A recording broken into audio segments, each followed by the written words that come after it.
Chapter 61. Fu Yao, who had intended to grab his coat and run out, was unfortunately startled by the sudden appearance and disappearance of a dark figure.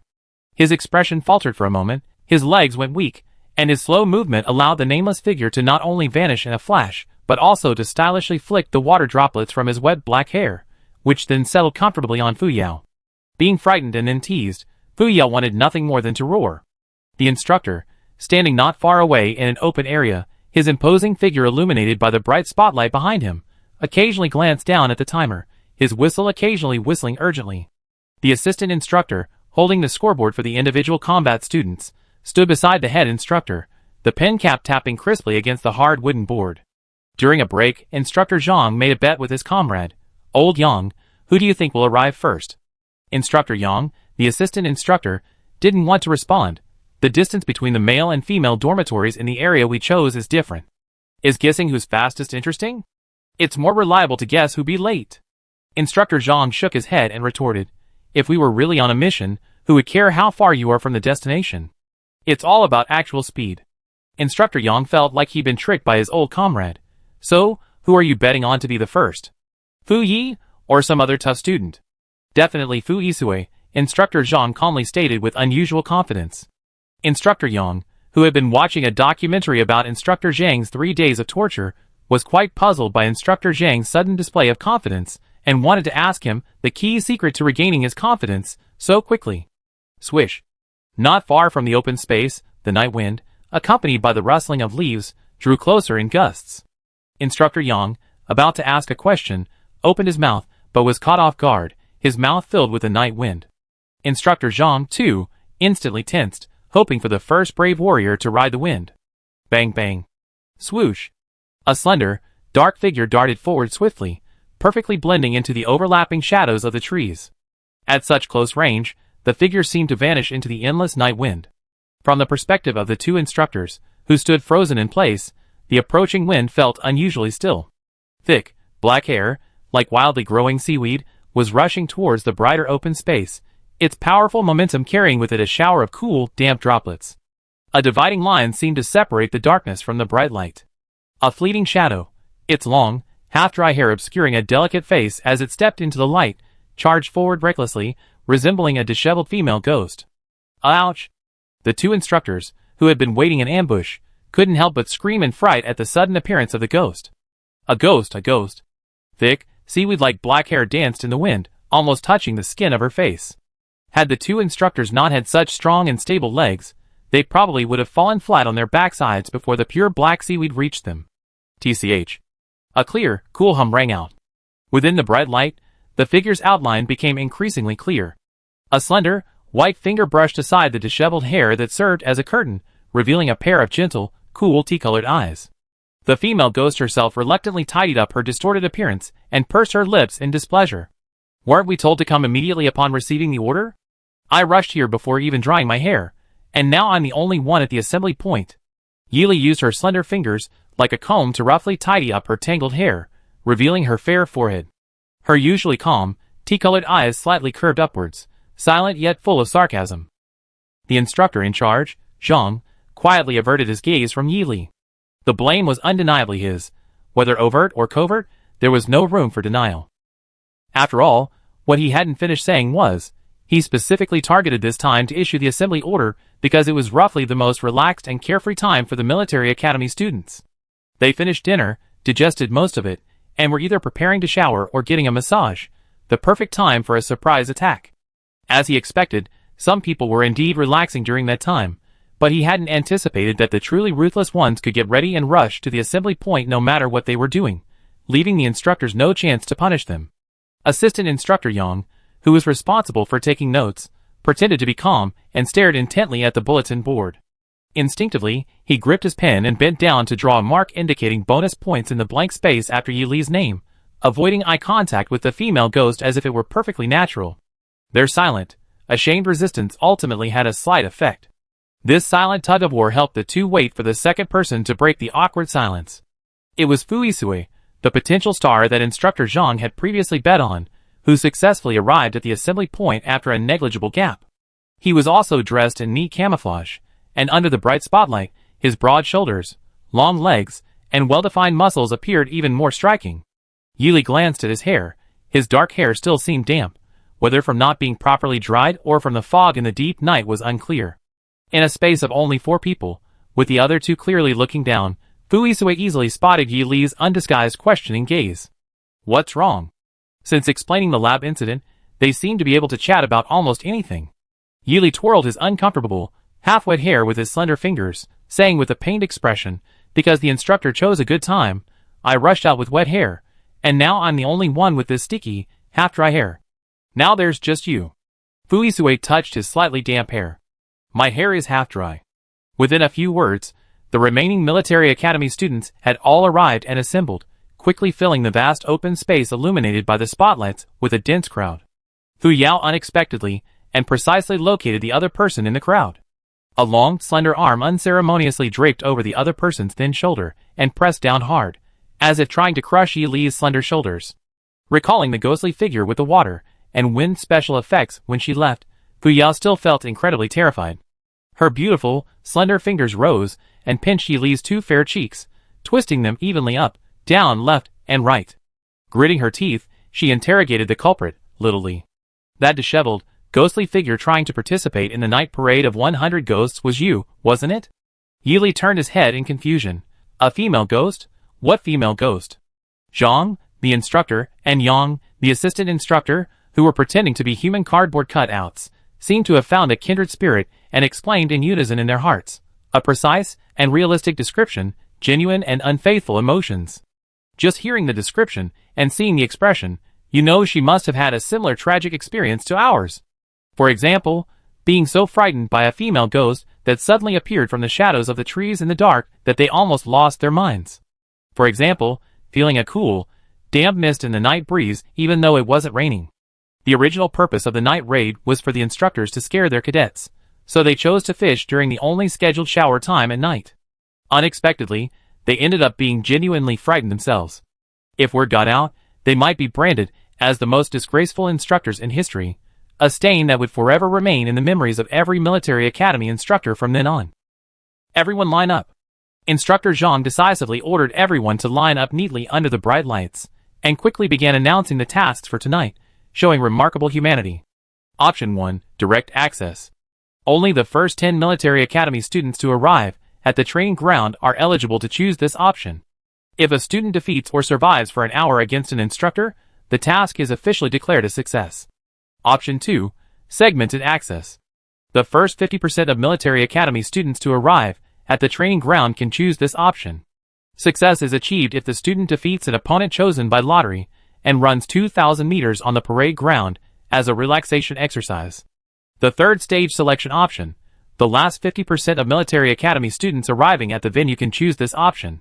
Successfully completing a 5,000-meter warm-up and then defeating any 12 opponents on the field constitutes a win.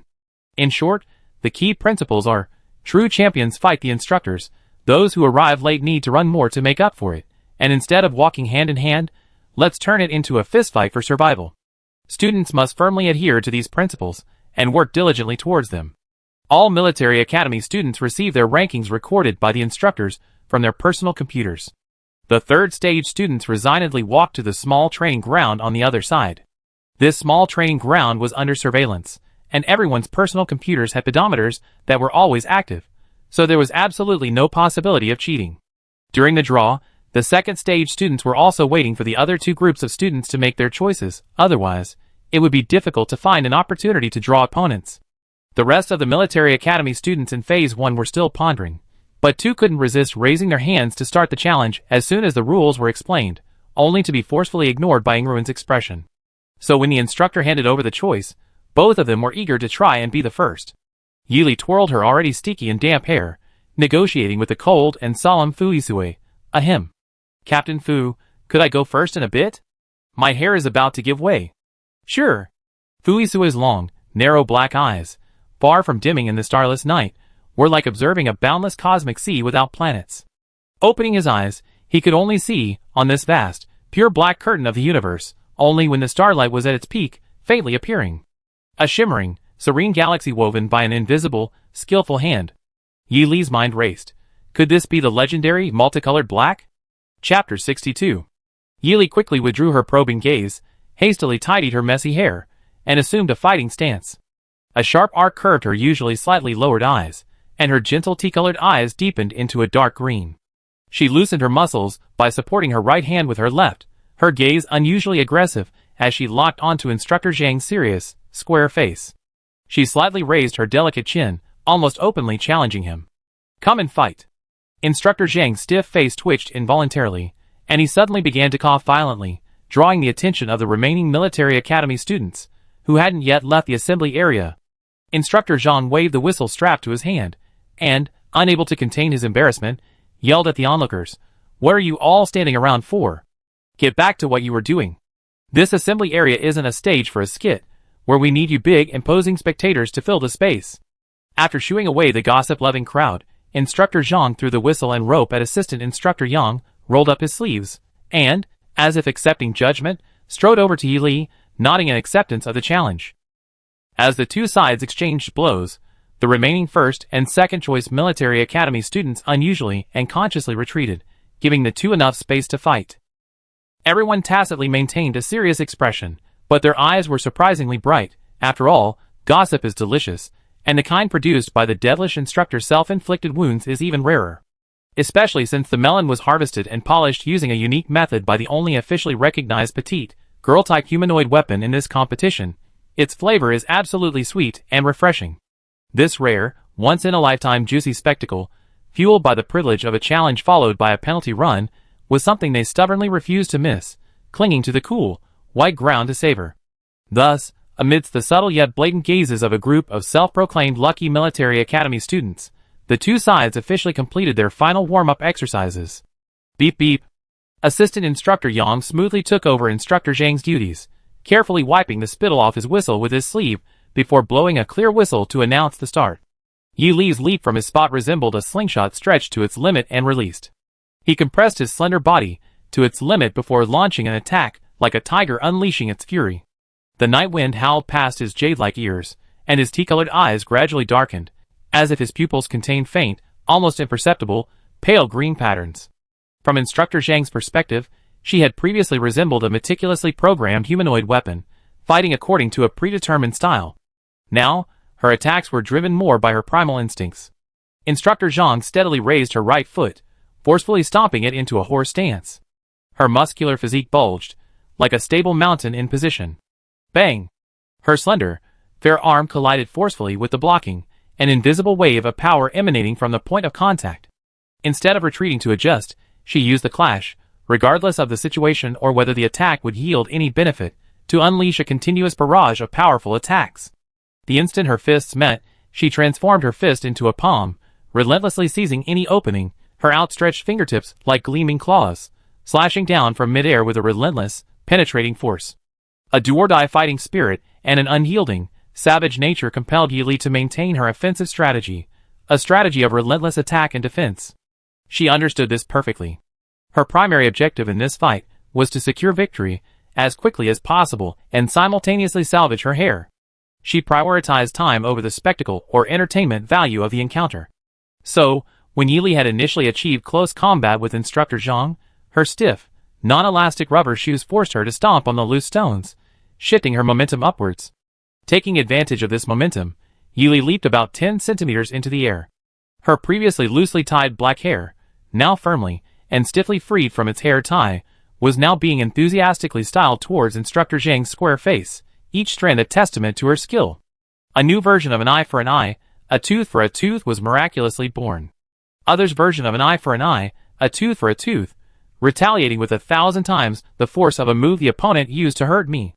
Yi Li's version of an eye for an eye, a tooth for a tooth, using her sticky, half-wet hair, a result of the opponent's perverse sense of humor. Once it was on her back, she flung it across the opponent's face, inviting the culprit to experience the consequences. Instructor Zhang inwardly cried out, miscalculation.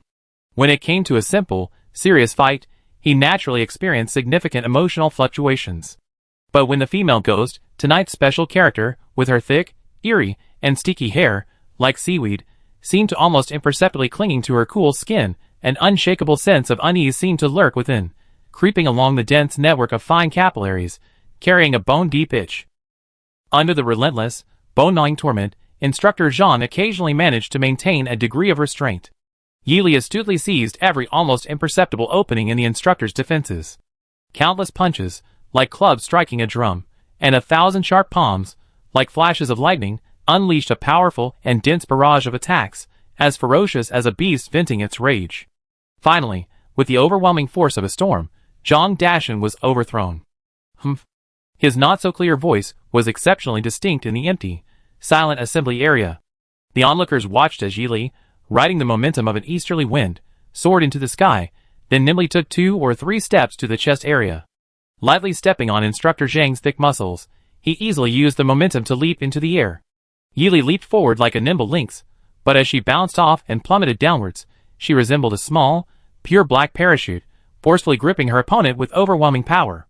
This was her calculation, and this was how she executed her plan. Relying on her own strength and the force she intentionally or unintentionally borrowed from the outside, Yili accelerated her descent from the sky towards the instructor. The perfect storm of timing, location, and her own skill allowed the slender, beautiful young woman to subdue the strong, muscular, and rugged Instructor Zhang in an extremely short time. This perfect, lightning-fast subjugation appeared fluid and graceful, its movements both continuous and visually stunning. But only Yili herself truly understood how difficult it was to create such a feat. What seemed like an instinctive, relentless pursuit, leaving no room for mercy, actually required the executor to maintain a high level of mental concentration, amplifying her already exceptionally keen perception and senses to the extreme. This allows one side to seize the slightest opening in the opponent's breath, filling the gap with their own attack, leaving the opponent only able to parry, but unable to retaliate. Yili gracefully pressed down from above, followed by a series of fluid chokeholds and back presses, pinning the burly, pitiful instructor to the cold ground, eliciting a suppressed groan. Having finished her attack, she nimbly leaped down from the dusty back of Instructor Zhang, creating some distance. She casually patted the wrinkles from the fight between her hands, dusting off what appeared to be dust. The dark green of her eyes had completely settled, leaving only a pair of pure, gentle tea-colored eyes that blinked mischievously, as if nothing had happened, returning to her usual calm and composed demeanor. Instructor. Passed? Even with a subtle change in expression, Yili's voice remained cool and detached. Instructor Zhang scrambled to his feet, casually brushing off his clothes. Zhang Junliang, who could weather any storm, never expected to capsize so easily in the ditch of a military academy. Instructor Zhang waved helplessly, signaling her to get lost. Yili, not wanting to waste time with sarcastic remarks, ran back to her dormitory without looking back the moment she received permission, determined to salvage her half-dry hair before it stiffened into a pathetic, abstract sculpture. The night wind was stronger than before. Yili nimbly darted through the darkness and shadows, quickly disappearing from everyone's sight. Instructor Zhang coughed lightly, abruptly interrupting the various wild thoughts that were swirling in everyone's minds. He cleared his throat and sternly shooed away a group of mischievous brats who were eager to see him make a scene. Just as he was about to put his hands in his pockets and rest, a tall, slender figure appeared before him. The simple camouflage uniform accentuated his tall, handsome frame. The dark, unfathomable eyes that met his gaze were as silent as ever. Instructor Zhang, Was he some kind of unlucky fellow who had just escaped one danger only to fall into another? Perhaps the timing of tonight's surprise attack was unlucky, otherwise, why would he be in such a miserable state? Back in the dormitory, still clinging to the warmth of their roommates, Fang Xiyu and Su Xian were silently praying for their 2 roommates, the time spent on which they had precisely controlled to within half a minute. After completing their operation, the 2 lazily nestled into the spacious, soft sofa in the living room, hugging their tablets and chatting idly about their newly conceived weapons. Suddenly, a cool night breeze blew in from outside, and a slender, dark shadow flashed by and disappeared. Then, 2 sharp, decisive sounds of a door opening and closing were heard. The slight tremor at the entrance to Yili's dormitory strongly confirmed that the occupant had indeed returned. Fang Xiyu jumped off the sofa curiously and rushed inside, asking loudly, "Lili, are you all right? Aren't you in the individual combat unit supposed to be on nighttime raids? Why did you suddenly come back?" Su Xian, following closely behind her childhood friend, unusually let her guard down in the dormitory, cautiously peeking at Yili's door like a puppy. The door was suddenly yanked open from the inside, revealing Yili's head, her hair soaked again. Her completely wet black hair clung to her face, making her look even more terrifying, like a water ghost transformed from a female ghost. The 2 outside were startled and fell silent. Yili brushed aside her damp black hair, her tone noticeably better than when she spoke to Instructor Zhang. Our instructor said that if we beat him, tonight's raid would end. I fought him fiercely for my hair, which was turning into an abstract art piece, and I won, so I came back early. With that, Yili hurriedly closed the door and rushed to the bathroom to continue her hair-washing spree. Chapter 63. The second and third choice military academy students, returning from the parade ground, hadn't noticed anything amiss when their comrades, who had witnessed the entire event, finished their verbal reenactment, barely suppressing their laughter. This spittle-flecked, eloquent description left the students, who had missed it, kicking with regret. Everyone was itching to witness it, regretting not being there to see the live broadcast. Like losing 1,000,000 star coins they were about to have, a painful thought. When Yili came out of her room, Fu Yao hadn't returned yet. She loosely tied her soft, flowing hair, the still warm strands brushing against her cheeks. When Fu Yao returned, this was the scene she saw. The female assassin who had fiercely subdued the head instructor earlier was now reclining like a liquid cat on the leather armrest of the sofa, her tea-colored eyes half closed, languidly sprawled on the plush cushions, a stark contrast to the sharp, unyielding Yili of earlier. She was covered in the chill of the night and a light dust, making her pre-shower a complete waste of time. Her rolled-up sleeves were stained with damp mud, and her hair, which hadn't been washed yet, was completely wilted from the ordeal. The two seemed to exist in completely different worlds. Fu Yao couldn't bear to ruin Yili's precious leisure time, but she shamelessly poked deeper and deeper dimples into her fair face with her fingers. Yili opened her eyes. Sister Yao, you're back. Did you complete the mission at the assembly point? Fu Yao poked even deeper dimples into Yili's face. Half and half, I guess. You were really cool tonight. You don't know that after you chose your coach, Fu Go immediately took over as the sparring instructor. I suspect the injuries the instructor sustained on you guys over the past 3 days haven't even healed yet. Just the injuries he received tonight will probably be a lifelong trauma for old Zhang. Oh, my sincerest greetings and best wishes to Lao Zhang. Yili's tea-colored eyes slightly curved. Why did he have to choose this time of day, right after I showered and hadn't dried my hair yet? I wasn't even angry, and they were startled by my disheveled, wet hair. Are you going to blame me? She turned her head slightly, which had been resting on the sofa armrest. I'm the most obedient student in the whole department, and the fastest to arrive at the assembly point. Fu Yao thought about it, and couldn't refute it. She couldn't point out any flaws in Yili's argument, and could only simply affirm that Yili was indeed an obedient student. Thinking this way, it seemed that Instructor Zhang, who was being challenged repeatedly, was really pitiful. Furthermore, why didn't anyone consider challenging the available assistant instructor Yang? The intensive training schedule for the last 3 days became increasingly unpredictable. Instructor Zhang, seemingly enlightened, abandoned the forced breakthrough during the designated shower time and instead discovered new, unusually tricky times to trap the students. The chosen time slots roughly included 1 or 2 a.m. when students were in deep sleep, the sudden assembly within 10 minutes of dismissal, and the time when the students were generally in light sleep. In short, the times recorded on the schedule were all aimed at the students' most unexpected or most fatigued periods.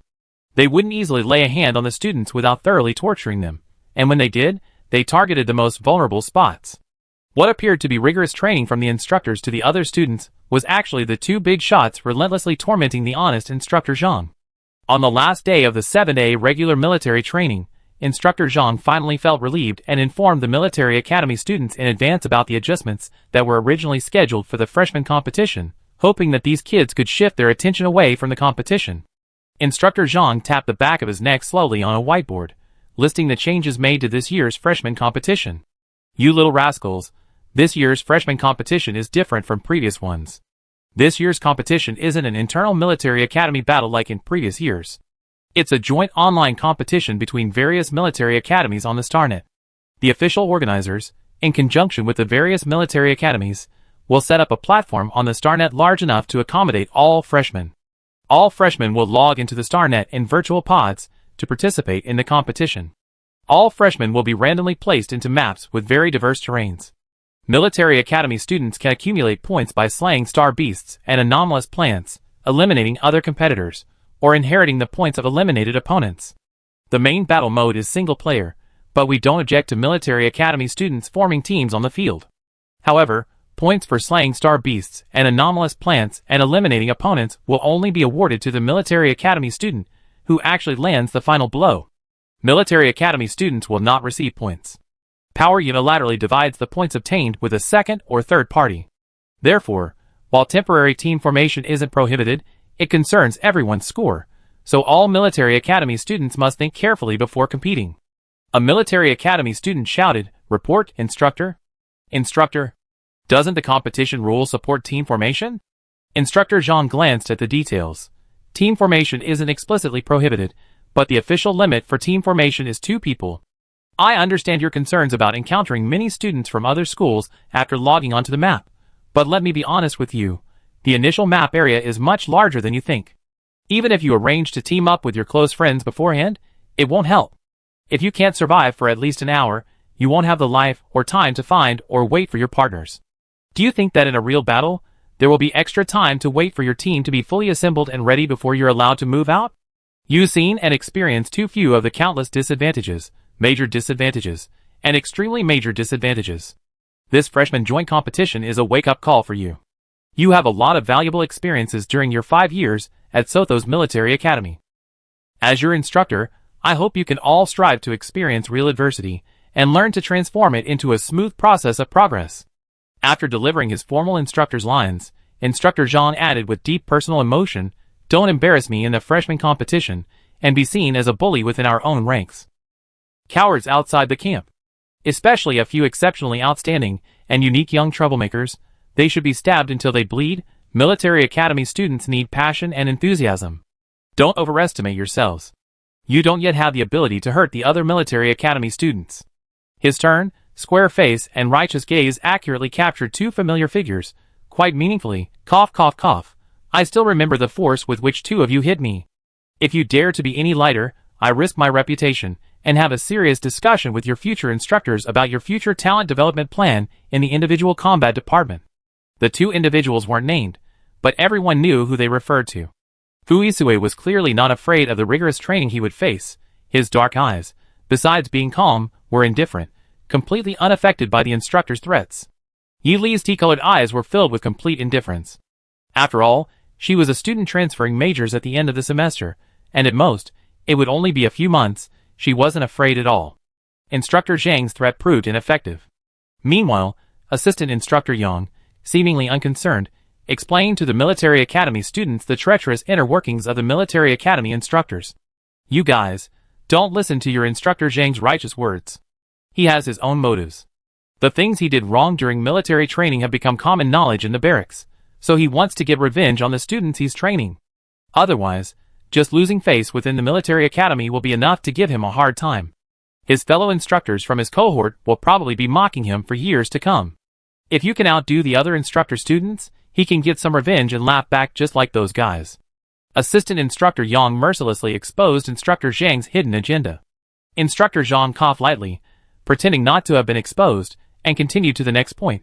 "Next, of course, is the specific opponents we need to be wary of. Of course, since we haven't actually faced them in combat yet, all the praise from the outside world is just superficial." Assistant Instructor Yang turned to the last page of the notepad, meticulously outlining and explaining the opponents requiring special vigilance. At least, they needed to be able to match the names of these girls, or even a whole company of them, to their photos. Otherwise, if they simply asked who the other girl was face to face, those in other military academies, who didn't know the details, might even think she was being provocative. Yes. She here refers specifically to Yi Li. Although the young girl has the ability to win one-on-one fights, if she encounters a situation where cooperation is possible, but unfortunately turns against her over a trivial matter, it will be of no benefit to her side. Even if you can't remember all of them, you should have a general impression of a few names. Assistant Instructor Yang was practically waving his pointer and tapping the small blackboard to get the students' attention. Our Sotho's military academy is most famous for its aloof and cold-blooded Fuisue. Similarly, other military academies also have their own outstanding talents, such as Ying Lin from the Delian Military Academy, known for his refined and reserved demeanor, and Liu Yoguang from the Hideran Military Academy, famous for his elegant and intelligent demeanor. These 3 are known as the 3 giants of the new military academy. What a cringeworthy title. Hilarious, won't they feel ashamed calling him that? It's hard to say about the other 2, but our brother Fu probably wouldn't call himself that. Some people were already whispering among themselves, carefully observing the reactions of those involved. Of course, some people were secretly observing Yi Li's reaction, one of the two tough guys in military training. Being looked down upon by unsuspecting outsiders wouldn't be pleasant for a strong person. However, Yi, the unseen party involved, remained relaxed and composed, thoroughly enjoying the gossip. Taking advantage of the already entertaining atmosphere, she slipped up to Fu Yao's side. Those nearby could clearly hear her whispering, "If I accidentally call out this title during the group stage, will Captain Fu be angry? And does the mecha pilot department have any similar glorious yet incredibly shameful titles? Will it be too late for me to claim it after I transfer departments?" Yi kept the second half of the question to herself. Chapter 64. Fu Yao, the eavesdropping student, Yi, the unnoticed participant, completely disregarded being ignored. Instead, she wore a strangely unease, her face etched with anxiety about potential low-profile, catchy nicknames or group names. The day before the league started, the group officially disbanded at noon, allowing all students to rest or plan their pre-match schedules. Assistant Instructor Yang grabbed Yi and shoved a thick stack of materials into her hands, repeatedly emphasizing that she must at least memorize the names and photos, and if possible, remember about 70 to 80% of their strengths. She was warned not to rush onto the field with a blank mind. Whether Yi understood the instructor's good intentions was unknown, but Fu Yao, as an observer, sensed a fatherly concern in Assistant Instructor Yang's earnest eyes, like that of a father caring for his daughter before she went on stage. Still a little uneasy, Fu Yao simply pulled the two girls beside her to read the instructor's basic information together. Fang Xiyu and Su Xian's mecha department was considered a brother department for individual soldiers. Mecha engineers who designed and built mechas always had a professional attraction to outstanding individual mecha soldiers. Therefore, Fu Yao planned to have Yi memorize the information carefully, while also gaining a valid evaluation of the rising star from a mecha engineer's perspective. After some fiddling around, the large common living room was transformed into its current layout. The four girls, each covered with a soft blanket, sat around a small coffee table on a heated floor. Scattered across the small square coffee table were images of outstanding individual soldiers from various schools participating in the competition. Seemingly worried that Yi wouldn't be able to concentrate and look at it carefully, half of the information provided by Assistant Instructor Yang consisted of names, schools, and high-resolution photos. The other half recorded their areas of expertise and general personality traits. Fu Yao pulled out the three most representative names, Fu Yisue, Ying Lin, and Lu Yoguang, and placed them on top. She sighed softly, resting her chin on her hands. Huge, high-definition pictures, concise and easy-to-remember information, bold and underlined text. It feels like old Yang didn't give us information about our opponents. It's more like a simplified picture book for Xiao Bai. Providing our little Li, whose common-sense knowledge is still at a school age, for her to memorize and use in a short time is indeed very suitable. Fang Xiyu, speaking from a mecha pilot's perspective, readily selected several images of outstanding new mecha pilots she had long admired or followed. Fang Xiyu's design and production focus is on multi-form switching defensive mechas. Because her defensive mecha designs don't follow traditional defense methods, they don't rely solely on high-hardness materials, but instead utilize switching between different effective mecha forms to achieve innovative new defensive modes. When designing and building mechs, her main criteria for selecting individual mech pilots were the ability to operate high-agility, speed-oriented mechs stably and smoothly for extended periods, mechs characterized by high attack speed and high damage, and balanced mech pilots capable of making quick judgments and controlling complex situations before form transitions. She paid little attention to traditional defensive mech pilots. Therefore, she chose mech pilots for Yi that possessed both high strength and speed, and considerable attack power. Fu Yao leaned closer and noticed her introduction sheet was also included. Reluctantly, she picked out her own sheet with 2 fingers, quickly glanced at it, and said with half disdain, "How come I'm in here too? Others may not know Xiaoli, but I'm her close friend. We lived together, eaten and fought several battles together, right? How could I not know?" Su Xian knelt down to brew Fu Yao a cup of tea, silently but persistently pushing the cup towards her, successfully silencing her urge to choke with the tea. After sorting the packages, the three took turns holding Yi down to scan them, and conducting various memory tests. For a highly focused mind like Yi's, memorization wasn't difficult, so the worried mothers quickly went to rest.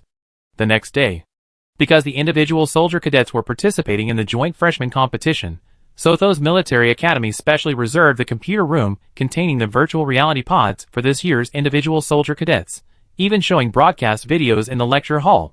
Before the freshman competition officially began, all participating military academy students received the final supplementary rules. The competition was divided into a 4-area battle royale mode in the first half and a merged decryption survival mode in the second half. The competition could only be declared completely over when the answers were solved or fewer than 7 participants remained. The military academy students' scores are calculated by adding or subtracting survival points from their earned points, and the rankings are generated based on these scores. It can be said that the improved rules of this competition perfectly combine various forms of pure combat with a two-way assessment of logical thinking, serving as a comprehensive and detailed assessment test specifically designed for all new students at various military academies. Students in the individual combat department lined up according to their student ID numbers to complete the machine scan. Only after confirming that they were not carrying prohibited items were students, who had already donned their combat uniforms, allowed to connect to the virtual pod in turn and officially log in and upload their human data. Due to his special recruitment assessment, Yi Li's student ID number was at the end of the individual combat department's pod. The gradually brightening light inside the virtual pod resembled a pool of clear moonlight slowly rising. It all began with a light touch at the very bottom of the virtual pod's heel. The accumulated water quietly and gradually submerged the girl within, until it completely enveloped Yi Li's entire body in a soft, supple shell. The accumulated water within the virtual pod was actually a unique mental field formed by countless invisible, intertwined, twisted threads of mental energy. This field perfectly reflected the student's physical condition within the pod onto a virtual arena built on the StarNet specifically for the joint competition. This competition arena consisted of vast, seemingly endless desert areas.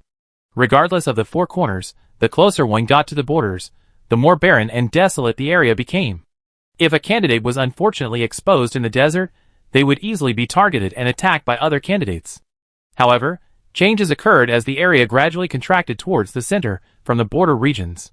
Moving inward from the Gobi Desert, one would pass through plains and grasslands, sparsely covered shrubs, and finally, at the very center, tropical banyan trees. Different ecological states resemble nested rings, with the outermost vegetation areas expanding and the innermost areas becoming increasingly narrow. Even a few giant banyan trees with intimidatingly long, intertwined roots, their canopies resembling green clouds, can only occupy a designated area. The competition area for the inter-school competition, a circular playing field. Data import time, 8:30 a.m. As the data stream was fully generated, all the individual military academy students gradually appeared in various parts of the vast area. Whether they would encounter a teammate or a thorn in their side at first glance, the fair organizers stated that it all depended on luck. At Sotho's military academy, a ripple of data flow appeared before her eyes, and when she opened them again, she was standing on the ground. Yi Li was dressed in the uniform all-black outfit of the competition, with 2 dark blue long swords at her waist. In this competition, only one melee weapon could be brought into the arena. The remaining weapon parts could be collected and assembled on-site. After all, basic weapon assembly was a fundamental skill that a good individual soldier should possess. She landed in a grove of low trees, somewhat towards the center. Landing in such a location meant that she couldn't gain a significant advantage in points by eliminating other competitors early on. According to the rules, the number of players allocated to smaller areas would be adjusted accordingly. Yi Li quickly surveyed the surrounding area, chose a relatively lush, medium-height tree, and crouched down to hide under the dense foliage. After all, rashly revealing herself before fully understanding the situation and potentially being targeted by hidden fire was extremely unwise. Meanwhile, Fuisue landed nimbly on a large banyan tree in the central area. Ing Lin stood leisurely with his arms crossed on another banyan tree not far away. Even more coincidentally, the man enjoying the view from a branch of the remaining large banyan tree was none other than Liu Yaoguang, the remaining member of the rumored Big Three. The show began. 3 strikingly different yet all exceptionally handsome young men dramatically formed a tripod. If such a coincidence weren't confirmed by backstage surveillance, everyone involved, as well as the audience watching the projection screen outside, would have unanimously condemned the organizers on the StarNet for resorting to any means necessary to create a dramatic effect for the show. The backstage monitor couldn't help but pound his chest, the lingering fear of surviving a close call still fresh in his mind. Thankfully, the backstage system's monitoring could prove their innocence, otherwise, the entire organizing team would probably be mercilessly plastered on the front page by the StarNet's online community in the next second. The 2 narrators responsible for explaining the battle situation were stunned for a moment. After a brief silence, they could only dutifully continue explaining this strangely composed and subtly meaningful masterpiece. Although the battle hasn't officially ended, this opening scene alone is undoubtedly one of the most memorable moments of the match. I wonder what the three who have formed this three-way standoff are thinking. I imagine most of the audience here are like us, speculating about a conspiracy, while also feeling a sense of exhilaration. Ha ha ha, the term three-way standoff is a bit too serious. Judging from their lip movements on the projection screen, the three seem to be having a very concise conversation. In the zoomed-in image, you can see obvious expressions of disgust on their faces. The three of them each chose a different direction and left without looking back. While the broadcast footage is clearly visible outside, the audio synchronization between inside and outside is temporarily unavailable, meaning much of the content can only be inferred. The actual situation unfolding on the thick, powerful branches of the banyan tree area, though small in size, is quite different from what outsiders speculate. Chapter 65. Rewind 5 minutes. The three giants made their entrance atop the three largest banyan trees in the central area, achieving the epic feat of meeting at the treetops in a strangely meaningful way. The vibrant banyan trees, like vast expanses of emerald clouds piled in midair, served as a backdrop. The supple branches powerfully unfurled their graceful forms, providing a place for the three to stand. On one branch stood a tall, handsome man, his stern expression more indifferent and aloof than the snow-covered mountains of deep winter. Even the most vibrant green of the towering banyan trees could not mask the deathly stillness emanating from him, like an endless night. The other two branches each housed one or two tall, handsome young men. A man perched leisurely on a sunlit branch, arms crossed, leaned casually against the thick trunk.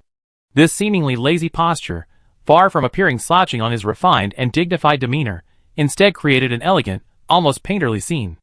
The remaining man, curiously admiring the view, was more outgoing and cheerful. Even in this virtual setting, he casually unbuttoned 2 buttons of his shirt to catch his breath, taking advantage of the excellent vantage point to enjoy the scenery. His movements were relaxed yet stylish, and his air of effortless elegance unconsciously influenced those around him.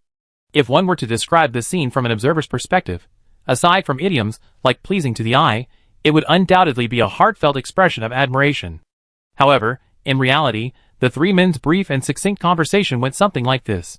When Fu Yisue looked around and found that only Ying Lin and Liu Yogwang were there, he didn't need to change his expression. His handsome eyebrows and eyes seemed to be covered with unyielding autumn frost, and even his deep voice was inexplicably hushed and indifferent. What a coincidence! Ying Linqiu's face held a gentle smile, always radiating a warm, welcoming aura. What a coincidence! It's clearly a wonderful coincidence. Such a coincidence that they all gathered atop the banyan tree right at the start of the event. Liu Yogwang, having surveyed the scene, was utterly bewildered by their cryptic conversation. It's no coincidence that the three of us met at the treetop. Let's not waste time on this nonsense. There's no need to put on such disdainful expressions. We all know the established fact that we don't like each other. Let's just quickly split up and go our separate ways.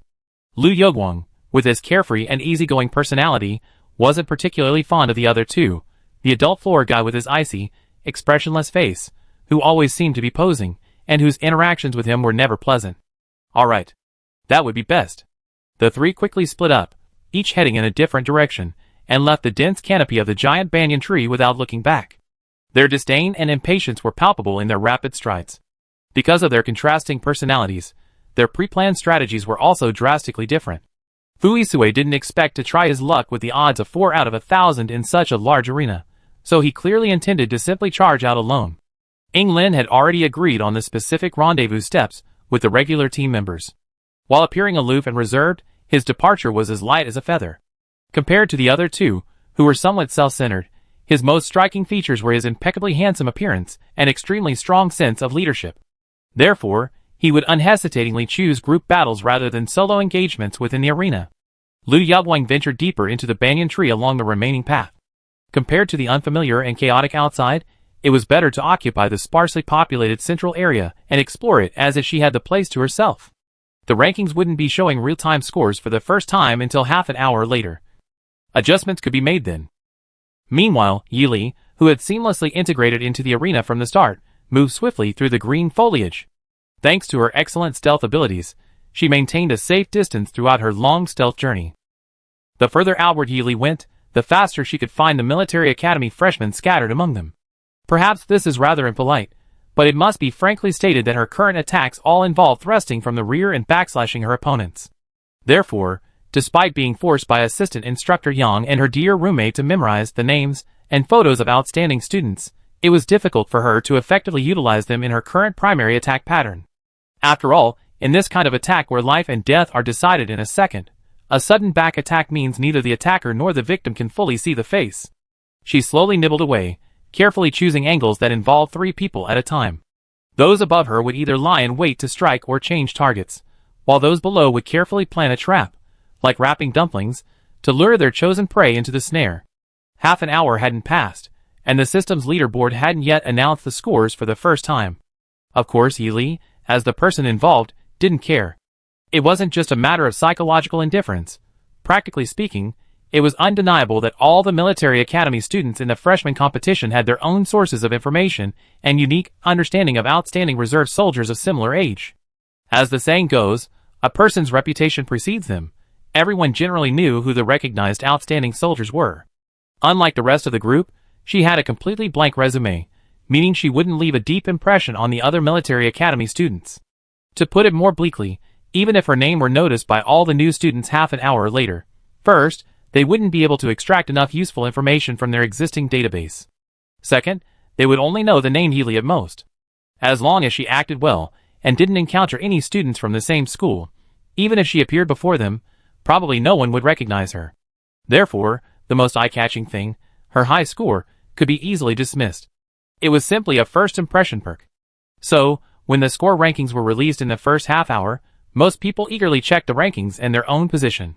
She, however, carefully avoided the crowd, returned to the grove of trees, found a lush tree, sat on a sturdy branch, and leisurely modified her twin swords with the materials and parts she had collected. She stared seriously at the remaining materials and parts, even trying to figure out how to create a completely original new weapon. The reactions from different areas of the field at the start of the scoring were exceptionally varied and interesting. The wasteland area. Fu Yao, carrying his usual small rifle, his pockets stuffed with bullets he picked up or grabbed, sighed as he hurried towards the inner circle, dusty but running steadily and powerfully. Du Bin and Zhou Chifeng from the Delian Military Academy had successfully met up at the other edge of the wasteland and, according to plan, headed towards the central area to rendezvous with Ying Lin. Members of Liu Yugwang's squad from the Hitterland Military Academy prioritized reaching the central area as early as possible. Most could guess Liu's thought process to some extent, so they steadily advanced and accumulated points. Students from the 3 major military academies, and the rest were mostly scattered across the vast arena. Some planned to eliminate opponents first to accumulate points, and then survive until the minimum number of participants was reached. Others planned to enter the central area first to occupy advantageous terrain and wait for the opportune moment. Still others were freshmen from all walks of life, devising various strategies to either temporarily team up with or fight with any military academy students they encountered on their journey. In short, everyone was striving to survive better in the competition. Yi Li, having completed the basic modifications to her weapon, once again stealthily made her way to the outer perimeter. The reason was simple. Her 2 law swords were still missing one crucial element to refine them. A metallic solution that could make the blades even sharper. She hadn't known this would be among the loot from this competition, but she had found a small bottle containing residual liquid among the belongings of a military academy student she had previously robbed. How could this not ignite the desire of a cold weapon enthusiast to obtain the actual item? She almost entirely abandoned any opportunities for a surprise attack, focusing solely on observing the weapons carried by the military academy students she encountered, noting the distinctive, cool, and sharp glint of metal splattered on them. It took Yi Li considerable time before she finally aimed at a suspicious target. In the bushes, a boy with a weapon slung across his waist was scouting the area. Since he was only scanning in a general direction, Yi Li deduced that his teammates or close friends were nearby. The key was how to simultaneously rack up points and remain hidden within a short time frame. Yi Li closed her eyes slightly, carefully listening to the footsteps that indicated the boy's movements, once again reconstructing a 3-dimensional model of the terrain she had previously explored in her mind. The 2 gradually overlapped through her intense association. Thump. Her heart pounded powerfully. Flutter. Her calm, tea-colored eyes snapped open, a faint, dark green line appearing on her forehead. Yi Li continued to hunch over, following the young man like a snake, gradually moving towards where she had come from. The boundary between the bushes and the trees was not far ahead, the perfect opportunity to strike. The man held his weapon horizontally in front of him, the butt slightly turned behind him to protect his body. He explored cautiously and meticulously, carefully selecting everything he picked up before putting it in his pocket and continuing on. He only stopped his exploration when he reached the vicinity of the trees, briefly circling around to scan the area before heading back to rejoin his teammates. Yili, of course, wouldn't let the opportunity slip by. Without hesitation, she drew her knife and slashed down from behind as he turned his back. The boy reacted quickly, raising his gun to block the attacking longsword. The opponent's face came into view, but there was no recollection of him. He seemed to be just another freshman attempting a sneak attack at a military academy. While he didn't look down on Yili with condescension, he wasn't particularly wary either. Yili, however, didn't care about the opponent's identity. The longsword being blocked was a given, nothing to be surprised about. But the next move had been rehearsed dozens of times in her mind, and when it came down to it, it was almost instinctive. The moment their weapons clashed, even before her first impression was fully formed, she struck at the exact moment her opponent was most likely to react. With exceptionally steady, precise, and ruthless control, the powerful mental energy she had pre-coded the back of the blade transformed into a thin, ethereal blade that shot out from the long sword at the moment of impact. Like a pebble launched violently from a slingshot, the terrifying force pierced the opponent's chest. Before the opponent could even react with surprise or resentment, they vanished into a stream of data. Yili couldn't help but sigh inwardly. Mystery is always forcibly equated with the unknown. Sometimes it's looked down upon by outsiders, but occasionally it has such convenient advantages. For example, this time, it worked well on her corpse-picking target. Half a bottle of clear, lustrous metallic solution lay quietly in Yili's small palm. Satisfied with achieving her primary objective, she left the scene of the crime. Chapter 66. Although Yili moved swiftly, it seemed his opponent's comrades had completed their reconnaissance first and were looking for him in his direction. They arrived much earlier than Yili had anticipated. Yili quickly hid in the canopy of a small tree nearby, nestled among bushes, carefully holding his breath. The broadcast outside was naturally also focused on the spectacular kill scene. The victim was Love, a well-known individual combat specialist at the Delian Military Academy. So, upon discovering this, the director wisely switched to the commentator's screen. Both commentators exclaimed in amazement at the scene, hurriedly searching for the girl's name on the list of new military academy students. That horizontal slash and thrust just now was truly spectacular, not only in its precise timing but also in the unparalleled control of mental energy. Especially the fatal thrust that emerged from the long sword, the effortless materialization of mental energy for a counterattack. That kind of masterful control is truly divine. Exactly. From our perspective as observers, it seems like a simple, understated move. But to execute it with such fluidity is incredibly difficult. If I had to give an example, probably only genius freshmen like Fu Yisue, Ying Lin, and Lu Yoguang in the military academy could achieve that. Meanwhile, the live stream on the StarNet displayed the following comments. You two have the nerve to say so much, but have you even found out the person's name? I'm going to stake out this girl's exclusive screen. She's got goddess-like looks and amazing skills. I never heard of her before. Come to my arms. After surveying the general situation from their assigned angle, Lo's other two teammates quickly arrived at the location of their slow-moving companion. The terrain and vegetation in this area weren't significantly different from the rest, except that the area of tall trees on the side of the inner ring was closer together than in other directions. Yili couldn't directly observe the movement of her companion from her hiding place, but due to the specific location, she could clearly hear distinct footsteps. At this moment, even the viewers watching her live stream, faced with a completely black screen and almost no sound, could only leave countless bold black question marks in the comments section. Essen and White searched the entire area, but still couldn't find their teammate.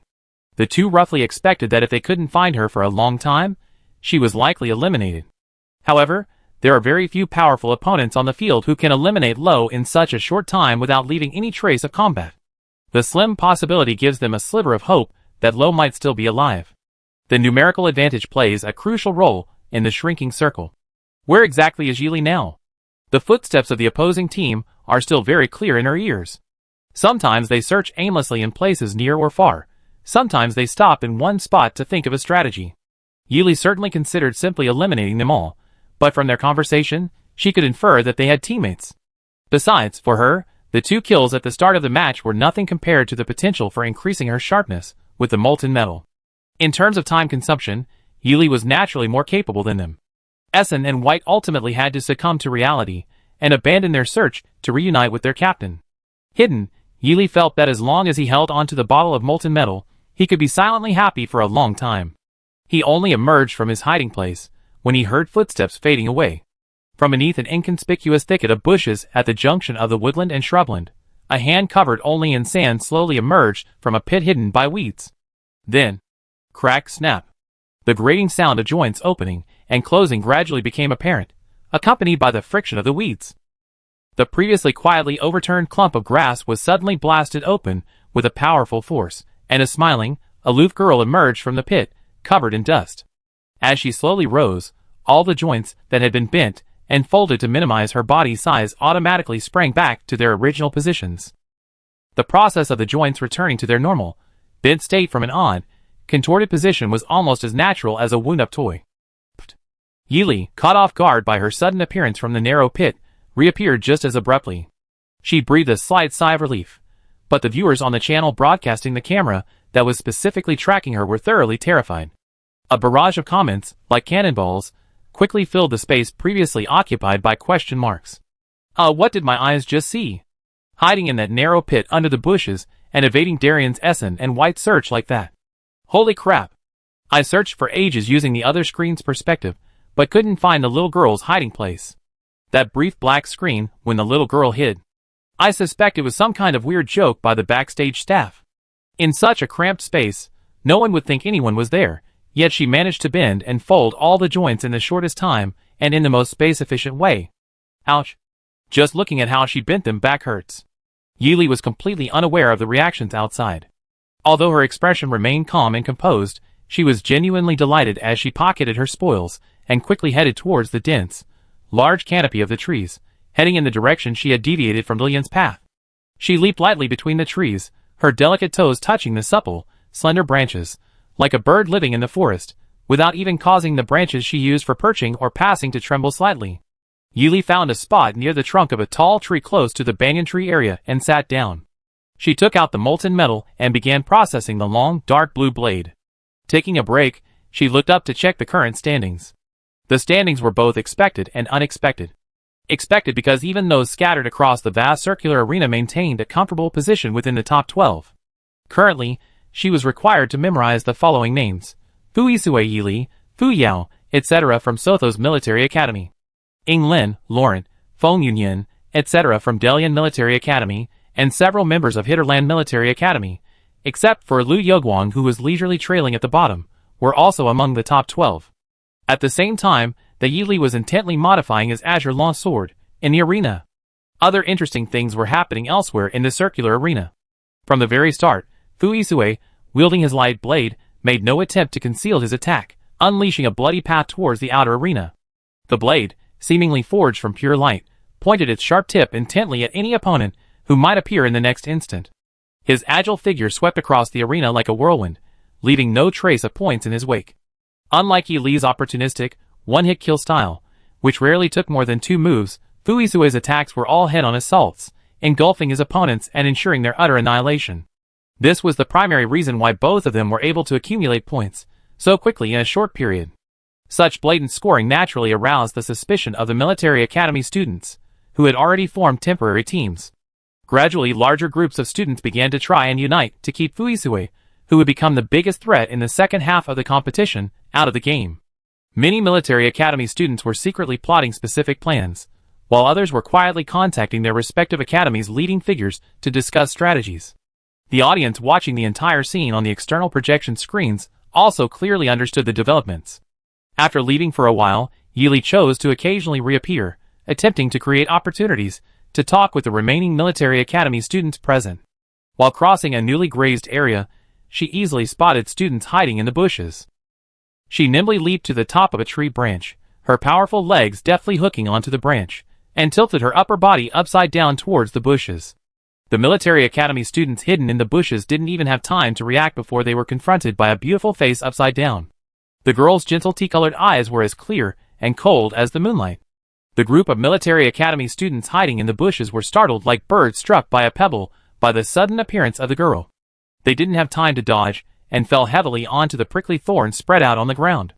The culprit, who had startled the group of fish, seemed oblivious to the huge commotion she had caused, calmly greeting the group, who were deep in thought. "Hello, it's been so long, I finally met some living people." Even hanging upside down, her beauty remained undiminished, her tea-colored eyes calm and clear. No further questions were needed. Her complete lack of any sense of danger or vigilance revealed that she was likely a novice with no experience in large-scale battles. After all, no experienced person would so naively strike up a conversation with a complete stranger. However, the fact that he could silently lurk nearby and put the girl on alert was enough to prove that this newly emerging girl did indeed have some merits. If she could be added to the team attacking Fuhisue, it would likely be surprisingly effective. Yili nimbly jumped from the tree branch to the ground and greeted them politely. "I'm just an unknown freshman passing by. I'm so sorry, I didn't know you were discussing something here." Her introduction naturally matched the other party's assumptions about her identity. Just as the military academy students on one side were about to generously say it was alright, another group of military academy students, who had come to assemble, shouted, "Operate when everyone's here, snipe Fu," and gathered towards them. There must only be one military academy freshman surnamed Fu who could inspire such a large group to coordinate a sniping operation.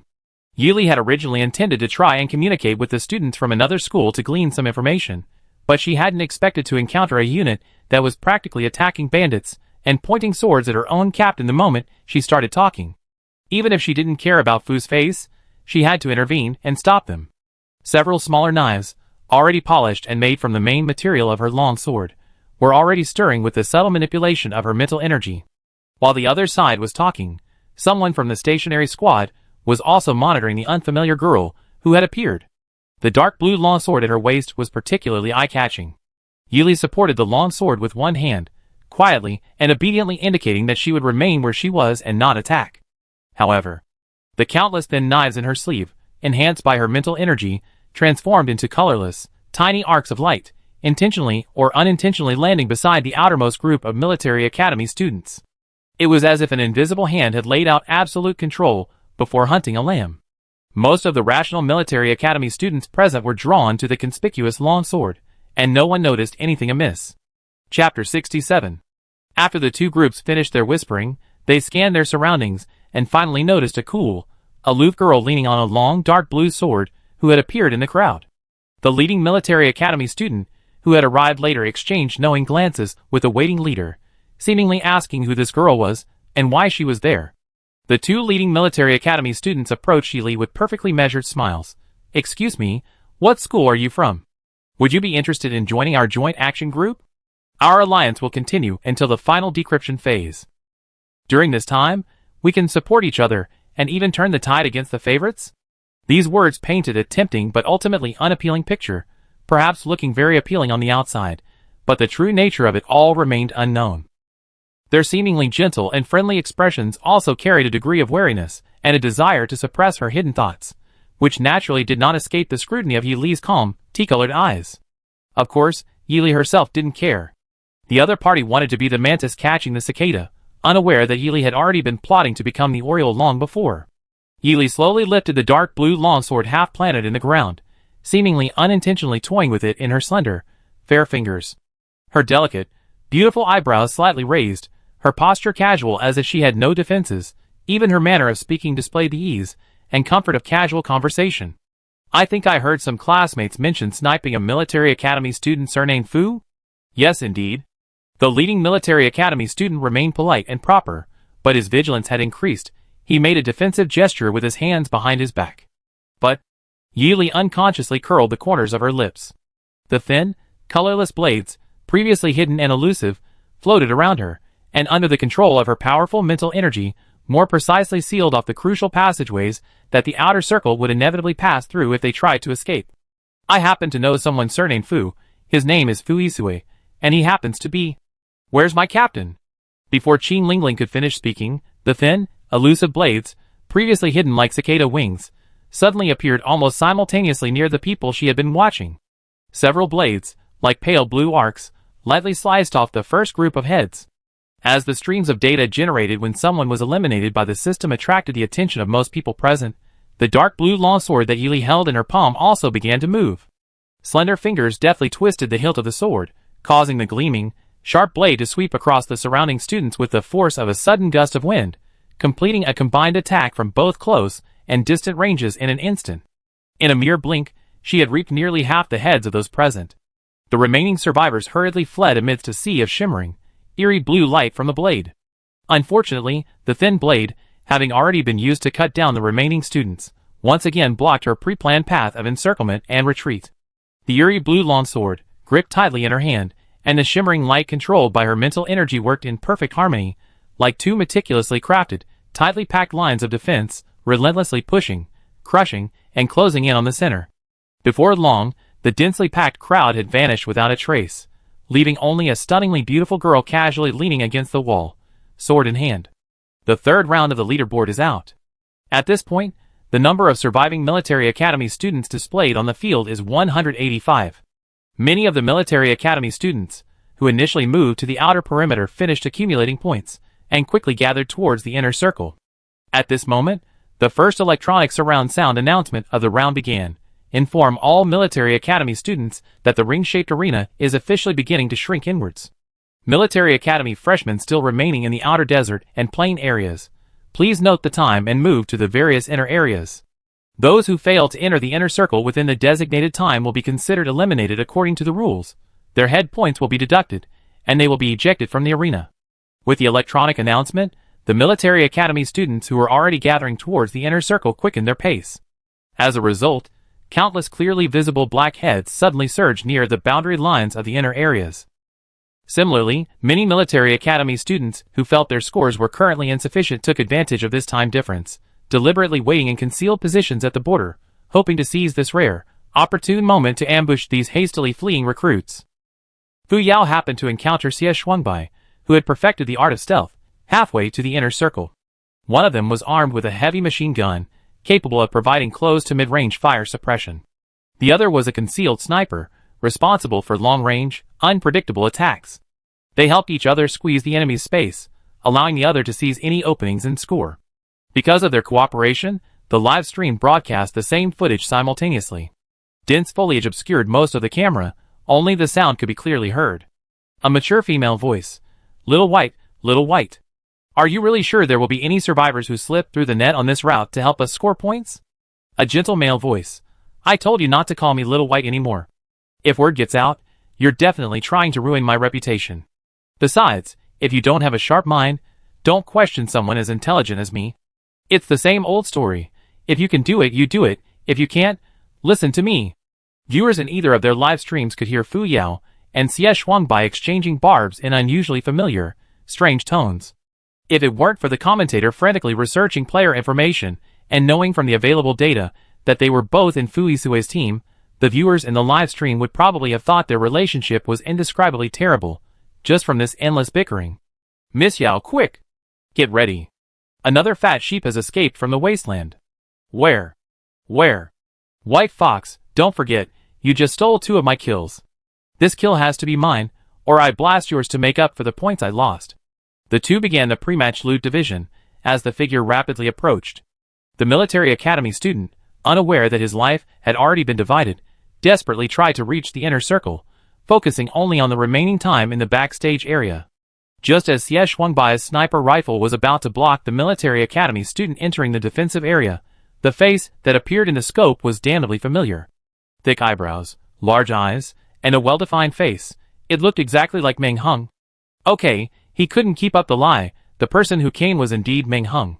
Ahem, Sister Yao. Xie Shuangbai coughed lightly, somewhat embarrassed, interrupting Fu Yao's pre-fire deliberations. Fu Yao responded reluctantly. While her small guns were powerful, their accuracy in a short area was a disadvantage.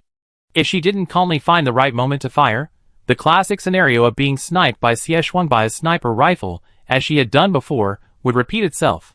It's someone I know, it might be difficult to make a move, Xie Shuangbai continued, forcing a smile. Fu Yao casually wiped her small rifle. An acquaintance, from our team? Xie Shuangbai replied dryly, yeah, from our team. Fu Yao gave her criteria without hesitation, showing no difficulty whatsoever. That's easy. If it's Xiao Li, we peacefully meet up and storm into the inner circle. But if it's that brat Fu Yisui, we just go for it, and take the points. It's Meng Hung. He wasn't among the 2 options Fu Yao had given earlier. Xie Shuangbai gave the only guy on the team who aspired to be a tough guy a boost in his presence. Sigh. Fu Yao sighed softly, reluctantly putting away her rifle. Hengzi is too honest and straightforward. I can't bring myself to do it. Just call him, and we charge into the inner circle. While Xie Shuangbai went to communicate, Fu Yao helplessly shook her rifle, feeling extremely frustrated. Thus, aside from Fu Yisui, who outwardly dominated the competition, and Yi Li, who moved swiftly and silently across the arena, their team was now complete. After perfectly reaping a bunch of kills in this manner, Yi Li consciously sought out cowardly individuals in sparsely populated areas.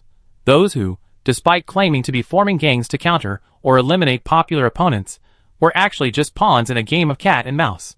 She wouldn't allow these military academy students, or those willing to believe such rhetoric, the time or ability to escape. Through repeated practice, Yi Li honed his skills considerably. The technique of using the long, dark blue sword to parry an opponent, and then using his mental energy to launch a thrusting attack from the blade had gradually become compatible with a thin, concealed dagger hidden in his sleeve or in midair.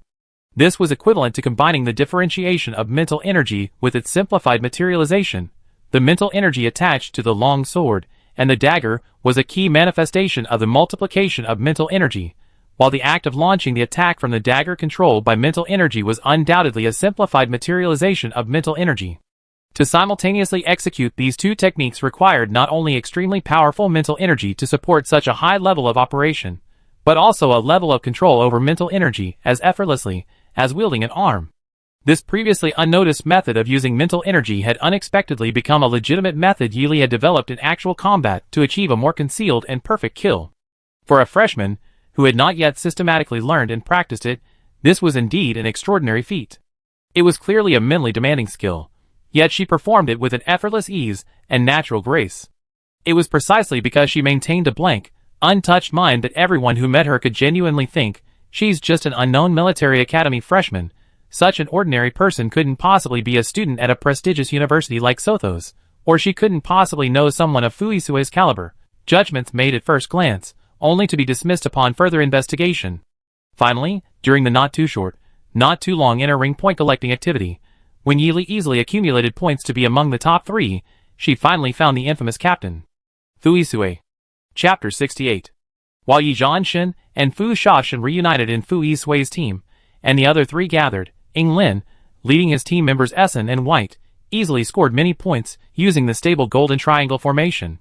During their attacks, they didn't forget to search for the player who eliminated Lo. Since they hadn't encountered Lo yet, eliminating him was the only option, no matter how unwilling they were to accept it. If it weren't for the fact that it wasn't advisable to directly reveal their team's information within the arena, Ying Lin would have liked to consult with Fu Yisui and Liu Yao Guang to analyze, who had so quietly eliminated Lo, whose physical and mental strength were both consistently at S+. After observing the situation within the inner ring of banyan trees, Liu Yao Guang also began scoring at her own pace. When the electronic announcement signaled the shrinking of the arena, she seized the opportunity to massively collect all the available kills. After all, no one knew whether the kill points accumulated in the previous stage would be needed in the next stage focused on deciphering the mystery. Therefore, even for the sake of ranking, no opportunity to collect kill points could be missed. Yi Li's original plan was to reunite with her teammates after the ring-shaped arena completely closed. Long-standing habits made her feel more free to act alone, and this way, wiping out all the points would leave no incriminating evidence. However, partnering with Fu Yisui didn't change much. After all, Captain Fu wielded a long, slender light blade, sweeping through opponents at his own pace. Fortunately, they could still have serious discussions about determining the main path and direction. So Yi Li simply sheathed her long, dark blue blade and quietly followed behind him. She controlled her powerful mental energy to subtly levitate the thin, almost translucent blade in midair, occasionally blocking opponents trying to escape, and lightly collecting a few kill points as a token payment. The two swiftly reached the central banyan tree area, cutting their way through the crowd. Yi Li sat leisurely on a sturdy branch, leaning back against it with her legs crossed, waiting for the other military academy students still on their way, taking a short rest. Fu Yisui sat on a branch next to her, casually flicking the hard back of his long, slender light blade, producing a clanging sound. The fastest group of military academy students arrived at the central banyan tree area one after another. The three-way standoff that began at the start of the competition miraculously reappeared in the first half of the race, albeit with slight differences. The aloof and stern Fu Yisui remained as elegant as ever, but his posture had changed from standing to sitting, with a completely unfamiliar, exquisitely beautiful girl sitting on the adjacent branch. Leaving aside her flawless appearance, The fact that Fu Yisue calmly accepted sitting on a side branch was already a miracle. When Ling Lin appeared, he was accompanied by a small team. Against the backdrop of a small mountain of people behind him, his refined and reserved demeanor made him appear more like a true leader, gentle yet possessing an air of composure. On the return journey, Liu Yogwang was more accurately described as being caught by her teammates than found. To prevent their unpredictable captain from treating the impromptu competition as a whim, her reliable teammates had to restrain him. Due to the leader's silence, there was no communication between the members of the three groups. However, many of the military academy students still occasionally cast curious glances at the unfamiliar girl sitting next to Fu Yisue, sometimes whispering among themselves, wondering if the name Yili, the only one they didn't recognize on the leaderboard, was her. The second and third groups of military academy students had also gathered. Sister Fu Yao, leading Ming Hung and Xie Shuangbai, naturally made their way towards the banyan tree where Captain Fu was. Fu Yao casually tossed her gun on her back and pounced onto the branch where Yili was. Yili, quiet and skillful, slung her long sword at her waist, freeing her hand to retie Fu Yao's high ponytail with large waves, patiently listening to Fu Yao complain that data-generated people also mess up their hair like real people, which was really troublesome. Fu Yao's forthright and cheerful complaints seemed to break the previous tension. Other military academy students, near and far in the banyan tree area, naturally began to converse and exchange information under the imposing aura of their leader. Xie Shuangbai, as the military academy student who ignored Fu Yisue's chilling aura the most, as always, approached to gather general information. Although, unsurprisingly, she received a cold, indifferent glare from Fu Yisue, she was still able to have a normal conversation. Shaoli, you and Lao Fu are both ranked in the top 3 on the leaderboard. It looks like you're getting points very easily. Xiao Yao, De Hengzi, and I are struggling to get points and make a living in the outer areas. It's been incredibly tough and frugal. Yili finished tidying Fu Yao's high ponytail, her tea-colored eyes glancing at her. Tough and frugal? She calmly opened the leaderboard in the backstage and showed it to the complaining CF Fox. You and Xiao Yao are both ranked in the top 8 on this leaderboard. If you call this tough and frugal, what about the military academy students in the bottom 9 to over 100? Fu Yao flicked her ponytail. Don't mind his nonsense. It's indeed difficult to score points at the front. But after the electronic announcement of the shrinking circle, we can say we made a fortune on the border. If we're really going to use simple to describe someone, then only Hengzi fits that description. Ming Hung scratched the back of his head sheepishly, waving a shield, unconcerned about his low score. I'm primarily a defensive solo character, so it's normal that my attack power isn't high enough. After all, defensive solo characters are most effective in a team. Yi Li's tea-colored eyes were puzzled, and she disagreed. Who says a shield can't attack? She quietly moved closer to Fu Yao and Ming Hung, and whispered, in close combat, if you have enough strength, you can directly use the shield to forcefully ram or smash the opponent to gain attack power. Aside from the shield's properties slightly slowing down the operator's combat speed, in a way, wouldn't the shield be considered a weapon that combines offense and defense? At this point, Yi Li seemed to have a new idea, muttering to herself, actually, if we could change the shield structure and reassemble the pieces. Just as Yi Li was inexplicably immersed in her own little world, Fu Yao, the gentle youngest member of the team, continued her thought, persuading Ming Hung to try out Yi Li's imaginative idea. Ming Hung could also appreciate Yi Li's excellent divergent thinking and Fu Yao's sincere recommendation. Taking this opportunity, he also seriously analyzed with Fu Yao, who usually loved using heavy weapons, the possibility of replacing the guns with shields for attack. Yi Li only wished he had a notebook to record all his flowing inspiration. The 6 separate and then combined shield structure, the sharp, blood-drawn shield segments, the free control of floating and falling. His thoughts were completely unrestrained. She rarely showed a hint of anxiety, deeply missing her workshop. While discussing possibilities with Ming Hung, Fu Yao glanced at Yi Li for a second, roughly understanding why the other was so nervous. She gently patted Yi Li's black hair with one hand, signaling him to calm down. Ming Hung honestly tilted his head, indicating his confusion. Fu Yao arrogantly crossed his legs, gesturing to Ming Hung in a friendly manner. Hengzi, good news. It's really exciting. Maybe you get your hands on Master Ye's new weapon later. In contrast to the sudden silence on the screen, the comment section was buzzing with activity. This stunning scene of high-profile, talented individuals was prompting a frenzy of screenshots, with everyone trying to quickly fill the comment section. Thank you to the organizers and sponsors of the event for letting me witness such a stunning scene. A combination of handsome men and beautiful women. It's so pleasing to the eye, It's good for your mental and physical health. And there are the three military academy giants with completely different styles. The aloof and indifferent Fu Yisui, the elegant and noble Ying Lin, and the free-spirited and dashing Liu Youguang, all the top dogs of our Federation's military academy. And my newly acquired, aloof daughter, Xiao Li, I even looked her up. The girl wielding the dark blue longsword is named Yi Li. She's only 15 years old this year. Her aloof and exquisite face, coupled with her ruthless longsword devoid of any emotional fluctuation, allows her to slash enemies with deadly force. A girl who can fight and hide is the strongest, okay. Our Great Delian Military Academy is the best in the Federation. Ying Lin is definitely this year's rookie king, with outstanding individual abilities and excellent organizational and leadership skills. My Hinterland Military Academy should be the undisputed champion. Old Liu, hurry up and take down Fu Yisui and Ying Lin to uphold the prestige of our Hinterland Academy. Get out of here, all of you. Have you heard of Fu Yisui, the ruthless and cold-blooded demon king of my Sotho's Military Academy? His blade flashes across the sky, chilling and awe-inspiring, his clear light piercing the blue sky. One side enters, another battle begins. The previously peaceful barrage of comments suddenly becomes even more intense than the battle inside the arena, like boiling oil in a pot. Half a minute later, the harmonious atmosphere inside and outside the arena is shattered again by a sudden electronic voice. The current number of survivors is 25, 10 more than the 15 required to begin the decryption phase. All military academy students are requested to eliminate the excess individuals as quickly as possible within the unregulated arena that will soon form. You now have 5 minutes to prepare. Please be careful and manage your time wisely. As the electronic voice echoed through the banyan forest, the banyan trees, where the students had been standing, suddenly shook violently. The extensive root system of the banyan forest was pushed away from the central area by a massive, unparalleled wave of data. On the vast, empty open ground, the lush wild grass gradually withered and died.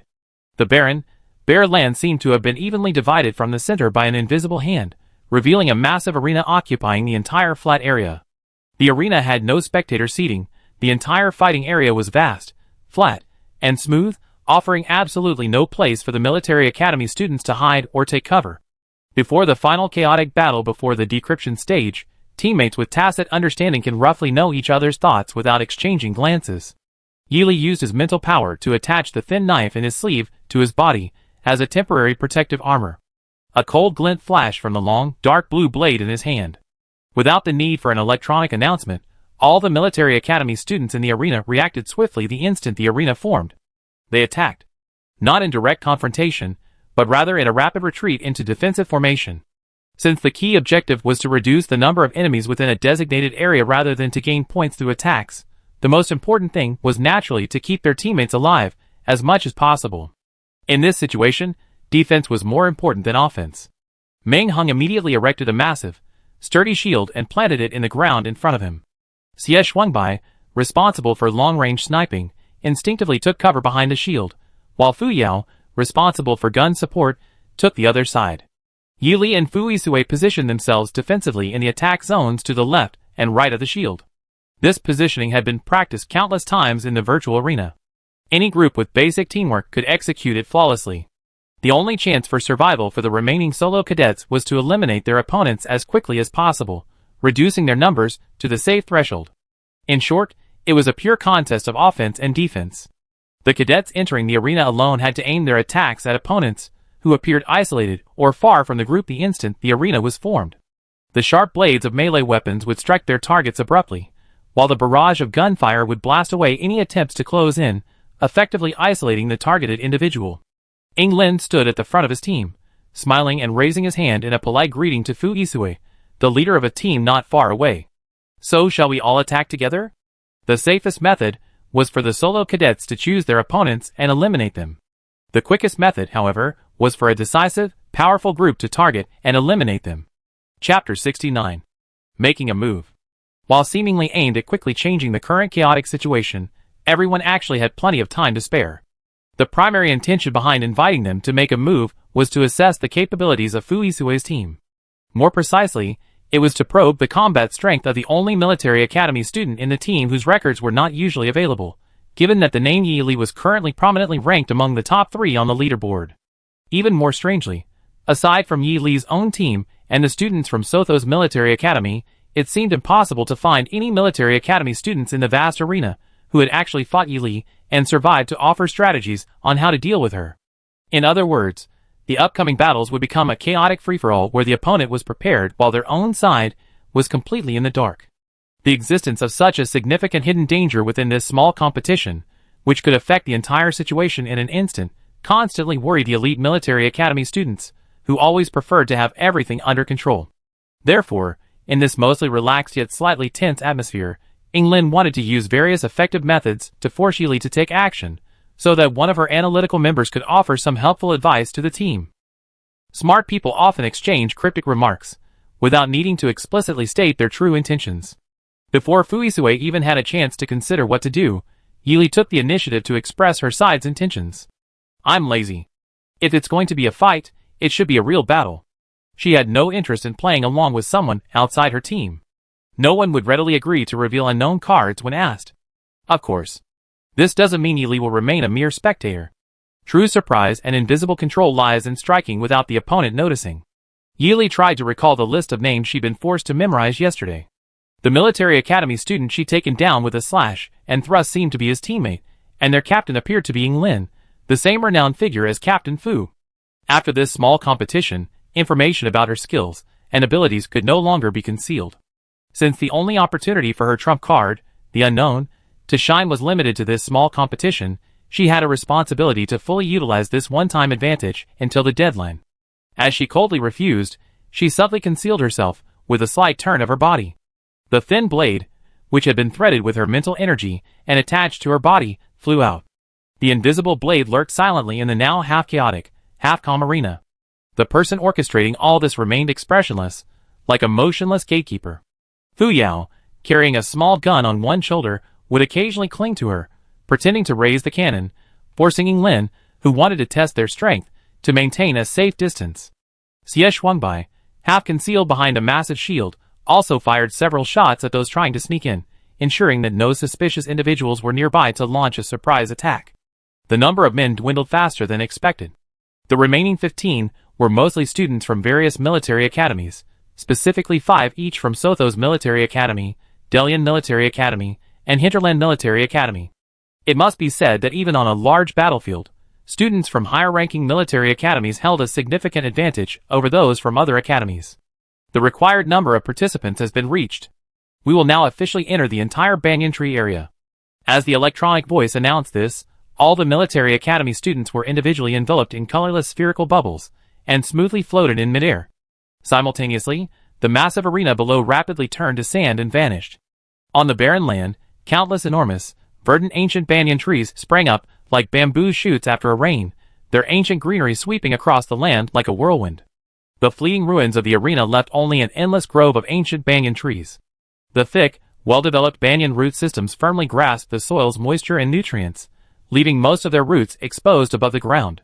The powerful banyan roots broke through the soil, forming a winding shape about 1.5 meters high. If the military academy students were so inclined, they could easily hang 2 horizontal ropes and place a plank on it to make a swing. The canopies of the banyan trees seemed to grow vigorously towards a clear blue sky, their lush green adorning countless intertwined, slender branches. Each banyan tree appeared to be striving to unfurl a giant, sky-covering green umbrella, and the dense canopies of several trees, due to their closely spaced roots, intertwined to form new sections of the sky. Even while floating in midair, the military academy students within the dense banyan forest could not see the sky, as if a pure green sky had replaced their heads. Plop! Plop! The transparent bubbles in midair suddenly burst, and all the military academy students plummeted rapidly. Everyone skillfully adjusted their posture in midair to land steadily. Some students lightly stepped onto the thick, strong branches, while others grabbed onto the slender, drooping roots with one hand, wobbling and regaining their footing like monkeys. Some military academy students displayed their individual skills, landing unharmed in the banyan forest. Congratulations to the remaining military academy students for officially unlocking the final level of the joint challenge. Next, we will formally announce the background information for this round's specific mission. Time: Virtual AD 1234. Location: Southern Banyan Tree Sea area. A major incident that caused a great uproar occurred in the Southern Banyan Tree Sea. All the military academy students present are special agents sent to investigate the incident. Please cooperate to search for relevant information within the Tree Sea and uncover the truth of the incident. This level marks the resolution of the incident by finding the primary scene of the event. Please search diligently. The electronic voice will no longer provide further information in this level. The nature and characteristics of the event, as well as related content, must all be pieced together independently. This level begins. The teams were propelled by the immense force of the blinding white light emanating from the center, scattered throughout the banyan forest. This was significantly better than before, as they now had teammates to explore with, preventing them from getting lost alone in the boundless sea of trees. The five successfully landed and reunited. Meng Hung deftly put away his shield. Fu Yisui, as the team leader, naturally began assigning specific exploration tasks. Fu Yao grabbed Yi Li without hesitation. According to basic theory, the team composition should be ranged and melee. Xiao Li and I can team up. Yi Li pointed to herself, asking in confusion, am I considered melee? Fu Yao generously explained, Xiao Li, aren't you used to wielding a long sword in close combat? That's what's called a melee type. Yi Li wielded the deep blue long sword with effortless ease. Accompanying the casual, chilling arcs of pale blue light, several thin flashes of blade light darted out from his sleeve, transforming into illusory shadows that danced and swirled around him, seemingly capable of shattering any obstacle and revealing the clear sky in an instant. So does that mean I'm a melee fighter? She asked calmly, standing gracefully amidst the crisscrossing, cold blade lights. I go! Fu Yao couldn't help but widen her bright eyes, wanting to see more clearly the longsword tightly gripped in Yi Li's hand and the tangible blade light swirling around her. Lily, when did you learn to control a thin blade with your mental power? And you're so skilled at it.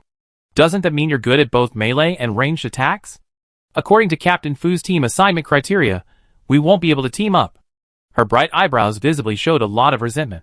She had no choice but to walk back to Xie Shuang by his side, expressing her utter disdain. Sigh, looks like I have to continue teaming up with this white fox. Two ranged attackers will definitely need a defensive shield like Hengzi. Alright. She lazily crossed her arms and stopped. So how are you two going to team up? Are you going to team up or split up to explore the ancient Banyan Tree Sea? Fu Yisui replied coldly but frankly, it's unwise for teammates to be too scattered in unknown areas. The implication was that he and Yi Li would act together, and that a two-person team of Fu the Killer and Yi the Slayer would likely be unmatched by any of the military academy students present. The other three unconsciously cast pitying glances, seemingly already considering them potential targets of the two big shots. Fu Yi nodded slightly to Yi Li, signaling him to retract the floating throwing knife into his sleeve. According to his usual practice, the first thing to do before a two-person operation was to exchange information, and Yi Li clearly understood that sharing was essential for the operation. None of my current opponents have survived to this day. Even the throwing knives I wield are made primarily from materials I chipped off another long sword during the competition, further processed from materials I collected or obtained through murder and robbery. My ability to control multiple throwing knives with my mental power hasn't been revealed either. Any opponent who saw this move turned into my points, and was ejected from the arena. Fu Yao suddenly rushed over and hugged her. My little Li, you don't have to be so blunt about murder and robbery. In our industry, we call it free and precious sponsorship from the kind and generous contestants from other military academies. Yi Li actually nodded seriously, accepting this explanation. Okay, I understand. At this moment, the live chat was filled with heartfelt protective words from her fans. Sister Yao, please spare my daughter. She's just a minor. What if she actually takes those weird words seriously? Daughter, please don't take it seriously. Just maintain your current pace, whether it's fighting alone or in a team. It's all within the rules of the arena. Captain Fu, put aside your aloofness and use your captain's authority to shut that woman up. Fu Yisui, seemingly oblivious to the pleas of the crowd, coldly stepped forward and lifted the innocent Yi Li from Fu Yao's tight embrace. He casually picked a direction, grabbed her without looking back, and left. Yi Li, always going with the flow in the team's arrangements, obediently followed the wealthy captain who provided star coins and materials. Her soft, long hair brushed against her large, well-defined hands, and her bright, tea-colored eyes, glancing curiously backward, met Fu Yisui's deep, dark pupils. Fu Yisui calmly and steadily placed Yi Li on his feet, flicking out a long, slender light blade with one hand. Yi Li naturally followed behind Fu Yisui, since the captain was in charge of strategizing. She simply let her mind wander, imagining herself as a sharp, cleaving blade. Just when she thought things would remain relatively quiet, Fu Yisui suddenly spoke. What do you think of this so-called major event? This must be the captain assessing a new member's abilities. He can't afford to be idle. If there's anything to hide within the ancient banyan tree forest, the possibilities are extremely limited. If I had to describe it, it would probably only be these ancient banyan trees and the area beneath them. Fuisue led Yili a little further before finally discovering some strange markings hidden beneath the partially peeled bark of several ancient banyan trees. The markings were half blurred, half clear, as if they had been deliberately erased. The shape hidden beneath the banyan tree bark resembled a chicken claw print. Both of them approached to examine it closely. Fuisue's dark eyes narrowed slightly, as he muttered to himself, "It looks less like a code and more like a farm's marking. Chicken claw, a farm's marking. It seems something is being specifically raised somewhere." Suddenly, a phantom image flashed through Yili's mind. A pure, absolute blankness began to crack with tiny, yet rapidly healing fissures. Cough, cough. She choked on her saliva, coughing several times. Yili instinctively reached out and grabbed the drooping roots of the ancient banyan tree beside her, her slender fingers unconsciously scraping away a bit of the thick, tough bark. Unexpectedly, she discovered something tightly concealed within the intact bark. Upon closer inspection, she realized it was a remarkably complete mark. Compared to the half-blurred chicken claw and the unpleasant marks of the farm, this complete mark exuded a vibrant sense of life. It clearly showed a tender seedling with 3 leaves. If Yili hadn't suddenly seemed unwell and grabbed the drooping, slender root, most people would have assumed the chicken claw was the only mark nearby and ignored other possibilities. This is probably what is often called the most dangerous place is the safest place. Perhaps it's all true. Perhaps it's all false, perhaps a combination of both. But since everyone is currently in a simulated competition, they have to consider all possibilities. It seems this deep yet seemingly simple banyan forest holds more secrets than anticipated. The only way to move forward now is to search for the marks as thoroughly as possible by peeling back the bark. Should we search for the 2 marks separately? No need. Fuisue sighed. The first mark we find is probably the biggest secret here. And the later, more concealed mark might be a branch of the story from which Mr. Yuan disagreed. Or perhaps a mark of rebellion. Chapter 70. The given code wasn't particularly concealed. Or rather, finding the marker within the designated small area wouldn't be too difficult. The military academy students, scattered across various locations, began a net-like search along the 2 markers, discovering one after another numerous occupied or abandoned temporary sites. It must be said that choosing this ancient banyan forest was likely due to the countless enormous banyan trees and their numerous exposed and drooping slender roots. The saying "a cunning rabbit has 3 burrows" could be transformed into ancient banyan trees with countless roots in this sea of trees. Such a wondrous terrain, allowing for digging holes all over the mountainside, and such excellent hiding places, certainly suited the unique site selection preferences of certain shady organizations. The lush, ancient banyan forest stretched endlessly in all directions, seemingly without end. However, the members of each squad were diligently searching for their final destination along the markings at breakneck speed. When the scattered military academy students regrouped, everyone had a general idea. The key wasn't finding the final destination based on the markings, but rather figuring out how to actually explore the specific location and try to open the door leading inside. The 15 reluctantly reunited. "Gentlemen, what do you 2 think of the current situation?" Ing Lin, as the official representative of Delian, addressed Fuisue, the de facto official representative of Sothos and Hinterland. Lu Yoguang offered a gentle, elegant smile, seemingly unaffected by the surroundings. Lu Yoguang took 2 short daggers from her bindings, casually wiping them with the sleeve of her combat uniform, her amber eyes slightly shifting with an indifferent expression. "What, young Master Ing, do you want to skip the decryption and just rush through the process of reducing numbers?" Ing Lin is outwardly known as a gentle and refined gentleman with leadership qualities, but in reality, the military academy students all know he has another nickname, Smiling Tiger. Of course, he himself possesses a cunning nature that rivals that nickname.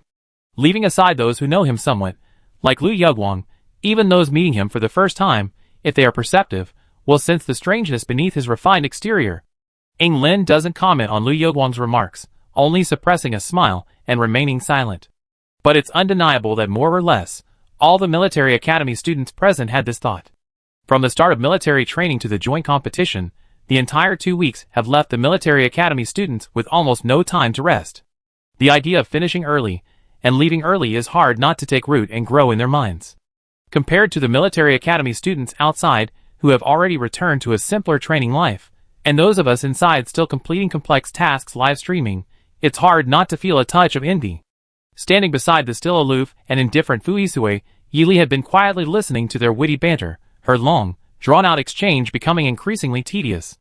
But then she heard Lu Yoguang clearly say, eliminating everyone to the top 7 without deciphering the secrets.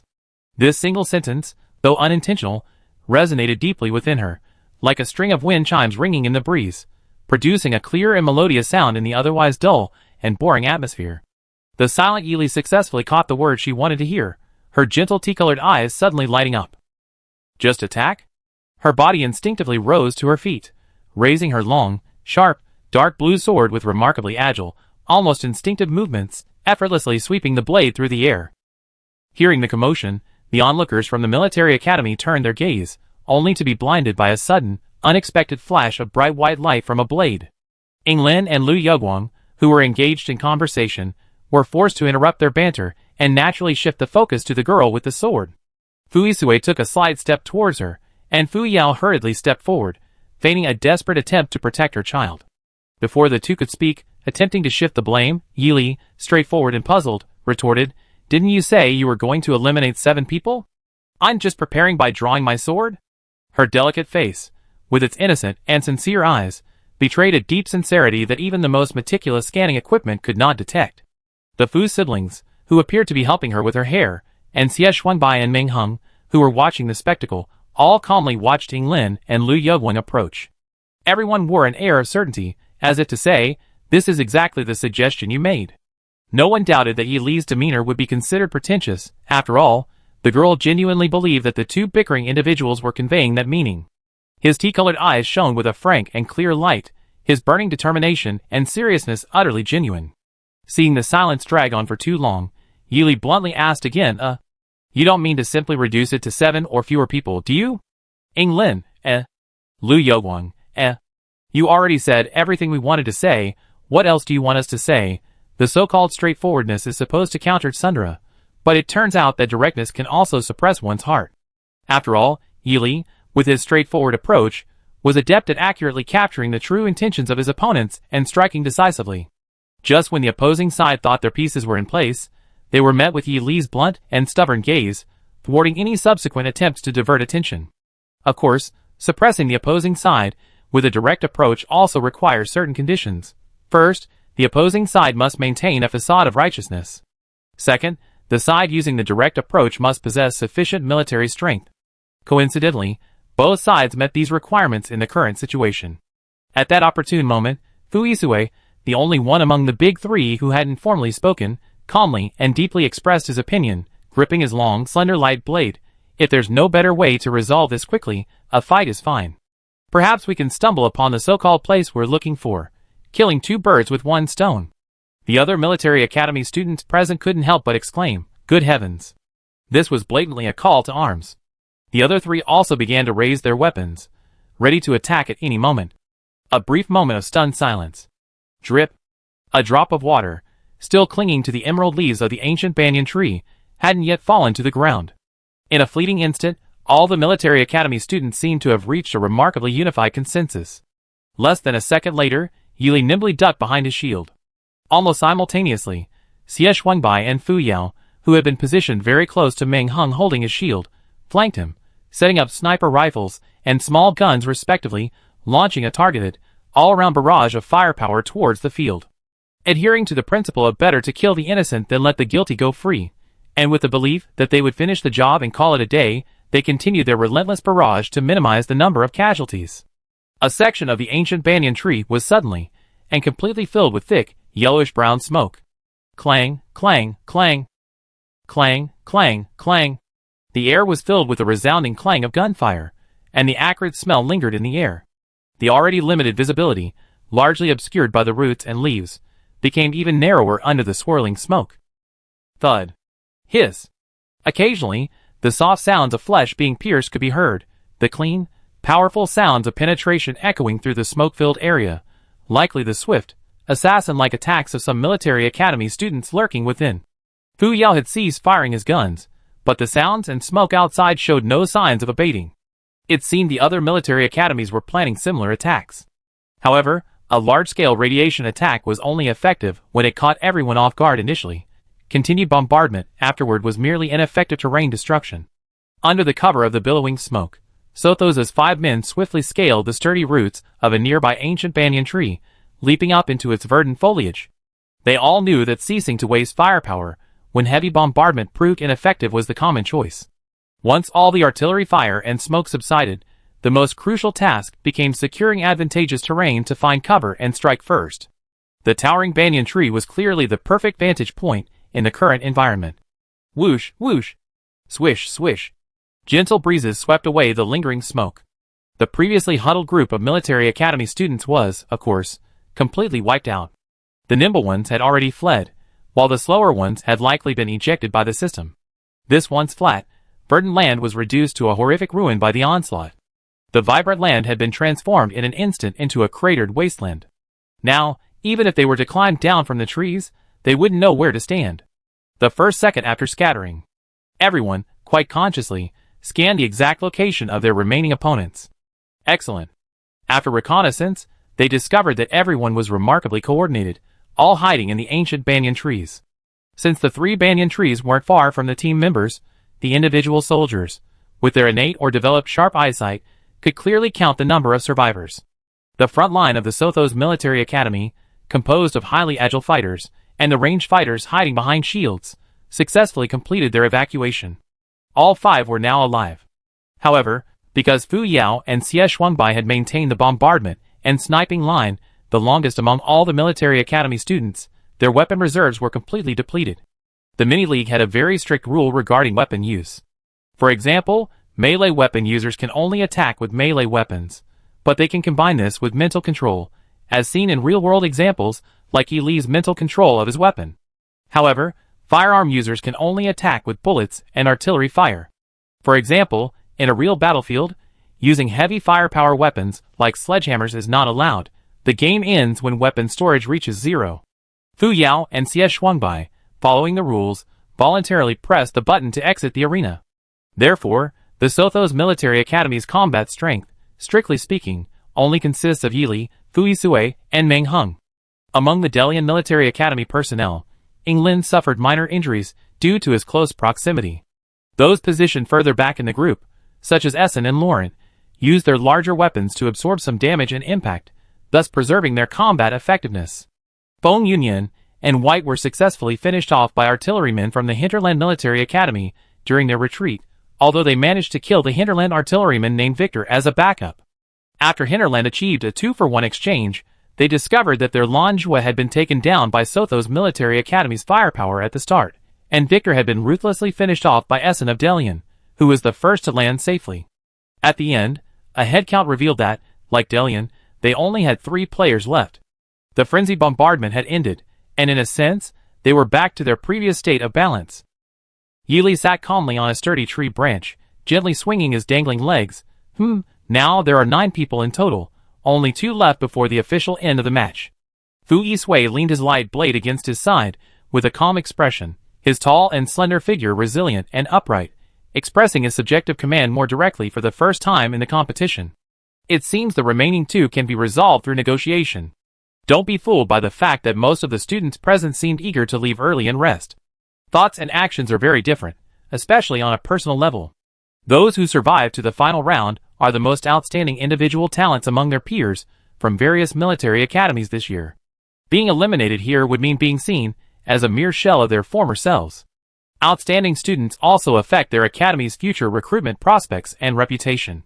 Here, reputation refers to the way the principals, sitting side by side in a large-scale competition, unconsciously veer from casual conversation into sarcastic banter. Besides, this is being broadcast live across the entire planetary network. Even though they reached legal adulthood, the youthful spirit and pride within them haven't been completely suppressed. When it's time to be passionate, they absolutely cannot easily lower their heads and show weakness. While the numbers appear equal on the surface, a subtle situation exists. The 3 from Sothos Military Academy are at full strength, while the 3 from Delian and Hinterland all bear injuries of varying degrees, making their relative strengths and weaknesses obvious. Given the current imbalance in strength, it would be unwise to engage in a large-scale, intense conflict in a competition primarily intended for probing. Ying Lin and Liu Yaoguang exchanged a helpless glance, then had one member of their team automatically eject, ensuring there were exactly 7 participants. A mechanical electronic voice suddenly broadcast above a sea of ancient, pure green banyan trees. Congratulations to the 7 military academy students present for successfully fulfilling the ejection conditions for this competition. Please prepare accordingly. You will be officially ejected from the simulated area in 3 seconds. The final batch of ejected military academy students did not dissipate into countless streams of data like the previous batches, but instead transformed into beams of clear, bright starlight, soaring from the treetops into the lush green sky above, trailing star tails. The military academy students, transformed into dazzling starlight as they departed the virtual arena, could even retain their 5 senses within the starlight beams, experiencing firsthand the entire process of their journey, as light as starlight, towards the clear, bright sky. A refreshing breeze whistled in their ears, the endless sky filled their bright eyes, and turning their heads, they could gaze down upon a lush, ancient banyan tree forest, a truly blissful experience for both body and soul. This was a unique reward from the organizers of the competition to the military academy students. Although in this age of advanced technology, flying freely in the sky or traversing the stars is commonplace, a mech could easily fulfill the dreams of people on ancient Earth. However, accomplishing all this with sophisticated weaponry is vastly different from truly experiencing the feeling of soaring in harmony with nature. Encased firmly in a hard metal shell, the heavens, though free in a way, cannot escape all constraints. But if transformed into starlight, it would be as if every inch of its skin could truly perceive the green leaves, the breeze, the white clouds, and the changes in air pressure. This, then, is the most primal and natural dream in the eyes of ancient humans on Blue Star. Fly. Chapter 71. Countless beams of magnificent, pure starlight rose one after another around Yili, soaring into the sky above the verdant sea of trees. The starlight reflected in her serene tea-colored eyes, as if miniature, dazzling fireworks were dancing lightly within them. Before she could gather her thoughts, she suddenly felt her body begin to shimmer, floating lightly, and gradually leaving the branch she had been standing on. Yili felt a strange gravitational pull drawing her ever upwards. The instant her feet left the branch, she instinctively closed her tea-colored eyes, trying to perceive the true feeling of herself transformed into a ray of starlight. It was as if a unique, cool touch inexplicably caressed her soft skin. Her entire body seemed gently immersed in clear water reflected by the bright moonlight. Unlike the slightly viscous nutrient solution in the petri dish, or the warm water formed from mental energy when the virtual pod connected, this fluid possessed a unique, cool touch, like the first melting snow of late winter turning into a spring stream. It didn't make the person inside feel cold and shiver, but rather seemed to thoroughly wash away the weariness and filth of a long battle, leaving only a pool of water on the rocks. Yili jolted awake, his calm tea-colored eyes snapping open. He looked down carefully and caught sight of a vast, vibrant sea of ancient banyan trees. The lush green waves rippled softly on the ground in the gentle breeze, their texture as smooth and soft as fine silk. It seemed to have finally reached its end. The bright white light before him suddenly became blinding, so bright that he quickly closed his eyes. Beep beep. The alarm clock set by the personal terminal rang precisely in the bedroom, urging him to wake up. Yili woke up on time, warmed up by running around the dormitory building, and was about to grab her bag and head to the teaching building when Fu Yao suddenly grabbed her and hugged her tightly. Lili, where are you going so early? There aren't any early classes this morning. Yili, startled, pulled out her personal terminal to check and found it was indeed true. She had planned to get there early to grab a better seat and listen attentively in class, hoping to transfer to a different major. She had researched the transfer process beforehand. The credits earned by students transferring from their original major at the end of the semester would have a significant impact on the transfer outcome. To summarize in the words of countless transfer students on the school's online forum, if you can't even grasp the basic first-year courses, it only proves you're not smart. You can't even master the basics of your original major, yet you want to switch majors and catch up with students who have studied for a semester longer than you? Keep dreaming, yes. Despite participating in many of the things that individual students in the department are supposed to do and successfully establishing a firm foothold within the department through overwhelming force. But Yi Li's ultimate goal remains successfully transferring to the mecha department. This ambition to switch from individual combat to mecha remained firmly steadfast and unwavering. Yi Li acknowledged Fu Yao's message, turned back to her room to retrieve her personal mecha design notebook, and then waved goodbye as she dashed out of the dormitory. She planned to use the break before class today to find a quiet place to seriously consider and refine the new integrated offensive and defensive shield that had sprouted during the competition. She had already inquired during military training that each teaching building at Sotho's military academy had a designated rest area on the top floor for the students. Quite by chance, the top floor of the building where the first-year students of the individual soldier department had their classes housed a greenhouse filled with various flowers and plants, enclosed by light blue, semi-transparent glass. On sunny days, the natural light was excellent, and the light blue glass softened the starlight, making it gentle on the eyes. A natural attraction for a military academy student like Ely, who, hailing from a planet with a unique designation, had never seen such exotic plants. In severe rain or snow, the greenhouse would automatically raise its sturdy outer shell to protect the plants. Getting a good spot in the top floor greenhouse early in the morning for quiet contemplation was ideal, a rare moment of leisure in her first experience of military academy life. Fu Yao could only watch her hurried movements and guess at the excitement hidden beneath her cool face. The rumors were indeed true. The moment Ely pushed open the door, she was overwhelmed by the vibrant flowers and fresh, cool air filling the room. It felt as if the lush greenery, representing nature, was giving her a complete cleansing of body and soul. Not content with this beauty, she couldn't keep it to herself. She promptly took photos and sent them to her master Cui Sheng, who was far away on planet number, and to her classmate Chi Ro, who was diligently preparing for her exams. Having listened to her master's countless legendary tales in various settings, both actively and passively, Yili knew that her master was intimately familiar with the situation at Sotho's military academy.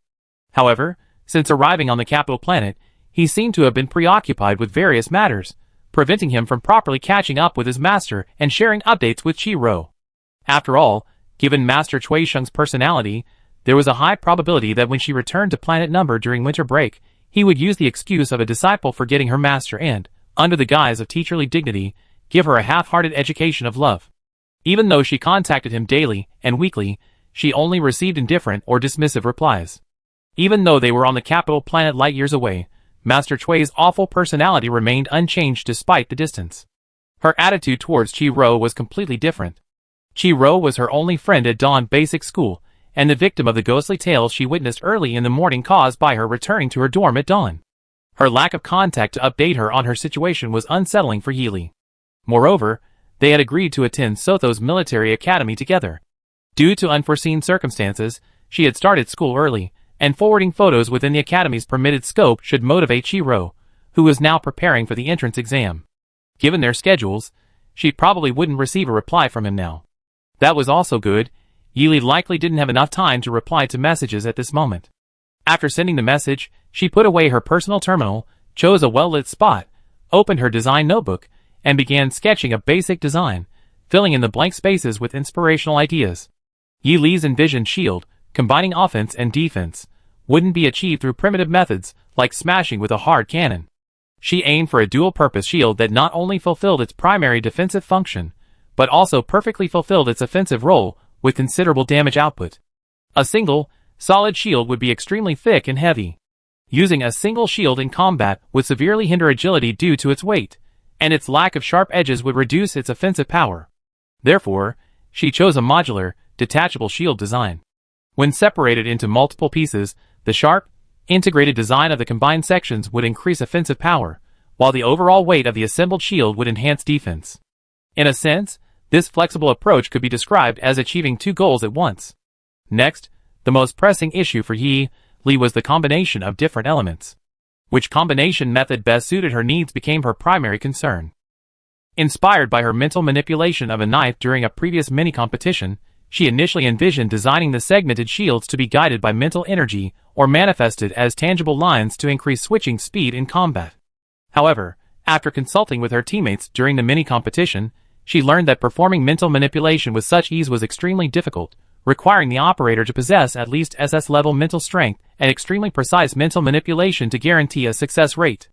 Meng Hung, as the person involved, also clearly stated the absolute impossibility of relying solely on mental manipulation, strongly requesting that Yi Li, now a mecha pilot, show more care and concern for her former colleagues.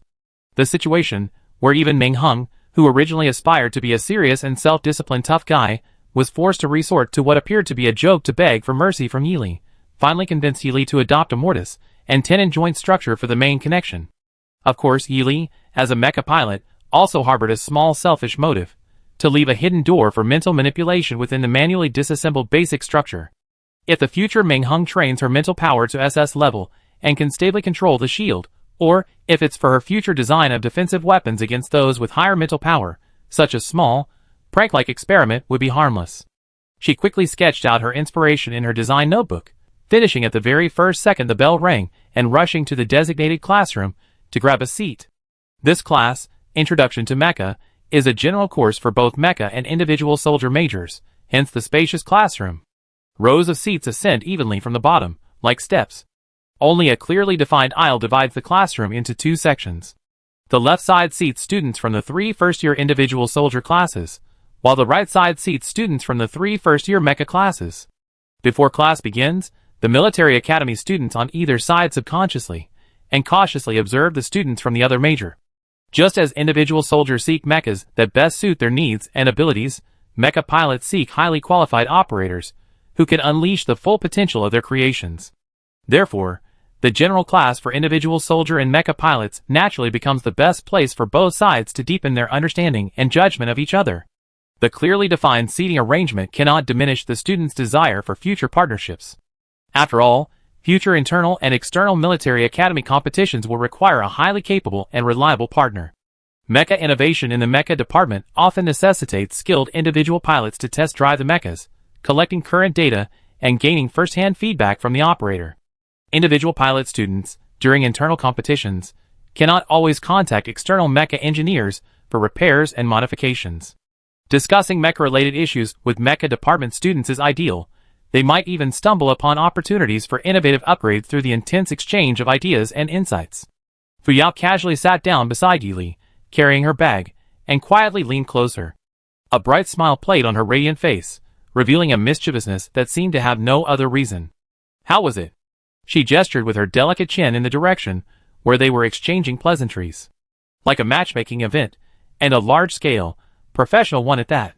The analogy, though a little odd, was surprisingly fitting for the current atmosphere. Yili closed her design notebook. And what about Sister Yao, the excellent gunner of Sothos? She must have received quite a few partner offers from her fellow mecha pilots, right? Fu Yao's expression suddenly turned strange. She sighed deeply and sadly covered half her face. After a long pause, she reluctantly spoke, her voice barely audible. No one has come looking for me. How could that be? Yili was bewildered.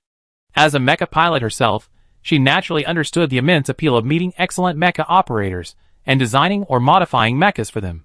Fu Yao wasn't indignant. Instead, she mechanically revealed the real reason. Because Fu Go and I come from the Fu family. Most of the students in the mecha department believe that since we already possess top-tier mecha resources, we naturally wouldn't bother with the superfluous additions of student-level mecha pilots. That's true. Our current mecha configurations are top of the line for us right now, and partnering with us wouldn't promote the self-growth of mecha pilots. On mechas painstakingly created by mecha masters, there's no room for trial and error. If something goes wrong, it would create an embarrassing and difficult situation to handle, so naturally no mecha students would be willing to take the big risk of cooperating with us. Hearing this, Yili seemed to understand something and muttered to herself.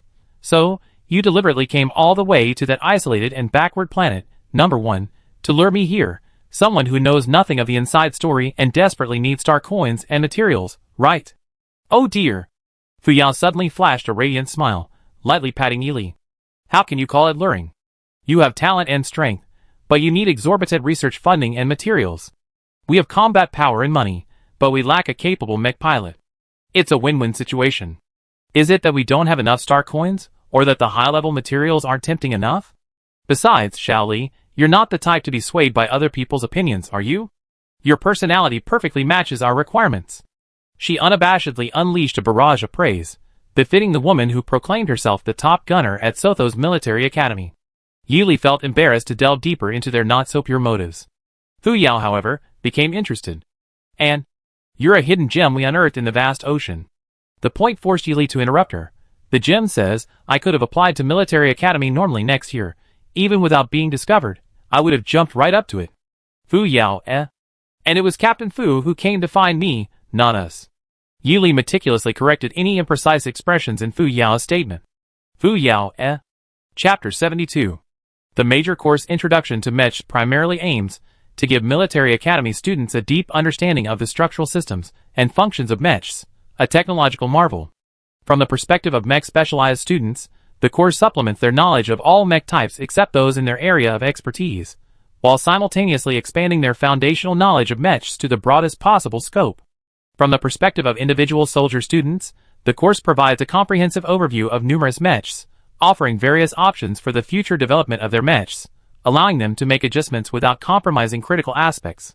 Because this course is highly flexible in both breadth and depth, and students' varying levels of understanding can differ significantly due to differences in their pre-enrollment life and educational backgrounds, Sothos Military Academy, in order to maintain a peaceful and supportive classroom environment, often enlists a group of highly experienced and authoritative senior members to teach this general lecture. The Military Academy students, who had been fidgeting, consciously returned to their seats and waited quietly before the professor arrived for the large lecture.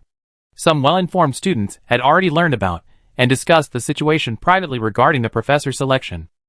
The classroom door was gently pushed open, revealing a middle-aged gentleman in a suit and overcoat. His refined features exuded a friendly aura, and a sense of familiarity struck Ely. She frowned, searching her memory for the answer. Wasn't this the same person who had served as the examiner in the knowledge section of the special recruitment assessment?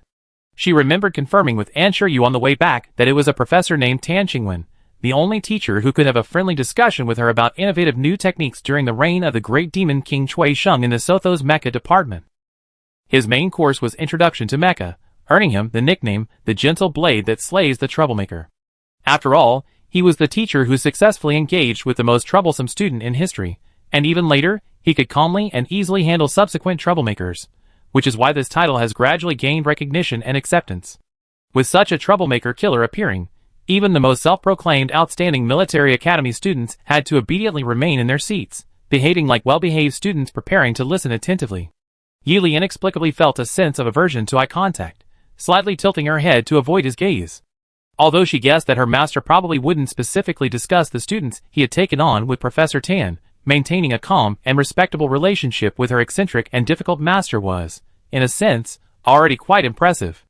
Tan Qingwen, holding his lecture notes in one hand, stood calmly on the podium, lightly tapping the lectern.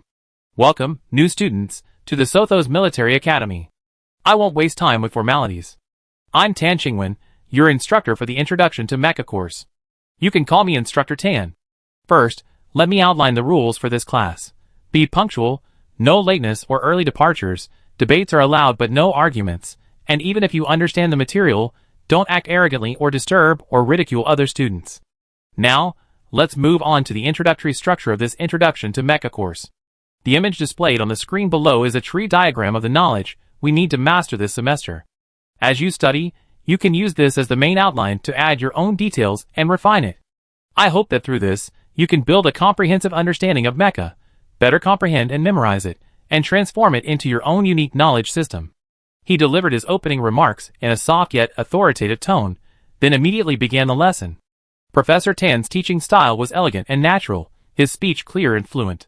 He never looked down at his notes or books, instead using a tree-like structure displayed on a large screen as the basic framework, further refined through blackboard writing, to impart his already internalized textbook knowledge to all the students present.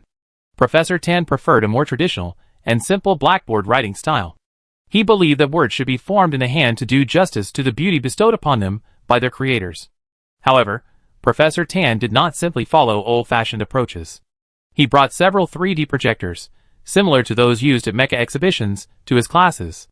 When he discussed certain classic or exceptionally innovative mechs, he would use equipment to project real mechs from historical records for the students to appreciate. Yili watched particularly attentively among the students, but unfortunately, he could only observe from afar, and couldn't get closer to observe the panel data. Mech Introduction was a 3-period general lecture, but time seemed to fly by during Professor Tan's lectures, yet it felt incredibly fulfilling.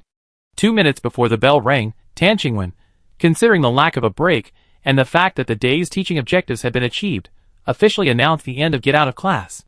Use this minute or two to hurry to the cafeteria and grab a good seat for lunch. With that, he elegantly picked up his untouched lecture notes, still intact, and walked unhurriedly towards the classroom door. The semester officially ended. The moment he stepped out of the classroom, the previously energetic and vibrant students instantly deflated like punctured balloons. The excitement of the new semester, The fatigue of 2 weeks of military training, the tension of facing the legendary instructor for an extended period, and the exhaustion from 3 consecutive classes all swirled in their minds, making it hard not to feel a nameless weariness. But this only lasted for a few dozen seconds before everyone naturally recharged.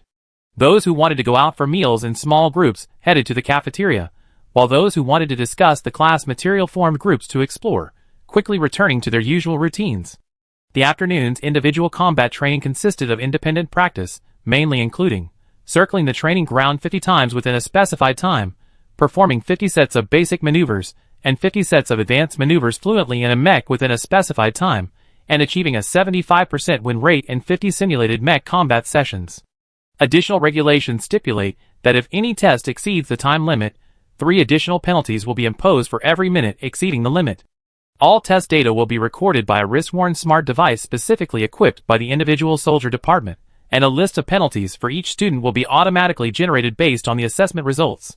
However, what is particularly enviable is that the basic drills, which were only scheduled in the first week, will be exempted once for military academy students who persevered to the final stage of the league competition. After all, they worked much harder than the other students and brought considerable honor to Sotho's school. Because of the empty time in the afternoon, Fuisue specifically called Yili out. Fuyao looked on, completely bewildered, as Yili walked away, just like in the morning. Yili was initially bewildered when called out, but later realized what was going on. The incident dates back to military training. Yili and Fuisue, possessing combat skills beyond their years, were independently led by an assistant instructor to complete various data recording tasks.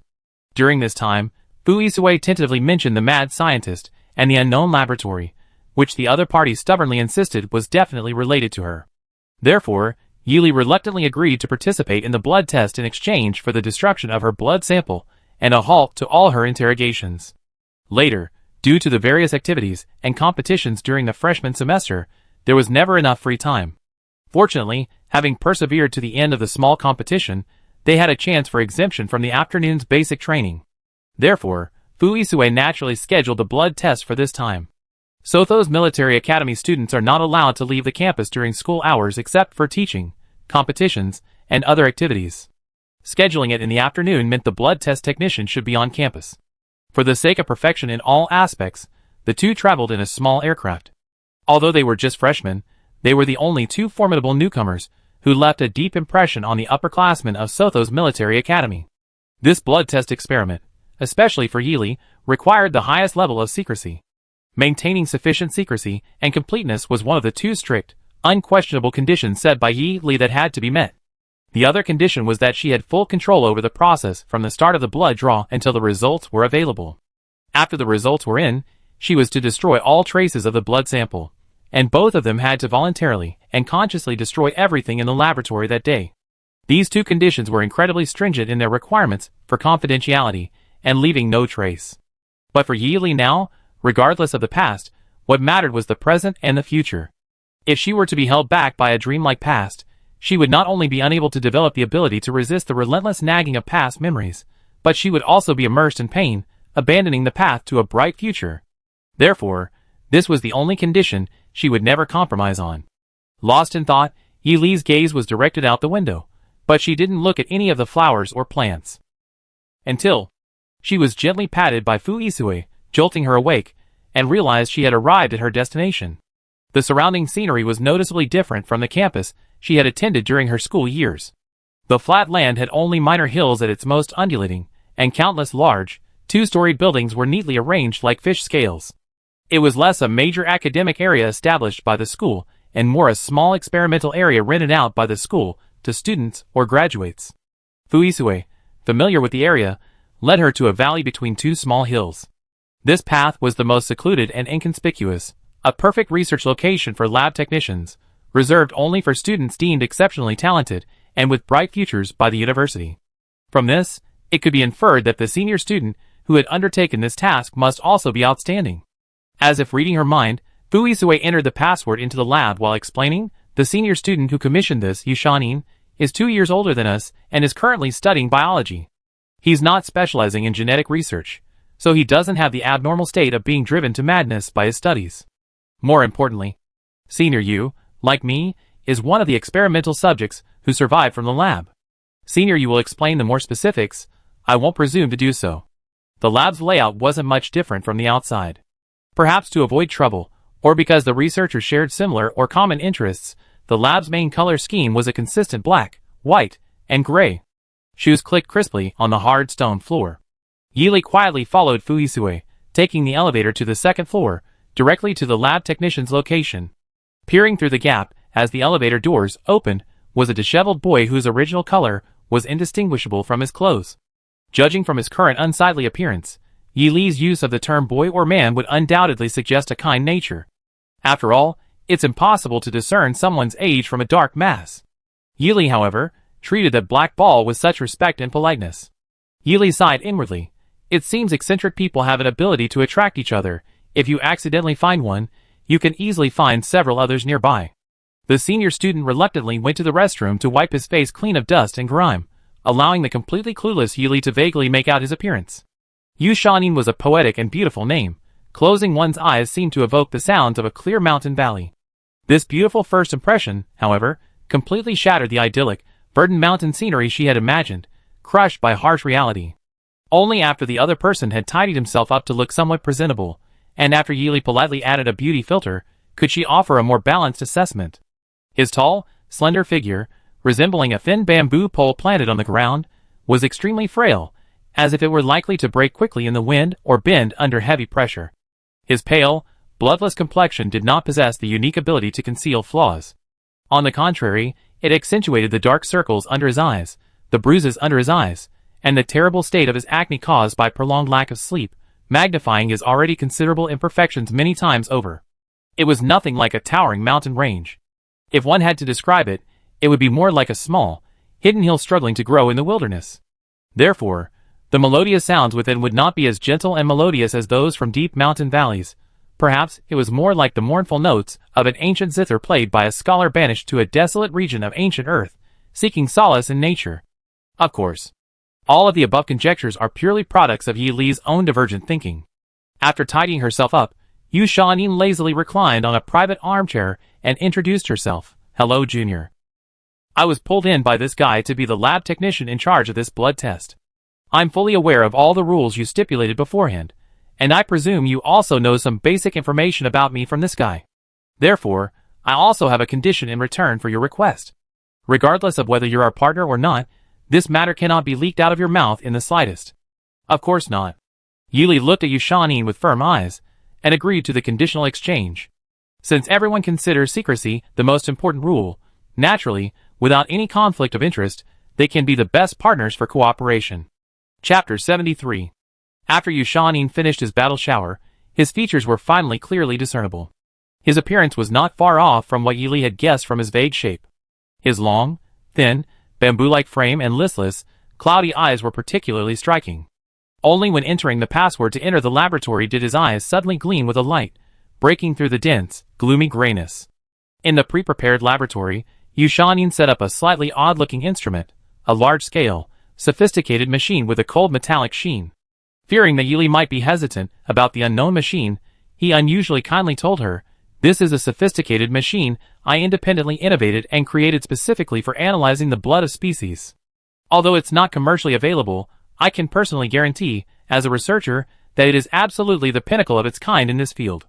Yu Shanin's tone wasn't high, but a hint of pride was hidden within his calm voice. It's true that humanity harbors an endless fear of the unknown, but Yili remained calm. The reason was simple.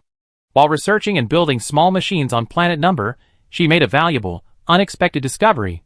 Those with strong mental power could control the extraction of small strands of mental energy from their bodies, forming a cluster, then severing its connection to their main body and detonating it to force the machine to shut down. Of course, she also researched methods for individuals with weaker mental power to escape the machine. Compared to the crude and simple method used by those with strong mental power, those with weaker mental power could allow their mental energy strands to flow along the machine's circuitry. As long as they could find and interfere with the core before their main body suffered any physical damage, they could succeed. For those with weak mental strength to break free from the machine, the required mental resilience and precision of control are extremely high, making perfect success truly difficult. However, Yuli's control over her mental strength clearly allowed her to easily implement both methods. Following Yu Shanin's instructions, She first rolled up her long sleeves to 2 inches below her shoulders. She then allowed him to firmly secure 2 crystalline, transparent contact lines to her 2 upper limbs. If we use the basic blood sample collection method, I have 3 concerns. First, improper disposal may leave residue. Second, your blood may undergo different changes after leaving your body. And third, I personally strongly believe that blood with fluctuating mental energy represents a person's most complete and positive state. Yu Shaonin, despite maintaining the stern, oblivious expression typical of a lab technician, still explained with a strong sense of service. This unusual explanation, of course, wasn't free. So, after weighing the pros and cons, we chose a new method. When you enter the machine, I activate the start button from the outside. Then, the 2 contact lines connecting you to the analyzer will begin emitting unique mental energy fluctuations. As long as you prevent your internal mental energy from attacking outwards, and instead envelop your blood and move it to the weakest point, where the lines contact your skin, the machine will be able to complete the scan. Of course, the most crucial principle is a closely guarded secret and cannot be leaked. Anyway, it's a powerful device that can complete element scanning without requiring blood samples. After finishing this long explanation, Yu Shaonin slumped into the specially made recliner that had just arrived to catch him, deeply realizing that he hadn't talked so much in a long time and really needed to stop and rest for a while. Yuli cautiously entered the machine, quickly signaling her readiness to those outside. Yu Shaonin quickly focused, carefully adjusting the machine's settings and pressing the start button. Okay, it's starting now. Beep. The machine sound wasn't harsh, but rather melodious and pleasant. The machine quietly and meticulously began its internal program step by step, the 2 contact lines connecting Yi Li's upper limbs to the machine gradually glowing faintly. Waiting inside the machine, Yi Li could clearly feel a surge of mental energy rapidly approaching from the other end of the 2 contact lines. Instinctively, she erected a small, thin membrane at each of the 2 narrow contact surfaces as a defense, simultaneously closing her eyes to sense the flow of mental energy within her body. The mental energy fluctuations from the other end successfully connected with the mental energy encased blood within Yi Li's body, triggering a mental energy resonance that gave her a real sense of her blood being scanned. Carefully controlling the strength and precision of her mental energy allowed her, as the one being scanned, to manage the progress in a unique way. Beep. Ding. The blood test, which took even longer than expected, was over. When Yi Li came out, the blood test report was already out. Yu Shaonin practically pressed her face against the paper, as if she wanted to see it through. Fu Yisue stood aside, and simply waved for Yi Li to come, and see the report as well. Yu Shaonin read through the required information at lightning speed, her eyes gleaming with an extremely bright and dazzling light. It could be said that just from that unbearable gaze, the person being scanned could understand the general result without even reading a single word. Bang! A deafening slam on the table stunned the 3 people present. Just as I thought! Congratulations, junior sister Yi Li. Through the experiment comparing the blood of your fully formed form with that of junior brother Fu, we have successfully proven that there is an extremely subtle mutual resonance of mental energy fluctuations within you two. These mental energy fluctuations originate from the potential developed from gene fragments within your bodies. In other words, both of you possess similar fragmented gene fragments. You should know that if junior brother Fu and I were to deliberately extract this part capable of generating fluctuations for experiments, we would have to mobilize a large portion of our mental energy to stimulate the blood in the core area just to successfully extract even a tiny amount.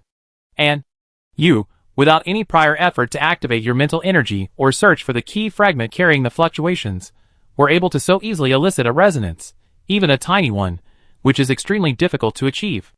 This proves that the fragment implanted in his body as an experimental subject is similar to, and compatible with a fragment present in your body. In other words, even with only a small-scale comparative blood test, the correct answer is that you should be one of us. Furthermore, possessing blood that resonates so easily, you are definitely one of the earliest batch of first-phase experimental subjects. Yu Shaonin's excited words came abruptly, seemingly awaiting her reaction. Yi Li's tea-colored eyes casually swept over her, not considering it particularly important. Was that experiment ultimately shut down and eradicated? Yes, the higher-ups did send many people to explore and clear it out throughout the entire interstellar space. What happened to the experimental subjects rescued from the lab? Those still alive, if their mental energy is extracted, can live a perfectly ordinary life like normal people. But those whose mental energy or blood went berserk during the experiment, even if it was only once, no matter how strong their will to live or how powerful their mental energy, had to accept death. Of course, this is just a tiny, invisible part of the ocean. Most, if not all, of the experimental subjects have already been completely destroyed in countless sealed laboratories, and by many ruthless experimentalists. Yi Li's tea-colored eyes narrowed slightly. His seemingly aloof and composed demeanor masked a sudden, pinpoint-like slit in what was once a vast, pure white ocean in his mind. It was as if an unknown, enormous monster was lurking in the blind spot of the sun's shadow. Since the incident has already been resolved, what are you still agonizing over? Yi Li asked calmly, completely suppressing the restlessness deep within him. All we want to know is the truth.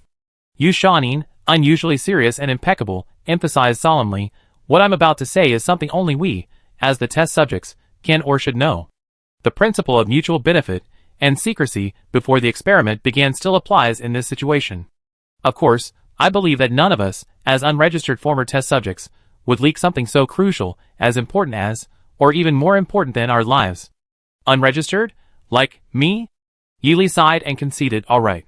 Yu Shaonin finished speaking and handed the conversation to Fu Yisui, who was more persuasive both internally and externally.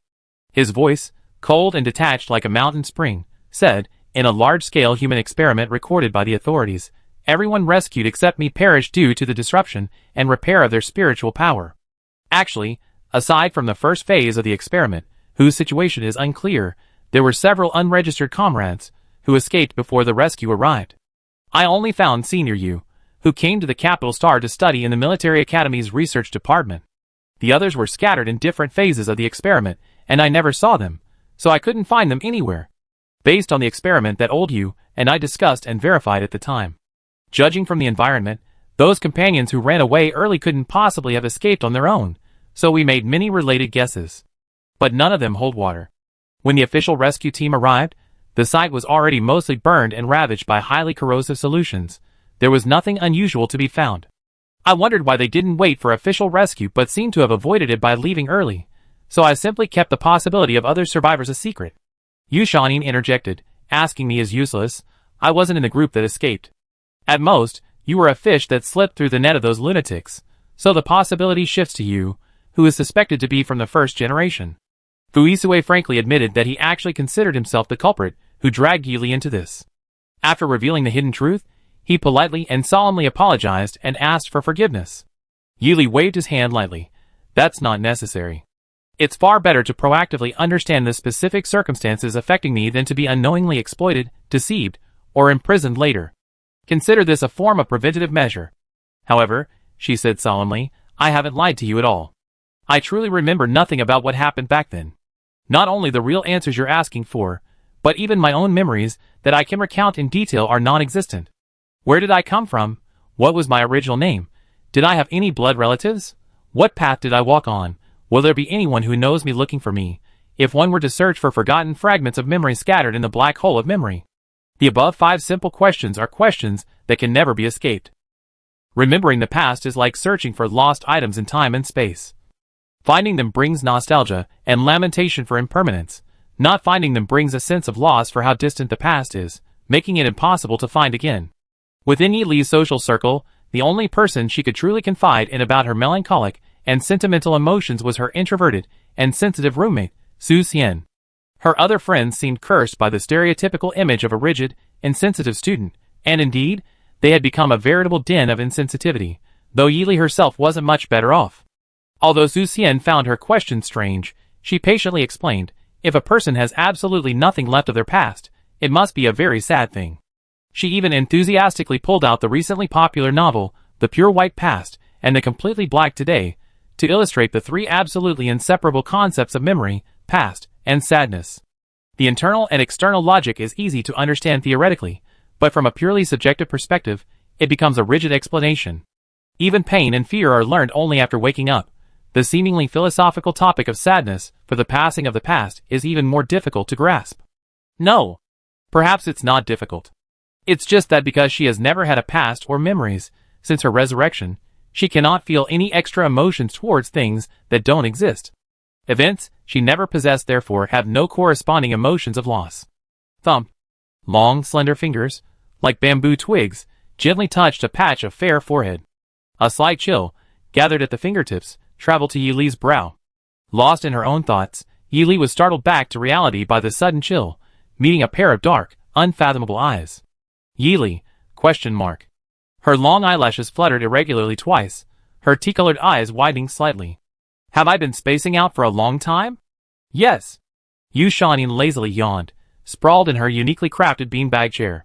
This unique creation of his had even been naturally adjusted to a semi-reclining, semi-sleeping position, practically a state of relaxed rest. It was as if he was just short of pressing the move button to send him directly to the lab's rest room. Perhaps she's tired from receiving too much information all at once, Fu Yisue unusually offered, trying to smooth things over. He seemed to be deliberately reminding everyone, including himself, that despite her studies and life at the Sothos Military Academy, the aloof girl standing before them was actually just a young girl not even 16. Going back further, her age as an experimental subject might have been even younger, and given the strong possibility that she was a first-phase experimental subject, she might have spent more time in that hellhole than any of the survivors. If that were true. Forgetting is an indescribable happiness. Chapter 74. Following the prearranged agreement, Yu Shaonin frankly placed the report into the shredder in front of Yili and formatted all the back-end data. Fu Yi then led Yili back onto the aircraft and leisurely left the school district. Yili sat quietly in her original seat, showing no outward unease. If one had to describe her, a pure, utterly bewildered look would be more accurate. Her slightly dark brown eyes remained fixed on the scene outside the glass. Only the privacy glass allowed her to stare so openly at the beautiful scenery. How is it? A deep, husky voice sounded slowly beside Yili's seat. Although his question lacked a subject, both of them tacitly understood what how is it referred to. Upon hearing this, Yili naturally withdrew her gaze from the scenery outside. She seemed unconcerned, simply expressing her thoughts indifferently. Unfamiliar, uninteresting, like colorless and tasteless plain water. She continued to murmur to herself, perhaps it's because I have no memories that I feel nothing. Fu Yisue's previously upright and straight posture suddenly leaned back in his chair, his cold and hard features seeming to have softened considerably before anyone noticed. What are your plans afterward? Yili. Study hard, live well, find a future career, and incidentally help you find the truth. But I don't really want to know about my past memories. After that, neither of them spoke again. Yili, without realizing it, closed her beautiful tea-colored eyes, and quietly drifted into a long dormant sleep. There was no physical fatigue, no wandering aimless thoughts. It was as if, in a state of unconsciousness, time had rewound to a sealed memory, allowing her to relive past experiences from scratch. She lay half reclined on an ice-blue chair in a spotless, impeccably clean, private laboratory. All the lab technicians who entered and exited treated her, their experimental subject, with caution and restraint. Countless transparent contact lines connected and locked her completely to the chair. Her bright eyes, perpetually filled with cold emotion, though not devoid of light, remained eerily silent, devoid of any sign of life. Yili sensed a peculiar emotion within her. It was as if a massive, ceaseless tide was raging erratically within her, assaulting her with indescribable, overwhelming pain when she least expected it, only to be forcefully suppressed again by her rebellious, unyielding willpower. This endless, cyclical torment left her numb. The complex pain forced her, her mind now blank, to expend far more energy than she had anticipated to suppress it. Even the slightest noise outside her sleep easily disrupted her pre-existing balance, waking her instantly. Huff! Yili abruptly opened her eyes, her vision filled with a bright, worried face. Seeing that she was finally showing signs of waking, Fu Yao quickly cupped her delicate face in her hands, carefully examining her from side to see if anything was still amiss. Are you alright, Xiao Li? Old Fu said, you suddenly fell asleep on the aircraft. I thought it was because you were finally exhausted. Who knew you wouldn't wake up no matter what I did, and you even looked like you were in pain. If Fugo hadn't stopped me, saying that you recover better on your own, I would have already. Yili nodded slightly to her, a reassuring smile playing on her lips to show she was alright. Before disembarking from the aircraft, she specifically called out Fu Yisue, who had long since retreated. The sheer fatigue in her body and spirit seemed to be piecing together fragments of her previously ambiguous memories.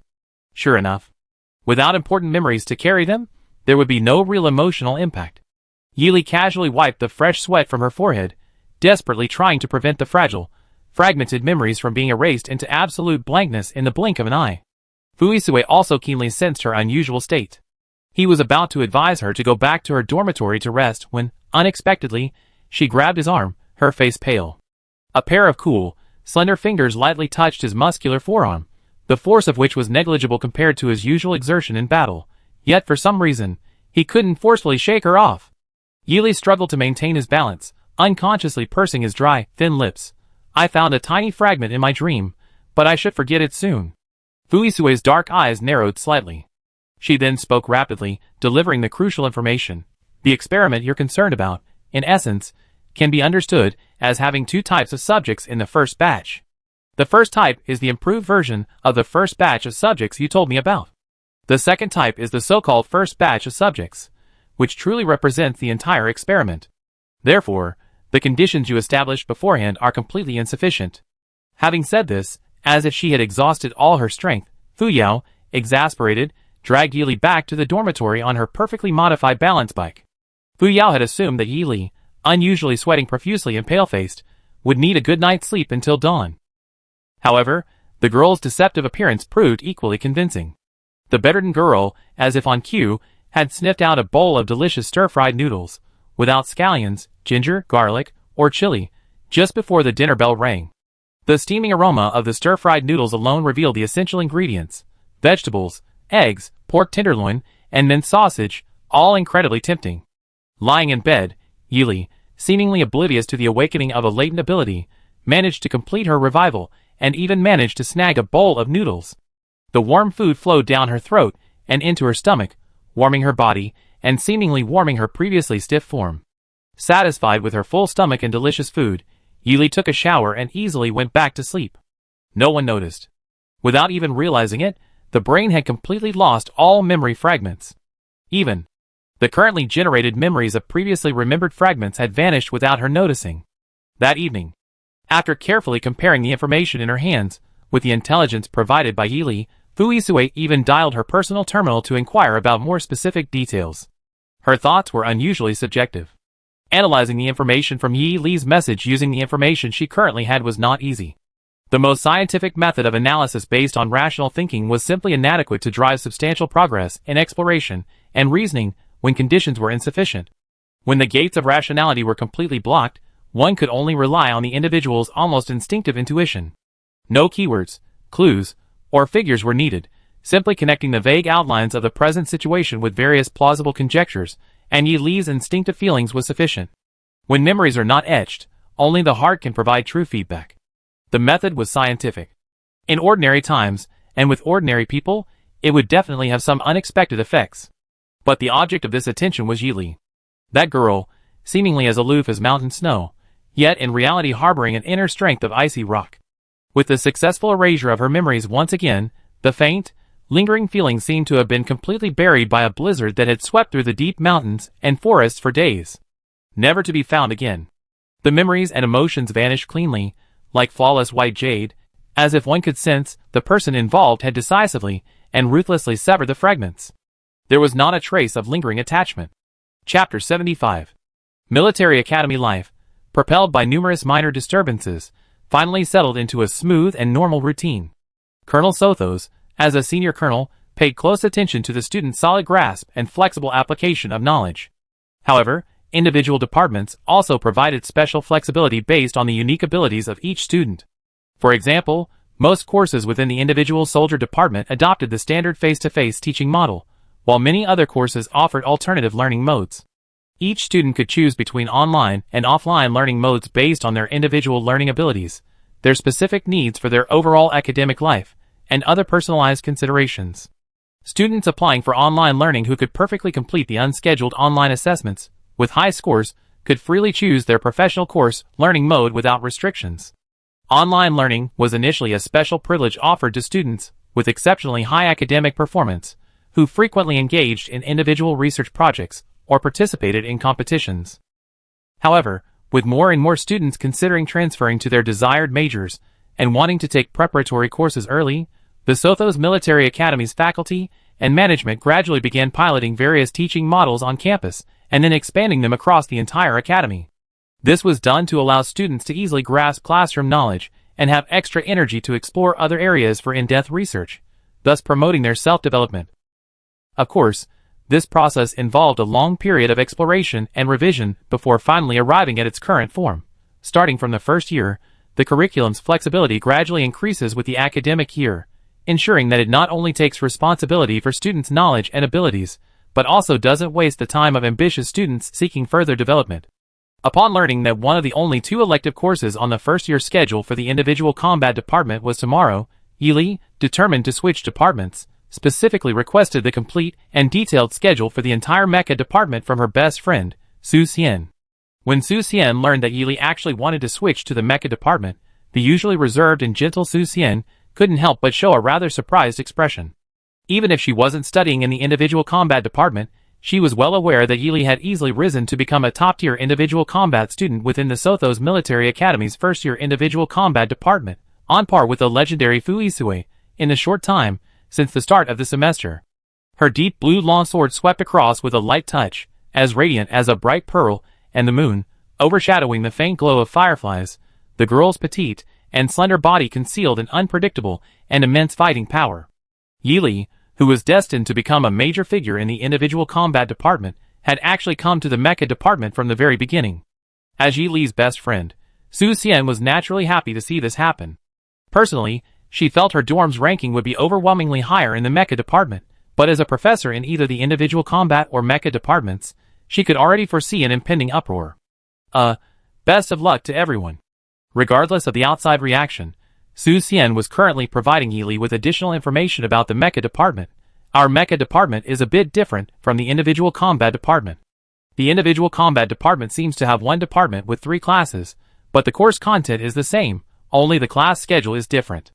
Our system calls it the mecha department, but the course content for each class actually varies considerably. For example, the 4th class that Xiaoyu and I are in focuses on weapons research. This includes not only mecha weapons in the literal sense, but also weapons used in real combat, as well as various single-target and area-of-effect weapons of varying sizes. The other 5 classes focus on the internal systems of mechs, and also accept students from the mental coding department. The first 3 classes are the mech pilot classes, as commonly understood, which focus on the research and production of all the components of mechs. Yi calmly stated, "I want to transfer to the mech pilot class." Su Xian pondered for a moment. Actually, it seems that almost no students have successfully transferred to our department in recent years, and of course, almost no one wants to transfer to my department. But, she smiled, when you took the entrance exam for Sothos Military Academy, you successfully entered to a special recruitment exam that almost no one could pass. So, I still believe that you, Xiaoli, will definitely be fine. Thank you for your kind words. Yi gave the kind and generous Su Xian a hug. Her tea-colored eyes seemed to shimmer with autumn water. I already thoroughly researched the transfer requirements. I didn't participate in the special recruitment for the mecha department because it required students to have the so-called official certification from the Mecha Pilot Association, but I only participated in the Joint Assembly's Mecha Pilot Assessment on star number, so I didn't have any association-related qualifications. She spread her hands helplessly. Besides, the round-trip travel expenses to the Mecha Pilot Association, the registration fee, and the self-funded materials for the assessment are just too much of a rip-off. Even if I wait until next year, I don't want to waste money taking the association's qualification exam. At this point, Yi, who was usually calm and collected, couldn't help but reveal the little temper typical of a 15-year-old girl. Even if the transfer process was difficult, she was determined not to let her precious star coins be swindled by unscrupulous people. Su Xian said with amusement, I remember one of the requirements for transferring is to obtain an intermediate or higher qualification certificate from the Mecha Pilot Association or to obtain a certificate of potential to pass the 3rd stage assessment in the Joint Assembly's Mecha Pilot Assessment. Because the Joint Assembly's Mecha Pilot Assessment is widely recognized as being more rigorous than the association's. The 3rd stage of the Joint Assembly's assessment is equivalent to the association's Advanced Mecha Pilot qualification. That is, it's unanimously considered by mecha masters to be the stepping stone to becoming a true mecha pilot. Yi retrieved a virtual city resident card from his personal terminal, its ID and account name erased, and displayed it in 3 dimensions in midair. Is this acceptable? Su Xian's eyes suddenly lit up. A moment ago, she was a demure young lady, but now she rushed to the virtual city resident card like a rabbit, as if she had instantly switched personalities. This is the first time I ever seen someone my age holding a virtual city resident card. Xiaoli, you actually become an advanced mecha pilot, standing on the threshold to becoming a true mecha pilot. Moreover, this also ensures a sufficient quantity and quality of mecha projects. As long as Xiaoli can withstand the examiner's questioning, she will definitely succeed. Yi breathed a sigh of relief. She couldn't help but feel grateful for the Joint Assembly's considerable strength and reputation in interstellar space. No. To be more precise, perhaps she should thank her master who took her to the Joint Assembly on other planets. While Yili was deep in thought, she seemed to have forgotten to close the interface. When she came to her senses, Su Xian was still meticulously comparing the details of the cards she had previously recorded with the resident card illusion that was now being projected. She wished she could just yank the virtual city resident card floating in midair down to examine it closely. Xiao Xian, didn't you take the Joint Assembly exam? Yili believed that Su Xian, who had entered the Sothos mech department, even if she wasn't qualified to open a virtual city, could at least achieve a certain level. Su Xian shrank back somewhat dejectedly. Well, there are actually many reasons. First, I live in a small star system within the central star system, specifically in the territory dominated by the Mech Pilots Association. The mech pilot apprentices around me are all taking the association's exam step by step, arranged by their parents, so I didn't get to go. Second, while the Joint Assembly provides very generous assistance to newly initiated mech pilot apprentices, it has an exceptionally strict rule. Anyone who has already joined another mech pilot organization cannot rejoin. But those who join first. Joining other organizations after a joint gathering won't be hindered or blocked. But, Yili naturally continued, however, those aiming to become mecha pilots will gradually increase their demand for resources and materials in the early stages. Therefore, mecha apprentices who have already grown into rudimentary forms within an organization with the help of resources will naturally be affected by the organization's discipline and responsibilities, making it impossible for them to join two different organizations. Right?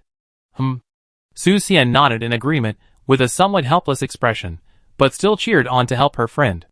Generally, transferring majors requires students to register at a designated time and take an exam at a specified location after the school issues a preliminary notice. Then, as long as the transfer student ranks in the top 20% of their original department, the transfer is successful. Up to this point, it's all easy for you. The most important thing is the interview that determines your class placement.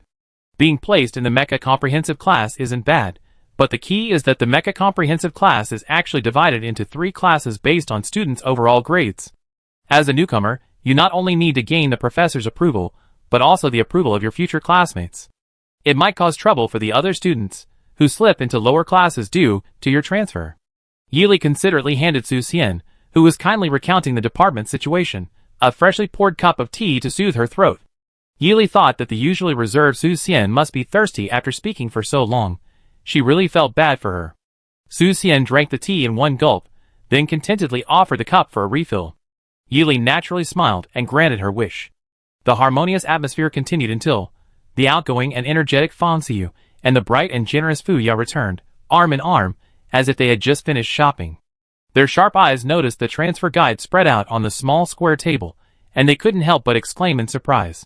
Fu Yao had already heard about Yili's true first choice and, through a reliable source surnamed Fu, knew that the straightforward girl had already carefully explained her path to the department in front of all the professors at the special admissions assessment.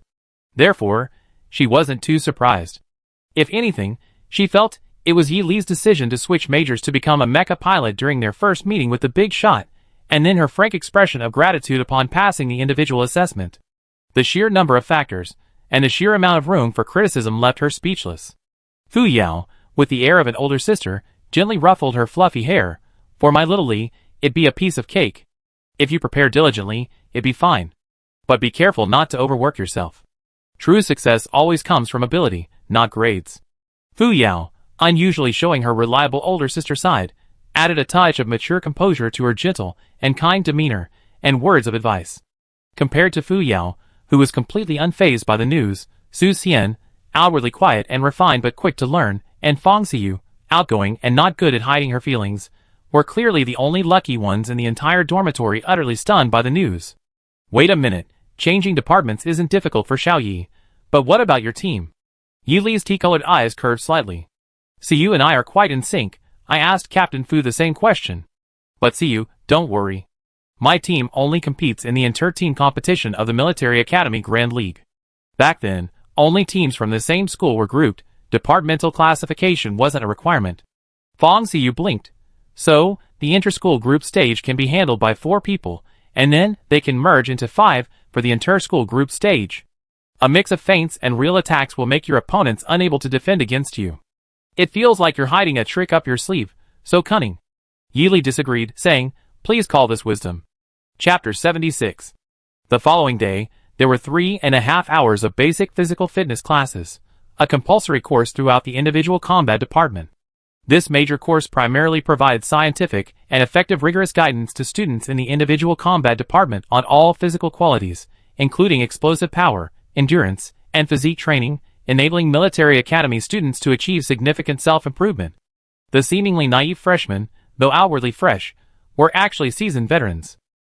Early in the semester's downtime, a group of forward-thinking students diligently used every available resource to search the Sothos intranet for keywords such as freshman year and physical fitness class to estimate the situation for the next day. Physical fitness, in its true sense, refers to the continuous training of one's body and the regular maintenance of a strong physique. In other words, military academy students with sufficiently large and solid muscles might have a slight advantage. However, the two strongest fighters in their class both lean towards a refined physique. Both of the instructors might have possessed slender, resilient muscles, but compared to the massive, iron-hard, bulging muscles of their teacher, they could be considered lean. After all, his physique was so strong that even 3 military academy students standing side by side couldn't conceal it. A physique as imposing as a mountain range. The internal network naturally wouldn't involve deliberate information blocking.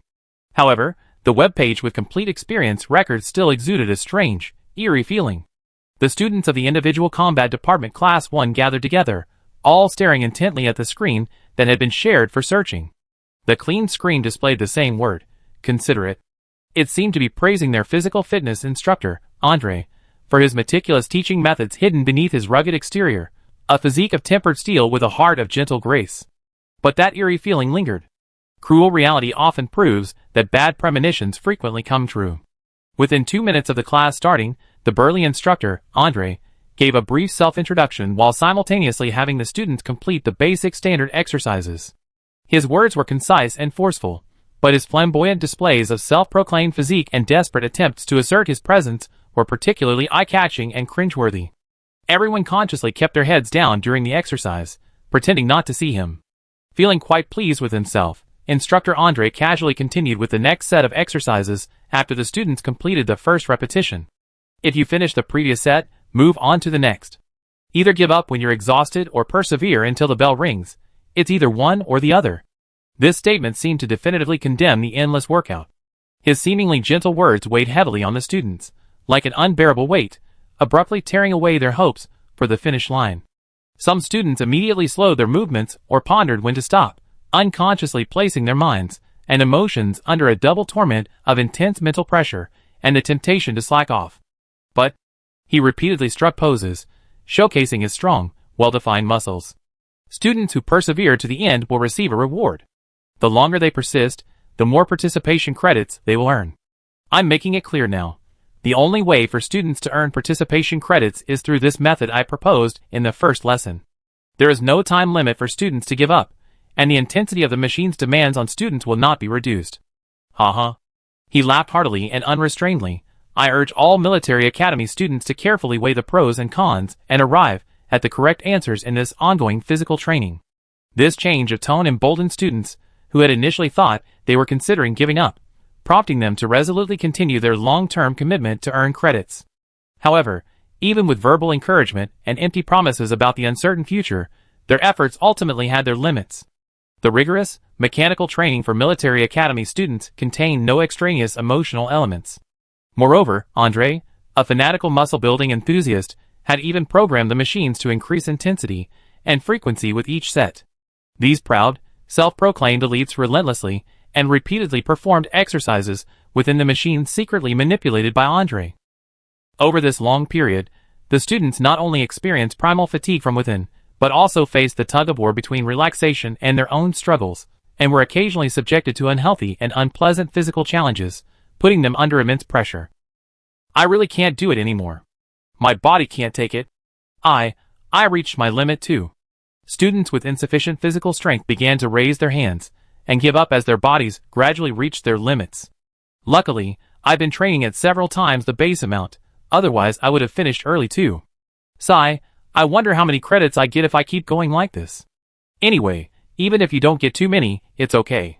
As long as you're among the last students in the class to finish, you definitely leave a good impression on the teacher. In that case, it's not a loss. This trial that pushes you to the limit to get good credits is practically a worthwhile deal. The above reflects the true thoughts of military academy cadets still persevering in their accelerated training regimen. Most of them believe the instructors are conducting a preliminary assessment of their physical fitness level and potential, hence the heavy workload of daily credits designed to incite competition.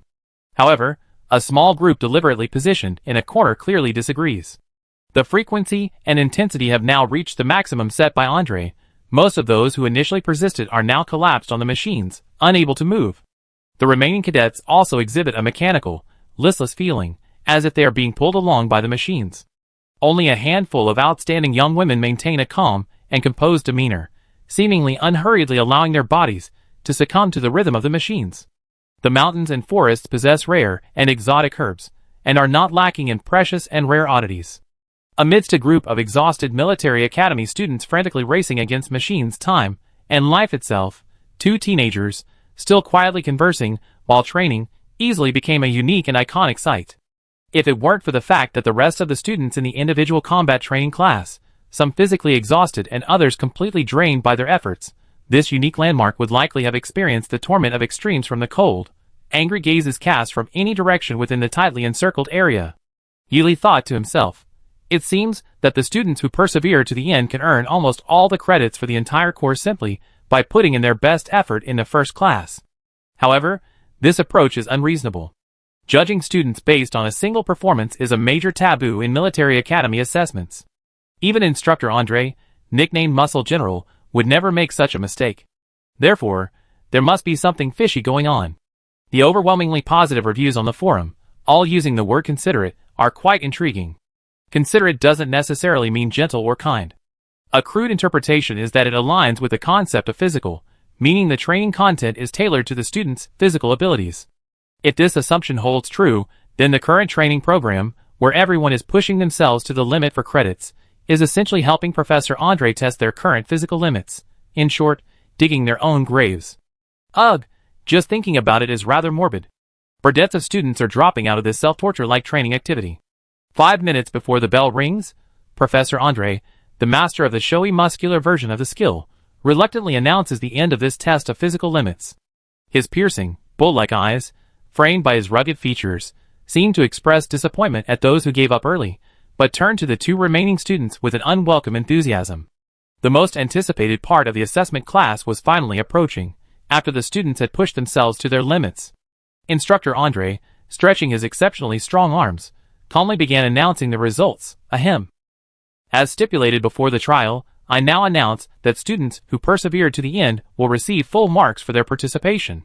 The remaining students will receive half, and half again, and so on, in reverse order. His words had barely finished when the military academy students present couldn't help but let out a collective gasp of satisfaction. 1 or 2 students felt that their efforts over those 3.5 class hours had been well worth the reward, while the students who had given up earlier were now counting their credits on their fingers. Only the 2 students who received perfect scores and participation marks, who benefited the most, remained expressionless. Those unfamiliar with them naturally assumed they were naturally expressionless, but their longtime teammates, combining this with the brief mental messages exchanged during class, could sense something intriguing beneath the surface. Andre didn't let them rejoice for long, casually tossing down the real lightning strike. Of course, judging someone solely based on a single instance is neither fair nor reasonable. So, he paused deliberately, unusually refraining from flexing his supposedly perfectly sculpted muscles. From now on, the intensity and amount of individual physical training will be based on your physical condition today, with gradual increases. The first batch of military academy students suddenly breathed a sigh of relief. Muscle General Andre added an even more infuriating clause. Military cadets must absolutely, positively, complete every class to the required intensity and quantity. If a military cadet fails to meet the target 3 times in a class, they will have to forfeit the points they already earned. If a military cadet fails to meet the target even once by the final exam, they should prepare in advance for the consequences of 0 or even negative participation grades. Now you all probably wish you had known this would happen sooner. Some give up. A rare glint of light flashed in Andre's bull-like eyes as he added fuel to the fire. Good news for the good students who persevere. If you can complete one trial, you can offset the points deducted for 3 failures. But I'm sorry to say to those students who give up early because their physical fitness is insufficient, your maximum grade for regular classes can no longer be raised unless you come to me again during the semester to apply for another physical fitness assessment trial. But each person only has one chance, so be sure to make the most of it, and don't waste it blindly. A gasp of shock. A deathly silence. Whispers rippled through the room. Pale-faced and dejected. Staring blankly. The atmosphere among all the students present, as Professor Andre explained the arrangements for the upcoming trials, was like a helpless little boat folded from thin paper in a vast ocean.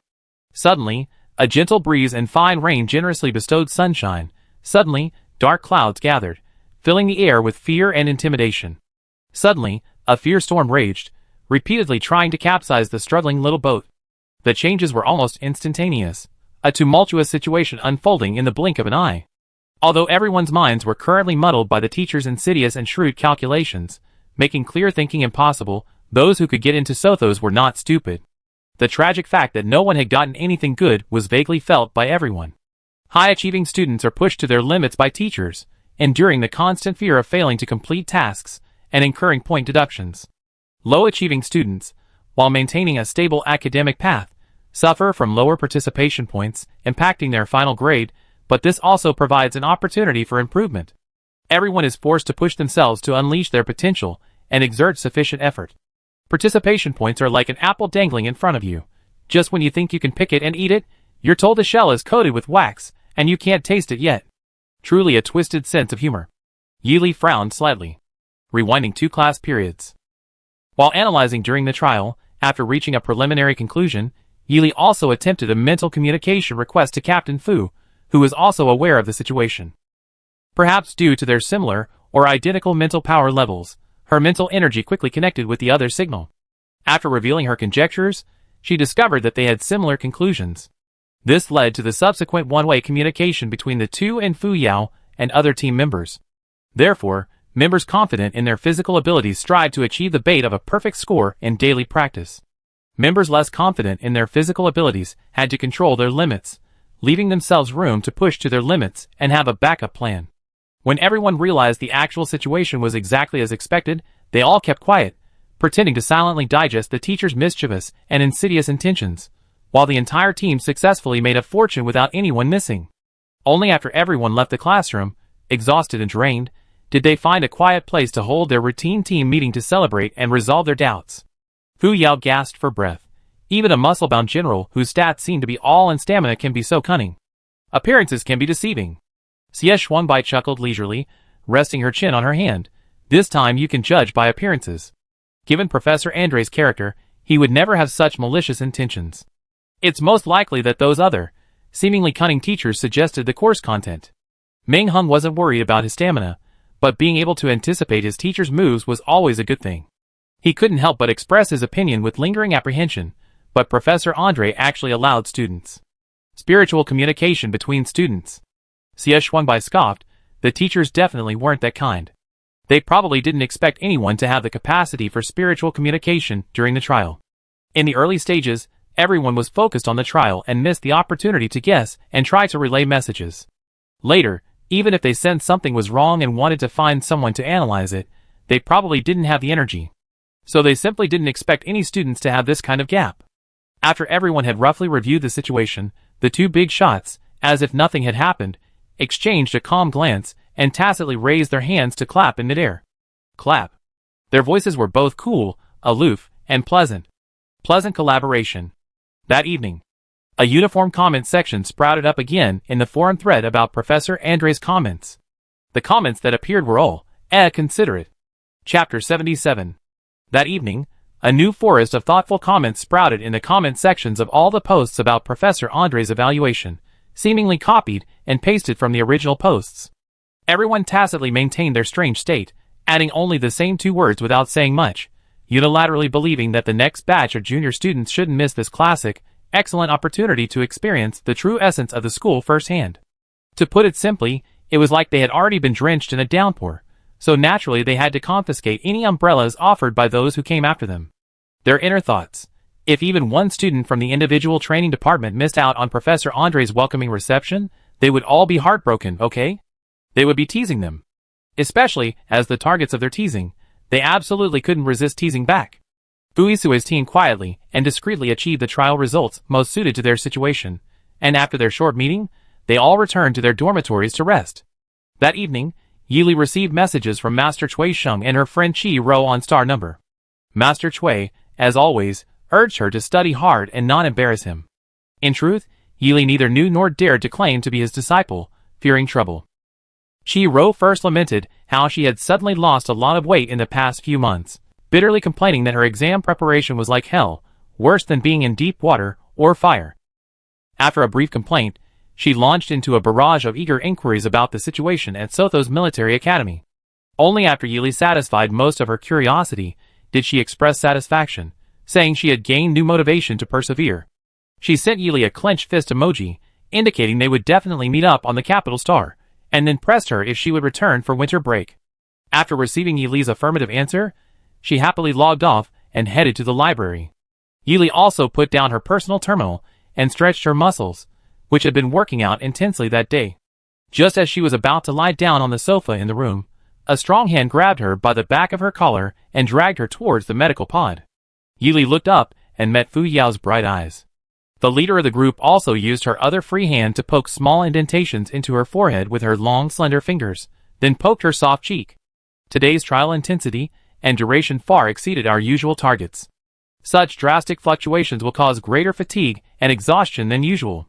Therefore, it's absolutely essential to properly soothe Yili in the incubation chamber with a special nutrient solution. Otherwise, the effects will be even more pronounced in the next few days. Fu Yao placed Yili into the medical chamber in her room and immediately activated the muscle relaxation mode. She clapped her hands to indicate the procedure was complete only after the nutrient solution had slowly filled the chamber. She was worried that Yili might not be used to the slightly sticky nutrient solution in the chamber.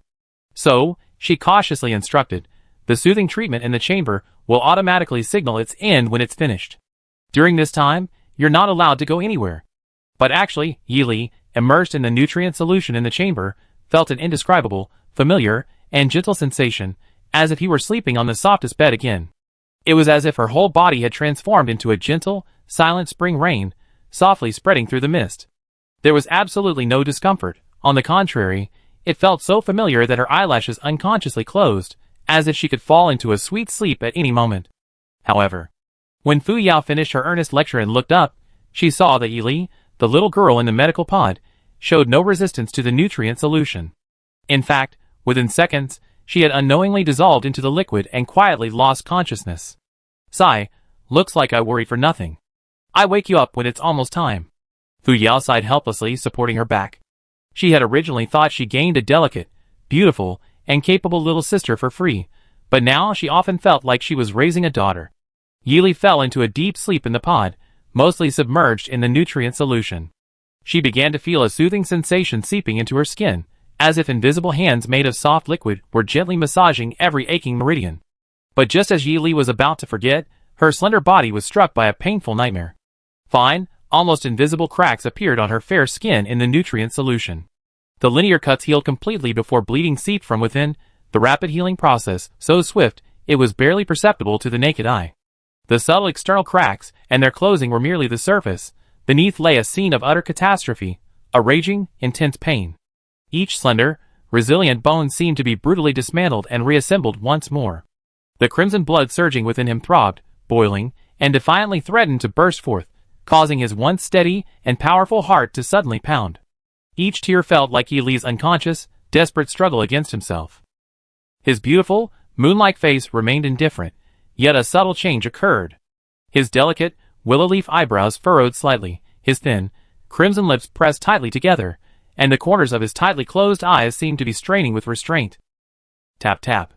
Several clear taps on the glass rang incessantly in her ears. But the girl in the medical pod showed no signs of waking up. Fu Yao increased the force of her tapping, persisting for about 5 minutes, until she finally managed to catch Yili regain consciousness and wake up. Yili tried her best to remain calm, pretending nothing was wrong and joking with Fu Yao. Sorry, Sister Yao. I think I accidentally fell asleep in there, and you've been calling me for so long. She smiled slightly, a little embarrassed, her delicate and pretty face flushed like a lotus after emerging from the water, her pure and refined appearance successfully hitting Fu Yao's strict aesthetic standards. Okay. The classically beautiful and aloof little sister she had dreamed of was now truly before her eyes. Because she had always been surrounded by noisy boys or strange boys, like her cousin, she longed for a girl her own age. However, the specialized nature of her chosen specialization made it even more difficult to find a girl who was both compatible and aesthetically pleasing. Fu Yao, feeling rather miserable, remained calm upon learning that her troublesome cousin had poached members. After meeting the girl, assessing her abilities, and confirming her looks in person, she became much more tolerant of her usually icy cousin for a long time. Even the matriarch of the family couldn't help but ask Fu Yao why she had been so happy lately. Fu Yao contentedly hugged the girl, ruffled her wet hair, and urged her to quickly take a shower and clean herself up. Yili obediently nodded and entered the bathroom. The warm water from the tap washed away the slightly sticky, specially formulated soothing solution from Yili's body, but it couldn't wash away the lingering pain within her body. Even when the gentle stream of water caressed her pale skin, it felt as if 1,000 tiny silver needles were pricking her, causing her excruciating pain. The brief shower ended. Yili, dressed in her pajamas, tidied her hair and posture in front of the misty mirror in the bathroom. Her slender fingers held her half-dry black hair, and she couldn't help but recall the last time she went to assembly with her hair not dried. Suddenly, she thought she should cut it short, to shoulder length. But due to time constraints, she suppressed the urge and went to rest. After all, the morning and evening training for the individual combat students would officially begin tomorrow. According to departmental rules, a professor from a major subject would serve as the instructor for each month, and she didn't know who would be the instructor for the first month's training. After all, classes have only been in session for 2 days, and most of the main course instructors haven't even met yet, let alone know their personalities and discipline. If they're like the bodybuilding pioneer Mr. Andre, who has some rather unconventional ideas, then without sufficient mental preparation and a calm mind, they might stumble. While her team avoided Mr. Andre's unexpected trap, they also learned through various channels of the lamentations and sighs of their classmates who had been successfully tricked. Especially those students who thought they could turn a small boat into a giant ship by taking a gamble felt like they wanted to crush their pre-class selves, preferring to try and improve their participation grades later rather than watch helplessly as they gained the credits but couldn't keep them. Among the students who felt that stopping too early would result in poor grades, there were also those who felt they were being too conservative and were at a disadvantage, believing that the participation credits they had already earned were too few. The teacher only gives students one chance to advance, so the balance must be carefully managed. Setting too many challenges and failing would be equivalent to wasting this one and only opportunity to climb the ladder. However, setting too few would inevitably cause a painful sense of loss, like being cut by a knife for the credits they were supposed to earn.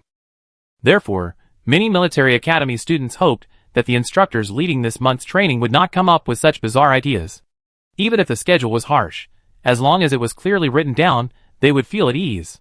However, judging from the information Xie Shuangbai provided during the small meeting, the idea did not originate from instructor Andre himself.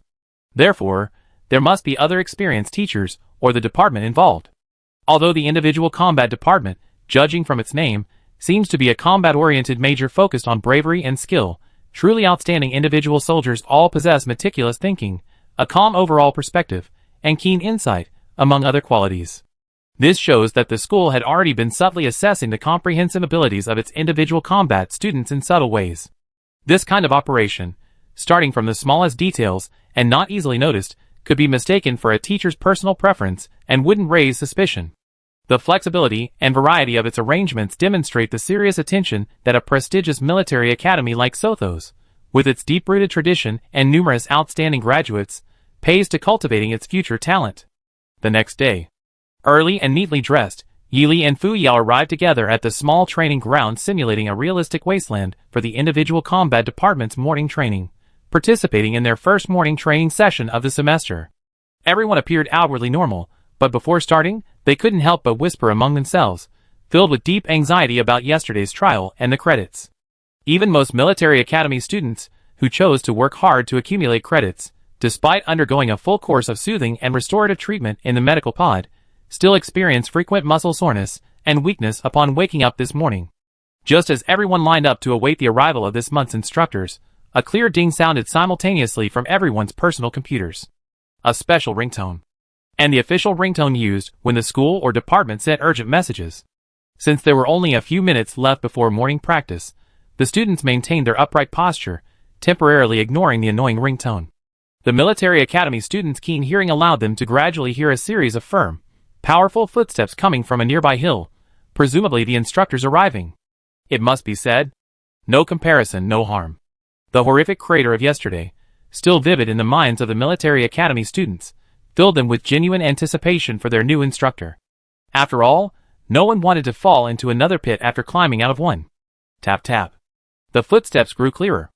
Everyone's eyes, which had been fixed quietly ahead, subtly shifted towards the source of the sound. At that moment, the so-called instructor for the month finally entered their field of vision at a leisurely pace. Wild, curly, reddish-brown hair stood out starkly against the desert landscape. His features were sharply defined, though his skin wasn't particularly fine. His steady gait carried an inexplicable, peculiar confidence.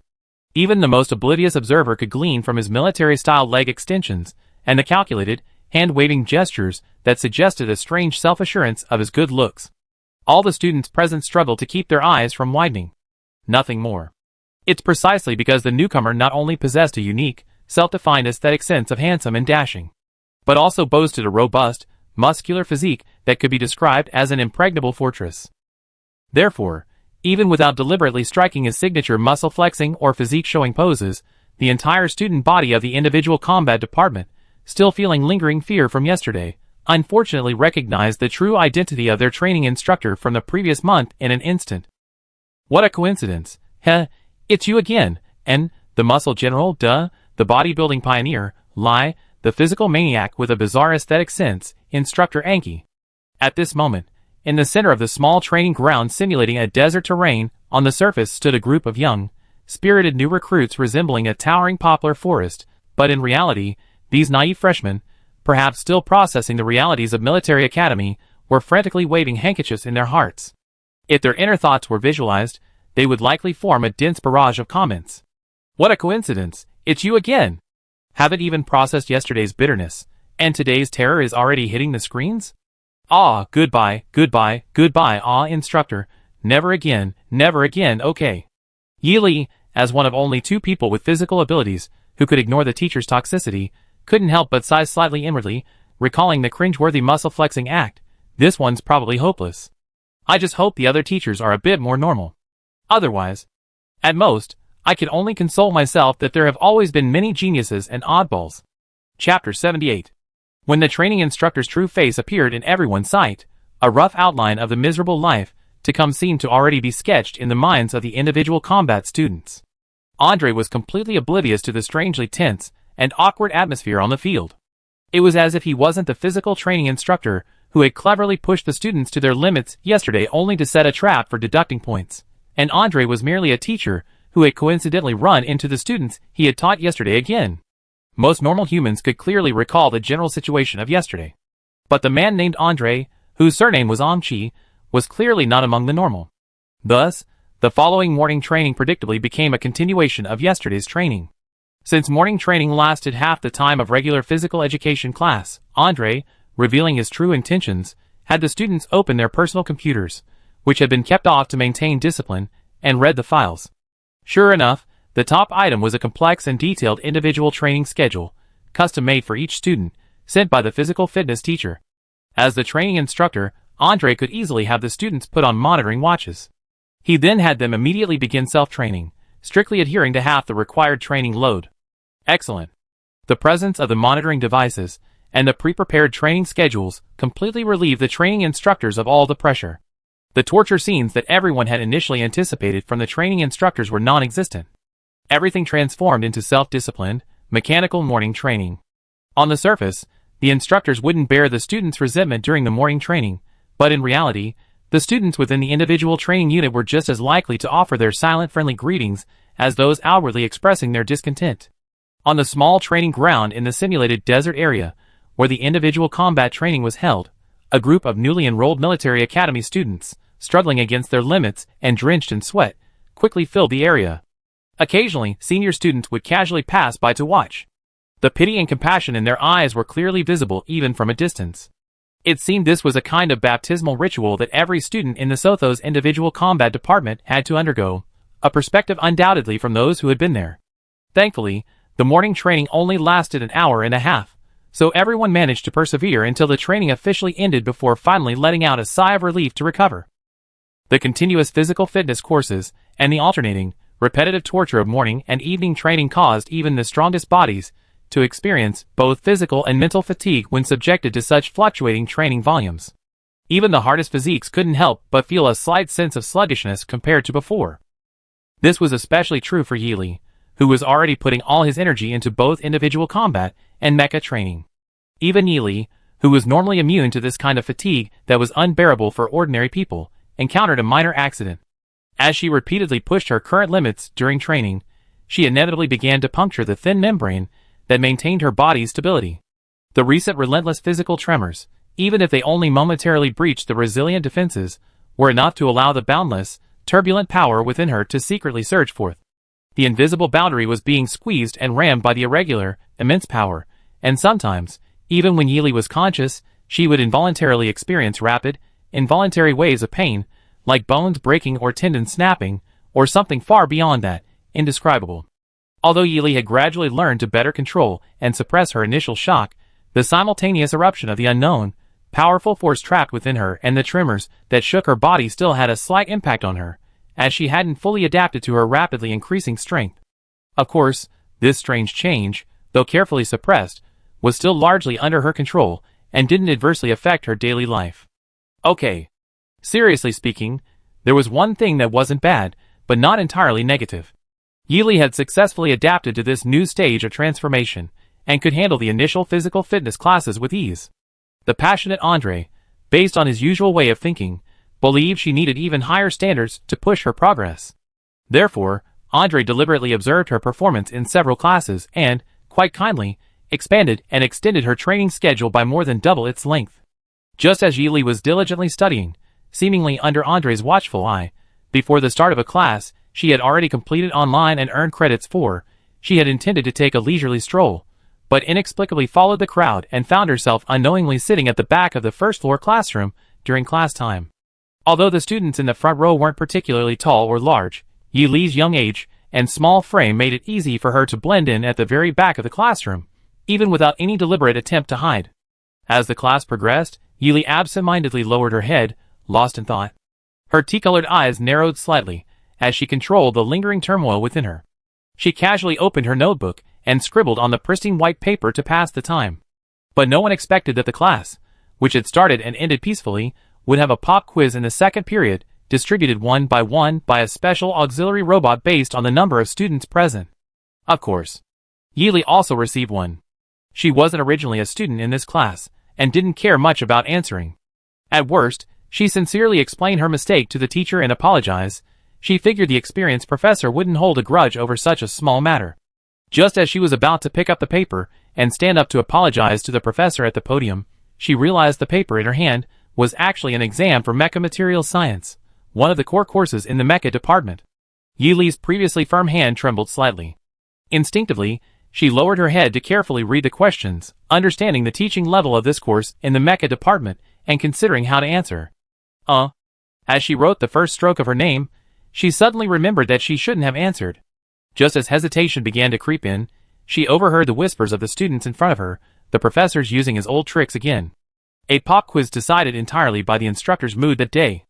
I better answer it carefully. According to the professor's rules, no matter what unforeseen circumstances. Any student who fails to demonstrate a thorough grasp and application of the knowledge they learned in the quiz will receive the professor's gentle guidance. Perhaps this is the price of gentleness. Yili's desire to give up vanished instantly. Handing in a blank quiz, knowing she couldn't do it, would be an insult to her self-proclaimed status as a mecha pilot. Having long ago decided to switch majors, even if she couldn't showcase her impressive theoretical and practical abilities in mecha materials science here, she couldn't afford to leave a negative impression of being timid and superficial in front of her future professors. Switching majors wouldn't be conducive to normal social interactions in the new department. She was willing to fight for pride, even if it meant simply answering the questions on the exam without writing her name, thus serving as a test of her self-worth. Yili crossed out the strokes in the name column and carefully reviewed the questions from the first one, quickly filling in her most satisfactory answers. At the end of the class quiz, the professor had several auxiliary robots efficiently collect the exam papers, ensuring everyone's papers were collected and submitted accurately at the same time. Taking advantage of the robots' imposing figures blocking her view, Yili, feeling reassured by their robotic bodies, slipped away unnoticed thanks to the agility of a combat student. After leaving, Yili continued walking straight into the dormitory without stopping. In the common living room, Fong Xiu and Su Xian, both from the weapon manufacturing program within the mecha department, were sitting on the sofa. Fu Yao was lounging in a soft rocking chair next to the sofa, holding her personal terminal and watching videos of last year's Military Academy League matches. Suddenly Yili, the only one in a hurry, rushed into the peaceful atmosphere of the living room. Military Academy students, naturally sensitive to their surroundings, quickly sensed someone's return from outside, even from the slightest change in the dormitory. Lily, didn't we all pass the Mecha Basics supplementary course ahead of time? I thought you disappeared this afternoon to find a quiet place to think about your new inspiration. But now it seems you didn't even bring your design notebook. Where did you go wandering around, Xiaoli? Fu Yao shifted her gaze from the tablet projected by the personal terminal and asked jokingly. Yili recalled the dishonorable incident of mistakenly following the crowd into the back of another classroom and sneaking away after handing in her paper. Her long eyelashes lowered gently, concealing her expression. I accidentally went to the wrong classroom. She even ended up participating in a mini-assessment. Fong Xiu and Su Xian saved and submitted their completed assignments to the teacher, both looking curiously at Yili, who seemed unusually embarrassed. Fong Xiu jumped off the sofa with a carefree air, stretching her stiff back. Haha, I never thought Lily could be so absent-minded. But for Lily, as long as she sits in the middle or back row and avoids eye contact with the teacher, successfully hiding herself and easily escaping after class isn't difficult. Su Xian chimed in, with Lily's genius brain, as long as it's not a particularly obscure major, even if she's accidentally called on to answer a question, she should be able to handle it. Ever since Su Xian learned about Yi Li's transfer goals and her ranking at the joint market, she frequently discussed things she didn't understand with Yi Li. After a couple of discussions, their small group added a new teammate named Fong Xiu, leading the group's leader, Fu Yao, to describe the situation as a happy new trio. Through numerous discussions, the two gradually gained a deeper understanding of Yi Li's knowledge base. Yi Li's occasional unusual pains made her eagerly absorb knowledge in other fields, making her seem like an omniscient being to others. Therefore, after developing a close bond with her, Yi Li's two dear roommates, showing respect for her, naturally embarked on a new journey of teasing Yi Li, much to the chagrin of the domineering older sister, Fu Yao. Their every word was a deliberate attempt to joke with her. Sure enough, Yi Li sensed their good-natured teasing and puffed out her cheeks as she sat on the sofa. She frankly recounted the afternoon's incident. I went to the wrong classroom, and because I was embarrassed, I ended up taking the test paper and doing a quiz during the second period. Her three roommates, who had been eagerly anticipating the drama, seemed to realize something was missing. They continued with their rather mischievous question, so, what department and major did you mistakenly enter? Yi Li helplessly covered her face and confessed, Mecha Department, Mecha Construction Comprehensive Class 1. Su Xian, who had explained the Mecha Department's classes to Yi Li, and Fong Xiu and Fu Yao, who knew about the class divisions within the Mecha Department. What a coincidence. Chapter 79. Having nearly suffered a social death, Yi Li spent 2 hours playing virtual arena battles in her dormitory's virtual pod before regaining her composure. The person in charge of managing the arena that day even contacted her backstage asking if she was interested in becoming a part-time arena champion, but Yi Li, with all messages closed, kept her out of the chat. The following strategic terrain class was significantly gentler than the previous ones. The instructor for the individual soldier strategic terrain class was Lin Lan, whom Yi Li had met during the special recruitment assessment, a woman who, despite the passage of time, still retained a gentle, warm glow. She seemed particularly fond of large shawls. The thick white fleece shawl complemented the dewdrop-shaped pearl earrings on her ears, inexplicably giving her an aura of light yet resilient and all-encompassing strength. Instructor Lin Lan's appearance always exuded a sense of relaxation and peace. Yi Li, though simple-minded, was not stupid. Her kind classmates had already supplemented her with many crucial points. Teacher Lin Lan was an outstanding student who graduated top of her class from the command department of the Sothos Military Academy. Seemingly gentle, she was actually very stubborn when it came to her profession, and the legions she joined all spoke highly of her. Moreover, as the legion's chief of staff, she would often mercilessly retort with a smile when faced with what she considered foolish questions. The consensus within the military was that she was like the gentlest person in the world, with a warm, spring-like smile, pressing the buttons of several catapults without hesitation, wanting to completely crush the opponent. Because she maintained her consistent style within the military when recruited by the Sothos Military Academy as a lecturer for the Strategic Studies course, she was given the most endearing nickname among teachers by the students. Gentle Rock reflects both her gentle nature and her unwavering inner strength, as well as her gentle yet decisive, hard-hitting approach when encountering unpleasant situations. Yuli couldn't help but feel ashamed as she recalled her naive impression of Lin Lan as a caring aunt. The Strategic Terrain course primarily taught individual soldier students a deep understanding of various military operational strategies, survival and counterattack tactics in different terrains, and the analysis of the underlying causes using specific military historical cases. It also covered topics such as easily and quickly drawing terrain, and building 3D models in various unrestricted simulated scenarios, and the utilization of terrain in actual combat. From purely theoretical knowledge instruction to the analysis and understanding of real-world examples, and finally to countless large-scale practical trials where students personally experience unlimited terrain and complete given tasks, the course was meticulously organized. Standing in the large-scale combat classroom equipped with a simulator for the first time, she found herself in a place she had never seen before. The strange, peculiar, and unfamiliar terrain offered no opportunity for cheating, allowing students to rely on themselves. Yili jogged around, scanning available resources, and noting the specific conditions of each location. The myriad thoughts in her mind seemed to be a Rubik's Cube being pieced together to return to its original state. All the external information she gleaned through her calm, tear-eyed gaze was imprinted on her memory network. While collecting it, she couldn't help but think. Even in physical fitness class, teacher Andre mostly let students train freely. Now, in the strategic terrain class, the practical phase has also become a laissez-faire approach, like throwing a carrot into a hole.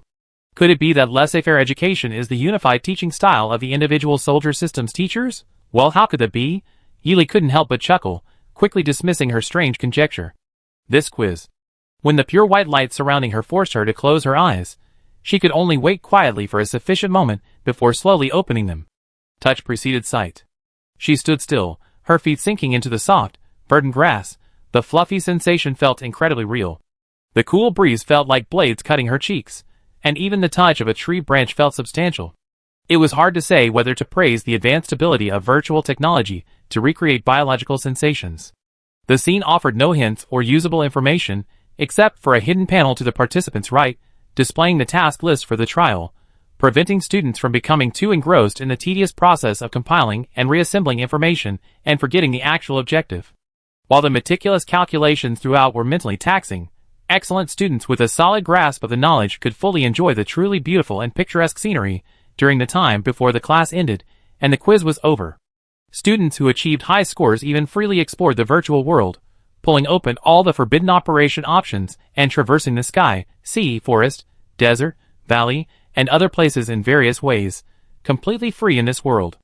Although this space is only a virtual structure, and the terrain includes both natural and man-made elements, such frequent and diverse opportunities to experience pristine natural scenery are rare in the interstellar era where natural landscapes are scarce. Students who enjoyed learning naturally enjoyed playing as well, but those who didn't learn well experienced the opposite. Ms. Lin Lan, known as Gentle Rock, had mentioned her considerations and plans regarding the content and format of the course to them, using this as a starting point to solicit their opinions. The most praised aspect of the strategic topography course has always been its integration of theory and practice, both real and simulated. When the theory is the main focus, the original source is used to simulate the actual situation for students to experience. In the latter half of the semester, which focuses more on practice, unexpected assessments are often given in the last half semester as a surprise quiz. Unlike the first half of the semester, where assessments are based on the content of the lesson itself, these assessments are randomly and haphazardly presented by students within a simulation machine. Especially popular in the later stages of the course is the inclusion of impromptu assessments in every lesson, ensuring students can complete their current assignments without neglecting previously learned material. This approach is welcomed by teachers, of course. Even with such a demanding schedule, the strategic topography course still enjoys high praise from some students thanks to the gentle and generous teacher, Lin Lan, who assigns the fewest amount of homework. As a result, Andre, the teacher of the neighboring physical fitness course, grumbled about it for a long time. This is illogical. Why do I never win the most popular teacher award? Don't I possess both of the two essential elements for attracting students, Their admiration for strength and beauty? My smooth muscle lines showcase my handsome physique, and my hard muscles demonstrate my powerful nature. He spoke with a mixture of indignation and resentment, uttering a unique aesthetic view that even the most normal onlookers couldn't comprehend. So you really believe muscles represent beauty and strength? How could such a bizarre and unspoken aesthetic view be formed so smoothly and happily? The onlookers couldn't help but cover their mouths, voicing their most sincere questions. Han Lin, who happened to be attending a mechanical combat class in the individual combat department building, was speaking with considerable resentment when Andre launched into his rather aggrieved speech. Always outspoken and sharp-tongued, Han Lin naturally couldn't honestly suppress his complaints and pretend he hadn't heard a thing. Professor Andre Onzi's peculiar thinking and bizarre aesthetic sense have truly given me a new understanding of the diversity within the individual soldier teaching team. Han Lin, dressed in a light-colored casual suit, calmly descended the steps. If the passing of others was like a refreshing breeze, then he was undoubtedly a sharp throat-slitting knife forged by the cold winter wind. This throat-slitting knife must be lethal. When it strikes, it must draw blood. Professor Andre was trying to decipher the veiled meaning in Han Lin's words, when the dashing Han Lin had already disappeared down the corridor, leaving only the echoing sound of his laughter. Finally, someone dares to openly criticize Professor Andre's incredibly bizarre aesthetic sense. As expected of Professor Han, his words always carry a sarcastic tone, as if it were his unique passive skill. By the time Professor Andre realizes the true meaning behind his roundabout remarks, Professor Han might already be back in his lab in the Mecha Department building. Having had the privilege of witnessing the entire brief incident, Yili, Fuisue, and the rest of the team quietly moved away from the scene of the small explosion. The team leader, Fu Yao, even enthusiastically shared some gossip she had gathered with Yili. Professor Andre and Professor Han seem very different, but actually their teaching styles have surprisingly similarities. Professor Andre's physical fitness training. The essence of refinement lies in its considerate approach, scientifically tailored to individual conditions, a unique teaching style that's roughly equivalent to a semi-free range to a fully free-range approach. This morning, Teacher Lin's strategic terrain class also involves completing one lesson followed by a system-automated scenario-based assessment in the next. The further along it goes, the more it leans towards real-world practice and combat, again roughly equivalent to a semi-free range to a fully free-range approach. And then, there's Teacher Han Lin, who'll be teaching mechanical combat this afternoon. I heard that Teacher Han's class can basically be considered a fully automated, free-range teaching style. Fu Yao mysteriously leaned closer to Yili, who was completely blank on the subject, to gossip. The three of them have a nickname. In the martial arts world, they're known as the free-range trio. Yili, My great Sotho's military academy's nicknames are popular, never fading, never going out of style, right? Chapter 80. Fu Yao's casual gossip didn't bother Yili much until they personally experienced Han Lin's mechanical combat class. Only then did they truly understand the rumored fully laissez-faire teaching style. Even without facing Han Lin's grumpy face and enduring his unconscious mockery, they couldn't completely escape the pressure. During the afternoon mechanical combat class, everyone stood upright for inspection, but Han Lin, whose sarcastic remarks were a daily occurrence, clearly wouldn't abandon his usual tone just because the students were freshmen from the individual combat department. The clear, dark circles under his eyes were irrefutable proof of his late-night research. His pale, sunken cheeks could be described as gaunt. His eyes, which shone with a sharp light despite his haggard appearance, were unusually prominent. He leaned against the podium. Mechanical combat class. I am Han Lin. He naturally raised his hand and typed his name on the semi-floating blackboard. Those of you with a bit of cleverness should have already checked. This class adopts a laissez-faire teaching method. He pressed a button somewhere on the podium, and the students, who had been neatly assembled, were suddenly separated by a powerful force and sent to a training ground constructed with transparent barriers. At the same time as the military academy students appeared several mechanical weapons of various types, all designed by teacher Han Lin. All the weapons lit up with crimson lights, indicating they were activated, and the previously bewildered military academy students immediately became alert. A weak voice broadcast the rules of the class from within the various transparent barriers. The rules are simple. Dodge the attacks of the mechanical weapons within the specified time. As this is your first class, here's a hint. The transparent barriers constructed for the battlefield are variable. You have to explore the intricacies yourself. Before he could finish speaking, he didn't even give the students in the individual combat department time to ask questions, announcing begin. He then lowered his head, pulled up the virtual screen on his arm-mounted computer, and began to think about the specialized topic he had previously set aside for this moment. He had initially found teaching other departments a hassle. However, as a visiting professor enjoying the high-level treatment at Sotho's military academy, he couldn't very well not teach. Therefore, he took a shortcut to the extreme in teaching elective courses offered by other departments, combining a laissez-faire teaching style with the effects of self-relaxation and efficient teaching, leaving neither the department nor the school with any faults. Standing within each transparent barrier, the students were on high alert, seriously preparing for the attack. Yili, also standing in her transparent enclosure, quickly scanned all the activated machines and weapons in the arena. Her spiritual energy, flowing like clear, living water, was applied to her hands and feet, ready to adjust her state at any moment when the mechanical weapons were activated. After experiencing the intense pain of being shattered and reassembled several times earlier, she clearly felt that the spiritual energy flowing within her body, like snowmelt from a frozen iceberg in early spring, had become much purer and more vibrant through the impact. Therefore, while covering her hands and feet with her mental energy, she confidently allowed the rest of her mental energy to form a thin, flexible protective shield around her entire body, like a stream, enabling her to control her movements more flexibly and freely. Beep beep beep. All the mechanical weapons distributed throughout the arena emitted sharp, unusual noises. Yilich's eyes brightened slightly. But just as the mechanical weapons began to move, she tried to lightly step onto the barrier. The sensation of her toes touching the transparent barrier was a hard, angular feel. It was as if she were standing on a colorless glass wall lining the outside of a greenhouse, its irregular outline yet as hard as jade bricks. However, she didn't readily accept the simplistic meaning of changeable. After all, the pitfalls within the Sotho's military academy were countless, making it impossible to avoid them all. Taking advantage of the initial, relatively slow and gentle attacks from the weapons, she deliberately tested the feel of her toes on the wall several times, and soon realized something was wrong. Unlike the hard feel of the previous attack, this time it felt soft and sunken. Without channeling her mental energy to grip the wall or preparing to maintain her balance, she would have inevitably fallen and been injured by the weapon during the sudden change. The initial, not too dense barrage of attacks wouldn't have forced students like Yili to hide on the wall. She was simply using her current state of ease to desperately test the breadth and depth of the changeable power Han Lin had mentioned. After all, they were all unfortunate students, who had stumbled and suffered for their consideration. In the clutches of the riddle-like instructors of the Sotho's military academy, being twice as cunning was merely a basic safeguard for their lives. The methods of probing among fellow military academy students were largely similar, only differing in the degree and amount of mental power she controlled led to variations in the frequency of probing.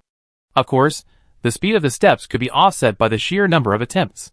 However, there were also deeper aspects that couldn't be easily erased, such as the immense mental power that could easily cover her entire body, and the agility and strength to the point of daring to confront beam-firing weapons head-on, even leaping onto their tops or into their blind spots to learn the art of cunning, just like her instructors. Although Yili could use this opportunity to steal moments of leisure, she didn't remain curled up motionless in a small corner, such as stifling. Confined position was detrimental to stretching and relaxing her muscles. She would pause briefly in a blind spot, then continuously leap across the colorless walls that created the space. If the wall was hard, she would use it like a gecko propped up on a flat surface. If the wall was soft, she would use it as a trampoline or springboard. Ultimately, monotonous, repetitive training focused solely on avoiding light wasn't conducive to truly learning any skills. For example, she could now easily control her balance and landing points on walls with varying degrees of hardness, and she could nimbly dart through narrow gaps like a swift with a scissor-tailed tail amidst dense beams of light. This subsequent development was built upon her full understanding of the meaning of variable, and she reaped the rewards through continuous experimentation. As the mechanical combat course progressed, the situations in the different trial rooms became increasingly distinct, exhibiting a significant polarization. Students like Yili and Fu Isue, with exceptionally strong mental power, maintained consistently high output and control even after prolonged exertion. They showed no signs of fatigue and were even more relaxed than at the start. Meanwhile, military academy students with slightly lower mental power levels were forced into a hierarchy during the prolonged tug-of-war. Especially in the latter half, when the attack pattern shifted to maximum output and coverage, the energy expenditure of all military academy students increased exponentially. At this moment, Han Lin, who had been staring at the open virtual screen for a long time, still stuck on a certain level, slowly raised his seemingly heavy, intelligent head. This was a rare moment of restlessness and frustration for him. At such times, Han Lin would first scan the general condition of all the trial rooms, fulfilling a superficial supervisory role, focusing particularly on a few that were in a particularly sorry state, using them as an outlet for his frustration at the prolonged lack of progress. There's a rather cynical saying on Ancient Blue Star, roughly meaning, the quickest way to make someone happy is to let them know that there are people in this world more miserable and unlucky than themselves.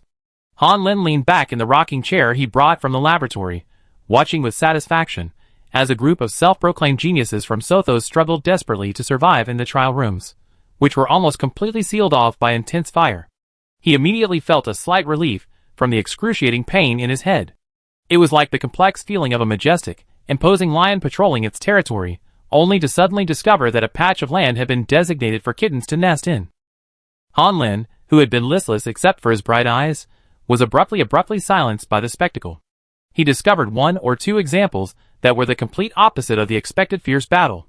Fuisue, seemingly paralyzed by the cold wind, didn't hesitate to use his powerful transforming mental strength to sever the arm into several pieces at the last moment, taking the most intact segment as a makeshift weapon. This forcibly requisitioned crippled arm, under its new master's wielding, was forced to turn against its mechanical brethren, leading the imaginative Han Lin to feel as if he were witnessing a scene of fratricide. The other, Miss Healy, who seemed curious, adopted a gentler approach than the previous one. Han Lin even went so far as to retrieve the battle logs to fill in the gaps in the footage he hadn't witnessed. In the early stages, Yili moved erratically wherever she could find a foothold, like a child who, after confirming danger markers, indulged in unrestrained play on the remaining vast land. Later, instead of playing bouncing around in the changeable glass enclosure, she seemed to prefer concentrating her presence in the area containing the mechanical weapons, occasionally choosing the rarest types to disassemble parts that interested her, pulling them out for careful examination before figuring out how to put them back in their original positions. If Fuisue's actions were a tragedy of mutual slaughter, then Yi Li's were a farcical spectacle of a young girl, and a burly man teasing innocent mechanical beings. Han Lin, finding a rare moment of novelty amidst his monotonous and chaotic life, couldn't help but pull out his two favorite screens to watch separately. It's unbelievable that there are still two such strange kids these days. Han Lin's exclamation, though unusually sincere, completely failed to notice that he himself wasn't exactly normal either. While watching, he muttered complaints. The boy's fighting style is completely straightforward and brutal. Has he grown up in a cold, mechanical, rigid training environment? Otherwise, how could he treat every attack as if it were too much trouble, only knowing how to slash with one blow? Could it be that his brain's nerves are all simply straight lines without any intricacies? The girl, on the other hand, doesn't seem like a calm military academy student at all. She was quite aloof and serious in the first half, but in the second half, she acted like a child playing with toys. Could it be that he lacked toys as a child, leading to this strange habit of playing with everything? Ah! Fuisue and Yi Li, inside the training room, suddenly sneezed inexplicably while dodging a lightning-fast attack, but thanks to their excellent physical abilities, they skillfully used the wall to dodge again. Yi Li rubbed his nose and quickly immersed himself in the exercise. Bang bang. Bang bang. Just as the two had completely made their training room their domain. Outside, in front of the screen, although he found the sight fascinating, he was deeply annoyed at not seeing misfortune, and a mocking smile appeared on his lips. He generously retrieved a special version of the combat program he had recently edited from his personal storage drive, and quite readily transferred the new program to the mechanical weapon in their training room, quickly pressing enter to officially activate it. A dark glint flashed in Han Lin's eyes as he chuckled, "Enjoy this custom-made piece." Staring at the mechanical weapon beginning to move ahead, Yi Li frowned slightly, sensing something was amiss. Regarding Han Lin, she seemed to have forgotten something extremely important. Yi Li carefully recalled her limited memory, finally remembering a landmark event in the history of mecha pilots that Master Cui Sheng had mentioned when numbering stars. When Master was still studying at the Sothos Military Academy, a junior of his name Shinhan Chang had his design stolen by his roommate while he was designing in the dormitory. Fortunately, the truth came out later, and the work was saved. Therefore, to prevent further plagiarism, he independently developed a special method of mental modeling that required no drafts. Although this method is very advanced, it is difficult to use. It has been said that it only has no concrete effect on preventing plagiarism when the user is unprepared. It wasn't until Shinhan Zhang's Direct Jr. used a method of mental construction and direct modeling without drafts in the competition that everyone realized that long-term use of this method could improve areas such as mecha space structure. At the time, the junior that Master mentioned only seemed to have mentioned the initial letter abbreviation. HL? Han Lin HL? Holy crap, no way. Chapter 81. Master seems to have another evaluation of him. Yi Li's eye twitched slightly. It's said that Shen Han Zhang, as Han Lin Sr. in the same department, actually had no interaction with him. However, because Shen Han Zhang defended Han Lin when Han Lin was bullied by outsiders due to his gloomy demeanor, he personally proved the feasibility of using the mental energy structure in the brain and its benefits to students when Han Lin was imprisoned. Master Cui Sheng's conclusion seems to be 4 words. An eye for an eye. If we had to describe it more specifically, it could be extended to revenge for wrongs and avenge wrongs. Question. In a trial ground constructed by a vengeful person, where the other party was supposed to force you to spend time and mental energy to fill the class time, but you just float around like a butterfly, what would the other party do? Answer. Naturally, they would offer an even better gift to entertain the unsatisfied guest. The brief pause in all the mechanical weapons, the resounding, amplified engine roar, and the deformation of some of their shapes clearly confirmed her suspicions. Yi Li subconsciously exchanged a glance with Fu Yisui in the next room. The two mutually confirmed each other's thoughts, with a clear understanding. The previous allocation of physical and mental energy had to be rearranged and reestablished based on the changes on the field. Huff. Yi Li almost instantly released all her original energy allocation in the instant she caught her breath. Because her combat strategy employed precise and flawless dodging and counterattacks, in short, using minimal effort to achieve maximum effect. Clearly, the mental energy within her body was like an inexhaustible treasure trove, yet she still meticulously controlled its outward output.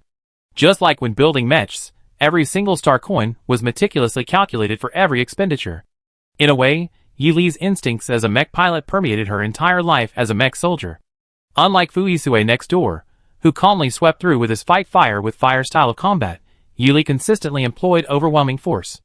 Han Lin, observing from outside, sneered, thinking that with his unfriendly fighting style, he'd likely destroy Yi Li's training room before get out of class even ended.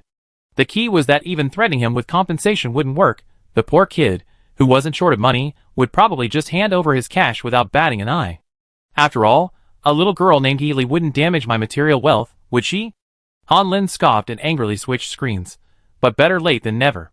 In the blink of an eye, Han Lin saw Yi Li disassemble one of the weapons with great interest, nimbly grabbing the mechanical arm equipped with the attack beam, turning away, and finding a safe enough spot to carefully examine its internal mechanisms. Han Lin, I got too excited, didn't I? The girl on the screen quickly finished her observation, then nimbly approached the mechanical weapon and reattached the arm. She then effortlessly removed the other arm, repeating the process from before, and retreated to her usual spot to continue her study. So, for the rest of the time, Han Lin had to watch Yi Li's entire operation with a wry smile. She tirelessly disassembled and meticulously studied every part of the mechanical weapons in the arena, then reassembled them. The only slight consolation for Han Lin was that the disassembled and reassembled parts functioned almost perfectly normally, just like before. Shouldn't we add a little more substance to these two, one wreaking havoc and the other tinkering with mechanical weapons? Ding-ling. The bell rang like timely rain, interrupting Han Lin's little thoughts.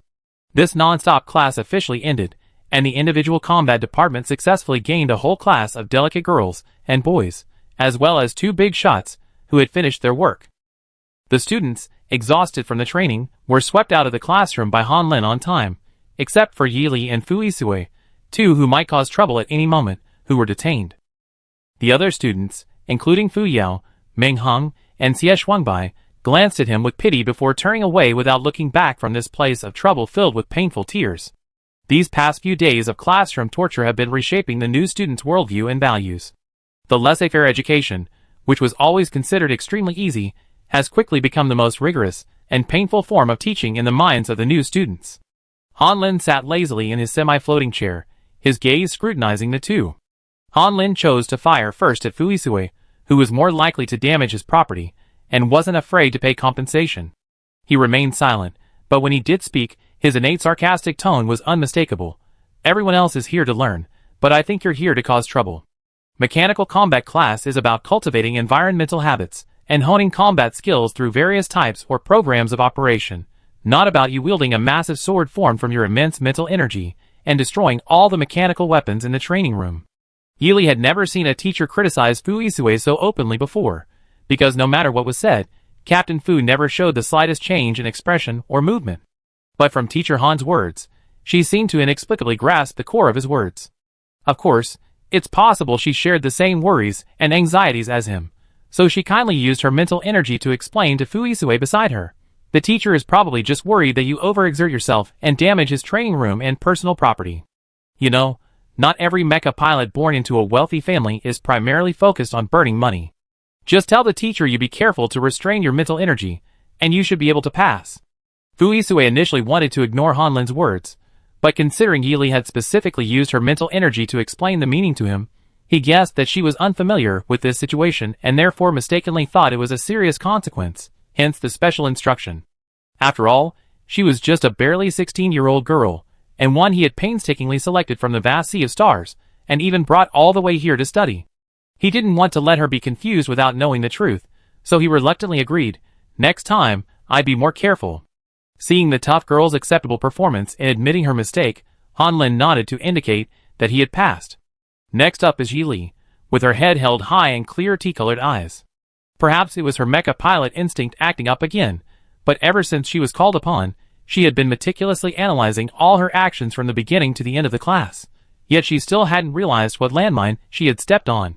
The only suspects were the various parts of the mechanical weapons she had impulsively disassembled. But she had disassembled them carefully, and honestly returned them all intact.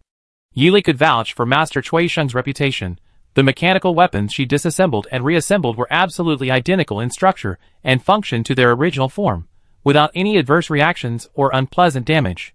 This meant she hadn't offended Professor Han's personal property, yet successfully satisfied her curiosity, a win-win situation. More importantly, the rules set forth by the professor at the beginning of the course didn't prohibit using this method to hone skills in the training room.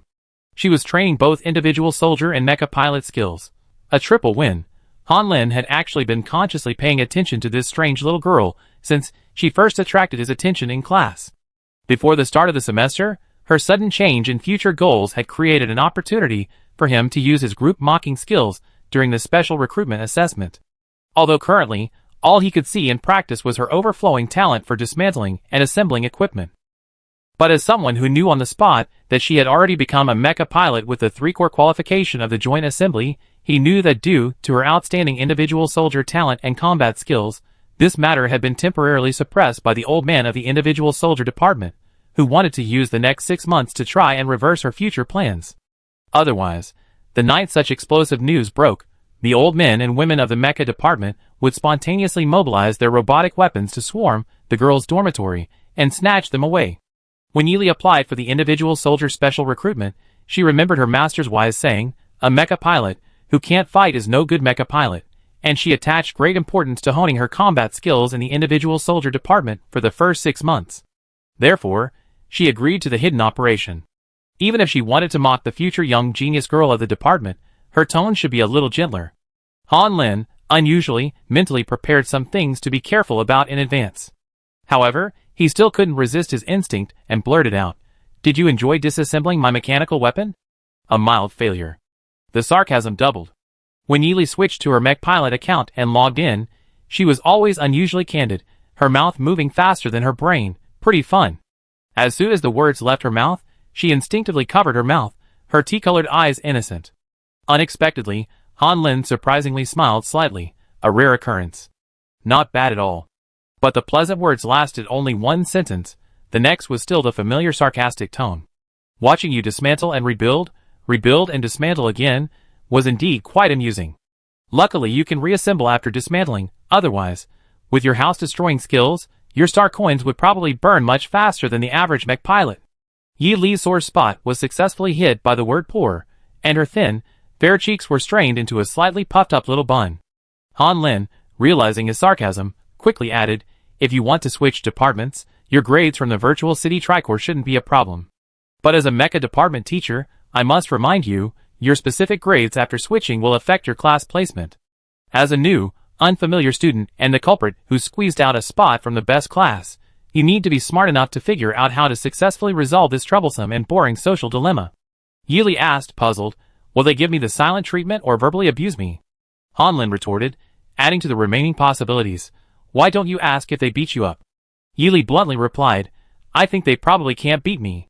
She seemed to only seriously consider this serious question after being reminded. Then let's settle it with a one-on-one fight. I mean, a one-on-one fight between mecha pilots. But, will the school or department reimburse the star coins spent on the one-on-one duel? Han Lin, You got the wrong point, but that answer is certainly typical of my mecha department.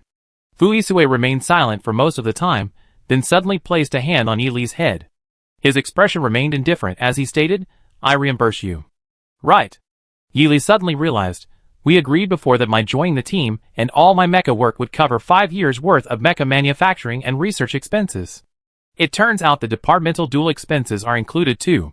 I thought it was just my personal mecha's cost. It's good to be rich. She let out a long sigh, her cool and delicate face softening. Fu Yisue also calmly replied, don't worry, I never lack star coins. Han Lin, having watched from the sidelines, finally had a vague question forming in his mind. He couldn't help but raise his callous finger and poke Yi Li's forehead hard, a sudden surge of exasperation welling up inside him. What's going on? You think you can work for him for 5 years for these conditions? Are you stupid?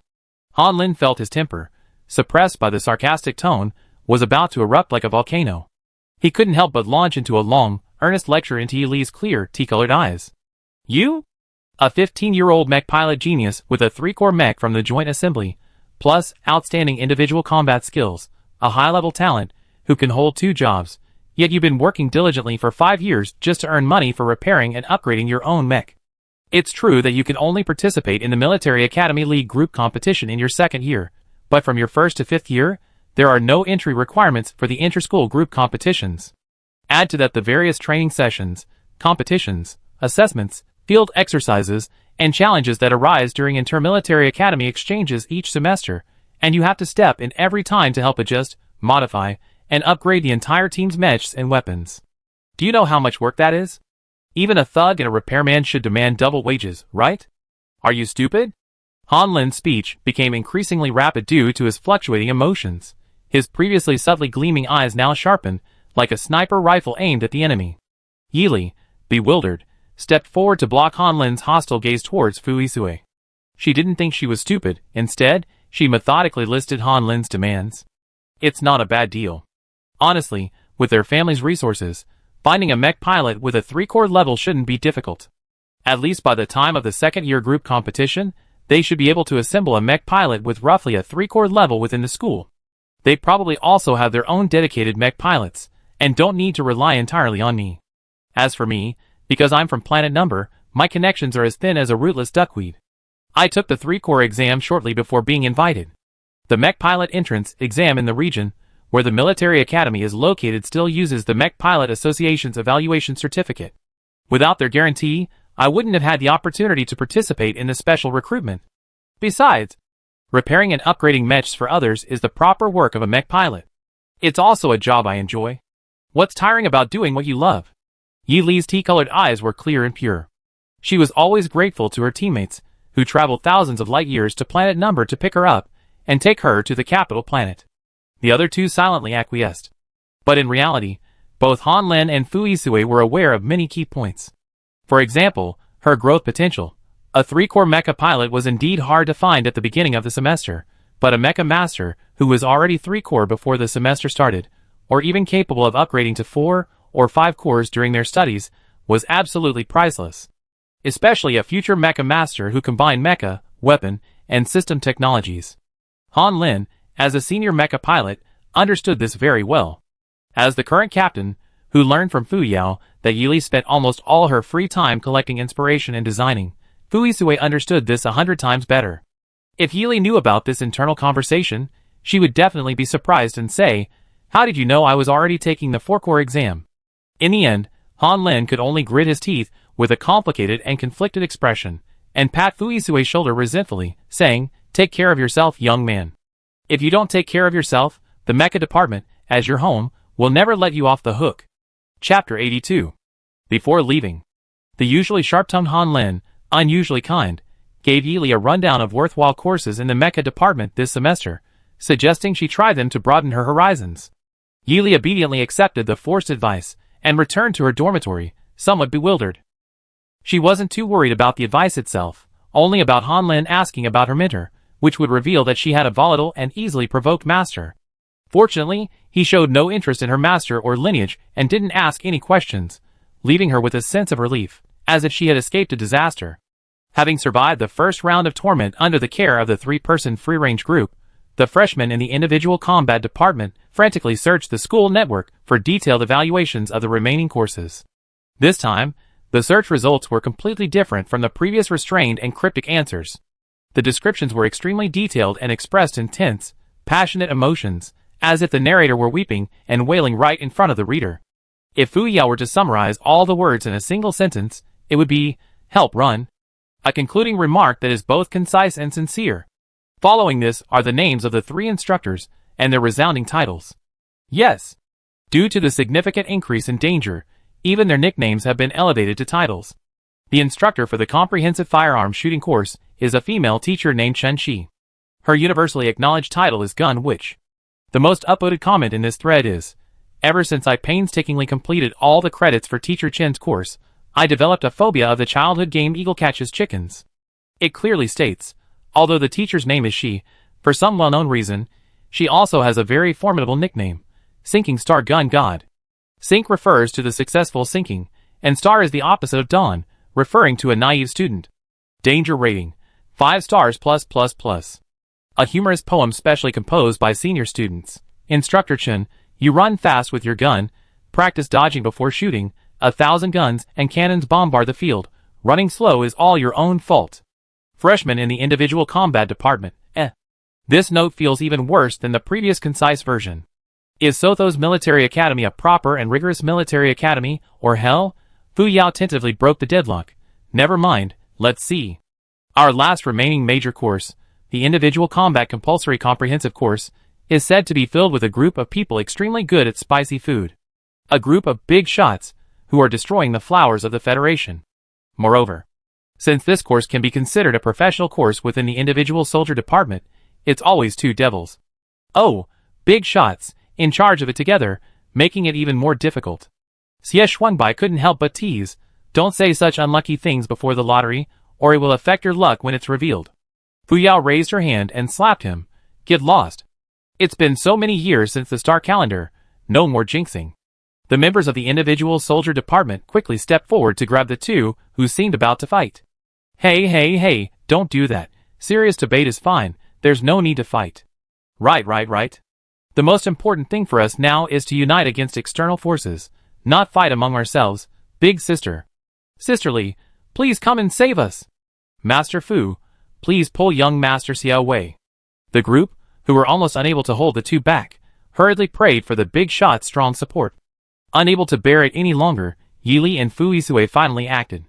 Yili grabbed Fu Yao's waist, which was leaning forward, and successfully restrained her, while Fu Yisue deftly grabbed Xie Shuangbai by the collar, leaving her helplessly furious. Finally, class enemies, of course, undoubtedly triumphed over personal grudges and became the primary conflict. After their commotion, the first-year students of the individual combat department gathered again to await the announcement of the instructors for the compulsory individual combat course. Although picking two lesser devils from a group of devils wouldn't change their devilish nature, perhaps for peace of mind, everyone silently prayed. The teacher with inside connections informed them of the inside story before the department's official announcement. What was particularly special was that the kind and friendly person who sent the message was none other than Han Lin, the officially certified master of Yin and Yang in the Mecha department, known for his sharp tongue. Of course, it was sent to Yi Li's personal terminal. Of course, it was sent out of consideration for the future outstanding talents of the department. Ding. The sound of her personal terminal ringing was clearly audible in the otherwise silent room. Yi Li, feeling embarrassed, quickly and quietly turned on her terminal, unable to imagine who, given her limited network, would send her a message. Her only circle of contacts consisted of her fellow first-year students in the same specialization. But they were all currently discussing their instructors, making it impossible for them to send her anything. So, when she saw the large characters Han Lin bearing the instructor's title, her expression suddenly became confused and strange. Han Lin, unusually kind, sent Yi Li the two names he had found out. Yi Li reacted strongly to the name Han Lin, and stood there stunned for a moment, lost in thought. The prolonged pause piqued everyone's curiosity, prompting Fu Yao to go ahead and investigate. The two names that came into view made even the fearless Fu Yao stumble, her once radiant face turning ashen and pale. What's wrong, Sister Yao? What's wrong, Sister Fu? Equally eager to satisfy their curiosity, the others urged Fu Yao to pass the second bite of melon, only to find her completely frozen in place.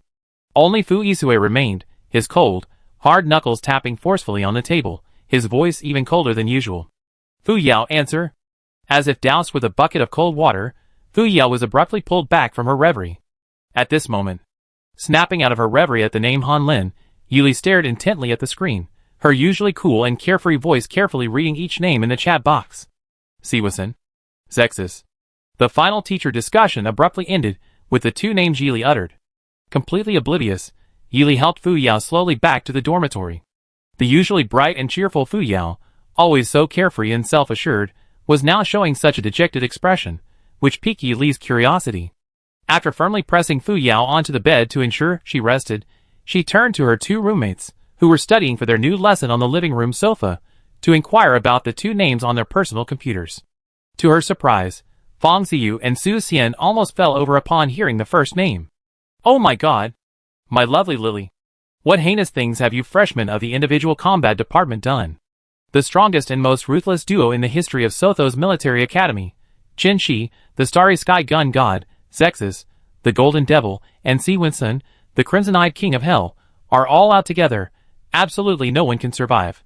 And they even scheduled two classes on the same day, one in the morning and one in the afternoon. Death has become an extraordinarily luxurious and blissful experience. I don't even dare to imagine being tormented by hell from morning till night on Black Friday.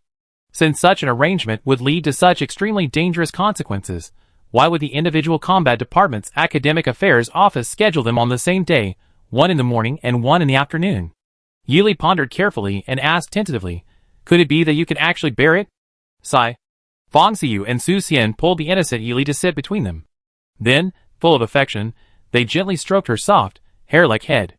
Shaoli, you're still too young. Shaoli, you should hurry up and change your major. Under the increasingly maternal glow in her eyes, Yili silently slipped back to her room. To fully understand everyone's true feelings upon hearing these two, or rather, these three names, Yili opened several interfaces on her personal terminal and searched for the truth through three channels: the school's internet, the StarNet, and her master's contact number. She wasn't particularly knowledgeable or interested in this, thinking she'd just deal with it as it came, since worrying and anxiety wouldn't change anything. However, the strong reactions from her friends and classmates made it impossible for her to leisurely wait for the results, so she resolved to diligently understand the situation. However, after searching through numerous related posts, she found that the content was far more driven by personal feelings than by objective facts. After all, sifting through a screen full of so handsome, so handsome, so handsome, so strong, so strong, so strong, and so tragic, so tragic, so tragic. To extract truly valuable information was incredibly difficult. At this crucial moment, the most reliable person was surprisingly her usually unreliable master Cui Sheng. Yili seriously suspected that the old man must have some kind of dedicated personnel file, otherwise, it would be impossible for him to release such objective and comprehensive information in such a short time. Besides, her master was exceptionally lazy about everything except mechas. He would never have had the time or inclination to organize and compile such information. Thank you, master. Having received her master's generous help, she had to sincerely offer him kind words. Normally, Cui Sheng was too lazy to say a word, but today he unusually added, the only advice master can give you is to cultivate a good relationship with Qin Shi that will make things easier. However, my disciple should be able to handle it perfectly, so I'm retracting the previous message. Then, Cui Sheng actually retracted the previous message within the 2-minute time limit. Yili, having finished his errand, took a shower to cool off, then snuggled in bed and opened the complete data package his master had sent. Excellent. The character profile used the same descriptive template as the one he found when discussing gun god Qin Shi. The format was very neat. Name, Siwasen. Title, Crimson-Eyed Yama. Danger level, 5 stars+++. Brief description, a Yama from the eastern underworld of the ancient blue planet, with light brown long hair and crimson eyes. Senior's note, crimson and dark eyes that capture all ghosts and gods. Even the underworld and netherworld are filled with the red of the other shore. Name, Zexus. Title, Golden Devil. Danger level, 5 stars+++. Brief description, A devil from the western hell of the ancient blue planet with short, fluffy golden hair and emerald green eyes. A humorous note from senior students. Behind the handsome man in pure gold brocade and jade bracelet is actually a hellish demon disguised as an angel. Oh, I see. Yili nodded repeatedly, accepting the new information, and unconsciously scrolled down. Only then did she notice a line of light brown text at the very end of the page. It was barely visible unless you looked closely. It seemed to say, are these two rivals? Yili was speechless. I just want to know about the enemy, not gossip. Chapter 83. Yili, clutching the gossip she stumbled upon, was torn, unsure what to do. Ding. A new file appeared in the chat interface. The previous one was retracted, and the user logged off. Yili opened the new file and, sure enough, the line of light brown text had been deleted. It seemed her master had overlooked a crucial detail while copying the files, only realizing its error much later, and by then it was too late. Yili had already spent half a day tossing and turning in bed, contemplating the missing line. Alright. However, given this obvious attempt to cover it up, Yili didn't need to hesitate on how to respond. That line was definitely a secret that couldn't be shared. Since her master chose to pretend nothing had happened, she would simply follow suit and pretend she'd never seen it. The torment suddenly vanished like smoke, carried away by the surging tide. A good night's sleep. After morning training the next day, the students from the individual shooting department dispersed to the cafeteria for breakfast. Following the instructions received from Teacher Chen-Shi via their personal terminals the previous day, they all waited neatly at the training area, using the spare time to chat and de-stress. I heard the comprehensive firearm shooting course is held at a huge, realistic location on campus. I thought we receive a specific address and prepare our flying vehicles to go, but it turns out we just gather and wait at the usual training ground. Really? I heard they send special equipment to pick up the students. But what if a group of small flying vehicles or a large flying vehicle is floating or flying away in midair? Even students who aren't part of the comprehensive firearm shooting course can roughly guess the location, right? What's the point of this? Is it to show off some kind of uniqueness or superiority that we get to take this kind of course? While the students in the individual combat department seem more mature and composed than those in other departments, they still possess the same youthful energy and gossipy nature as teenagers when they're relaxed. They unconsciously start chatting to ease the tension in the final moments of a crisis when facing unknown challenges. Beep. The personal terminal on the wrist of a freshman beeped. Everyone subconsciously looked down to check their message inbox, and sure enough, it was all the same two words. Arrived. The students stared at the simple yet ambiguous words with puzzled expressions. However, the next second, the other party provided a concrete and vivid answer to those two words. His. On the morning training ground where the freshmen of the individual combat department were waiting, several silver-gray floating platforms suddenly appeared in the unoccupied open space, each platform allowing only one person to enter at a time. The sturdy, silver-gray base was similar in thickness to that of ordinary aircraft. The external barrier, though bluish-white in appearance, revealed an automatically activated one-way vision system upon entry, allowing only outward observation and preventing reverse viewing. The reason these floating platforms remained unseen by unrelated individuals, as they flew to, and from their starting point, was because they were completely invisible as they traversed the vast campus.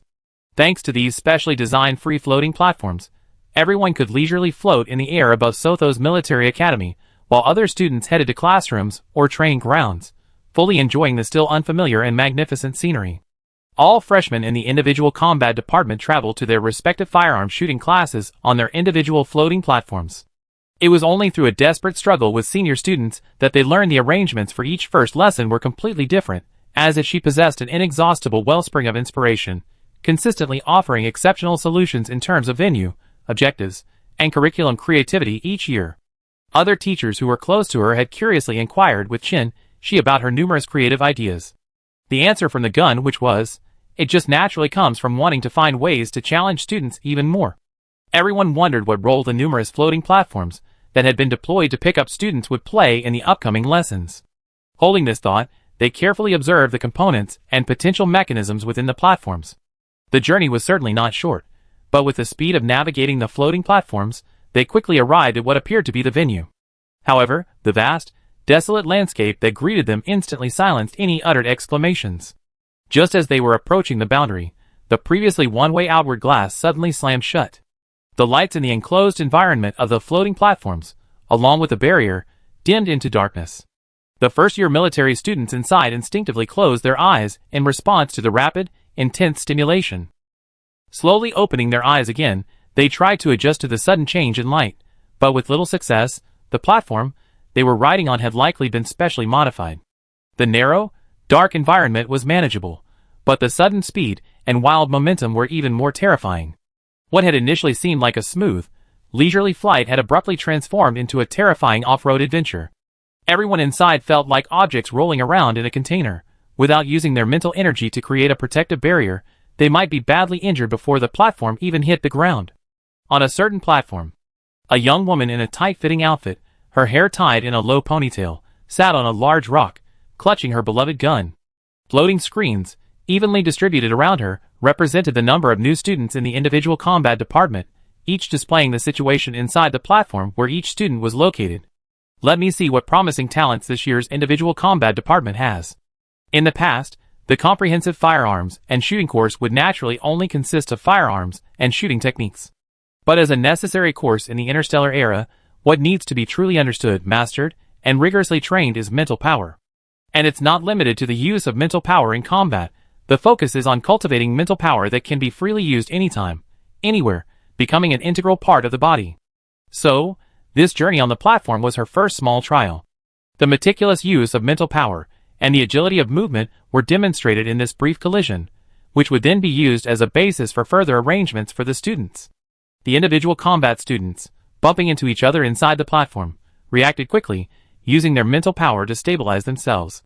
Some students used mental energy to construct shields, isolating themselves from impacts. Others used mental energy threads to bind themselves to the inner wall. Yili chose to concentrate her mental energy on her feet and hands, sticking them to the wall. Achieving her objective with minimal mental energy was always her goal. Besides, no one could guarantee that mental energy would be needed in the following lessons. A military academy student, who had already learned from one mistake, absolutely could not afford to repeat it. On the platform, from Chinchi's position, combined with observation on the screen, all the block platforms spun and plummeted from above, resembling countless meteorites and shooting stars violently falling from the sky, accompanied by sparks and lightning. Scattered like stars across the field, the equipment successfully and efficiently arranged the entire class of students. The military academy students, recovering their mental energy from the floating platform, struggled to climb out, still feeling dizzy, and looked around. The vast, open classroom stretched as far as the eye could see. Only by looking up could they vaguely glimpse the towering dome made of colorless glass. The two still open glass skylights in the center clearly proved that the enclosed platform they had been on had been forcefully thrown in from this gap. What a creative way to teach! Throwing them in like that for the first class, Yili remarked, immediately observing his landing as he descended from the platform. Compared to the natural, primeval jungle of the previous league competition, the environment here was a cold, concrete jungle. Were it not for the partially closed skylight overhead, no one would guess that this ruined city was actually enclosed by a larger, transparent courtyard, like a specially cultivated area within a vast greenhouse for rare and exotic plants. Yili used the floating platform that carried her as a stepping stone to climb onto the partially abandoned steel structure beside her.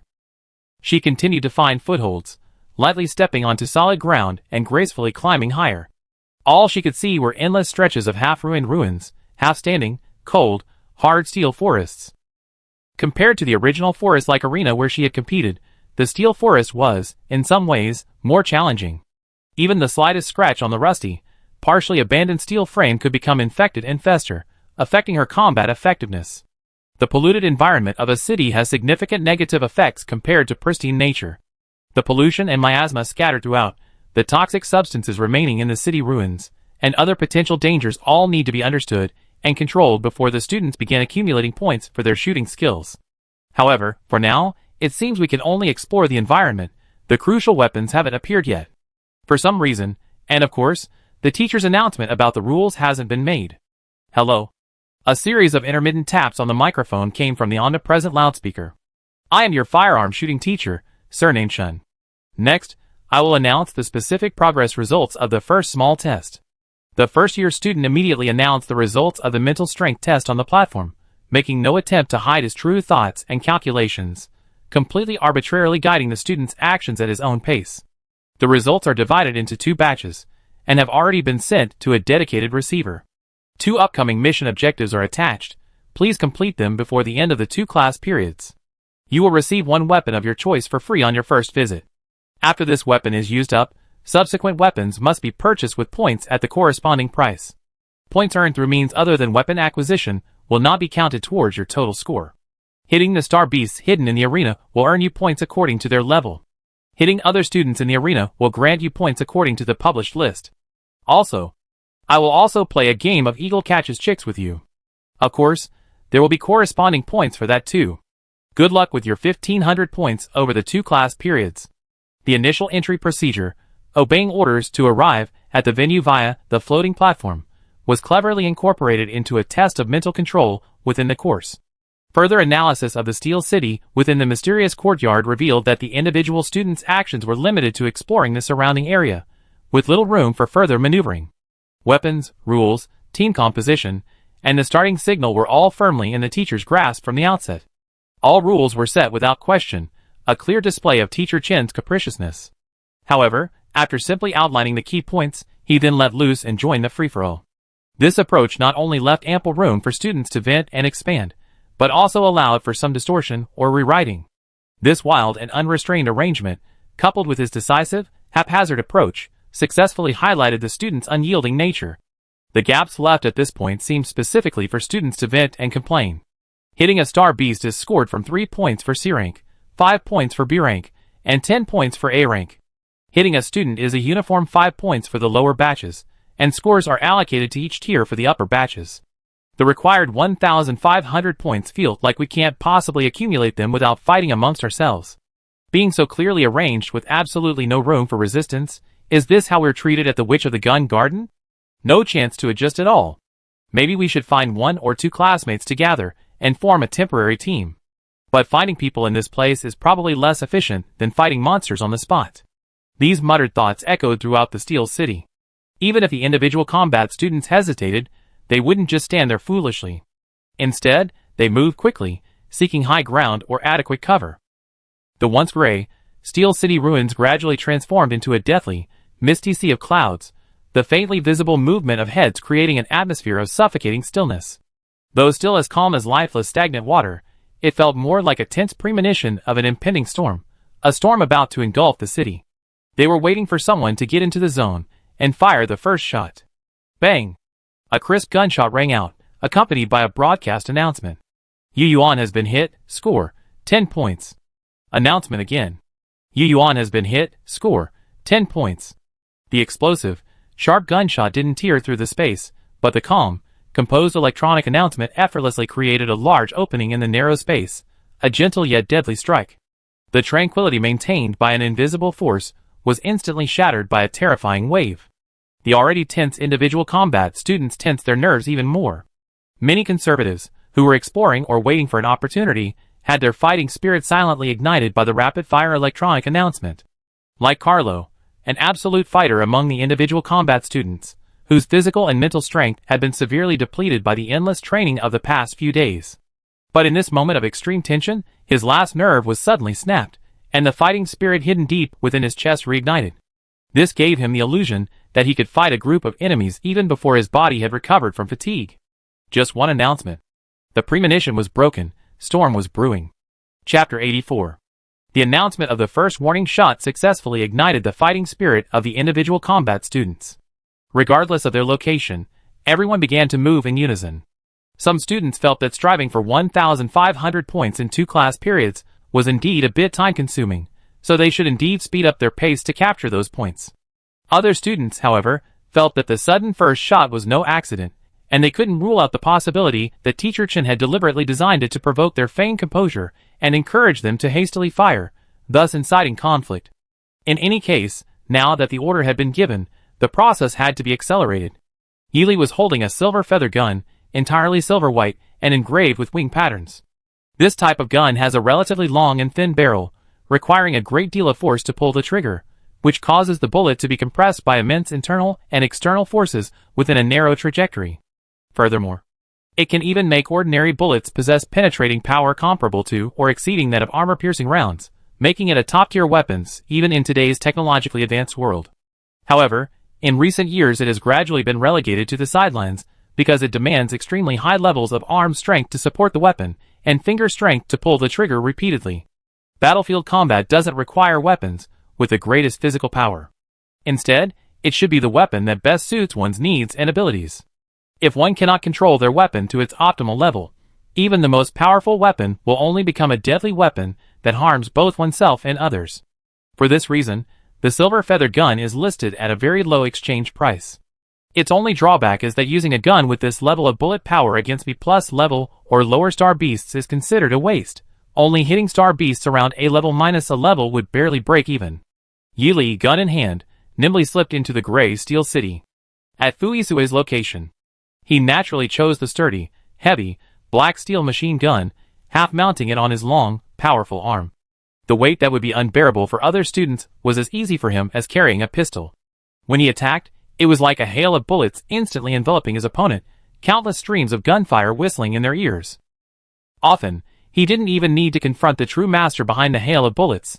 Simply facing the terrifying, overwhelming force was enough to cause his opponent to lose all will to fight in the overwhelming fear and despair.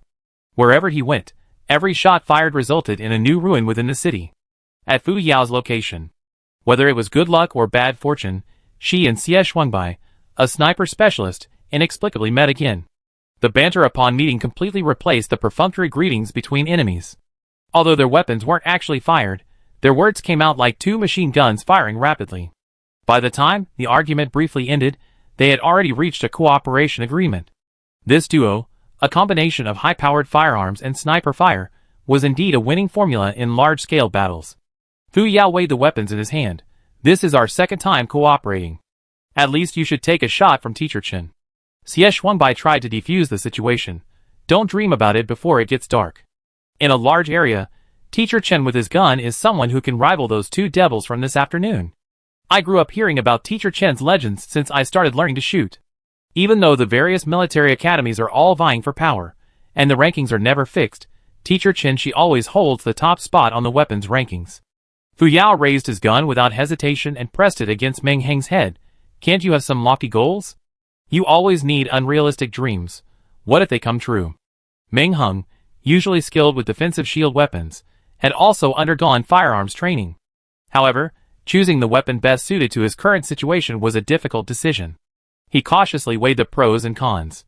Since Meng Heng's primary focus was physical training and defense, he figured it was better to gain an advantage through his preferred hand-to-hand combat style rather than relying on firearms to decide the outcome, and then deliver the final blow with his gun when the opportunity arose to gain points. Therefore, he chose a set of guns strapped to the back of his hand and forearm.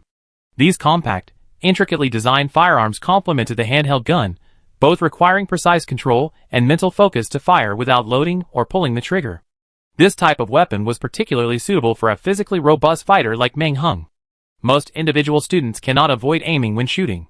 While this period is extremely short in terms of data, it represents a significant gap in individual combat. Within the aiming action, a student with strong physical abilities can easily execute a complete close-range counterattack. However, once a rifleman is engaged in close combat by a strong opponent, aiming becomes considerably more difficult, whether in close-quarters combat or at very close range. Your eye is quite good. It seems this year's students definitely deserve proper training.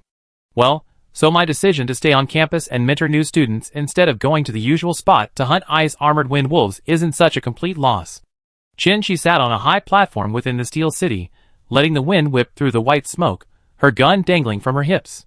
Her slender fingers traced the surface of the half-lit screen, while she observed the situation in the other corners of the room. The students in the individual combat department had already chosen their weapons and begun their initial hunt for star beasts to accumulate points. Most of the star beasts scattered throughout the area were of C and B rank. Even killing a lot of these small fry would only net them a fraction of 500 points. If the freshmen wanted to continuously climb to 1,000 points or more, they would inevitably have to prey on groups of high-level star beasts or previous batches of students. Otherwise, it would be impossible to complete Teacher Chen's task within the allotted time. They might even face the tragedy of not seeing the teacher at all during their first class. Yi Li wandered through the ruins of the Steel City, pondering Teacher Chen's rules once more. Admittedly, she wasn't afraid to fight anyone with her gun, but since there was a strict requirement for points, why not find the easiest way within the rules to achieve the goal? Brute force should be used only when skillful force has reached its limit. At any time, One should leave room for maneuver when attacking the enemy. Unforeseen difficulties are often the most deadly dangers, so she always adheres to thoughtful action. The rules mainly include, you start with a free gun, all subsequent guns and ammunition must be exchanged for points. Points earned through means other than guns do not count. Teacher Chen was talking about means other than guns, not means other than shooting. It seems I can use my brain a little. Yili temporarily finds a place to rest. He lightly weighed the cold, slender silver feather in his palms, then suddenly switched to gripping the gun handle with one hand and lightly sweeping it horizontally in midair. With just a casual swing of his arm, he could unleash a sharp, cold, and swift wind. It was as if he were wielding a long sword he used to do in virtual arenas or various battlefields. Yi Li's lips curled slightly. The rules required scoring with firearms, not just shooting. So whether I wield a gun like a club or a long sword, it should still be within the rules. Excellent. This way, both melee and ranged combat are now complete, and I can collect points to my heart's content. The sooner I collect enough points, the more time I can have to see what the legendary woman known as the Gun Witch or Gun Goddess is all about. After all, she's a legendary figure recommended by my master, Cui Sheng, whom I consider a potential ally. Even if I don't follow my unscrupulous master's casual suggestion, I still want to witness and experience her true strength firsthand. Having grasped the key point, a chilling, invisible yet terrifying killing intent suddenly crept into the previously barely perceptible, desolate city ruins. Like a quiet yet sharp hurricane, it flattened all obstacles in its path. Low-scoring prey were easily reaped with the swing of the gun-transformed long sword, while only high-scoring or heavily armored prey were worthy of switching Silver Feather back to its primary job, aggressively shooting and scoring points. Yili himself didn't calculate the score, but the score recorded in the system skyrocketed. In another part of the steel forest, the muzzle of a pure black machine gun continuously swung and swept from left to right, the bullets spraying out like scattered pearls and jade, crushing everything in their path with overwhelming force. The storm of fire and bullets always firmly contained the targeted prey under his control, completing countless fatal kills. Huge piles of points were collected into his hands in a brief, simultaneous moment. Fui Sui focused on luring his prey to one spot, then using overwhelming firepower to sweep away all the points in one fell swoop. Yi Li's encounter with him was due to one of these high-scoring prey. She happened to be passing by after hitting a high-scoring prey, and the presence of heavy gunfire nearby piqued her interest, just as Fui Sui finished his kill. However, the two didn't intend to team up like Fu Yao and Xie Shuangbai. Both sides had a strong desire to possess the points of their chosen prey, making it impossible for them to allocate all their points rationally like Fu Yao and Xie Shuangbai. Furthermore, both sides possessed extremely aggressive and fierce fighting and shooting styles. Forcing them to team up would only hinder each other's scoring. It was better to peacefully divide the area and each reign supreme, achieving a win-win outcome. Chen-Shi tightened her low ponytail, wiped her beloved gun, and felt it was time for her to make her appearance. The back-end data displayed beside her showed that the top-performing individual students had successively broken the 1,000-point mark, with two particularly formidable individuals nearing their target scores, and still climbing at an alarming rate. To be honest, it was better than she had anticipated, so she had set out much earlier. She casually tossed and turned the screens displaying the highest scores, seemingly selecting her next prime target. Chapter 85. About half an hour into the battle, several sections of broken, rubble-covered steel bars protruded from the dimly lit high-rise buildings, resembling wildly overgrown brambles in a wasteland. Large sections of the already swaying steel structures, further weakened by the impact of the gunfire, began to sway violently, showing signs of imminent collapse. Many military academy students, who had initially used the buildings for cover or concealment, were now forced to carefully choose safer spots, lest they be trapped in the half-collapsed structures before even being hit by their own teammates, a sure source of gossip for their classmates for the entire semester. The relentless passage of time and the shrinking physical space meant that individual combat students were increasingly exposed as they moved through open areas to collect points. Even if they were unwilling, face-to-face encounters were becoming more frequent. Yi Li's light and agile figure moved like lightning through the steel forest, its surface cratered with bullet holes, and its interior already overburdened. The dim scenery around her flashed by like a black and white film, only pausing briefly to catch a glimpse of each other when she was scrambling to score points from the rubble of collapsed buildings. The shrinking activity area also led many students to form temporary teams to fight against the others. While they were gathering their courage, they happened to see Yi Li holding a slender, silver-white rifle with bloodstains on the front. Although everyone had been fighting in the same area until now, their weapons would be splattered with blood from the intense shooting. But seeing the gun itself covered in what appeared to be light brown stains from red oxidation was something she had never seen before. Especially when Yili, alone with her slender frame, faced the ferocious A+ star beast attacking her, her beautiful tea-colored eyes unblinking as she deftly rotated her wrist. With precise ease, she used the gun like a knife to slice open the star beast's weakest point, its neck. Along with the gushing crimson blood, fragments of the beast's skin and flesh, along with neatly sliced, broken neck bones, appeared. Seemingly worried that a mere slash wasn't enough to kill the beast, her cold, jade-like fingers pressed the hard trigger again without hesitation, firing 2 more bullets into its brain and chest, now stripped of their protective layers of skin and bone. This fluid and skillful operation was completed in just a few moves. Having finished her work, Yili's tea-colored eyes were calm, a hint of crimson tinged at the corners of her delicate, slightly upturned eyes. The vibrant crimson completely shattered her original gentle and elegant demeanor. The bright red bloodstains on her cold, jade-like skin, along with a pervasive stench of blood and rust, visually and olfactorily amplified her aura, making her appear menacing and formidable. The surrounding military academy students instinctively distanced themselves. Please. The scene resembled the Moses parting the seas in ancient star mythology. Everyone, with a mixture of fear and respect, allowed Sister Lee, who had easily and gloriously finished her mission with the killing of the star beast, to go first. Although no one uttered a single word, their devout gazes silently conveyed their humility in deferring to Sister Lee, the undisputed strongest member of their class. Yili walked lightly and easily down the wide, brightly lit road. She casually flicked the blood from her gun and cheek, and continued on to her next prey. She wasn't afraid to fight against the massive, lightning-fast, and devastating star beasts. After all, this was perhaps a regular part of her life, from the beginning until now. Compared to the terrifying star beasts, Yili was more concerned that even the most realistic depictions were merely simulations. No matter how many star beasts she defeated or how blood and bone shattered during the slaughter, their ultimate fate was to vanish as invisible data within the Steel City forest shrouded in a transparent courtyard. The materials or usable parts dropped from the star beasts couldn't be kept in her pockets. This seemingly small matter was particularly cruel to Yili, who made a living by killing star beasts and reselling materials. Lili. Is that me, Lili? Yili nimbly dodged and weaved among countless broken, rusty pieces of iron. Her skillful and calm movements ensured that, apart from the blood splattered on her cheeks, there was no possibility of her being scratched or cut by metal fragments. She had already earned enough points, so her steps weren't hurried or rushed. A clearer call came from the slightly murky wind near her pale ears.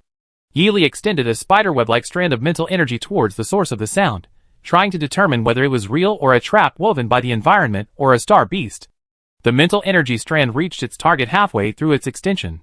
Fu Yao, carrying a powerful and sturdy spear, and Xie Shuangbai, who was waiting behind to launch a sneak attack, were both still neatly dressed as they approached. This strange combination would be unimaginable under normal circumstances. But witnessing this scene on the battlefield, one couldn't help but marvel at its aptness, even deeming it a brilliant, almost ill-fated destiny. Sister Yao, young Master Xie. Her voice was as calm as water, but there was a clear emotional fluctuation towards someone she knew well.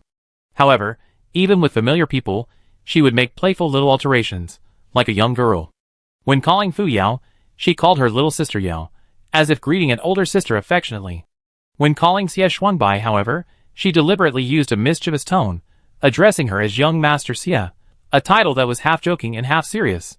Xie Shuangbai's lips twitched slightly, and she made a move to raise her sniper rifle to aim at Yili, but unfortunately, Yili beat her to it, hiding behind Fu Yao's reassuring back. Fu Yao successfully used her boss-like aura to intimidate the situation, pulling Yili to a safe place with cover, and quickly exchanging information. Fu Yao began, "We ran into Hengzi on our way here, but his solo fighting style is more effective at racking up points, so we decided to split up. And the first kill was indeed scored by Teacher Chen, which made us anxious. I heard she didn't really pick and choose, just randomly picked the unlucky guy nearby. Then, Lao Yu was very fortunate to be hit, ha ha ha, his face was so sour." Xie Shuangbai, to save time, quickly interjected with the truly important information. "However, it was because of this shot that we learned being hit doesn't mean elimination, it just means the person who shoots gets points equal to the target's value on the list, and the points earned by the hit target within 15 minutes are halved. Of course, it's best not to get hit." Yili lowered his eyes, and nodded to indicate understanding, then shared the information he had gathered.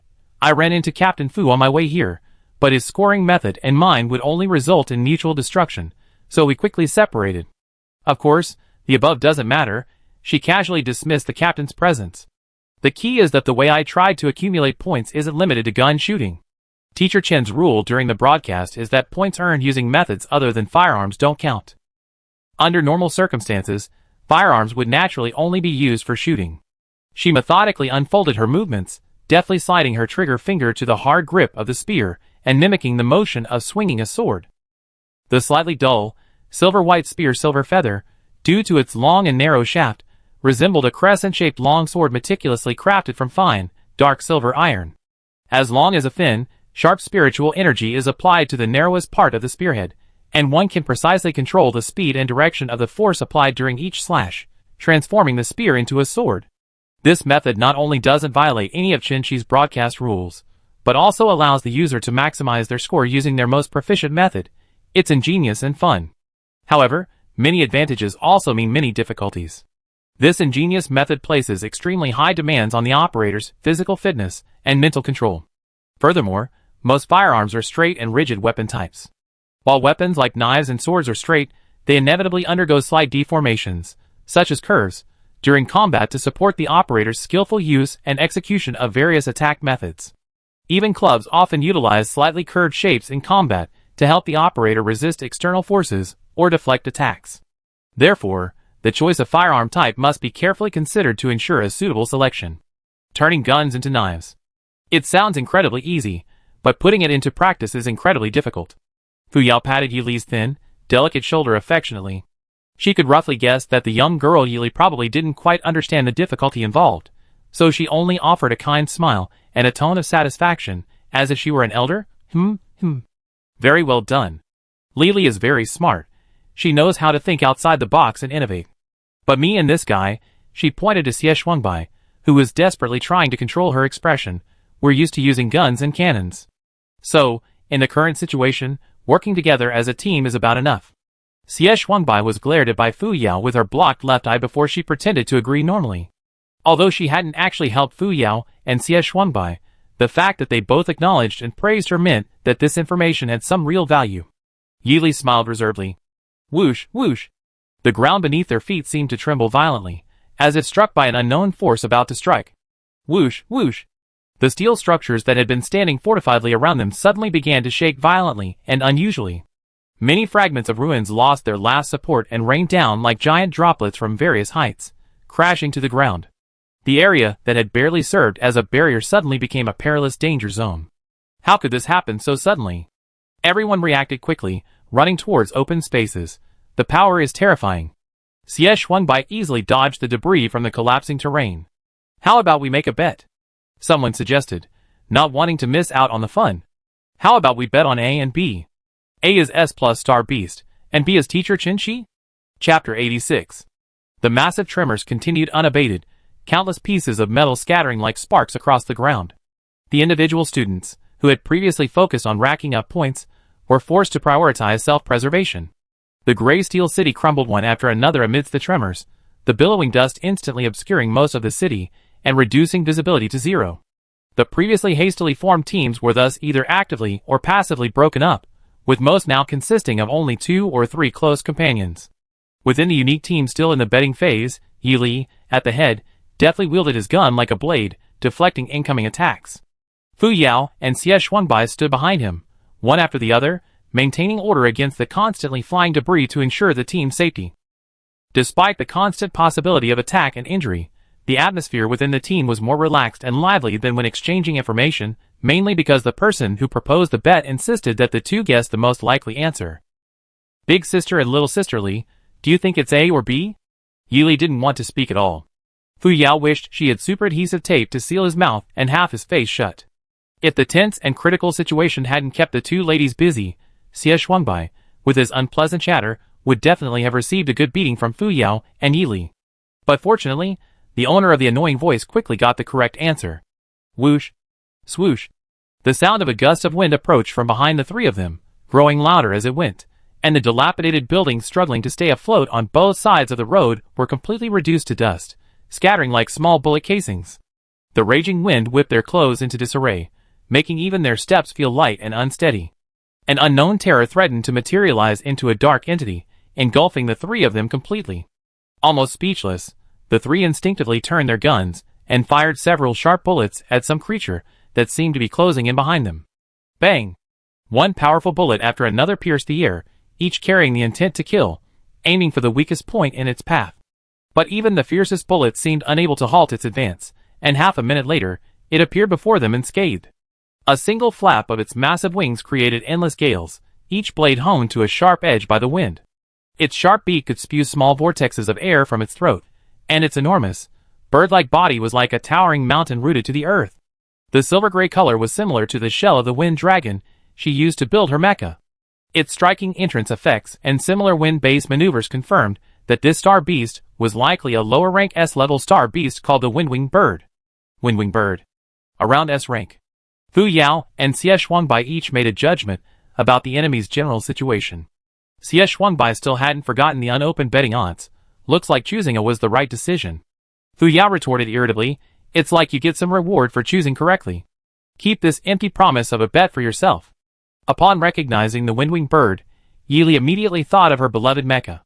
If she could unleash her Dawn's light directly, she could easily subdue any obstacles in her path thanks to the Wind Dragon's absolute dominance over lower-ranking star beasts of the same type. However, mechs were not allowed during the first week of lessons, so it was all real combat. The ordinary azure longsword he carried was naturally enough to win easily, but the silver spear, which required a great deal of effort to wield, had to be used as a weapon against high-level star beasts, making it considerably more difficult than before. Lili. How about we team up? The two almost simultaneously extended a friendly invitation to Yili to join forces. Yili tightened his right trigger with a single finger, completing the points exchange as instructed by Teacher Chen. His left hand produced a similar, slender, silver-white silver feather spear in midair. His calloused thumb pressed lightly against the hard trigger, and he gently rotated the spear around his finger to maintain his grip, his gentle tea-colored eyes resolute. "Let's go!" Yili unhesitatingly aimed both spears at the menacing bird blocking his path. The three of them expertly formed an inverted triangle formation, following their previously rehearsed strategy. Yili and Fu Yao, one with enough points to consume dual pistols, and the other choosing a high-powered firearm, stood side by side in the front two corners. Xie Shuangbai's gun was a long-range sniper rifle, more suitable for finishing off exposed weaknesses, so she was positioned at the apex of the inverted triangle at the rear. The Windwing Bird's structural features are similar to the Wind God Dragon, but it is far less powerful. Its feathers are indeed as hard as iron, but they can be easily cut by weapons made of rare materials, or pulled out intact by operators with strong mental power. As long as the individual soldier facing it can survive for a long time with agility or a sturdy defensive shield and avoid the fierce winds that accompany its huge wings, they can reliably approach the Windwing Bird's crucial wings. Of course, closing in was only the first step in gathering material for the Windwing Bird's attack. Fu Yao shouldered a high-powered gun to control the Windwing Bird's main movements. Yili, armed with two guns, navigated the hail of bullets to find a way to leap onto the bird's back and attack from a blind spot.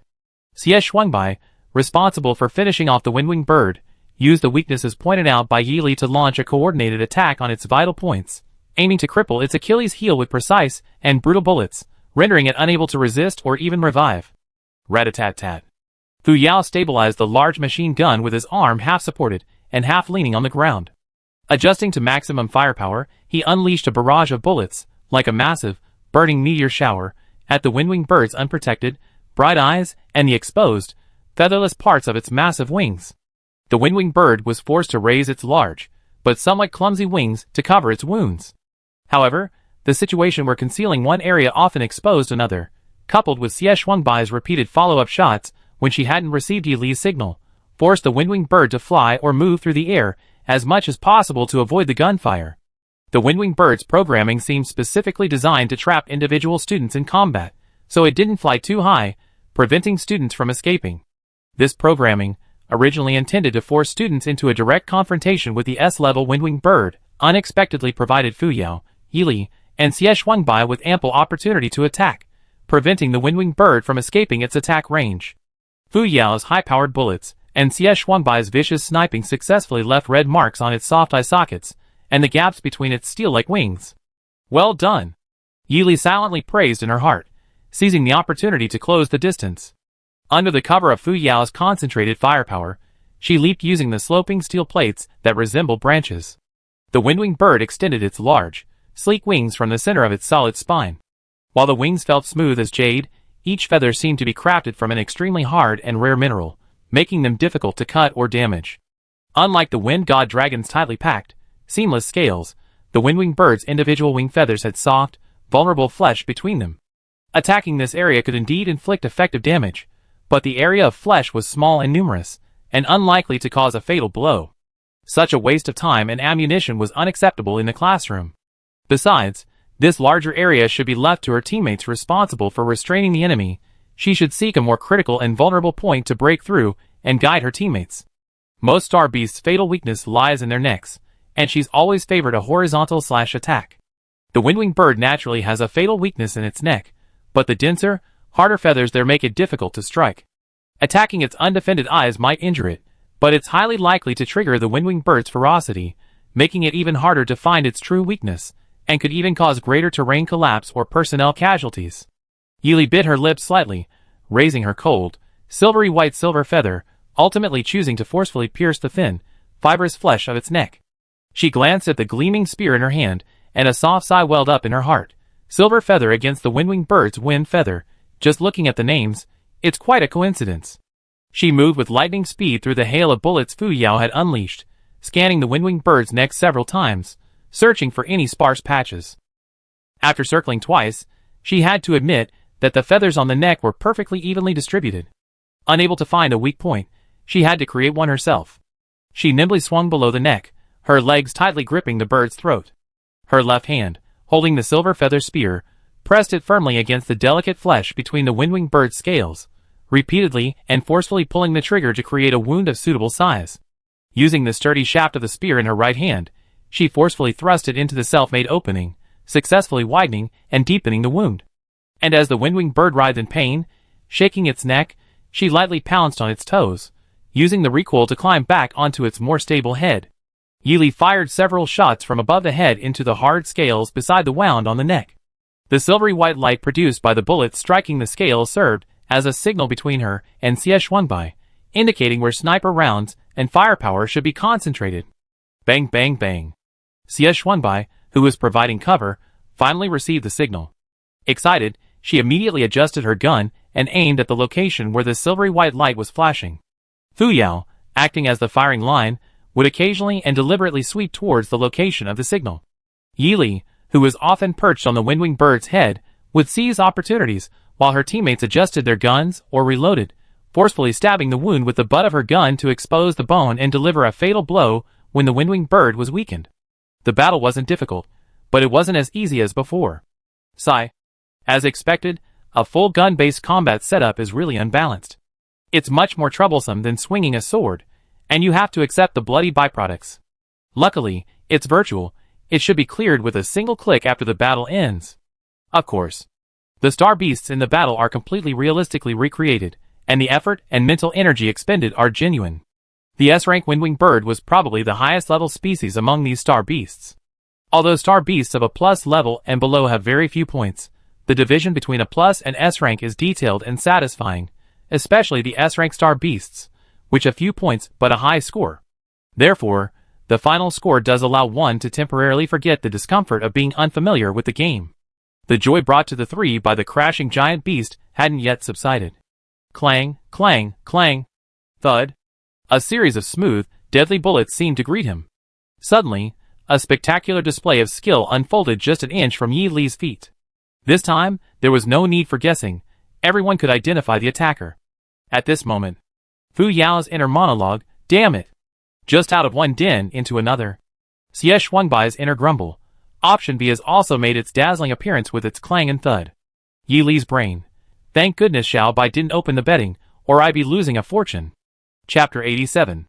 Several bullets, creating a spectacular flowers blooming on flat ground effect, allowed Fu Yao and Xie Shuangbai, who were at close range, to nimbly dodge to the sides before the bullets hit the ground.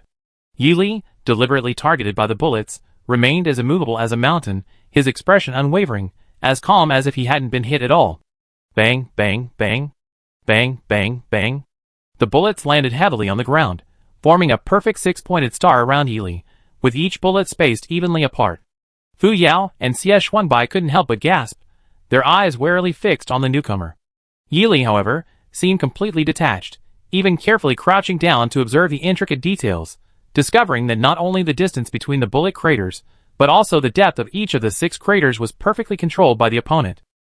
This demonstrates that while the opponent rapidly and accurately fired each bullet in a short period, forming a perfect arc, they also subtly controlled the force of each shot to ensure consistent impact and crater-like landings even at varying distances.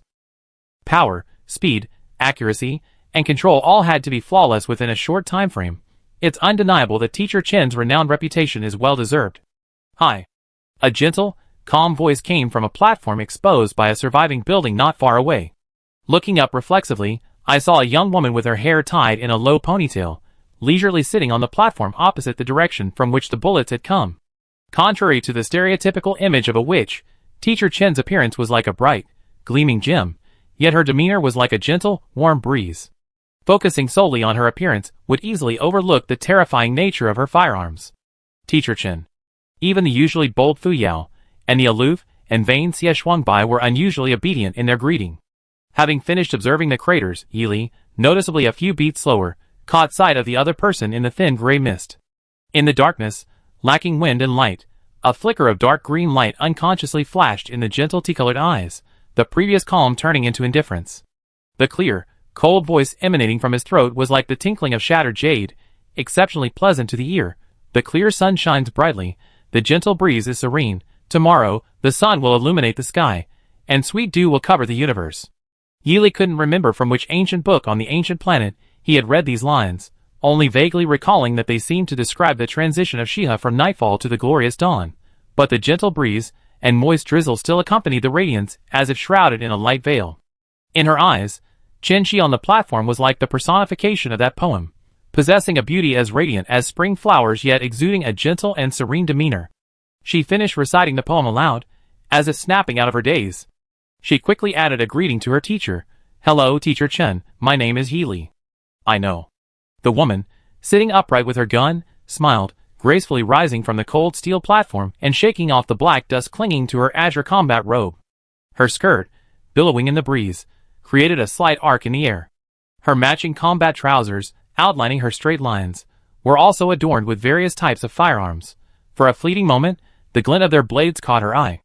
Her beautiful face, as delicate as a hibiscus flower, was given an icy, sharp edge against the backdrop of the cold, hard firearms, yet this was tempered by her calm and gentle demeanor.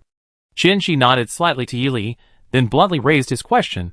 "When I arrived, you should have sensed the bullets and had enough time to dodge them. Why did you stand still and let me shoot you?" Yili replied matter-of-factly, "With Teacher Chen's abilities, there were plenty of opportunities to test me. He certainly wouldn't stoop to probing after I finished fighting the Star Beast. If Teacher Chen wanted to test me, he naturally wouldn't fight when he's taking advantage of me. If that were the case, it would not only belittle the student but also betray Teacher Chen's dignity as a gun god.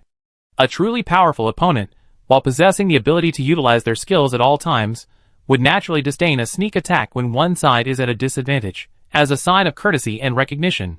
Even if they won, such an act would be dishonorable and despicable. Therefore, Yili dared to face the gun god's bullets head-on without dodging or flinching." Chen Shi nodded with satisfaction. Quite a bold and meticulous young lady. What a pity. It's a pity she only be studying for half a year before transferring to the mecha department. If she could find a way to keep her part-time in the individual combat department, her firearms comprehensive class wouldn't be so lonely. Chen Shi gracefully leaped off the steel platform, landing steadily. She casually wiped the dark blue firearm in her hands and stated her purpose frankly. In the past, every course had this segment at the beginning, where the teacher would pick the students most interested for a quick and easy warm-up match. In my firearms comprehensive class, I chose you, not the ice-cold boy from the Fu family. Although you two are both aloof, a pretty girl with gentle tea-colored eyes is always more likable than a stubborn, unyielding boy. And you don't need to worry. The rule is that once you're chosen, you can't be chosen again, so I reckon Lao Si and Lao Zhe will probably have to lock him down for a one-on-two situation this afternoon. So, being chosen by me is at least better than facing two opponents at once, right?" Her tone wasn't cold or harsh, but rather quite gentle. However, When her finger gripped the trigger and signaled it was time to begin, her whole body stiffened, a chilling north wind replacing the gentle breeze. Fu Yao and Xie Shuangbai consciously retreated, righteously striding away from their original positions, leaving only Yi Li's slender figure to face Qin Shi, who was about to draw his gun. No need for words. The two only needed to exchange glances to tacitly begin to be wary of each other. In a blink of an eye, two slender, agile, and graceful figures suddenly vanished like the wind. In ordinary combat, students using firearms as a secondary weapon would typically close the distance as quickly as possible and seize the opportunity to launch their preferred close-quarters attack. However, this tactic would obviously fail with Qin Shi. Even the most skilled and precise aimers would still need to spend considerable time carefully refining their aim when changing distances. Qin Shi, nicknamed Gun Witch, could truly fire without aiming. Ordinary gunmen could use this as a buffer to close the gap and strike, but this tactic was completely ineffective against Qin Shi. Therefore, Yi Li immediately used a light kick to create a safe distance. Qin Shi naturally raised the muzzle of her dark blue spear slightly by an inch and unhesitatingly fired several shots in quick succession towards Yi Li's specific location. The powerful bullets, each seemingly possessing a pair of keen, intelligent eyes, pierced the air, striking Yi Li's limbs. This successfully demonstrated the principle that to gain the upper hand and achieve a swift victory, one must first immobilize the target, preventing Yi Li, who was retreating and positioned low in the air, from quickly moving and dodging. However, she was clearly prepared. Seconds before the bullets accurately struck her limbs, Yi Li deftly bent her slender joints into supple curves, easily avoiding the precise strikes. Her supple arms snapped back to their original position the instant she dodged the bullets. Using the powerful force of the rebound, she flung out a chilling barrage of bullets from her silver feather gun. Simultaneously, the immense recoil from the compressed, slender barrel of the gun was easily used by Yi Li to escape the range of the enemy's weapon again. She could even use the considerable recoil to adjust her direction of movement, adapting to the situation. Hey, not bad. Qin Shi sighed inwardly, dodging the swirling blast of bullets and firing several more. Yi Li raised his gun and rapidly pulled the trigger, desperately trying to deflect the incoming bullets. The bullets fired by both guns became increasingly powerful and rapid. The gaps between shots, excluding the time allotted for dodging and repositioning, became extremely short. Later, several shots had to be fired in quick succession while dodging for the next round of retaliation. Why not use the terrain for cover to slow down the pace of the gunfight? Qin Shi asked. Yi Li, constantly bending his limbs to avoid attacks, tried to move closer to his opponent.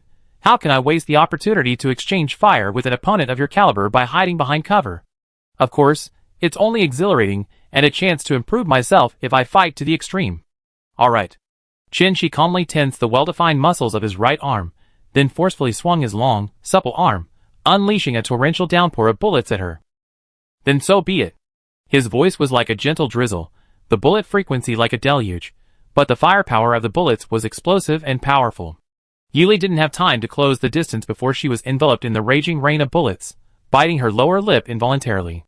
The situation clearly proved that her opponent had been holding back during their earlier exchange. In the blazing firelight, a faint dark green tinge reappeared in her amber eyes, her once clear pupils unconsciously deepening. A rare, murderous aura of battle intent coalesced on the silver-white, blood-stained spear. After unleashing her final move, gunfire and fire, Qin Shi stopped, awaiting Yi Li's response. Swish. Swish. The unrestrained barrage of bullets and flashes of light approached Yi Li, who was positioned in the center, with increasing force. A terrifying heatwave surged forth, and countless tongues of fire arrogantly attempted to assault her. The crushing force of death and the breath of despair seemed to gradually envelop and seal her within. As the target of the attack, Yi Li's eyes were calmer and more indifferent than usual, so composed and collected that it was as if she had completely lost the ability to feel fear. Her hand, gripping the trigger, slowly fell to her side, as if she had given up on fighting back. In the corner of the shadow cast by her stray hairs, only the dark green lines in her tea-colored eyes gradually magnified, eventually transforming into a pair of completely dark green pupils. Just as the flames were about to touch her cheek, her eyes turned a pure deep green. A sudden burst of powerful and ferocious mental energy erupted beside her, forming an invisible barrier that blocked the countless projectiles fired. Then, the continuously surging mental energy surged outwards, like a raging torrent, sweeping back the fragmented projectiles. Qin Shi was slightly surprised, then nimbly leaped to a higher platform to avoid the projectiles. She calmly rested her chin on her hand and chuckled. This is even more interesting than I expected. Chapter 88. Yili, having completely shattered the barrage of bullets, did not immediately retract her powerful, dispersed spiritual energy. It continued to overflow like a vast, flowing spring, but fortunately, her mind remained clear enough to control the surging spiritual energy within her body, gradually allowing it to gently recede back into her system. However, the vast amount of spiritual energy that had already dispersed had created a significant mess. Except for the building that Teacher Chen had shielded with his spiritual energy, everything else was completely flattened by this wave. Looking across the barren landscape, where only dust and sand remained, a single, stubbornly standing, leaning, dilapidated building stood out starkly. Even using the highly descriptive idiom "a crane standing among chickens" fails to capture its impact, it would be more apt to describe it as a lighthouse shining alone on a dark, sunless ocean. Her eyes unconsciously returned to their original color as she released the second wave of mental energy. Her gentle, tea-colored eyes seemed to act as the most resilient barrier, gently isolating all negativity and indifference. Who? Yili slightly widened her eyes, regaining their focus, and hurriedly searched for Teacher Chen. Chen Shi, within the mental energy shield, found the best vantage point, gun in hand, and observed the entire process. Her location was the only surviving building in the entire area, and she was sitting on a protruding platform. Yili could easily see the leisurely Teacher Chen simply by looking up. Teacher. Chen Shi chuckled and waved at her, then leaped from the platform to the ground.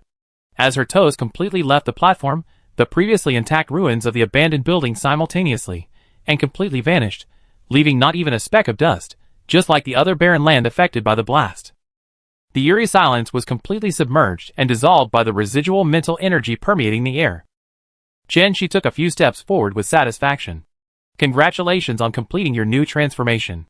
Although Yi Li's surge of mental energy flattened a large area, it was still within an acceptable range compared to the entire steel forest simulated by high-tech methods. Yi Li believed this to be the case. However, Chen Shi, as the ultimate controller, knew that the reality was far more complex. While the girl's mental energy superficially flattened this area, the real attack was directly targeting the system supporting all the simulated scenes. If she hadn't noticed early on that the system seemed to be shaken by mental energy, and even showing signs of collapse, and hadn't quickly diverted her mental energy to protect the main system's location, all the individual combat students would probably have crashed into her large, elegant courtyard constructed from countless pieces of aquamarine glass. Get out of class dismissed. The students from the individual combat department, still shaken, opted for the large, multi-seat aircraft instead of the scenic viewing platform they had arrived on, perfectly embodying the saying, "Once bitten, twice shy." Almost all the students forced themselves to finish their meals, then collapsed onto their dormitory beds, closing their eyes in despair, unwilling to face their inevitable tragic future. During the meal, Fu Yisue learned from Yi Li about the unwritten rule within the faculty that teachers would select new students to investigate.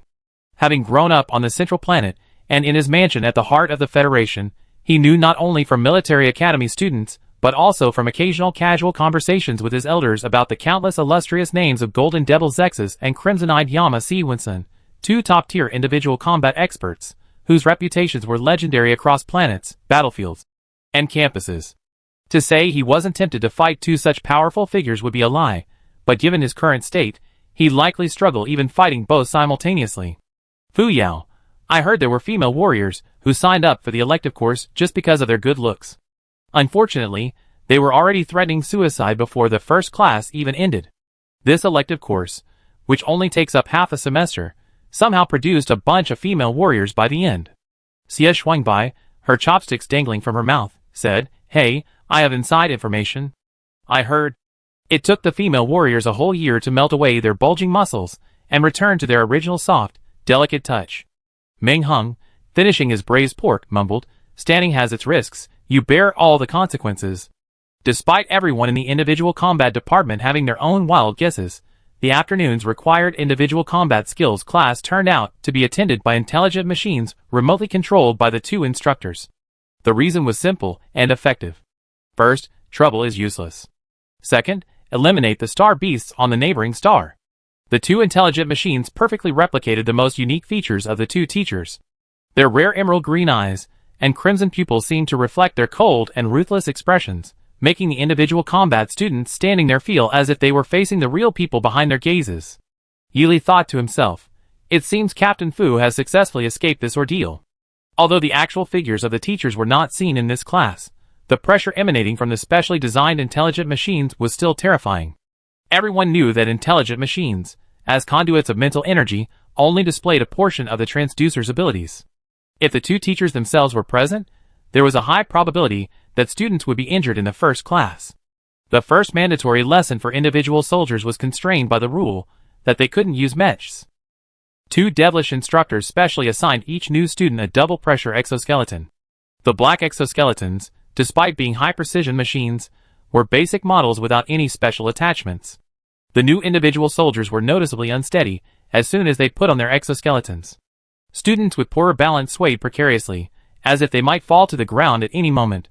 This made the mechanical light emanating from the two teachers, who were supposed to be expressionless, seem even colder, causing the students operating them to instinctively move away from the intelligent machines.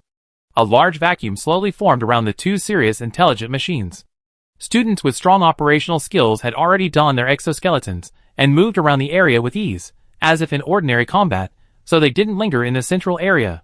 Students with weaker skills, however, were fearful and afraid of the cold, inwardly icy teachers, and instinctively fled from any perceived danger. And so, without anyone noticing, things morphed into this bizarre and strange situation. The intelligent mechanical teacher, who occasionally truly observed the situation, noticed this pathetic change and calmly pressed a button, generously sharing the pre-prepared classroom gifts with all the lovely students present. Click. The sound of the button, amidst the clattering of metal, was like a tiny, almost invisible pebble thrown into a vast ocean, completely submerged and sunk to the bottom. Not even a ripple, not even a faint sound, could be stirred.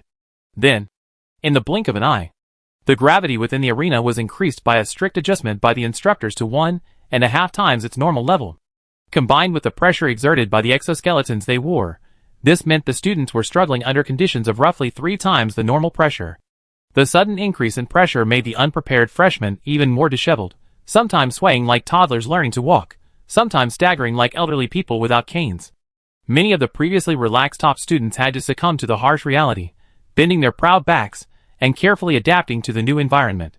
Further away, Fu Yao, who had been running back and forth, exchanging simple blows, was the only one who couldn't hold back. The moment the pressure changed, he complained, double the weight of the exoskeleton plus 1.5 times the force field, what a stunt. Although the two instructors weren't present, their ruthlessness and methods were even more pronounced. Just as everyone sadly assumed this was the long, agonizing afternoon ahead, they struggled to adapt to the terrifying environment and build resilience. However, there's always someone tougher. Just when everyone was starting to adjust to the force field, the two devils, though absent, would instantly intensify it. No matter how hard everyone tried, they couldn't hide it from the blue and red eyes. Throughout the entire class, everyone was essentially on a long, arduous journey of adjustment. Just when they were about to glimpse the finish line, an invisible hand would slowly and deliberately extend the track beyond everyone's sight. Everyone knows there's a kind of pain called despair, but the pain inflicted by the Demon King and the King of Hell is not limited to that. It's the torment of a vicious cycle of offering a glimmer of hope only to extinguish it just as success is about to be achieved. Psychological theory even has a specific term to describe this: learned helplessness. After the first class of the compulsory course for individual soldiers, everyone helped each other limp out of the classroom, their revolutionary camaraderie instantly soaring beyond the passing grade. Classmates who shared the painful memories of this semester's torment are definitely true friends. That night, the medical pods in the individual soldier dormitory all began their relaxation work.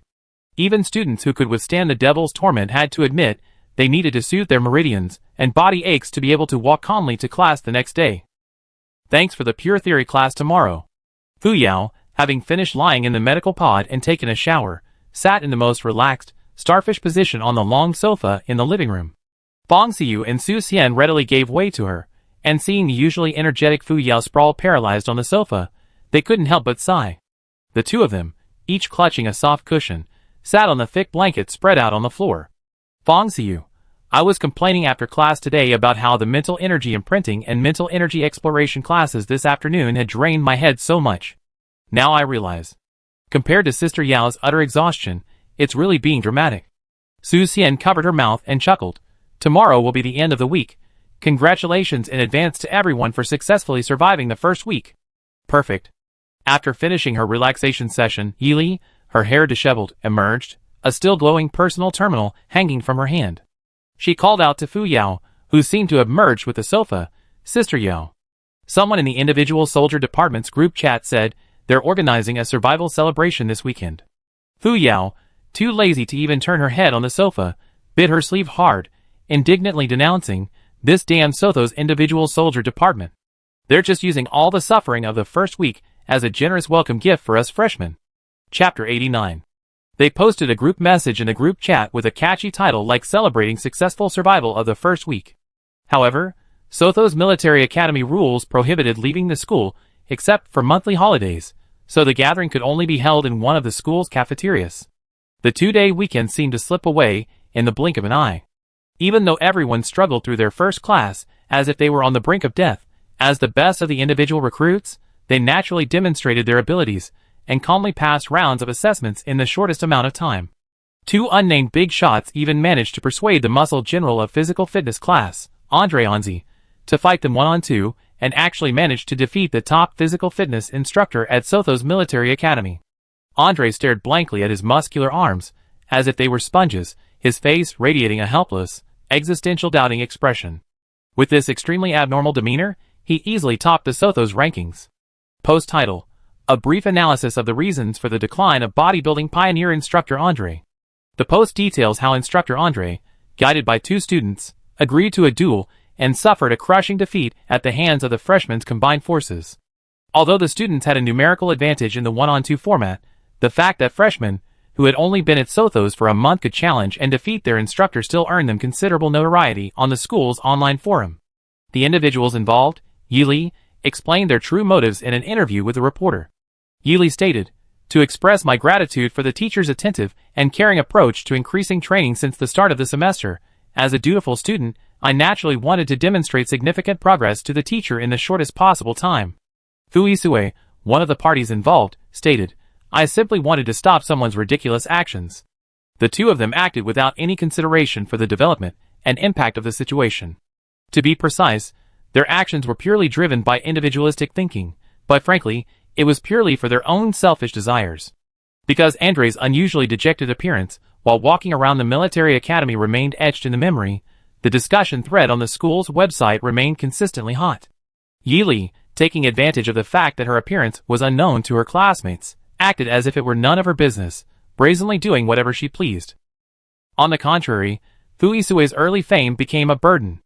Walking around campus, he constantly received overt or covert stares from alumni. Fortunately, he was always aloof and undisturbed by external influences, otherwise, anyone else would probably have developed a fear of going out under the constant scrutiny of countless intense gazes. Although Fu Isue didn't care and wasn't affected by it, the fact remained that he had ultimately shielded the unseen Yili from some of her pressure. Yili, who never wanted to owe favors for nothing, rented a mecha-making workshop on campus during her spare time. Uncharacteristically generous, she used her own money to source a rare, fingernail-sized piece of Moonflow gold from special channels in the virtual city, painstakingly forging a pair of light-bladed daggers as a gift in return for the favor. Yili didn't elaborate, knowing the other party probably wasn't as calculating as she was. Indeed, he simply considered it an agreement they had made when numbering the stars, now officially in effect. Without hesitation, he carefully put away the 2 exceptionally bright yet cool-to-the-touch light daggers and, as agreed, began providing him with the materials needed for the mecha.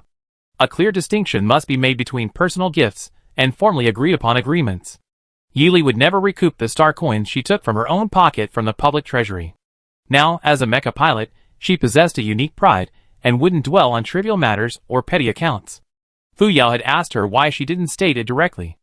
Yili's reply was roughly as follows: "Since he doesn't feel any burden, it would be unkind for him to point it out. Besides, I gave him the light dagger solely to ease my own conscience. I don't care what excuse I use for him to accept it. A small gift is fine, I just want to have a clear conscience." Fu Yao vigorously ruffled her hair, ultimately agreeing with her idea. The next afternoon, Han Lin, the instructor of mechanical combat, unusually found a way to pass the time amidst his monotonous teaching life, and surprisingly, he didn't bury himself in research. He deliberately made the audio communication available only in the combat trial room, where Yili was alone. The cold-hearted guy next door was practically mute unless absolutely necessary. Asking him was like casting pearls before swine, a waste of energy, and might even backfire. Although the girl named Yi was also very taciturn, he had to make do with the only one of the two involved who was somewhat articulate. His tone on the broadcast still carried a slight air of schadenfreude. I heard you guys made that savage gorilla Andre depressed. As the person directly involved, shouldn't you tell me the specific details? Yi was lightly dodging another round of light blade attacks when she suddenly heard a rather rough, middle-aged man's voice coming from the transmitter, which usually only used a sweet, electronic tone, and the speaker immediately demanded gossip. She easily raised her hand and swung her long sword, deflecting the meteor-like attack. With effortless ease, she retracted the sharp edge of the blade formed from her projected spiritual energy back into her body, her breath coming in gasps that couldn't stop the slight twitching at the corner of her mouth. Was she hallucinating? It sounded like some middle-aged man had said something outrageous. Was he asking her for insider gossip? And now, surrounded by his manually upgraded combat mechs? Another member added to the army of teachers who inflict pleasure on their students' suffering. Yi-Li's gentle tea-colored eyes flashed with a subtle cold light as she said calmly, no comment. She had already so decisively rejected him, expecting him to either fly into a rage or give up in despair. But to her surprise, Teacher Han Lin seemed to be in an exceptionally good mood today, launching into a one-sided chatter, first recounting the specific details and follow-up reports he had gathered from various sources. Yi finally understood. Yin and Yang truly brought her simple joy. She decided to invent a catchy name for it, the Yin-Yang Joyful Person. Of course, it wasn't until Han Lin finished his long, rambling monologue that he finally revealed the true source of his cheerful and carefree spirit. Recently, things haven't been peaceful within the mecha department's faculty. A certain professor, known for his strictness and penchant for creating exam syllabi, wanted to discourage students, so he organized a small classroom quiz. As he predicted, almost all the students failed the sea of questions quiz. However, when he was counting the number of exam papers and the condition of the excellent ones, he discovered an extra unsigned paper. It was said that not only was the handwriting clear, but the accuracy rate of the answers was on par with, or even better than, the top score. That old teacher, eager to nurture talent, was struck by the stroke of luck when a peerless jade disc was unearthed in the wilderness. He's also naturally impulsive and hot-tempered, so he single-handedly turned the mecha department's internal group chat into a complete uproar. After investigating for ages, all they found out was that the other person was probably a student from the individual combat department who had wandered into the wrong classroom. Because the other person was sitting in a blind spot of the surveillance cameras, there was no image. The students in the front row were too nervous about the exam to notice, only vaguely remembering that there was a slender, long-haired student sitting in the back row. Oh dear! This was originally just a matter within the mecha department, but somehow it got back to the individual combat department, especially a few roughnecks who already clashed with the old scholar, and they started arguing like they had a perfect handle on him. Han Lin paused slightly here, raising his hand to drink some water to moisten his throat. He observed Yi Li's specific reaction on the projected screen, but found that the other person remained indifferent, focusing all his attention on the new attack that was about to gather. The aloof young girl didn't even utter a perfunctory no comment. He wasn't in a hurry, continuing leisurely, you didn't see the scene. The old scholar from the mecha department angrily denounced the uneducated buffoons from the individual combat department for not only misleading students, but also carelessly placing such talented students with mecha abilities in the individual combat department, wasting their time on trivial matters outside of intellectual work. The combat fanatic from the individual combat department retorted that the bookworms from the mecha department only knew how to hide in the lab and become weak and brittle, and that they were even poaching talent from their own individual combat department. If their own students weren't good enough, they covet theirs. How cunning. They even mocked that student, saying they might know their talent in the mecha department, but deliberately didn't go there because they preferred the individual combat department. It was quite a spectacle. He clicked his tongue in amazement, his tone shifting from slight mockery to playful amusement. I wonder who exactly is this person at the center of this controversy that's stirring up trouble between the two departments. During the sparring session, a cold, eerie blue light condensed at the blade of Yi Li's long sword. Her backhand parries and sweeping slashes intertwined. The dazzling blade coldly and mercilessly severed all the powerful attacks that flashed like starlight. She chose an opening to nimbly close the distance and, with a flick of her wrist, used the sharp tip of her blade to rip out all the crucial joints of the mecha. In a few seconds, the previously cold, in control of the trial room's examiner mecha collapsed to the ground, a pathetic corpse amidst flashes of eerie blue sparks. Whether it was a reversal of power or a sudden shift in the situation, both appeared forcefully and irresistibly. Yi Li deftly sheathed her sword, her warm, jade-like eyes instantly transforming into a pure, slightly darker green, like glassy jade. Though her eyes were clearly pure and flawless, a dark green hue still lingered within them. She sat gracefully on the highest platform of the mechanical ruins, her chin slightly raised, facing the camera directly, seemingly able to see through everything. Then, her gaze was indifferent yet revealed a hint of hostility. Facing the ever-changing and evolving anti-machinery, and passively enduring the torment of the incessant chatter from the loudspeakers, she could no longer tolerate it and retaliated. Yili silently mouthed the words to the camera, one after another. Shut up. Chapter 90. Gray-brown military boots pounded the cold floor, striking an unyielding pose. The slight upturn of her chin was casual and unrestrained, clearly outlining the clean, smooth lines of her face. Her tea-colored eyes, though restrained and warm, held a chilling glint, as if the suppressed arrogance within her had been suddenly unleashed by her displeasure. It was as if she had been transported back to her days on Planet Number, where she wouldn't shy away from thugs robbing her in alleyways or collecting protection money alone at a machine shop. Instead, she steadfastly upheld the principle: if I draw my sword, I will surely get what I deserve. This assertive and intimidating personality would naturally have allowed her to thrive on Planet Number. However, on the self-proclaimed civilized planet of Central Star, she would inevitably be used as a pretext for attacks and slander by narrow-minded and petty individuals. When Yili decided to apply to the Sothos Military Academy on Central Star, Cui Sheng had given him extensive and detailed instruction. Although the old man taught meticulously and rigorously, he was still worried that his young apprentice would find the utterly tedious formalities difficult to adapt to. Therefore, after teaching everything, he still offered a few words of advice with a touch of teacher-student affection. This useless stuff is just to shut those idiots up. Just casually restraining yourself in public can save you a lot of strange trouble. However, don't waste your energy putting on a show unless you're in a public place.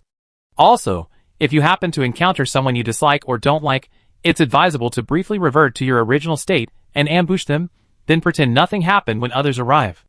Of course, if you can manage to make your enemy lose their composure when others appear, that would be killing two birds with one stone. This way, he could maintain his public image while still getting revenge. Now, facing increasingly difficult machines, he not only had to contend with a mean-spirited, short-tempered opponent, but also the incessant nagging of teacher Han Lin, who was driving him crazy. If it weren't for the shameless teacher demanding compensation for damaging his mechanical weapon, Yili might as well have just chopped it all down. He chose to use his sharp blade to remove each joint, forcing the machine to disintegrate and stop the weapon's normal operation. He had to vent his frustration properly, and he needed to make teacher Han Lin, soon to be a troublemaker, feel his clear and real feedback. You dare ask me why I didn't ask Fuisue, who was in the training room next door? Are you picking on the weak? She never admits she's the weak one. Who's the weak one? Screenshot from the background. Han Lin, his eyes slightly bright, watched Yili's screen, waiting for a reply.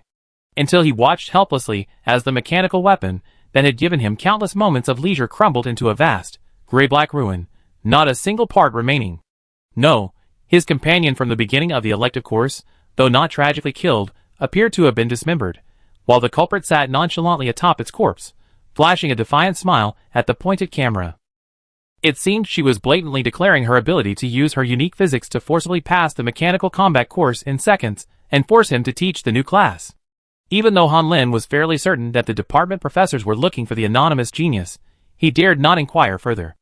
Otherwise, this formidable young woman might simply use some unknown excuse to complain to the academic affairs office, causing him to lose 2 hours of his leisurely, contemplative study time.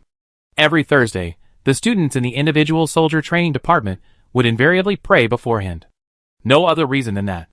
Even after being tortured hundreds of times, the combined course of comprehensive firearms skills and individual combat training remained an unbearable and agonizing ordeal for everyone.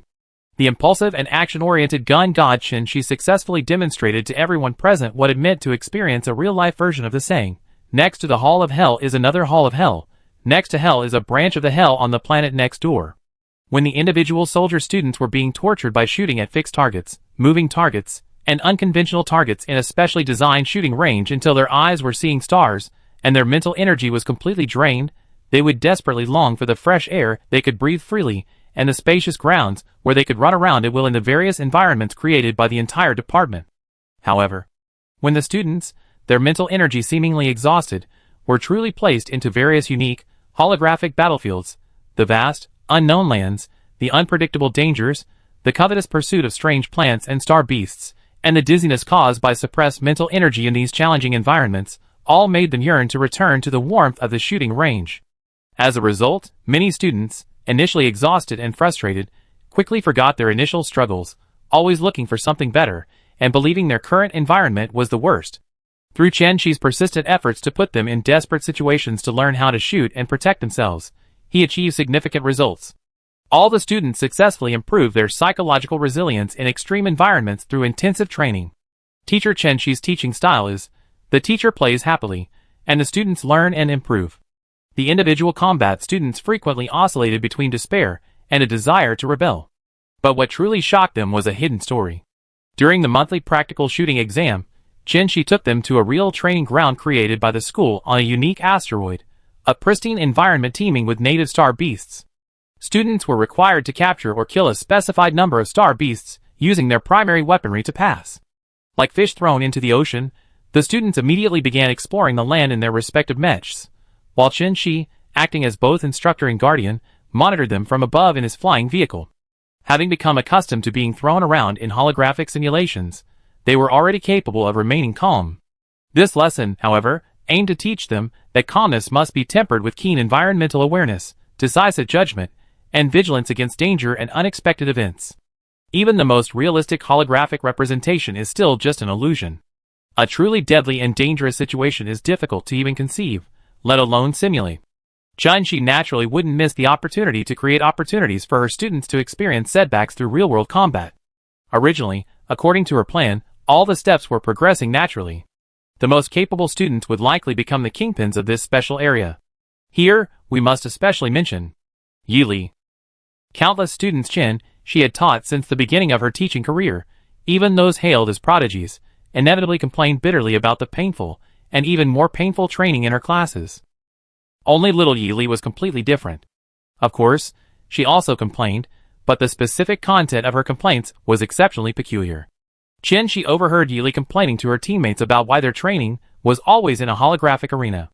Yi Li, even if it looks real, it's still fake after all. Especially when the star beasts and alien plants we kill just disappear as data streams. I can accept hellish hardship and pain, but I can't accept working myself to the bone all day and not earning a single beast hair. When the star coins turn to water in my hands, I can even hear the storage and space buttons I'm used to using to store star beast and alien plant materials crying helplessly. In essence, her complaint was, if you're going to kill the real ones. Killing fake ones doesn't earn you any money, honestly. Chen Shi's first reaction upon hearing this complaint was that she was hallucinating, but upon closer inspection, she realized it was genuinely Yi Li's honest opinion, and as a member of her group, she clearly knew that Yi Li truly felt this way. It was precisely the time for practical training, so she readily approved it, quickly drafted the application, found a suitable location, and led the students here. The area designated by the Sothos Military Academy was primarily desert.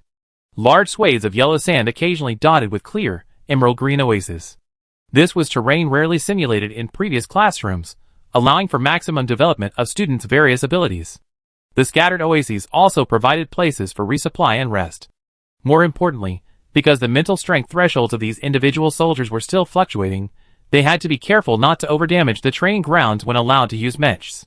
In desert terrain, even if they did damage something, it wouldn't be worthwhile. What Chen Shi valued was the location's characteristic of being challenging yet allowing for respite. While monitoring the situation from inside the aircraft, she kept a close eye on Yi Li's location. The young girl complained about not making money killing star beasts, but she wanted to see for herself. The result was naturally certain, very certain. The other students with outstanding abilities entered the arena like fish in water, but the young girl with a hint of joy in her tea-colored eyes could be described as a dragon entering the sea, thoroughly enjoying herself. From exploring the entire area, finding the gathering place of star beasts, luring them out, reaping their lives, and collecting valuable materials from their bodies, the entire process was completed flawlessly. She showed no signs of tension or fatigue, her expression filled with excitement, even displaying a kind of battle-ready spirit. Even in the most desolate sand, she seemed able to find something that could be sold for star coins. This arena didn't seem like a harsh and dangerous training ground to her, rather, it felt like her own backyard's vast orchard, now bountiful with harvest. The other students, though slower, were also proceeding methodically. Until, this planet is actually divided into two special regions. One is the desert region where the students are currently training, and the other half, completely separated by towering, cloud-shrouded mountains in the center, is a highly dangerous, ever-changing region. Ever-changing refers to a region that simultaneously contains deep swamps, icy snow-capped mountains, vast plains, and even a dormant volcano, so it is rarely activated. But today, a muffled groan suddenly erupted from the depths of the earth, inexplicably causing the highly absorbent swamps of the other half to forcefully breach the greenest barrier of the ancient tree wetlands, and begin to spread towards the other half, where the students are. A sudden change has occurred. Chapter 91. Chun-Chi's face darkened. She immediately decided to use her teacher's privileges to check the footage recorded by a special camera on another part of the planet. Every trial planet under the jurisdiction of the Sothos Military Academy had state-of-the-art equipment and dedicated monitoring personnel on a 24/7 basis. Especially for planets like this, with their high level of danger and unusual, ever-changing terrain, requiring constant surveillance, reports were accurate to the second. According to Sothos's rules, as the applicant, she should have the first right to know about any natural or man-made anomalies on the planet. Now, things were in a mess.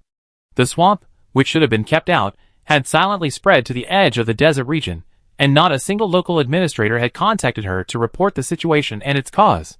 She had only discovered the potential catastrophic trigger through her own careful scanning and observation. She couldn't help but feel slightly annoyed. As a teacher, her students should always come first. The administrator, who should have been supervising, failed to act promptly, seemingly ignoring the students' disregard. However, she would not tolerate the students being affected by the lack of warnings. She immediately issued a warning signal to all students, urging them to be aware of the swamp, and to head towards the highest point on the planet to avoid the swamp's pull that was spreading from the primeval rainforest. Although a few wild students were having too much fun to leave, they all wisely chose to regroup after weighing the options, to avoid being riddled with bullet holes of varying depths and sizes by Teacher Chen's versatile gun that could transform into any type of weapon. At this moment, the small aircraft she used for inspecting the field was empty, but the display screen she had specially set up outside was still lit. Driven by curiosity, everyone looked at the screen. The image that had been showing a blurry, seemingly mountainous landscape suddenly went black. Then, a line of beautiful regular script appeared on the square screen.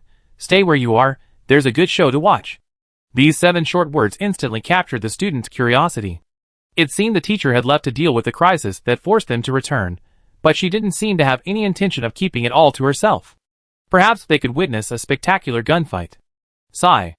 Although they often complained that Teacher Chen was even fiercer than the Witch of Victory, this teacher truly didn't treat her students like outsiders. She wouldn't hide anything fun, and she genuinely shared high-level practical battles with her lonely students. With the gunfight master's guarantee, everyone found an empty spot to sit and rest while waiting. During breaks, the students from the individual combat department shared their combat experiences and insights from the desert trial area. Some students recounted strange and unusual events and made simple adjustments to their mechs. Other students confirmed with each other the types of star beasts that might appear or had already appeared in the desert area. The most astonishing student, drawing sincere respect from all the others, was Yili. While most of the other students counted their spoils, she meticulously dragged out each star beast that hadn't been properly cleaned, like a skilled butcher, swiftly and cleanly cutting off a valuable piece with a flash of her long knife, then categorizing and organizing them. Every cut she made was remarkably clean, leaving the onlookers speechless. Those who witnessed the entire process were filled with an almost supernatural, discerning eye, their eyes practically glued to the surface. Even her masterful knife skills had to be acknowledged as superior. Some of the more imaginative students almost thought that the exceptional swordsmanship Yili displayed in combat with her azure longsword might have originated from this. Of course, they dared not ask her directly, lest they be slashed twice in the process. The terrain next door shifted. During the operation, she couldn't help but ponder, due to the complex terrain of the other half of the planet, and the extreme ease with which a single mishap could have far-reaching consequences, Sothos Military Academy strictly prohibited teachers or students from piloting mechs there. Question: what if a truly foolish person couldn't control their strength and triggered an avalanche, mudslide, or even awakened a dormant volcano to erupt? Answer: not only would it cause incalculable damage to the school, but it would also bring unimaginable danger and harm to the students training in the desert region. Therefore, Sothos Military Academy has a rule that if someone has urgent business and must enter, they must use an exoskeleton as an aid. Not even a half machine can be allowed inside, not even a sea-level degraded machine. So the culprit that caused this commotion is probably also wearing an exoskeleton, and to be able to create such a disturbance with only the aid of an exoskeleton, the person's physical and mental strength must be at least S++. Thinking of this, Qin adjusted to the shortest route and sped towards the source of the spreading swamp. The device strapped to her wrist continued to call the administrator's communications, but the calls remained unanswered, preventing her from understanding the current situation and its specific causes. Logically, the week-long buffer period from submitting her application to its approval and arrival should have been enough for the planet's administrators to be aware of the matter.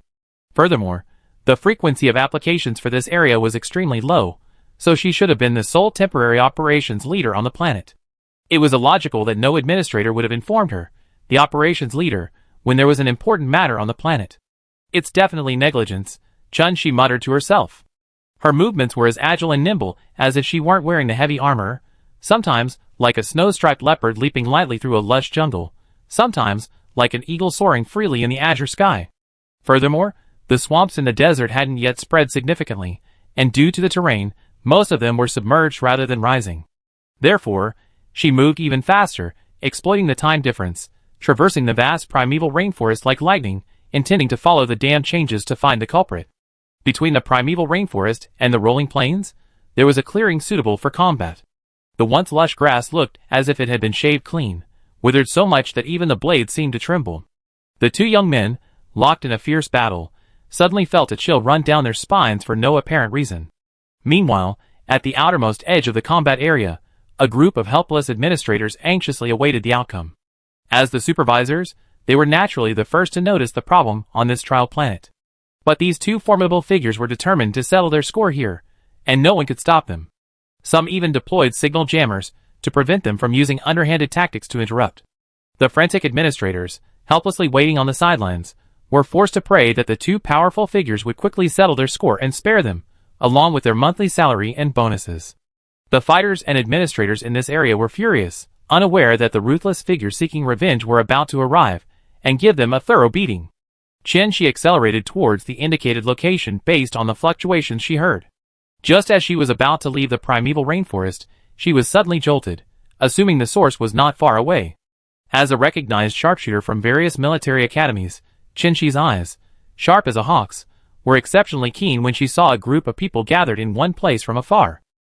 She maneuvered her exoskeleton slightly into the air to bypass the wall of people blocking her view, and saw the situation inside.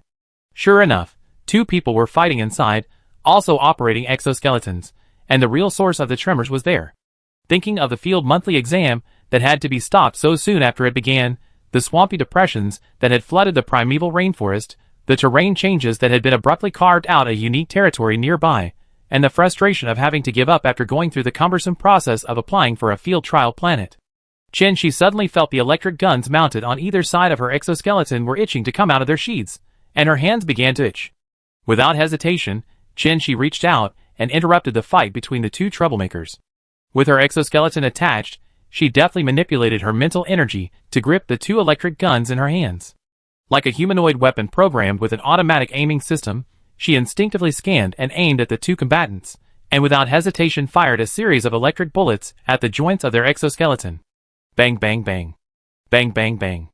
Bullets crackling with electricity, each trailing a bluish-purple glint, flew downwards towards their target. The two combatants were clearly no ordinary individuals. Even amidst their high-level battle, they managed to maintain focus and dodge attacks. The bullets, fired at speeds almost imperceptible to the naked eye, struck them fairly. Attacks with unpredictable trajectories would likely have destroyed the exoskeleton connections and rendered anyone else completely paralyzed. However, they didn't affect the two combatants. The cold glint in the eyes of the two young men peeking through the gaps in their exoskeleton helmets proved that in a one-on-one situation, they would be completely unharmed. But now, they were being held back by the other, forcing them to divert their attention.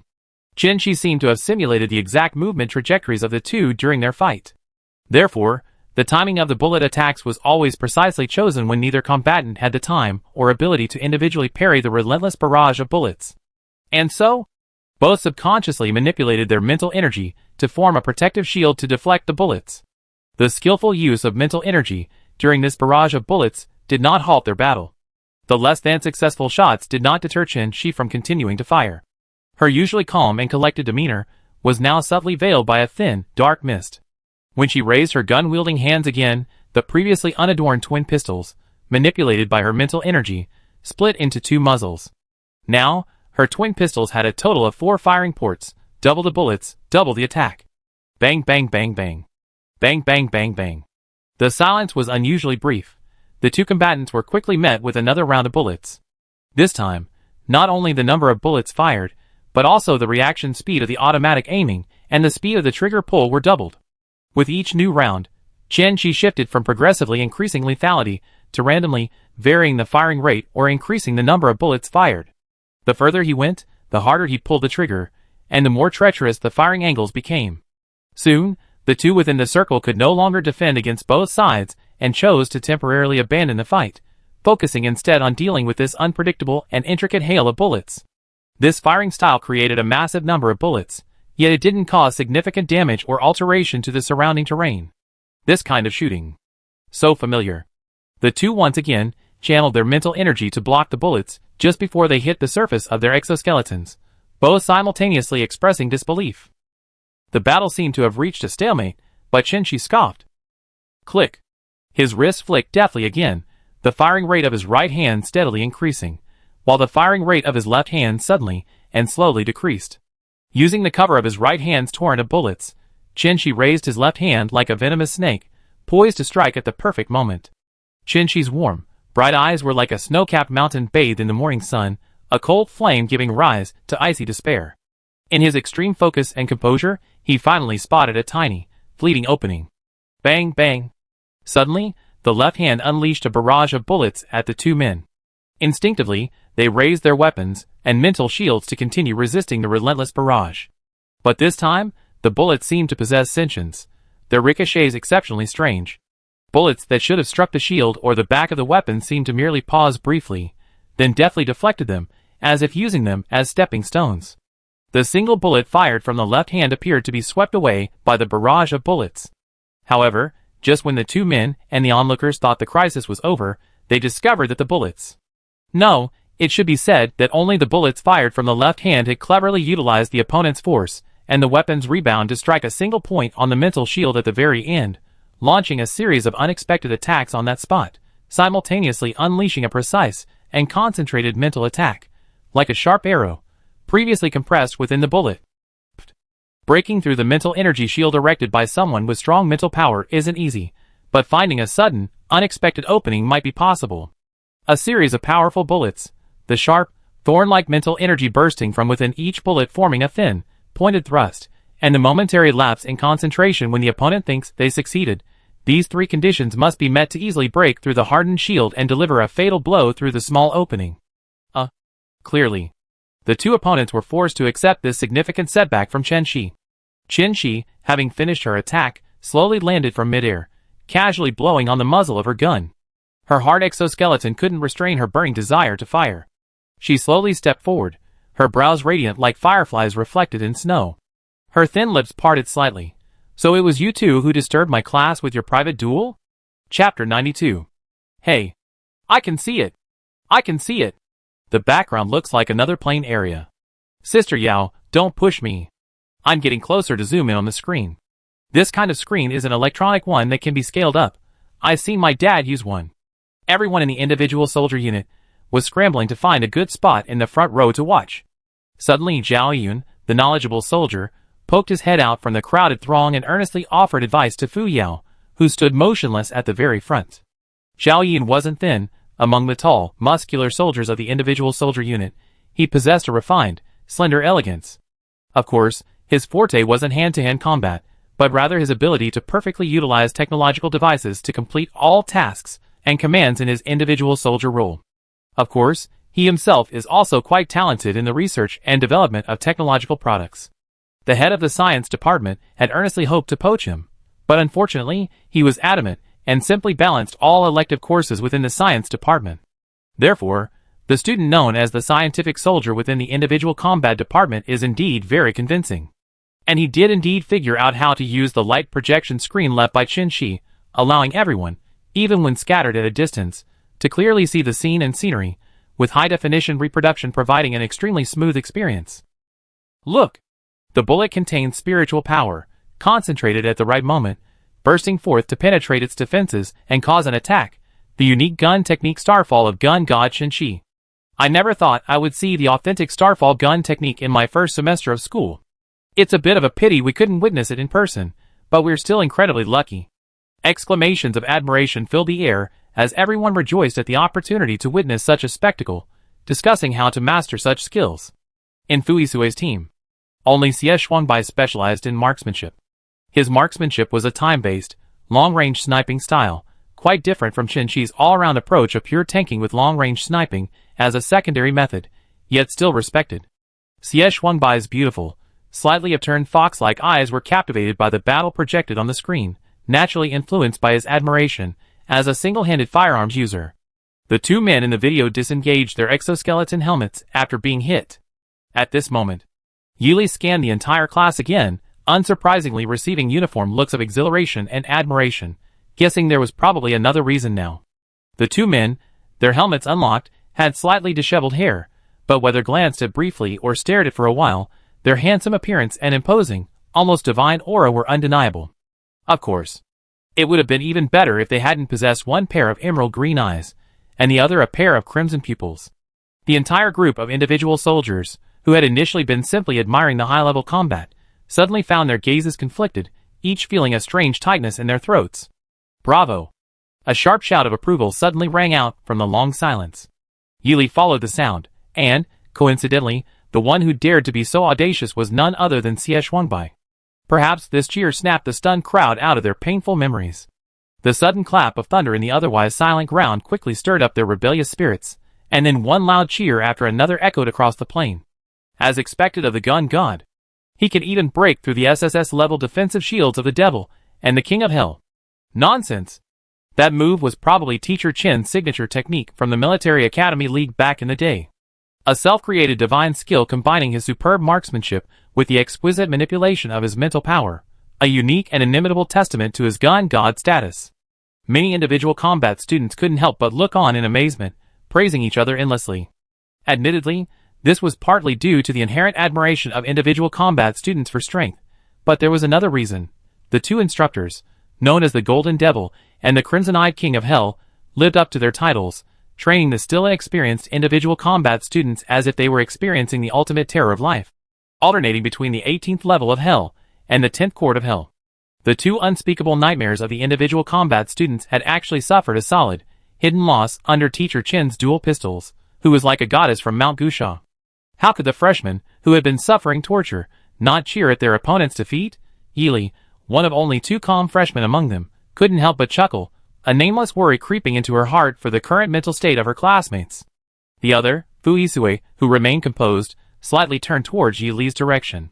His voice was detached. No need to worry too much, these people aren't very bright to begin with. Yili suddenly heard this, and instinctively looked towards the source of the voice, her gaze meeting Fuisue's dark, abyss-like eyes. Her tea-colored eyes flickered gently. His cool voice held a hint of something unspeakable. But, your cousin is among them too. Fuisue replied seemingly seriously. She's never been normal, and she's no different now. Yili cautiously glanced at Fuyao, who was tightly holding her right arm, and still cheering, her beauty as lovely as a peach blossom, her personality as fiery as a flame. Her once fearless and flamboyant personality had been suppressed by the repeated torment of crazy Thursdays, and her listless spirit was now unleashed with a fiery energy. Whether it was her previous unbridled arrogance or her current vengeful shrewishness, frankly speaking, neither was within the realm of normal.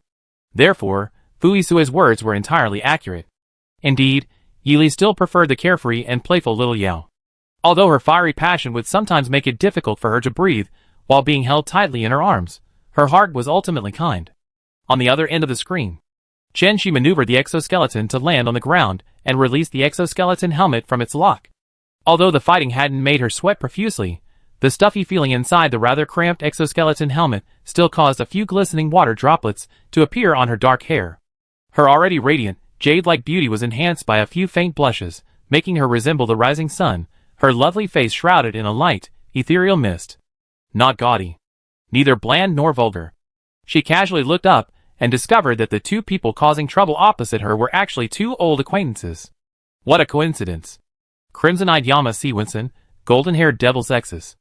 Although Siwinson and Zexus's nicknames were universally acknowledged throughout the Sothos military academy, no one dared to utter these two seemingly derogatory, but actually complimentary titles to their faces out of fear of their power. Only Chen Shi, who had a good relationship with them, and whose combat strength was comparable, dared to call them so boldly. At the same time, the barrel of the gun in her hand slid slowly between her fingers.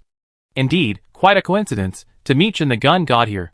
Zexus's golden hair framed a pair of vibrant, emerald green eyes. To be fair, his looks alone could rival those of a Western god from the ancient times of Planet Blue. Long time no see. Siwinson, as always, neatly tied up his silky black hair, which accentuated his crimson eyes. Although both of their classes were on Crazy Thursday, the morning and afternoon classes meant they were only on campus during those times. The rest of the time, they were each at their own pace. Their official duties were so demanding that, unless they were teaching, there was absolutely no time to see each other. Therefore, the phrase long time no see was certainly not inappropriate. Both spoke elegantly and politely. Without the ample background information, anyone would likely have mistaken them for two handsome young men of extraordinary bearing, each possessing a unique charm, whom Chen Shi had happened to encounter here. Rather than the fighting causing localized terrain changes, the culprit that caused subtle yet significant shifts in the terrain of the other half of the planet, leading to the seepage of highly absorbent swampy water, was the cause. Chen Shi took a few steps forward unhurriedly, her tranquil demeanor seemingly harmless.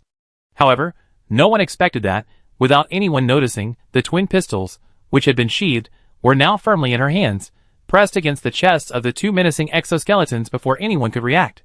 So? Could you two tell me what earth-shattering matter has forced you to compete here, causing this swamp to overflow into the trial grounds I applied for? Chen Shi's brows showed no hostility, but the metallic feel of the hard muzzles of the guns lightly touching the exoskeletons clearly indicated her displeasure. What? The terrain barrier here is breached? I need to get back and adjust the terrain. The man, who was almost dozing off, suddenly jolted awake as if dozed off with cold water. Forgetting to straighten his windswept hair and collar, he kicked aside the shielding device standing on the ground. His pale, terrified expression was as if the world had ended. With unusual agility, he grabbed a colleague and sprinted towards his finally lit-up aircraft. Judging by his distorted and terrifying expression, an unsuspecting onlooker might have thought the man was truly fighting for his life on the brink of hell. Unfortunately, it was just the weak scholar's self-perceived death throes. His thin, wiry body reached the aircraft and couldn't help but stop, reverently prostrating himself on the low boarding gate. However, they quickly scrambled to their feet, crammed the remaining administrators into the not-so-large spacecraft, and hurried towards the planet's control building. The brief farce ended. Chen Shi's questioning of the two continued. If you wanted to fight, you could have done so in the school's combat training room. That training room is lined with reinforced, thickened, and specially treated materials. You wouldn't be caught in the crossfire. Even if you insisted on fighting in a natural setting, why did you choose such a high-risk area? She raised an eyebrow. Don't you two know your own capabilities? The hard tip of her gun resonated with a clear, resonant sound as it pierced the exoskeleton of the two men. Now, I don't care why you started fighting. Immediately right now, go and patch up the holes you two have created. Ding dong. Both of their personal computers simultaneously emitted a notification sound. They looked down and swiped to open it. Excellent. Just moments before, the aggrieved party had meticulously instructed them to mend the basket, and now a technician had meticulously explained its location and key points to them. The whole process was seamless, prompting them to exclaim, "Fate is truly wondrous." Chapter 93. On the other side of the projection screen, the single soldier student, having witnessed the entire interrogation and dismissal of the two men, was incredibly excited. To witness two devils being forced to their deaths by gun barrels was an incredible stroke of luck. Unfortunately, the projection screen didn't allow the quantum computers to record its content. Otherwise, this segment would likely have been widely circulated and distributed. Fortunately, they had at least watched the entire high-definition video of their own firearms instructor using bullets to force the two men to correct their mistakes. This at least made the most of their frustration at being interrupted during the monthly exam. The monthly exam continued. Yili had meticulously recorded and summarized the questions from previous monthly exams beforehand, and had a rough estimate of the top scorer in this class. Earlier, while everyone was resting in the open space, she had specifically channeled a wisp of her spiritual energy to keep an eye on the other students' inventory of their spoils, while she diligently completed her tasks of cutting, collecting, and storing the food. This gave her a general understanding of the current prey reserves of all the individual students present. Therefore, after accumulating a stable number of star beasts and a large number of points, she quickly headed towards the deepest part of the desert. Since she had come to this special desert region, not killing a few of the desert-specific star beasts and collecting their rare materials would feel like a waste of this publicly funded trip. Yili deliberately explored in a direction away from the small oasis. Oases in the desert region are essentially potential safe zones, while the opposite direction holds the truly dangerous and uniquely valuable star beasts she sought.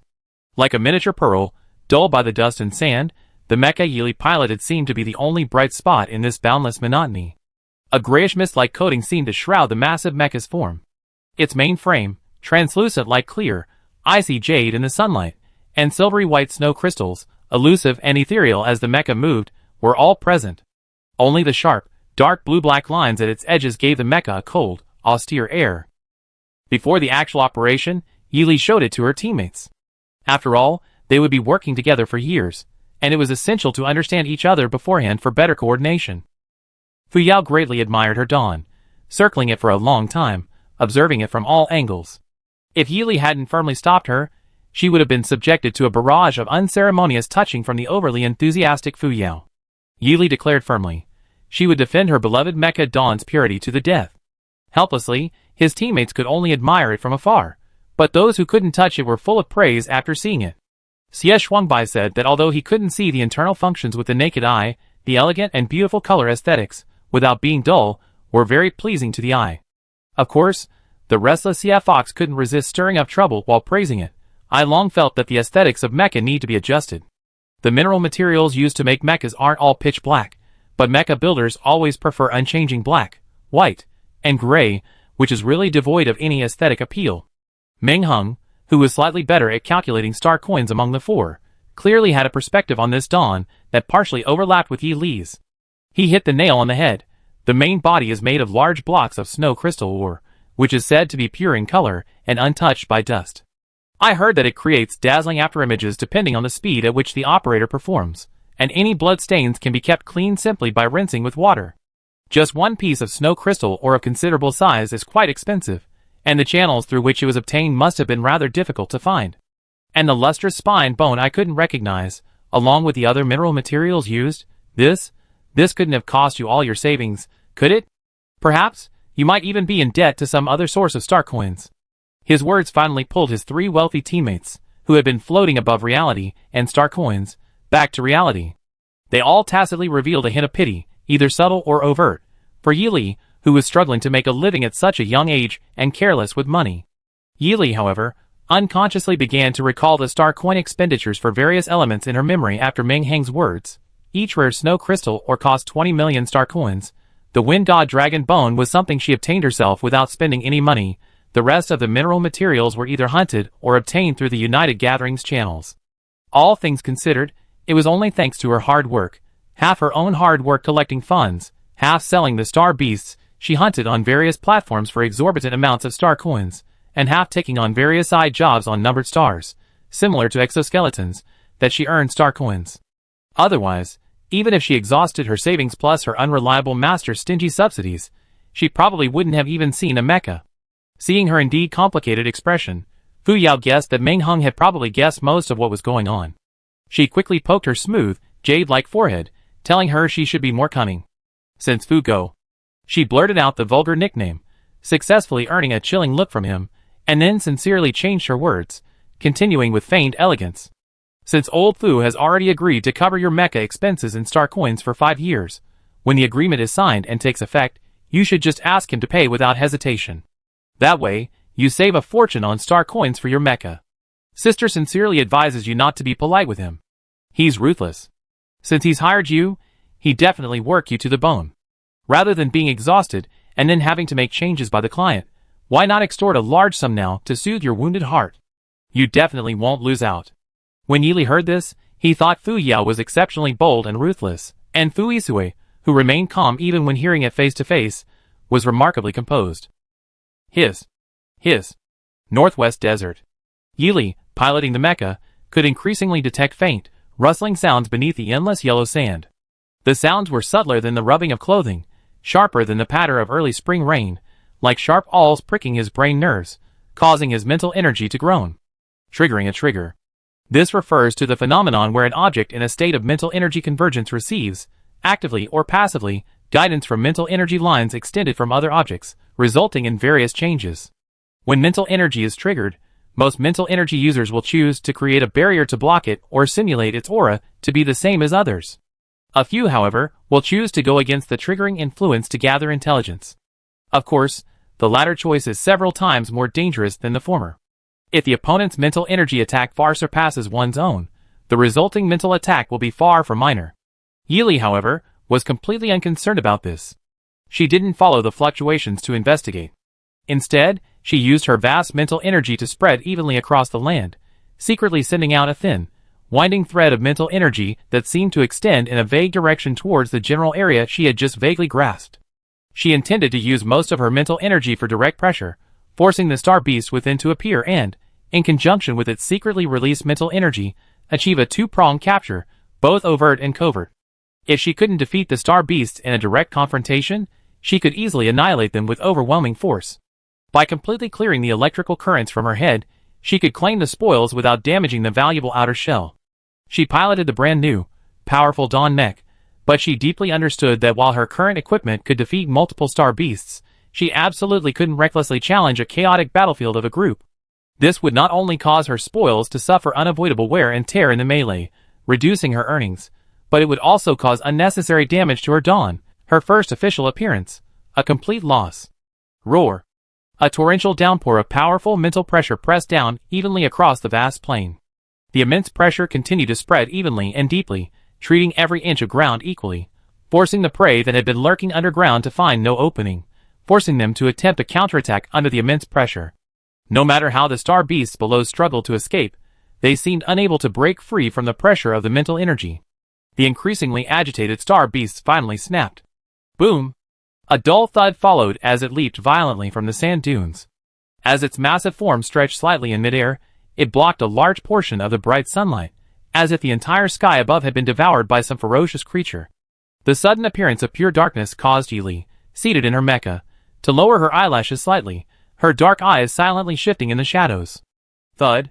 She lightly leaped, controlling Dawn without hesitation to fearlessly attack the colossal creature in midair, seizing the opportunity presented by the sudden change. For example, in the current situation, seizing the opportunity when the creature is suspended in midair and unable to move to launch a powerful attack and kill is the only way to minimize time and cost. The mecha Dawn, seemingly bathed in the glow of a bright moon, flashed towards its prey. A long, slender, and gleaming silver-white sword was tightly gripped in her hand, its killing intent concealed. As she attacked, her mecha resembled a slender crescent moon, appearing only beside the star beast. The gleaming blade mercilessly slashed several times at the star beast's joints. Crack. Snap. The hard blade brought several bursts of clear, sharp sparks from the star beast's limbs. The softer parts were directly sliced open by the long blade, revealing half-connected broken bone. The harder parts also bore deep wounds, clearly showing large chunks of torn flesh and flowing crimson blood. Ugh! The colossal creature, which had once blocked out most of the daylight in midair, bled profusely under the cold, sharp blade's attack, letting out a mournful groan. Boom! Bang! The resounding crash of the massive, heavy body hitting the coarse sand, and the muffled groan emanating from within its body appeared almost simultaneously in Yili's mind. After swiftly completing a round of attacks, Yili finally took a closer look at her opponent. Large swaths of grayish-yellow carapace covered its entire body, occasionally concealing a metallic sheen that misled enemies into thinking it was merely the soft skin of a reptile. On either side of its small head swung a small but sharp, poisoned pincer. It was precisely through its agile body and the formidable power of its pincers, both internally and externally, that it had been able to maintain its large-scale dominance over this sandy area. S-rank star beast. Sand lizard claw. The name sand lizard claw derives from its native habitat. Lizard refers to its lizard-like nature, unaffected by extreme temperature fluctuations in the desert. Claw refers to its two large pincers, its most distinctive feature and primary weapon. These pincers possess both the venom of scorpion-like star beasts and the sharpness of crab-like star beasts, making a fight with the sand lizard claw virtually impossible to defend against. When the sand lizard claw emerged from midair, Yili seized the opportunity to stab it several times, inflicting considerable pain.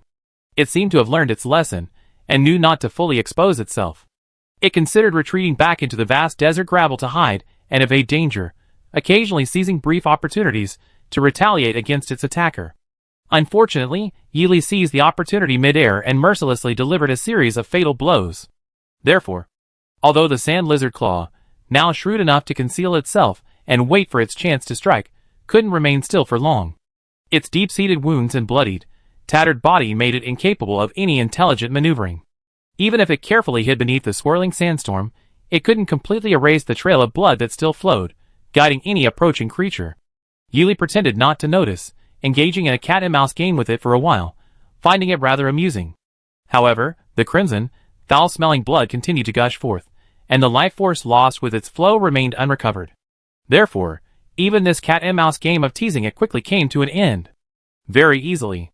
The arrogant, but not very intelligent sand lizard claw soon bled to death, requiring little effort from Yili himself. Simply maintaining the stalemate allowed him to buy time by striking here and there until the end. Sitting in the pilot seat of Dawn, Yili used a specialized scanner to observe the anomalies before swiftly storing them in the space-time button connected to the mecha. Her specially developed Star Beast scanning system quickly displayed the characteristics of the sand lizard claw in detail on the virtual screen in the form of charts and data.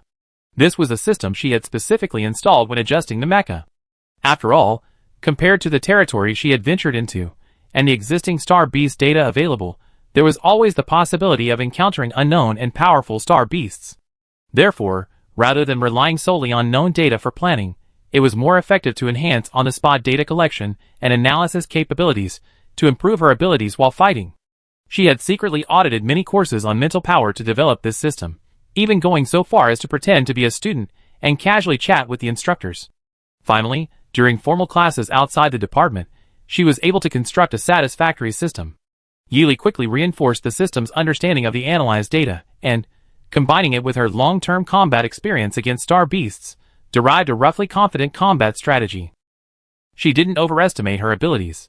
After outlining a general plan, she used her previous strategy to lure out several single sand lizards with her mental power for further testing and verification. Only when she felt confident that everything was generally safe did Yili unleash her full power without hesitation. From Dawn's hand, a cold, sharp, eerie blue arc of light streaked fiercely between the sky and the earth. A single, clean slash cleaved through the loose sand.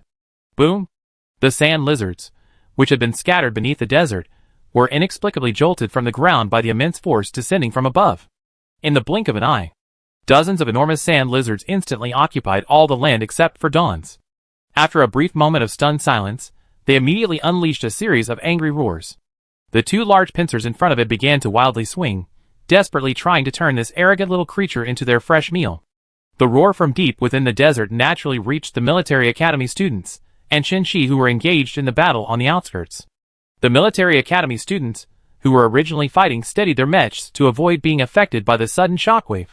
They immediately gathered with the nearest classmates, while the Star Beast they had been fighting seemed to be cautiously retreating from the area.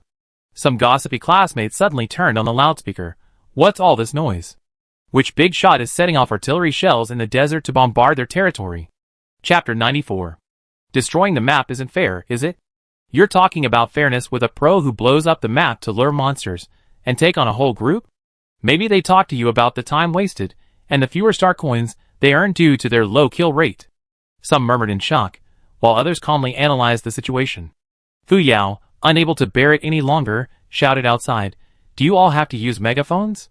Is the team channel not enough for you? It's common knowledge.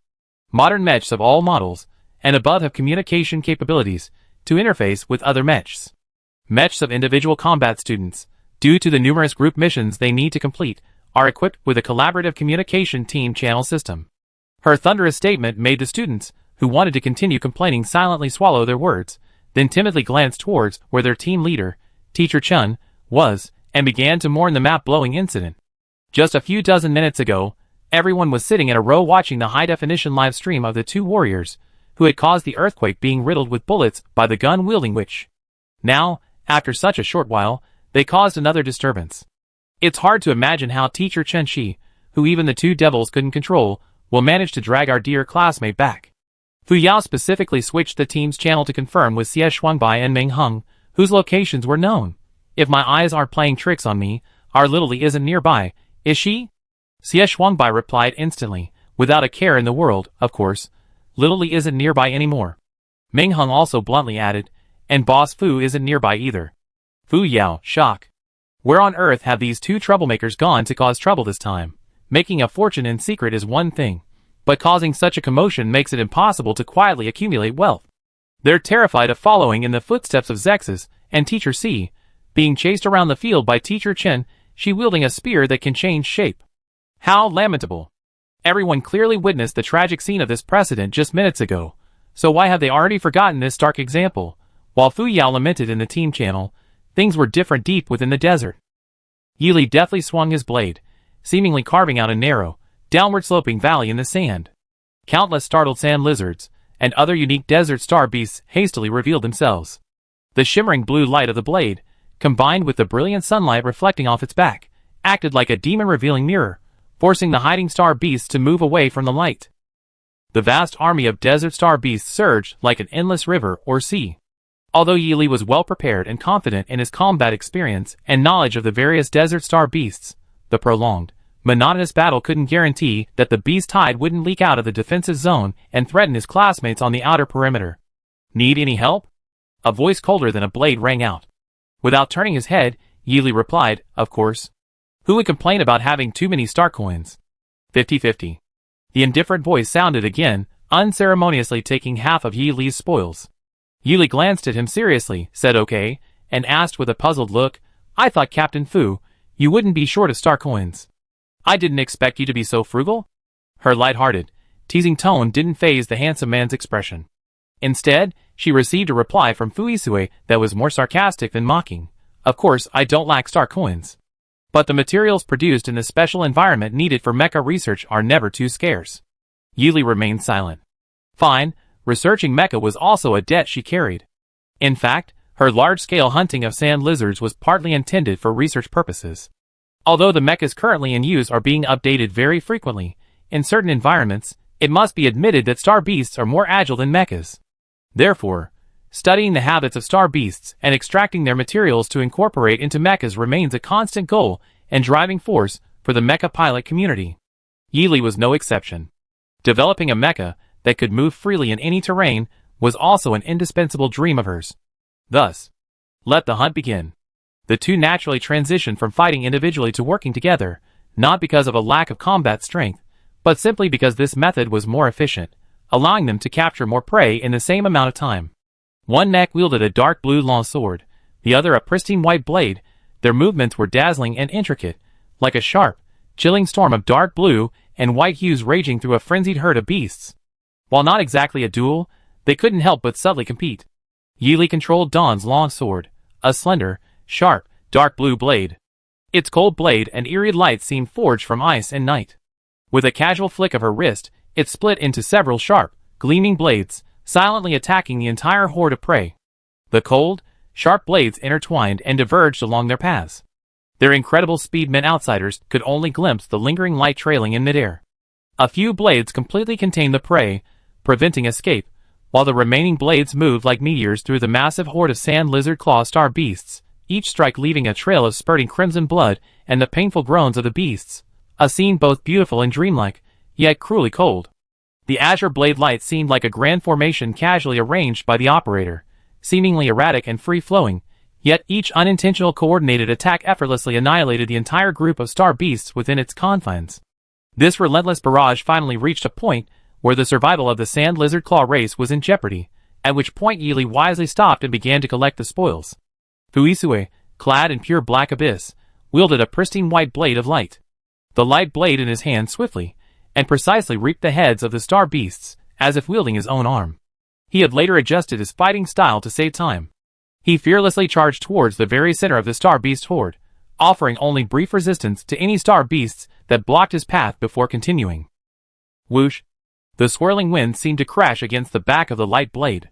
Standing alone in the center, he calmly swung the blade, countless rays of the same color shooting from its tip, as white as the moon. Almost simultaneously, the blade's light instantly connected with all the roaring star beasts in the combat area. With a mere tug and hook of his pure black abyss arm, the star beasts held in place by the chains of light were instantly slain by the thin, thread like light blades. All the star beast corpses lying on the desert ground bore only a deep, bone-severing wound on their necks, the connection seemingly broken yet still present, demonstrating the savage power contained within the attacker's seemingly effortless movements. This is practically the epitome of violence, Yili thought to himself as he collected his spoils.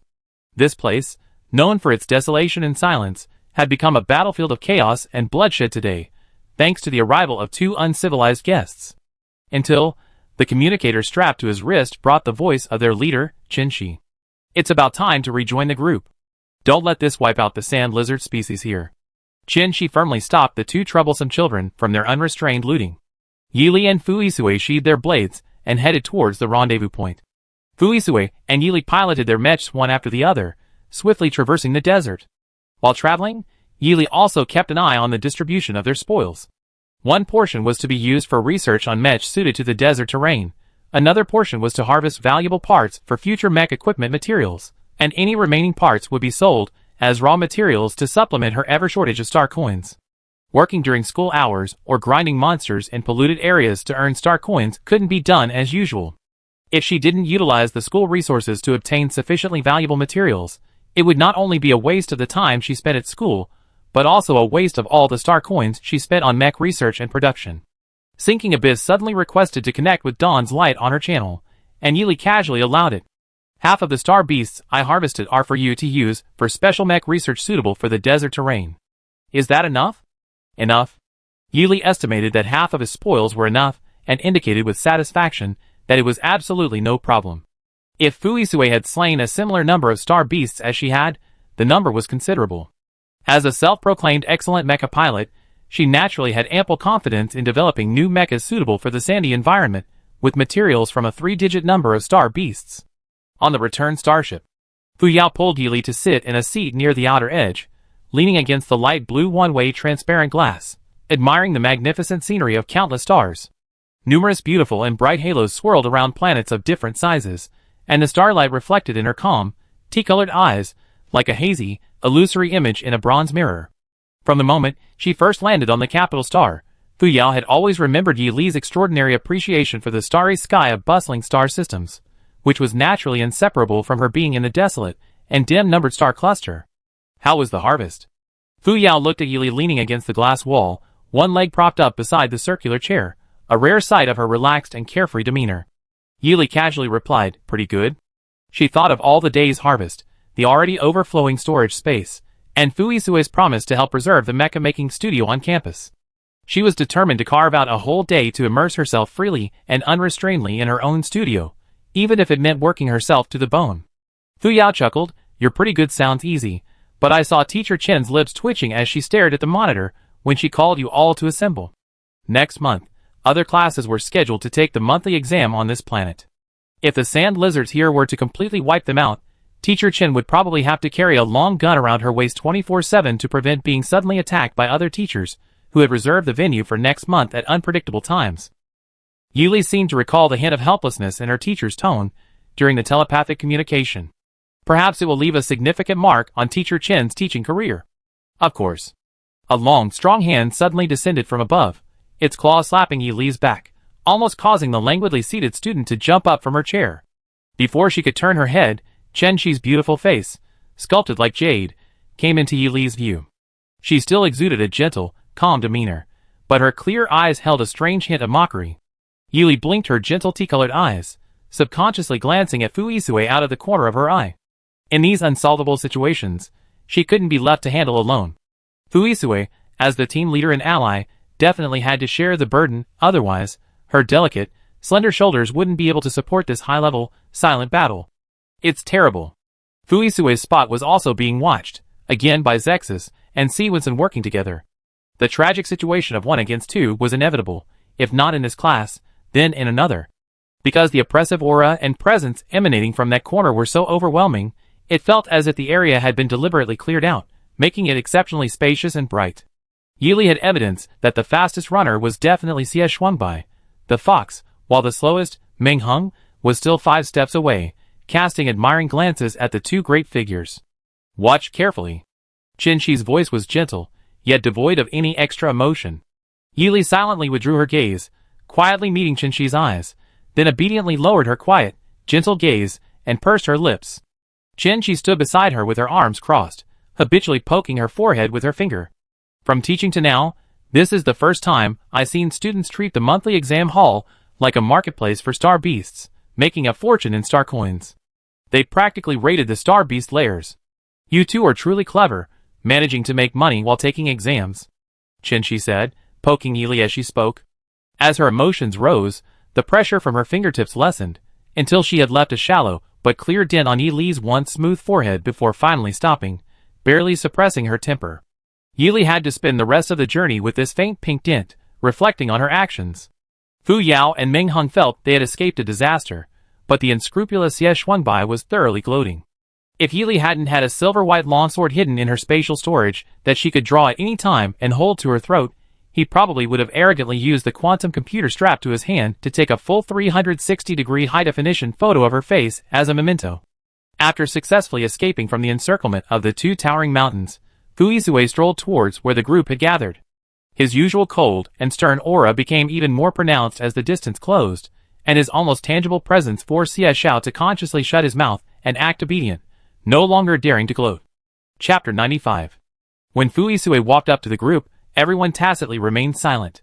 Xie Shuangbai, the talkative one in the group, didn't want to openly challenge Fu Yizue's authority, written as Old Dog Fu or read as Captain Fu, or joke with him. Yili had just recovered from the small red mark left by Teacher Chen's one-finger divine skill. Fu Yao and Meng Hung were both silenced by their Captain Fu's aura, as imposing as a snow-capped mountain.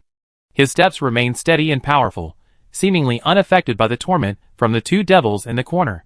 He slightly lowered his long, dark eyes, exuding a commanding presence. Fu Yao, Meng Hung, and Xie Shuangbai instinctively shrank back like turtles, while Yili continued to earnestly rub the mark on his forehead. Fu Yao touched the tip of her nose, her mind quickly choosing a topic to switch to. She glanced at the date marked on her personal terminal, and realized it was almost the end of the year.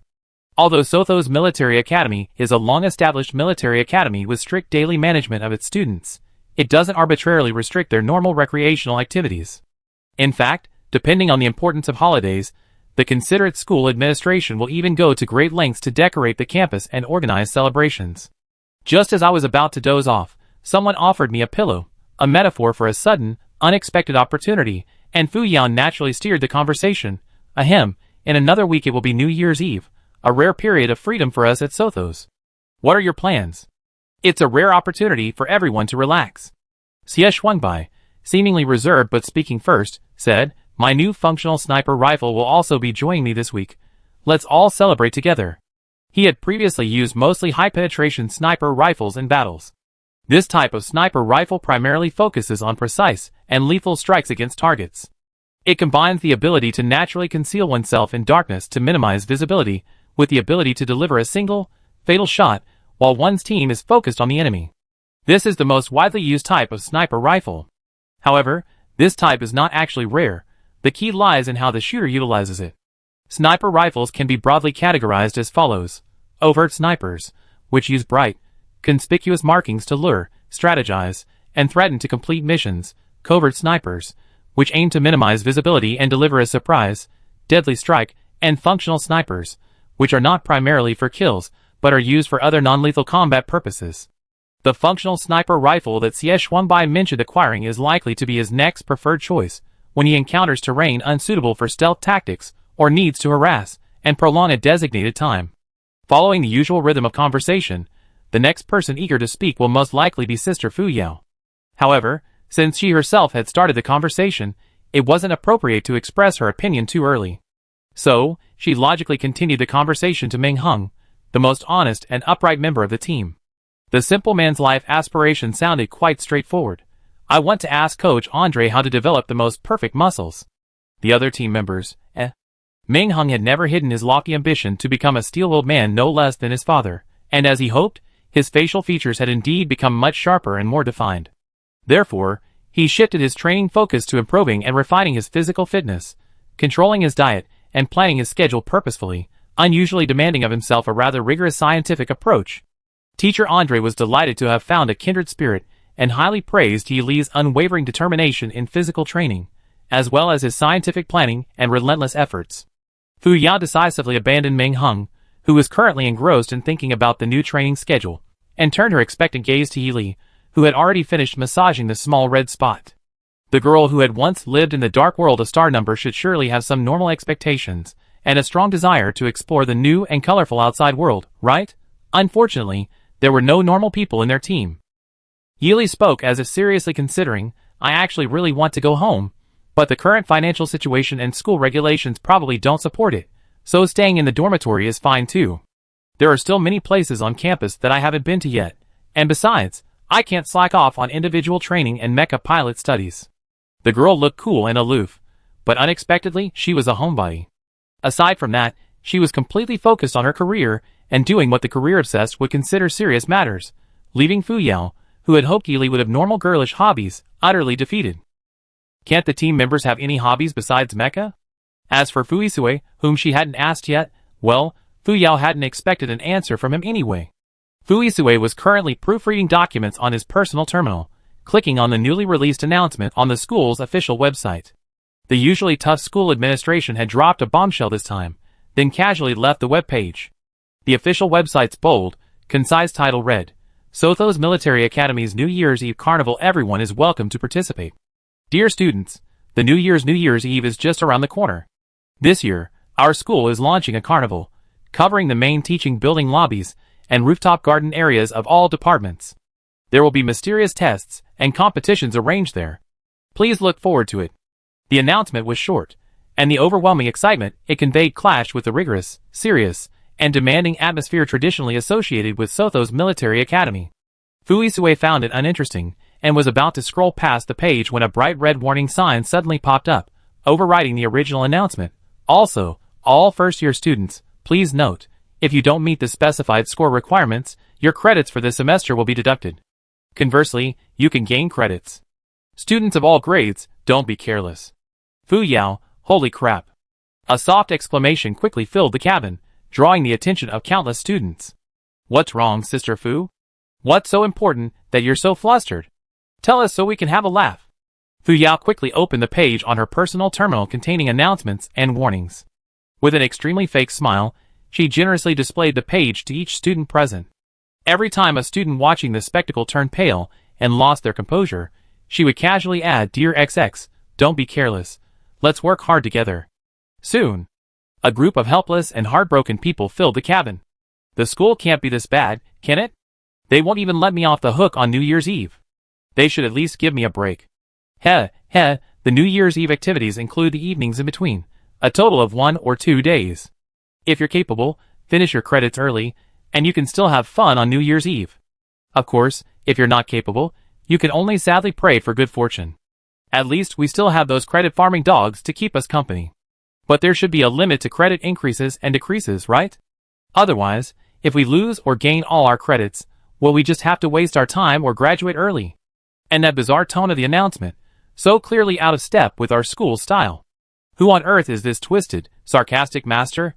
I'm going to have to fight him one-on-one. Fu Yao successfully distributed her frustration to all the good students present, and perhaps due to psychological factors, she suddenly felt refreshed. That smug tone of the announcement definitely came from Professor Wagner. A pleasant voice, like a gentle breeze, remained remarkably clear in the noisy cabin. The students who had initially wanted to duel the teacher who wrote the smug announcement immediately fell silent. Professor Wagner Goli was the head of the Student Affairs Office at Sothos Military Academy, and the students had privately given him a rather fierce nickname, the Gatekeeper of Credits. Credits are crucial to every student's evaluation at Sothos Military Academy, and extend to their future development. A group of shameless cadets declared, compared to credits. Even a little heartache is no big deal, just patch it up and keep going. The gentle, pleasant voice rang out again.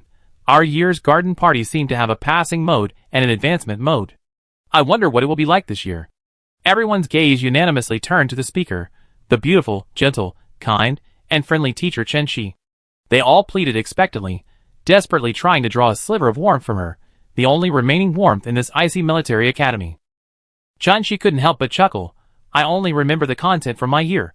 She preemptively gave the earnest students a dose of somber warning. The passing mode means that as long as you meet the school's passing criteria in an activity, you receive the basic points for that activity. This is a system the school established to ensure that most students can accumulate enough basic points. In the climbing mode, the points are several times more generous than in the passing mode. Climbing mode primarily awards points based on ranking, essentially an endless competition where you can challenge the leaderboard an unlimited number of times as long as time is enough, unlike the passing mode, where each student has a maximum of 3 attempts. As for the basic content of the activities, it changes every year. Even the New Year's Eve carnival format isn't fixed, so I can't say for sure. All the students look dejected. I can try to find it. Cantor, renowned for his data-driven attacks, activated the electronic analysis glasses on his face, a light blue digital screen swirling around his brown eyes. He skillfully controlled his mental energy to connect with the analysis glasses, quickly searching his private database for data records on past New Year's Eve school activities. Sure enough, there was a rather disorganized collection of data. The content was discontinuous not only in terms of dates, but also in the level of detail within the recorded years. It seemed that considerable effort still needed to be put into perfecting the data and conducting thorough analysis. Yes, Cantor is the most skilled at data collection in our individual soldier department. He definitely makes some progress. Cantor shared the state of his data with everyone in the department. Some data in my database still needs to be compiled. I sent a copy to the group after I compiled it, so please remember to collect it from the group. Hearing this, the other students also began to consider what help they could offer and what they could do. That's right. I also asked my acquaintances among the upperclassmen what they know. Even if you're really bad, you can't take the exam without any preparation. That's practically the same as running around naked. There's a fundamental difference. Cough, cough, you're right. The previously lifeless atmosphere quickly came alive, as if the previous state of dejection was just an illusion. This is probably what young people going through their growth are like. They might show frustration and dejection due to small setbacks in their growth, but as long as anyone or anything unintentionally ignites a tiny spark, they will be roused again with the fierce force of a raging fire. This is their immature and naive side, but it is also their adorable aspect that awaits growth. When Yili and Fu Yao returned to the dormitory, they unusually didn't see their other 2 roommates. Fu Yao laid down on the sofa and lazily rolled from side to side, pondering for a moment. She vaguely remembered that when they were going to take the small exam, Fong Xiu had mentioned that the professor for the weapons structure research course would be starting the major assignment in a few days, so the 2 of them would probably be staying in the lab for a while, and that they shouldn't forget to bring their dormitory keys when they went out. Sigh. I didn't expect that after all this time, Xiu and Xiaoxian would be busy again. Yili was used to this. Back when they were on Star Number, when the machine shop inexplicably became busy, she and Master Cui would work in their respective control rooms, one large and one small, and quickly grab a row of nutrient solutions for dinner. Although she didn't know where her master had gotten his big order, the feeling of being busy together was at least reassuring. She casually placed the long bath towel that Fu Yao had asked her roommate to retrieve on the sofa armrest, calmly urging the melancholy Fu Yao to go take a shower and relax. After all, no one knew what kind of battlefield they would face next. 7 p.m. After showering and cleaning up, Yili was about to enter the virtual reality pod to complete her practice according to the schedule. After boarding, the built-in specialized system automatically scans the user's basic data and makes adjustments to suit the individual's physical needs, sometimes playing it simultaneously for the user. For example, this time, dear user, you are 2 centimeters taller than last time you boarded. Congratulations. Perhaps you will soon break the record for the shortest freshman in the Sothos Military Academy's individual combat department. Yili, growing 2 centimeters taller is indeed something to be happy about, but there's no need to specifically mention that I'm currently the shortest freshman in the individual combat department. Purely in terms of age, she's about 2 years younger than her classmates. Besides, according to age calculations, she should have 2 more years of growth period than the other students. The virtual pod program within the Sothos Military Academy is set up so mercilessly by the school. Chapter 96. The students in the individual combat department were thoroughly mobilized by the Student Affairs Office's announcement of the carnival. While engaging in a battle of wits with their instructors, they also had to prepare for the New Year's Eve battle. The entire military academy was unusually tense, as if it had entered a state of full alert. After all, no one wanted to sacrifice their credits. Yili should have been one of them. However, at this moment, a highly delayed event was unexpectedly revealed. Yili's earlier act of secretly auditing and participating in the quiz, along with her questioning during her special recruitment assessment, was cleverly linked by several sharp-eyed professors from the Mecha department. Furthermore, Professor Han Lin, who was the known insider, lacked a strong sense of secrecy. Thus, At a time when no teacher or student expected it, the most vocal professor suddenly and forcefully attacked the individual combat department, letting a fully qualified mecha pilot waste their time in the individual combat department. What the hell is your individual combat department planning? Give my students back. This was the angry voice of a rather irritable old professor from the mecha department, slamming his cane. Oh dear, our mecha department already has a small number of students. We really need talented new blood right now. A semester is enough time for a genius to make remarkable progress. We really shouldn't waste their time like this. The old professor, earnestly advising and focused on the future development of the mecha department, spoke kindly. When Yili was called to the office, she was met with a tense situation resembling two steep mountain peaks facing each other. As the narrow river flowing between them, she felt an immense sense of crisis, as if she were being dried out by the scorching gazes. She felt like the suspected scumbag woman that Fu Yao had described. Especially, she said, since I entered Sotho's military academy through the special recruitment examination for individual soldiers, I should stick to it. There can't be special treatment. I wait until the transfer period to consider changing departments. For some reason, this seemingly upright statement sounded strangely odd at this moment.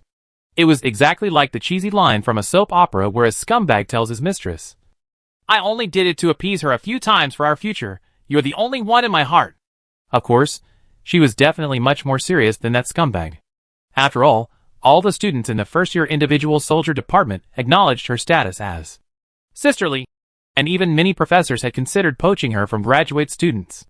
Finally, after a long negotiation, everyone compromised and reached the following agreement. Yili would select 3 core courses from the mecha department as minors for this academic year under her individual soldier department enrollment. The individual soldier department would allow her to use the credits from these 3 courses as points for the New Year's Eve carnival. While enrolled in the mecha department, Yili also had to minor in several courses in the individual combat department. If her grades remained in the top 5 of her year, the individual combat department would provide her with star beasts or materials of corresponding value for her mecha research work. Summary: knowing your great abilities, we specially arranged for you to simultaneously study 2 highly paid majors.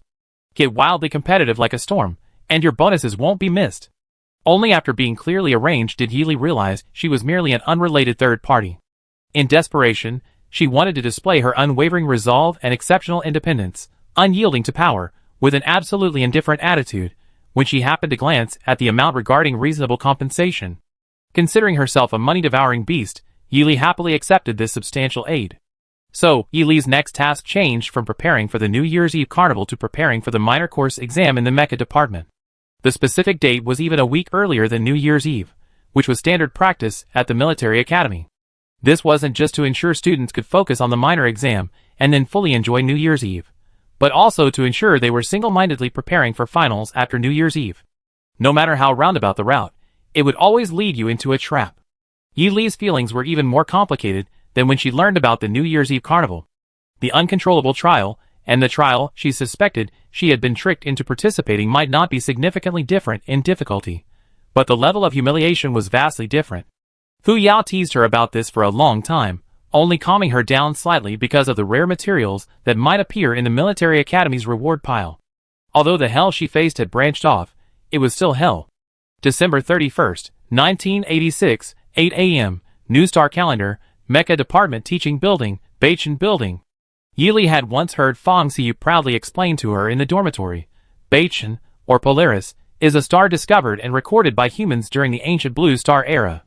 Because its position in the sky is relatively stable and doesn't easily change, some people have given it the meaning of loyalty and unwavering self-positioning. I heard that the first head of the mecha department chose this name hoping that both teachers and students in the department would be resolute and courageous, upholding their enthusiasm and original aspirations. Furthermore, because Polaris has a particularly long history of being discovered, the first head also hoped that the major would continue to progress and innovate. Yili's previous classes for her minor in mecha were mostly held in the individual combat department building, and occasionally in a large classroom connecting the 2 buildings. Her hurried pace never gave her time to properly observe the classrooms. She always assumed she had free time, but it wasn't until the transfer exam that she found herself in a different situation. Second floor of Beichen Building. In classroom Gochen 01. Even though Yili had some expectation when she entered, she was still taken aback. Scanning the room, she saw a row of solemn-looking examiners sitting upright. The teacher's expressions ranged from stern and unsmiling to kind and gentle, but all shared a remarkably similar air of authority. Out of the corner of her eye, she even caught sight of 2 or 3 young students sitting obediently in the corner chairs, their eyes subtly assessing their own abilities. These students, presumably auditing the class, were likely among the top students in the first-year Mecha department. The most serious examiner read out the examination rules and politely asked if she had any other requests or suggestions. She thought it was just a formality, but Yi Li, for the sake of a peaceful life in the years to come, chose to take the risk. I hope that at the end of the examination, I can have the honor of inviting a few future students sitting in the audience to also ask questions. After all, the student's perspective is very important. I hope to glean from this that I can see where I am lacking compared to other students in the department. She spoke humbly and appropriately, showing respect for the students in the Mecha department and a fearless attitude towards challenges. The examiner's expression softened, and the eyes of the waiting Mecha department students sharpened noticeably, showing an excitement that seemed ready to step up and ask questions at any moment. Yi Li's beautiful eyebrows were slightly upturned, her demeanor still dignified and poised. She wasn't the type to be noisy, nor was she a child who would rely on group living. She had enough confidence in herself. She was determined to achieve independence and freedom in the future. The transfer exam was simple. The first question was about her knowledge of materials science and mecha structural systems. When Yi Li first encountered mecha construction on Planet Number, she didn't want to sleep, so her master forcibly forced her to memorize the materials science encyclopedia and the history of mecha structures, which were thicker than bricks. The master claimed it was to solidify her foundation, but in reality, he was using the classic textbook-induced sleep technique to get her to sleep as quickly as possible. However, she memorized with great interest, resting her chin on her hand, unceremoniously using the materials science encyclopedia as a price list for rare materials from various regions. In contaminated areas, she specifically targeted rare materials, and when collecting loot, she only picked up the most expensive items, accumulating the largest possible harvest within the limited time using her limited storage buttons. When her master caught her, she was muttering to herself, sorting through piles of goods, and quietly reciting their prices to help her decide whether to stay or leave. With such a beacon of knowledge before her, she wasn't worried about her grasp of the subject. Each point corresponded to her youthful arrogance. The second question tested the candidate's ability to inspect, repair, and troubleshoot unfamiliar Class A mechs. This question, in Yi Li's opinion, might be the easiest. After all, the main business of the mechanical shop was repairing and troubleshooting machinery and mechs. On Numbered Star, the number of people who could afford brand new, original mechs could be counted on one hand. The remaining mechs that were handed over to the mechanical shop for repair were mostly assembled from disassembled components. Such mechs, if not regularly repaired and calibrated, were prone to premature accidents.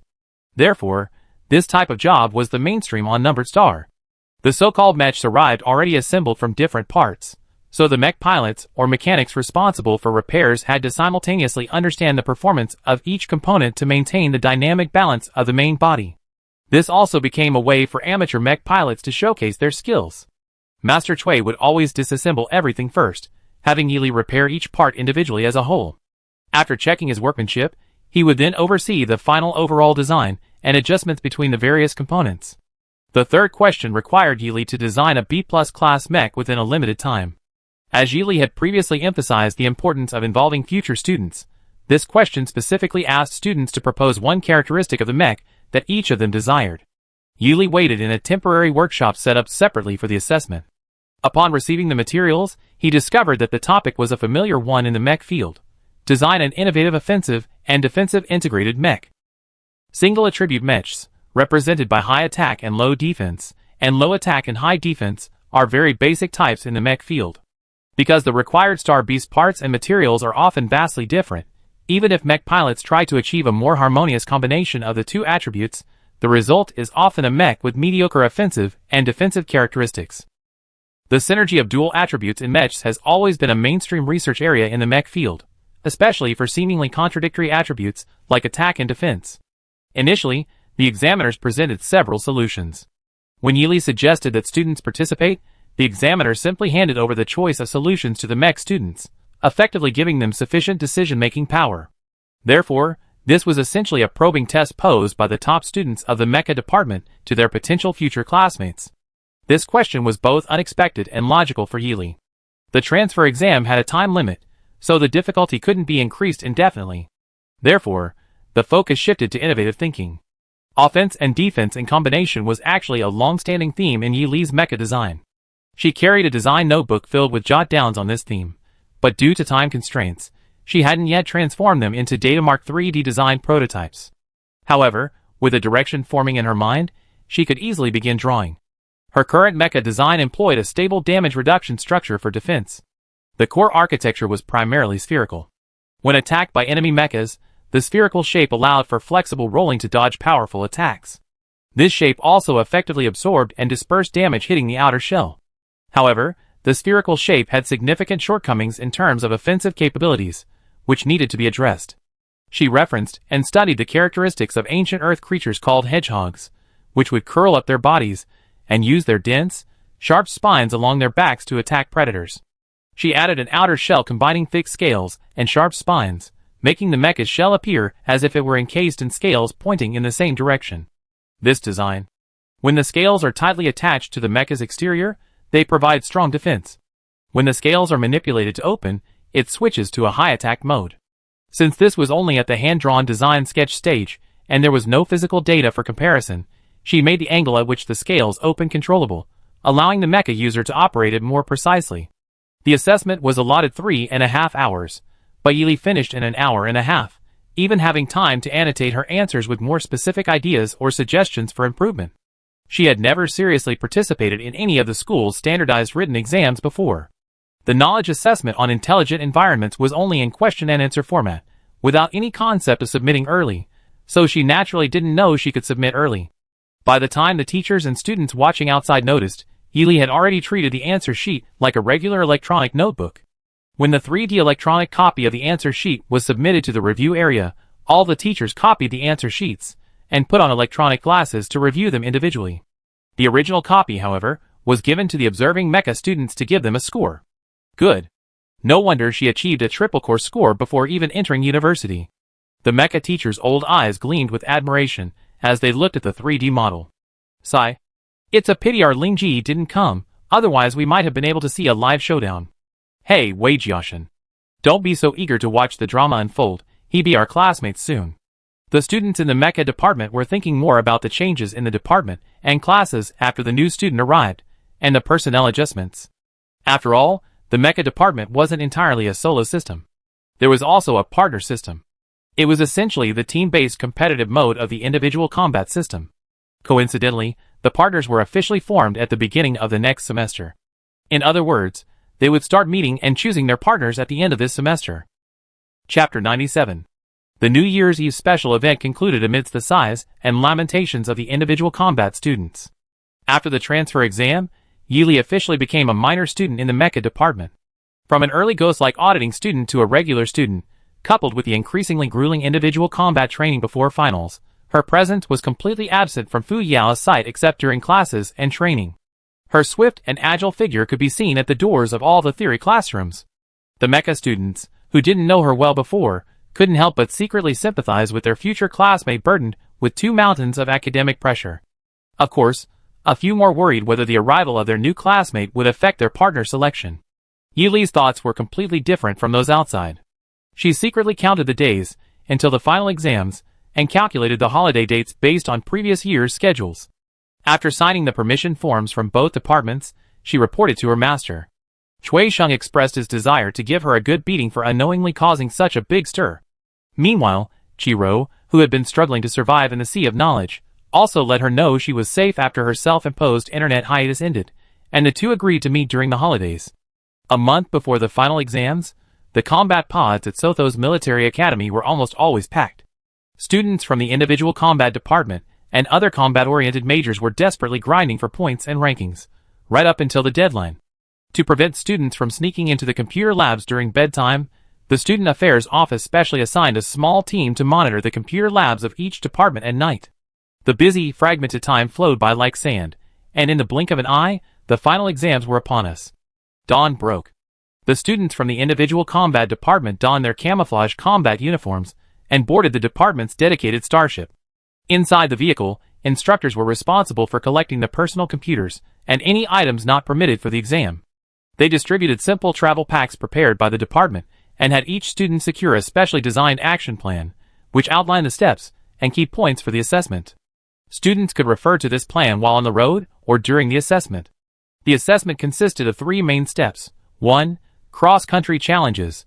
Students would choose a path within the given terrain area and complete the cross-country challenge. During the challenge, students needed to answer questions at any 5 marked stations on the map. Correct answers earned 1 point. Accumulating 5 points allowed entry to the next area.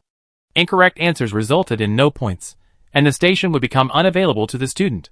The student would need to proceed to another marked station to complete the challenge. Failure to complete all 5 questions at all stations resulted in failure. This section allowed for an unlimited number of attempts. As long as all 5 questions at each station were answered correctly, students would receive a perfect score of 20. However, the top 10, 20, and 30 students who completed the task would receive bonus points.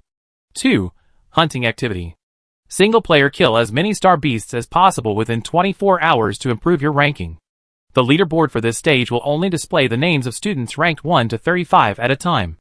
Only those on the leaderboard can post or join groups on the action list platform. Each team should consist of 3 to 5 members, with majority rule applied within the team. A team can only be formed successfully when all members confirm their participation when the team is full. If a majority of members refuse an individual member, the majority opinion prevails. If a member's ranking drops off the kill leaderboard before the official team formation, the system will automatically remove them from the team and disqualify them from joining. 3. Steel City. Scene 3 is the site of an old mechanical city within the assessment area. The mechanical city mainly comprises 3 sections: the upper mechanical floating city, the middle broken cloud ladder, and the lower underground street. Before entering the city, each group can randomly select 2 weapons that appeared in the weapon science course from the guards. Complete 2 random tasks in the upper and lower sections. Each task is evaluated based on 3 criteria: completion rate, time taken, and NPC favorability. Each task is worth 30 points. When passing through the middle area, candidates must avoid attacks from the teaching team. 1 point is deducted for each attack, up to a maximum of 10 points. The assessment ends upon completion of the task and exiting the city. Note, as this is the first semester's final assessment, the instructions are quite detailed. This is also the last bit of gentleness in your 4 years of university. Cherish every moment. The individual students. A familiar, sarcastic tone. The entire department collectively suspected the note had been edited or embellished by a certain student affairs director. As always, a barrage of sarcastic remarks. The overall leader of Yi Li's Starship team was Mr. Andre, the physical fitness instructor. Due to instructions from the school, he toned down his previous enthusiasm and exuberance, only subtly informing the students, some nervous, some excited. This assessment will last 6 days. Please pay attention to the time and food supplies. Oh right, we also need to control our food intake within the time limit. Thanks for the reminder, Andre.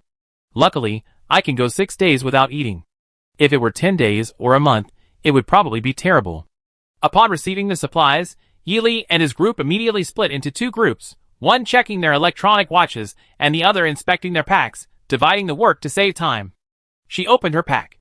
6 standard vials of nutrient solution, enough for roughly 6 days, but the consumption during the assessment would inevitably be several times higher than usual.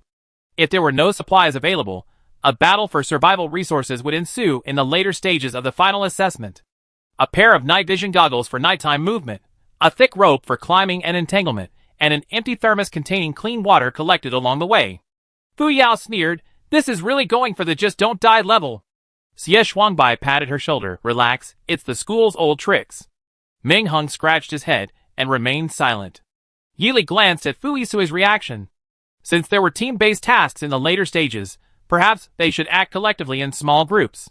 However, Fu Yisui was the leader of this group, and she wouldn't rashly take the lead.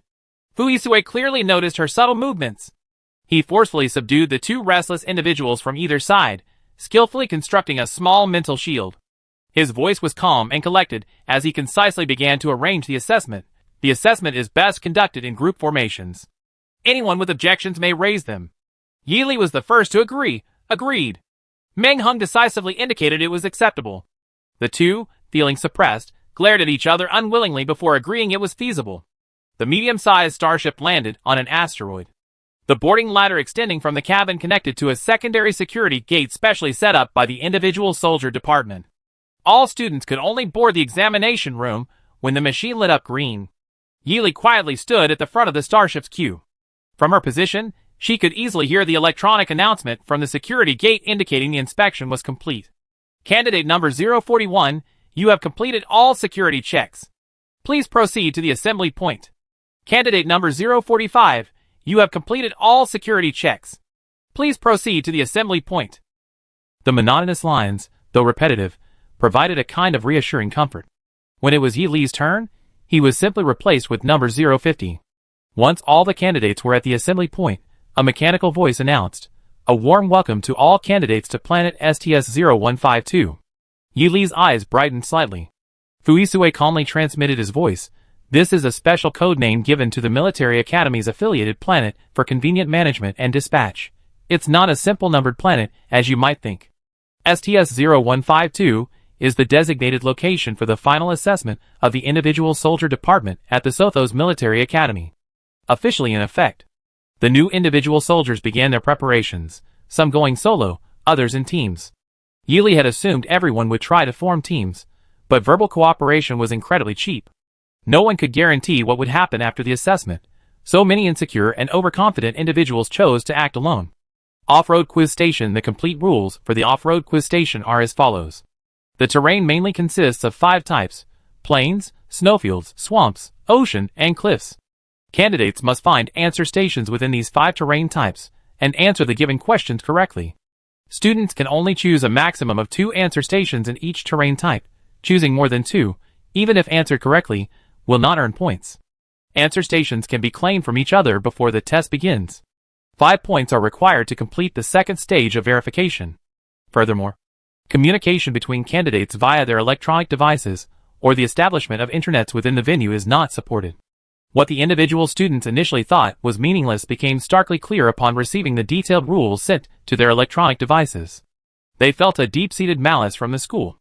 It was better to say nothing at all than to feign generosity by providing vague rules beforehand. This situation, where most teams' plans were completely scrapped, was even more frustrating than being completely in the dark. The immense sense of disappointment and the bitterness of rebuilding were indescribable. The original team operations, without internets, were essentially crippled. The variety of terrains increased the difficulty of exploration, and the fact that only 2 stations could be accessed per terrain type meant everyone had to traverse at least 3 terrain types. While it seemed like only the details were being refined, the actual difficulty had been drastically increased. Can you take back your original words about the school's conscience? Giving out rules first just to deceive students is really something. It's worse than blatant deception, okay? Inducing students to construct a reaction based on what they believe to be rules, then suddenly presenting the real rules with several times the difficulty. Hilarious. Perfectly using manipulative tactics on the school's inexperienced freshmen. I'm just a poor little lone soldier, I'm really crying. Yi Li and the other 3 turned their gazes to their captain, Fuisue, who remained unmoved. Mental connection.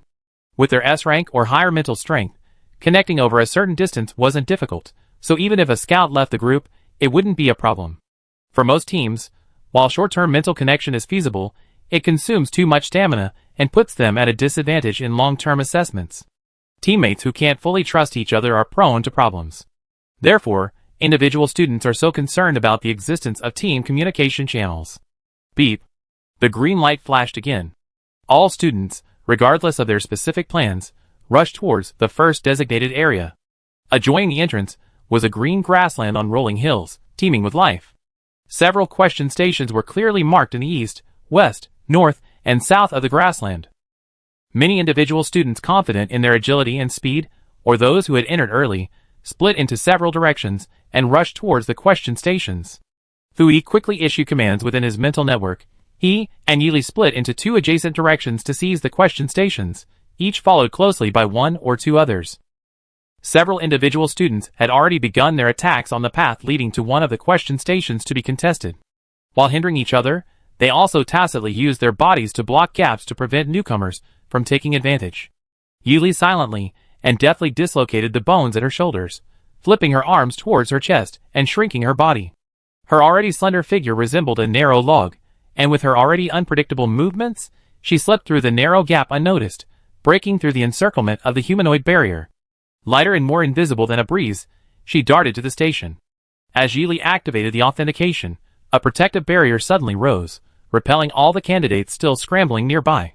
At the same time, Fu Yao and Xie Shuangbai, following behind Yi Li, casually took the opportunity to step forward, securing their positions on either side of the spot opposite Yi Li. Both of them channeled their mental energy into guns, aiming them at students trying to advance again, displaying an attitude of "I have plenty of mental energy, I shoot if you dare." Elsewhere, Fu Yisui's attack wasn't as calm and collected as Yi Li's. He simply raised his foot and kicked. Although he controlled the force of his kicks with considerable restraint, he precisely controlled the power and angle each time, achieving a satisfying result of kicking 1, 2, or even 3 opponents. Seeing that his captain's kick not only cleared the obstacle from view, but also used it to move other obstacles away from the battleground, Meng Hung confidently walked across the path his leader had cleared. Fu Yisui forcefully suppressed the situation in a short time and quickly initiated the certification process. The other candidates, who had been kicked away, got up, dusted themselves off, and decided to either stay and wait for him to finish answering the questions before grabbing a question station, or fight for the unclaimed question stations on the grassland, or run off in 4 different directions without looking back, hoping to find unoccupied question stations hidden in the grassland, while most attention was focused on the area. Their thoughts varied. As Yi Li and Fu Yisui began answering the questions, Fu Yao, Xie Shuangbai, and Meng Hung, who were guarding outside, checked each other's progress at the others' question stations, occasionally conjuring weapons to intimidate the other candidates, who dared not expend their mental energy at the start. According to the plan, the original intention was for the team to quickly rotate personnel between the 2 stations once the 2 had completed one, in order to secure the station before all 5 had finished. However, things seemed to be developing more smoothly than expected. Perhaps because there was no internal communication channel, far fewer candidates chose to team up than anticipated, giving those in teams a significant advantage in combat power over those going it alone. Fu Yisui's team of 5 did not conceal their group dynamics or their mutual cover-ups, making the candidates, who had been watching the 2 stations, realize that they would not give anyone outside the team a chance before all 5 had finished. And it was best to avoid disadvantageous fights and unnecessary physical exhaustion at the start. Therefore, their rational decision to abandon these 2 stations allowed all 5 members of the team to answer the station's questions smoothly and consecutively, earning 2 points each. Chapter 98. Secure the 2 points. The team instantly transformed into a simple I formation, with Fu Yisui and Fu Yao coordinating long-range and short-range attacks, Xie Shuangbai providing cover fire, and Yi Li and Meng Hung defending against rear attacks. They moved towards other terrain areas. Within the mental network, Xie Shuangbai, "Old Fu, which terrain should we go to?" Fu Yao, "Most of them are high-consumption, time-consuming terrain, about the same." Meng Hung, "From my observation, the least likely destination is the cliff swamp." Fu Yisui, "The snowfield." Yi Li, hearing Fu's instructions within the mental network, quickened his pace. Following the action plan agreed upon on the starship, he switched positions with Fu Yisui at the front, ready to explore new environments at any moment. The route selection was finalized after she and Captain Fu completed their respective challenge stations. The first environment, the plains, encountered in the cross-country challenge, was located in the center of the other 4 environments, with the remaining 2 located to the east and west. Therefore, choosing the shorter route essentially meant choosing one of 2 options. Running both west and east was a complete waste of energy. Aside from cases of physical acclimatization issues with the terrain, only an unintelligent or incompetent individual would choose such a foolish route. Admittedly, as Fu Yao stated, the other 4 terrains were quite demanding on individual soldiers, but Fu Yisui and Yi Li remained steadfast in their choice of the snowfield for 2 reasons. Firstly, the snowfield was the highest terrain of the 5, helping the team obtain basic information about the other terrains. Secondly, it was very simple, finding the verification entrance between this level and the next. That's right. The unfortunate individual students, already burdened by the incomplete assessment rules on the starship, were unwittingly given a ticking time bomb by the school authorities. The detailed rules not only gave the students the feeling that their department was incredibly treacherous, but also created a sense of urgency and fear of the sudden surge in difficulty, as they were unable to think of countermeasures in advance. However, these layers of tightly wrapped debuffs were actually a disguise. This successful disguise shifted the students' focus from the connection points to other things, making everyone feel like they had an onion even before the assessment began. Imagine if a test taker accumulated 5 points only to realize they couldn't find the entrance to the next level. The likely consequence would be the arduous task of searching the map again, which would undoubtedly be extremely discouraging. Therefore, Utilizing the snowfield's location to prepare for the transition to the second level is the most crucial reason for choosing this terrain, and why it's indispensable. Yi Li's complete long-range attack system and mature combat experience make reconnaissance one of her primary tasks within the team. The remaining high-attack Fu Dui and defensive Meng Hung can protect Xie Shuangbai and Fu Yao, who are capable of mid to long-range attacks, when she leaves the team. Although both are also capable in close combat, unnecessary actions should be avoided within the bounds of a safe and stable tactical approach. In stark contrast to the warm and pleasant plains, the snowfield region is bitterly cold. At this moment, the team is still some distance from the foot of the mountain, but they are already standing on ground covered with a thin layer of frost and ice. The continuous mountain range that comes into view can be called a true snowfield. In individual soldier training exercises, snowfields typically consist of mountain ranges where snow accumulates from the mountainside, gradually covering the terrain with a thick blanket of white snow along the elevation lines. However, the snowfield here is exceptionally vast. From the foot of the mountain, a thin layer of snow, enough to cover withered grass and branches, spreads out, while the mountainside and upwards are covered with a thick, pristine white snow cover, a truly boundless and immaculate expanse. The snow-covered landscape is so white it stings the eyes of the trekking travelers, and the biting cold relentlessly penetrates their bodies. The slender packs lack any equipment to combat the extreme cold, forcing everyone to brave the biting wind and swirling snow to conquer this land. Almost no students are visible in this snowfield. Even Yi Li, acting as the scout and leading the way, has not reported any human presence to the group. Good heavens! We basically got the whole snowfield to ourselves for free, haven't we? Xie Shuangbai chattered away, trying to pass the time during the tedious, long ascent. Superficial, so superficial. Professor Sothos and the other teachers, watching the footage on dozens of screens outside, were about to offer high praise for Fu Yisui's team's flawless command from the start, but the words "the whole field is ours" stuck in their throats. These youngsters really can't be praised at all. Even without praise, one can easily indulge in self-admiration. To offer genuine compliments would be like kicking a firecracker between two legs and soaring to the heavens. Fu Ya retorted in her usual banter. Yeah, the whole area is so quiet you can only hear that showy fox surnamed Xie chattering incessantly as he travels. Xie Shuangbai glanced at the dark clothes she replaced with since entering Sothos Military Academy, never daring to wear pure white again. Recalling how she hadn't maintained her pristine appearance for even half a day since classes started, her slender fox eyes flashed with self-pity. Fu Yao, you outwardly glamorous, but inwardly venomous military academy bully, why do you always have to ruin my elegant and leisurely mood in such picturesque settings? Fu Yao sighed deeply, because hurting each other makes me happy. Fu Yisui and Yi Li rarely spoke during missions to relieve boredom, and Meng Hung preferred listening to speaking, so their bickering became the only source of amusement for the team during operations. Everyone cherished this moment with a subtle sense of kinship. Therefore, no one deliberately interrupted the atmosphere of their friendly exchange. Perhaps due to the team's initial stable luck, the group, braving the wind and snow, climbed steadily along a fixed path to a mountaintop, successfully finding a quiz station nestled in the thick snow. They took turns answering questions to earn points, while the remaining members outside the quiz area consciously took their positions and made rough estimates of the terrain.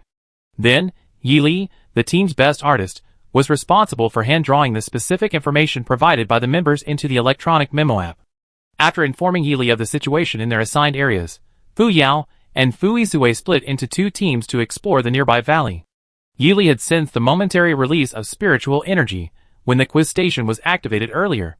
After sketching the basic route, Yi Li looked up in Meng Hung's direction. Meng Hung was scratching his head sheepishly, straining to stand on tiptoe in the snowdrift. He tried desperately to grow taller in his already burly frame, but to no avail. He could only look on with deep sorrow towards the northeast. What's wrong, Hengzi? Xie Shuangbai was always very tolerant and caring towards the only normal person in the team. After all, a team full of abnormal members really tested one's acting skills and mental fortitude. Besides, there's a significant difference between 4 oddballs and 5 oddballs in a full squad. He had to protect this promising young seedling. Please wait a moment longer. Meng Hung repeatedly stood on tiptoe and looked in the direction he was responsible for. The usually serious and honest man even used his hands to make a makeshift method of pushing up the snow pile beside him to raise the height of the snow he was standing on and improve his view. The snow on the mountain was very soft. It was easily compacted into ice and flattened after being stepped on a few times. Meng Hung frowned, his thick, dark eyebrows furrowing, and finally answered with considerable guilt, In the area I'm responsible for, the view is blocked by several protruding cliffs. Even using the snow as stepping stones doesn't seem to be very effective. Hearing this, Xie also started looking for something to lean on. How about we build a human pyramid? Yili stopped writing, looked up without commenting, but simply pointed to the previously gathered answer station. Perhaps we can borrow some of the exam materials. Xie and Meng Hung looked puzzled, but still indicated they were willing to hear more. Yili stood in front of the answer station. Once Hengzi is ready, I activate this answer station. When someone is inside, the station will activate its protective mechanism and automatically open its shield. Anyone can step on it as a stepping stone. The two looked completely bewildered. Xie was puzzled. Each student can only accumulate 1 point at the answer station. Yili replied, of course. But it didn't say we can't activate the answering function twice? Then, Xie and Meng Hung were speechless at Yili's innocent and earnest expression. Damn, isn't this just exploiting a bug? They both exclaimed in unison. But time waits for no one.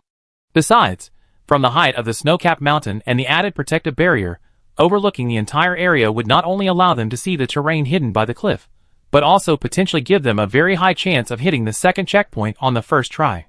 Xie volunteered willingly. Such a huge advantage wouldn't be wasted if he didn't try. Xie lightly leaped onto the protective shield built into the exam station. Its defensive capabilities were undeniably impressive, so he felt very stable. He memorized the entire situation and loudly reported it to Yili, who was beside him with AI knew it expression and rapidly sketching. The quiz ended easily, even faster than Meng Heng's second attempt inside the enclosure.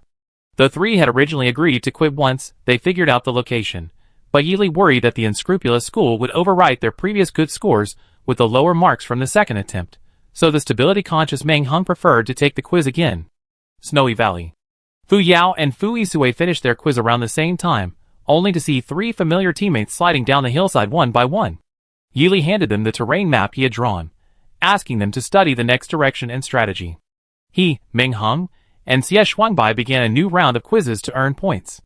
The two teams successfully handed over and exchanged tasks, saving time. The two newcomers carefully studied the map.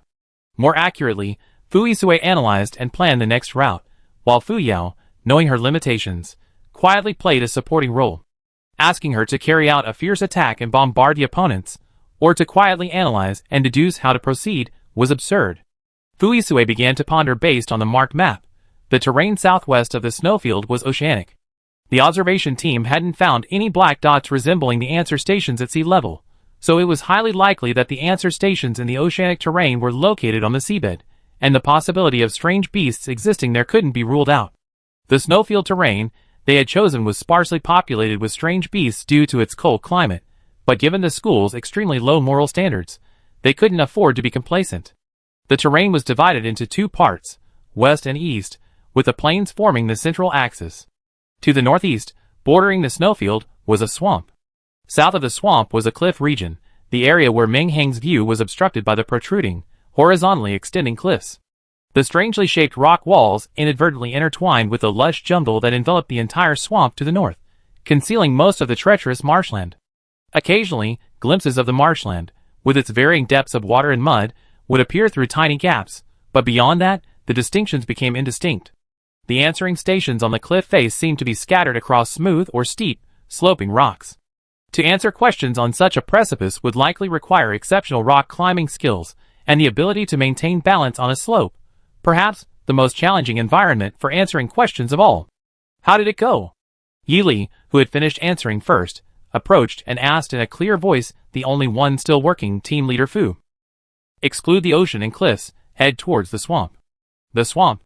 Yili glanced at the map. If we go from the boundary between the snowfield and the swamp, should we cross the snowfield to the north or traverse the grassland? Fu Yisui, we're close to the boundary now. Let's go around to the swamp from the valley. Aren't we climbing mountains? Fu Yao asked, leaning closer.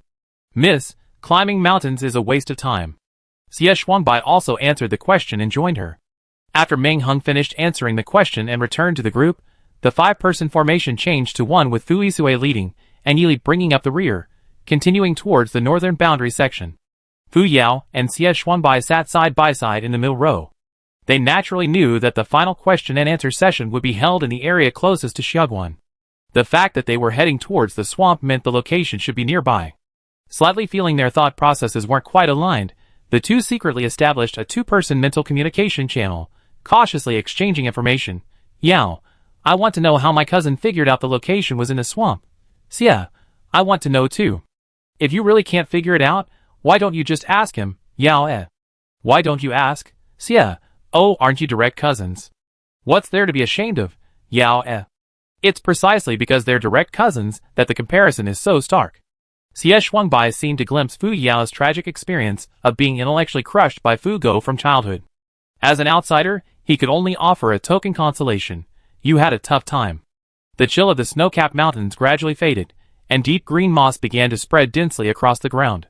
The combat boots trod on the lower bushes and shrubs. We reached the swamp. The air was thick with the smell of withered leaves and damp earth, and a nauseating stench wafted through the air. Moving through this area required constant vigilance to avoid stepping into the swamp. Chapter 99. Watch your body temperature.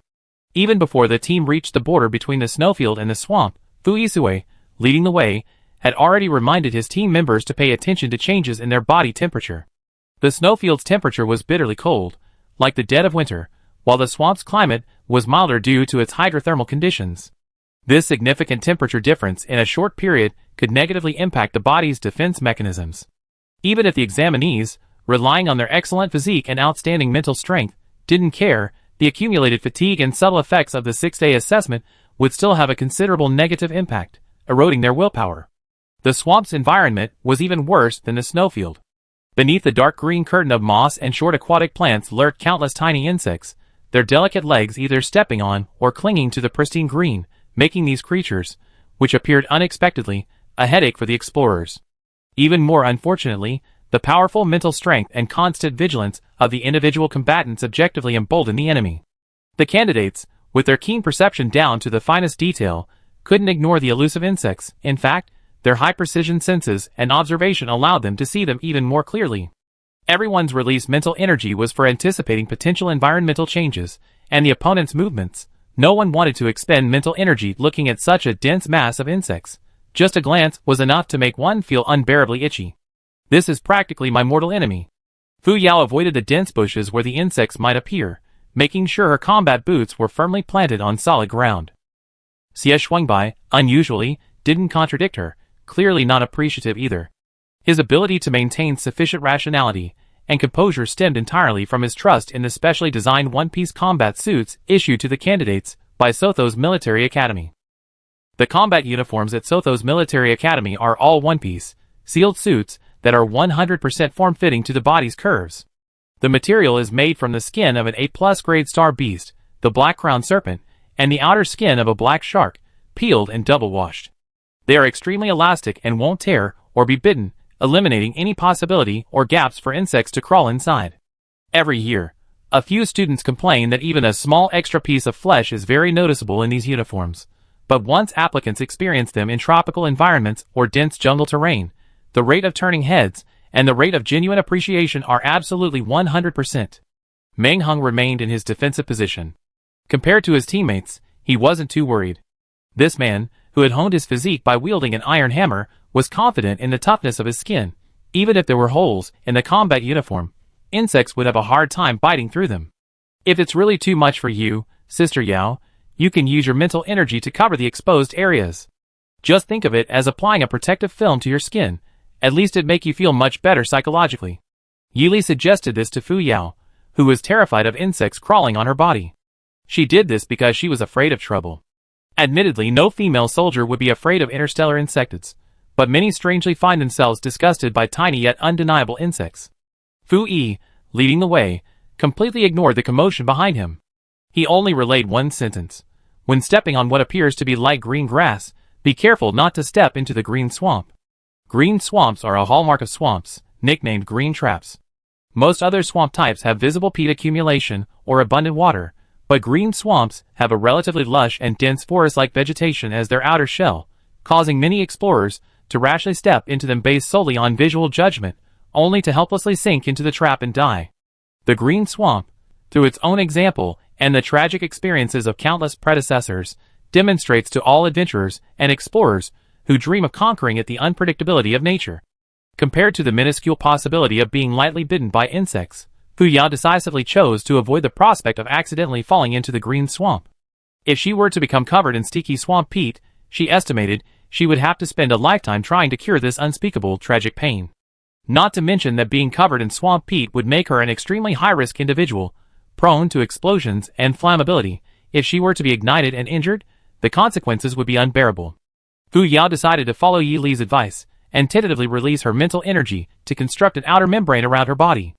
As soon as she extended it, she found that her mental energy had easily connected with Xie Shuangbai beside her and Yi Li in front of her. The two previously independent bubbles merged with hers, forming a mental energy shield the size of 3 people. Excellent. It turned out that only Meng Hung and Fu Yisue were truly tough enough to withstand mosquito bites, poisonous insects, swamp miasma, and explosions. Truly tough guys. After traveling through the swamp for about 10 minutes, the team finally found the location of the question and answer station. The station seemed to be located next to a deciduous tree with a large canopy of leaves. The further northeast they went, the more trees there were, mostly accompanied by 2 or 3 similar deciduous trees and countless shrubs and sedges. The question and answer station, which the team had been so worried about, was hidden among the broad fallen leaves. Fu Yisue calmly asked the team to stop where they were, assigning Fu Yao in the center to complete this round of reconnaissance and exploration. Fu Yao strode over without hesitation, and just as he was about to step over Fu Yisue, who was leading the way, his combat boots, which had been striding confidently, suddenly stopped in midair. They stopped moving. The other team members, unaware of the situation, instinctively remained silent. Yi Li's delicate nose twitched slightly, a knowing look appearing in her calm tea-colored eyes. Meng Hung and Xie Shuangbai, as team members, naturally obeyed orders completely and diligently. Fu Yao paused for a few seconds, then resolutely and neatly retrieved her combat boots, which had been suspended in midair, and picked up a sharp-edged pebble from the ground beside her. She forcefully hurled it towards the spot where she had intended to land. The silence was almost imperceptible. One could only witness the terrifying sight of a stone being forcibly pulled down. It really is the green swamp. Fu Yao sighed softly, inwardly cursing her perpetually expressionless cousin. He actually wanted to push her into the swamp. Was there any pure, simple kinship left in their Fu family? Amidst the lament of family misfortune, sibling rivalry, she continued to complete her mission. She threw stones repeatedly to ascertain the current area and limits of the green swamp, then threw a stone in the center, and jumped at the perfect moment, using the still sunken stones as a springboard to land safely above the question and answer station. 2 strategies flashed through Fu Yao's mind. First, tie the landing point to a branch of a tree outside the swamp area, securing it with ropes from her pack to create a swing for crossing. Second, climb onto a thicker branch of a tree, pull the question and answer station out of the swamp, throw it outside, and then return, preventing the other team members from having to jump back and forth repeatedly. Before she could think of a choice, Fu Yisue directly ordered, if possible, bring the station directly. The question and answer station isn't fixed in place. A not too large quiz station was no problem for Fu Yao, who was used to carrying heavy weapons. Even hanging upside down from a tree and swinging her arms towards her teammates wouldn't be a problem. This true tough woman could handle anything, from guns to cannons.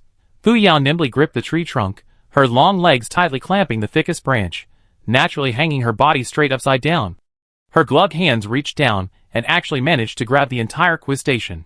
She moved slightly upwards to secure it, then decisively threw the machine directly towards Fu Yisue, using the momentum to return to her starting position. Fu Yisue easily caught the quiz station machine, which had been thrown with a hint of emotion. Xie Shuangbai behind her started the quiz first. Fu Yao landed steadily beside Yi Li and Meng Hung, casually patting her dusty hands. After Meng Hung went in to take over, Xie Shuangbai emerged with a slight smirk in his narrow, fox-like eyes. By moving the answer station out like this, aren't we just making things easier for the others? The school had originally set up this station to test students' ability to judge terrain and navigate the green swamp. Only our team, with its ability, could spot the trap and move the machine out for easier answering. However, there was no reason for our team to let the other teams benefit from the convenience created by our reasonable use of the exam rules. Fu Yao, at this moment, consciously joined his side. We'd definitely move it back after we're done. I moved the machine back, and you're responsible for cleaning up any traces left here. No problem. Xie Shuangbai appreciated this clever behavior of not giving outsiders a shortcut, and he, usually rather lazy, unusually accepted the arrangement. Fu Yisue and Yi Li, standing nearby, didn't object, clearly agreeing. After the team accumulated 5 points, they quickly concealed their tracks. Fu Yao even forgot her fear and disgust for the jungle insects, helping Xie Shuangbai smooth things over. The proctors backstage, having witnessed the team's entire performance, turned off the playback screen with a black line on their face, their fingers moving with the speed of someone who'd been single for years. Simply because it was too embarrassing. The connecting door to the second level was ingeniously placed. When the examinees walked northeast through the swamp to its end, they would encounter a stone wall similar in texture to the adjacent cliff area. It seemed like they had reached the end, and their path had been cut off. Even examinees with sufficient mental strength or observational skills could only detect that the mental energy fluctuations emanating from the stone wall were very similar to those of the cliff. Yili led the team. Having spent a long time in the contaminated zone and possessing naturally keen senses, she took a sniff, and without hesitation, rammed her slender body headfirst into an unremarkable stone wall, disappearing from sight. Wow! Xie Shuangbai and Fu Yao in the middle row exclaimed in unison, quickly following suit. All the team members nimbly passed through the final barrier. While navigating it, they could vaguely sense their mental energy being distorted to varying degrees. It seemed the barrier wasn't just a near-realistic illusion created by advanced technology, but also contained highly precise mental energy disruption techniques. Not only were the team members in disbelief, but the technicians backstage and at the second checkpoint were also astonished to see her appear with such grace. The technologically simulated barrier here was actually the biggest obstacle they had set up. That's right. Whether it was the deception to disrupt the examinee's understanding of the exam information, or the insidious operation of deliberately withholding complete rules to induce incorrect preconceived judgments, all were to complement this technology that the Sothos Military Academy's Department of Mental Energy Technology was so proud of. They had poured a lot of effort into this innovative mimicry technology, not only simulating the patterns of mental energy fluctuations to match ordinary stone walls, but even mimicking the tactile sensation obtained by touch under certain probing force, firmly believing that unless one forcefully banged their head against the stone wall, it would be impossible to detect the deception on the surface. However, the student leading this team found the real exit with just a little discernment. The staff members recording data nearby were filled with shock, wishing they could rush forward and shake Yili vigorously to try and find out the reason. However, before they even had a chance to rack their brains to find a way to speak, an impatient member of the team, very understanding, asked on behalf of the staff, "Lily, I sensed it with my mental power, and it was consistent. How did you distinguish it?"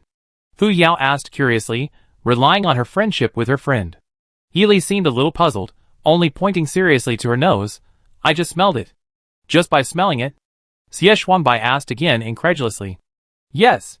Yili's cool face remained natural, as if to say, "Why would I lie to you?" "Fu, old Fu, you tell me, is it really possible to do this just by smell?" Xie Shuangbai tried hard to recall that he had used all 5 senses to perceive the stone wall, but he was certain he hadn't come to any special conclusions. So, the hesitant Xie Shuangbai subconsciously sought help from the reliable team leader. Fu Yao and Meng Heng, who was listening attentively, both turned their gazes to their old captain. Fu Yisui's thoughts were clearly deeper than theirs. He gave a cold, light sneer.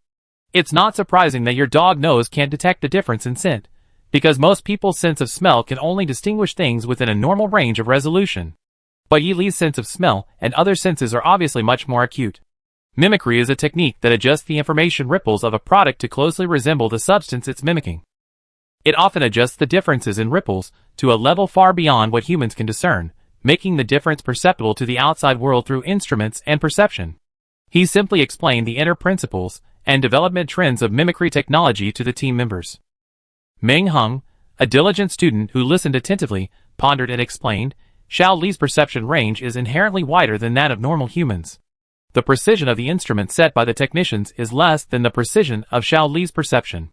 Therefore, differences that are difficult for ordinary people to detect are easily perceived by her. So Yili is the real dog nose."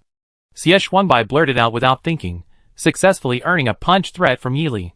Fu Yao suddenly hugged Yili tightly, exclaiming joyfully, "Our Lili is amazing." Fu Yi let them deduce the answer. If it weren't for Yili easily smelling the residual blood after the mission during the earlier mecha exhibition, and his persistent confirmation with her, he probably wouldn't have been convinced. Chapter 100. While the team rested briefly at the transit station, dedicated examination staff came to inform the candidates, who were about to enter a dangerous situation, of the complete examination rules. The hunting activity was not held in a real venue, but unexpectedly, it was arranged in a virtual pod. The hunts took place in holographically simulated terrain areas specially constructed by the school. From the start, candidates enjoyed a 100% random initial landing and a captivating storyline. The system constantly drew unique elements and scene transitions from its vast database, aiming to provide each candidate with a delightfully engaging and excellent experience.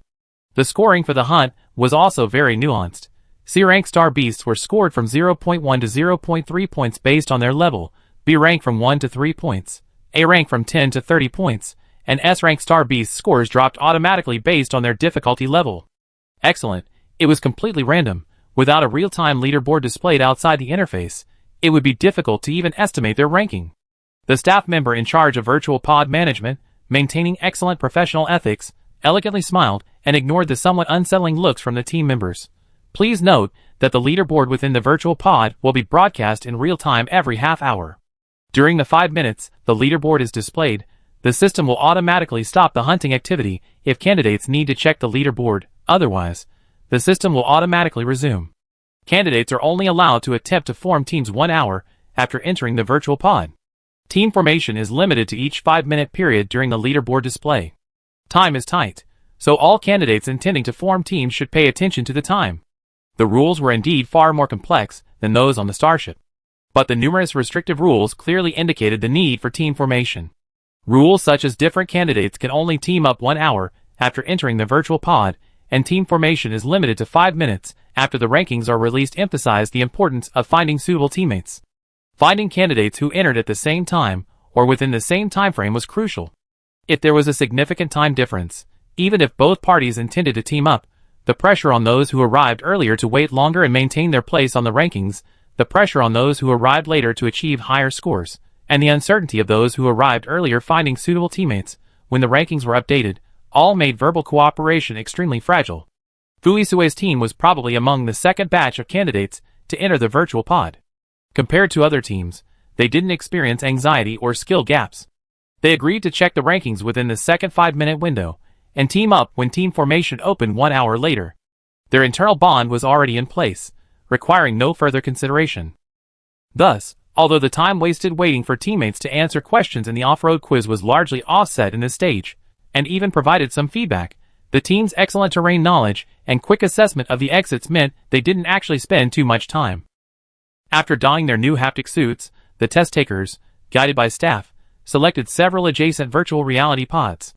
These pods, all in a standard starry blue color, automatically connected to the haptic suits after the doors were closed, immersing the user in the virtual world.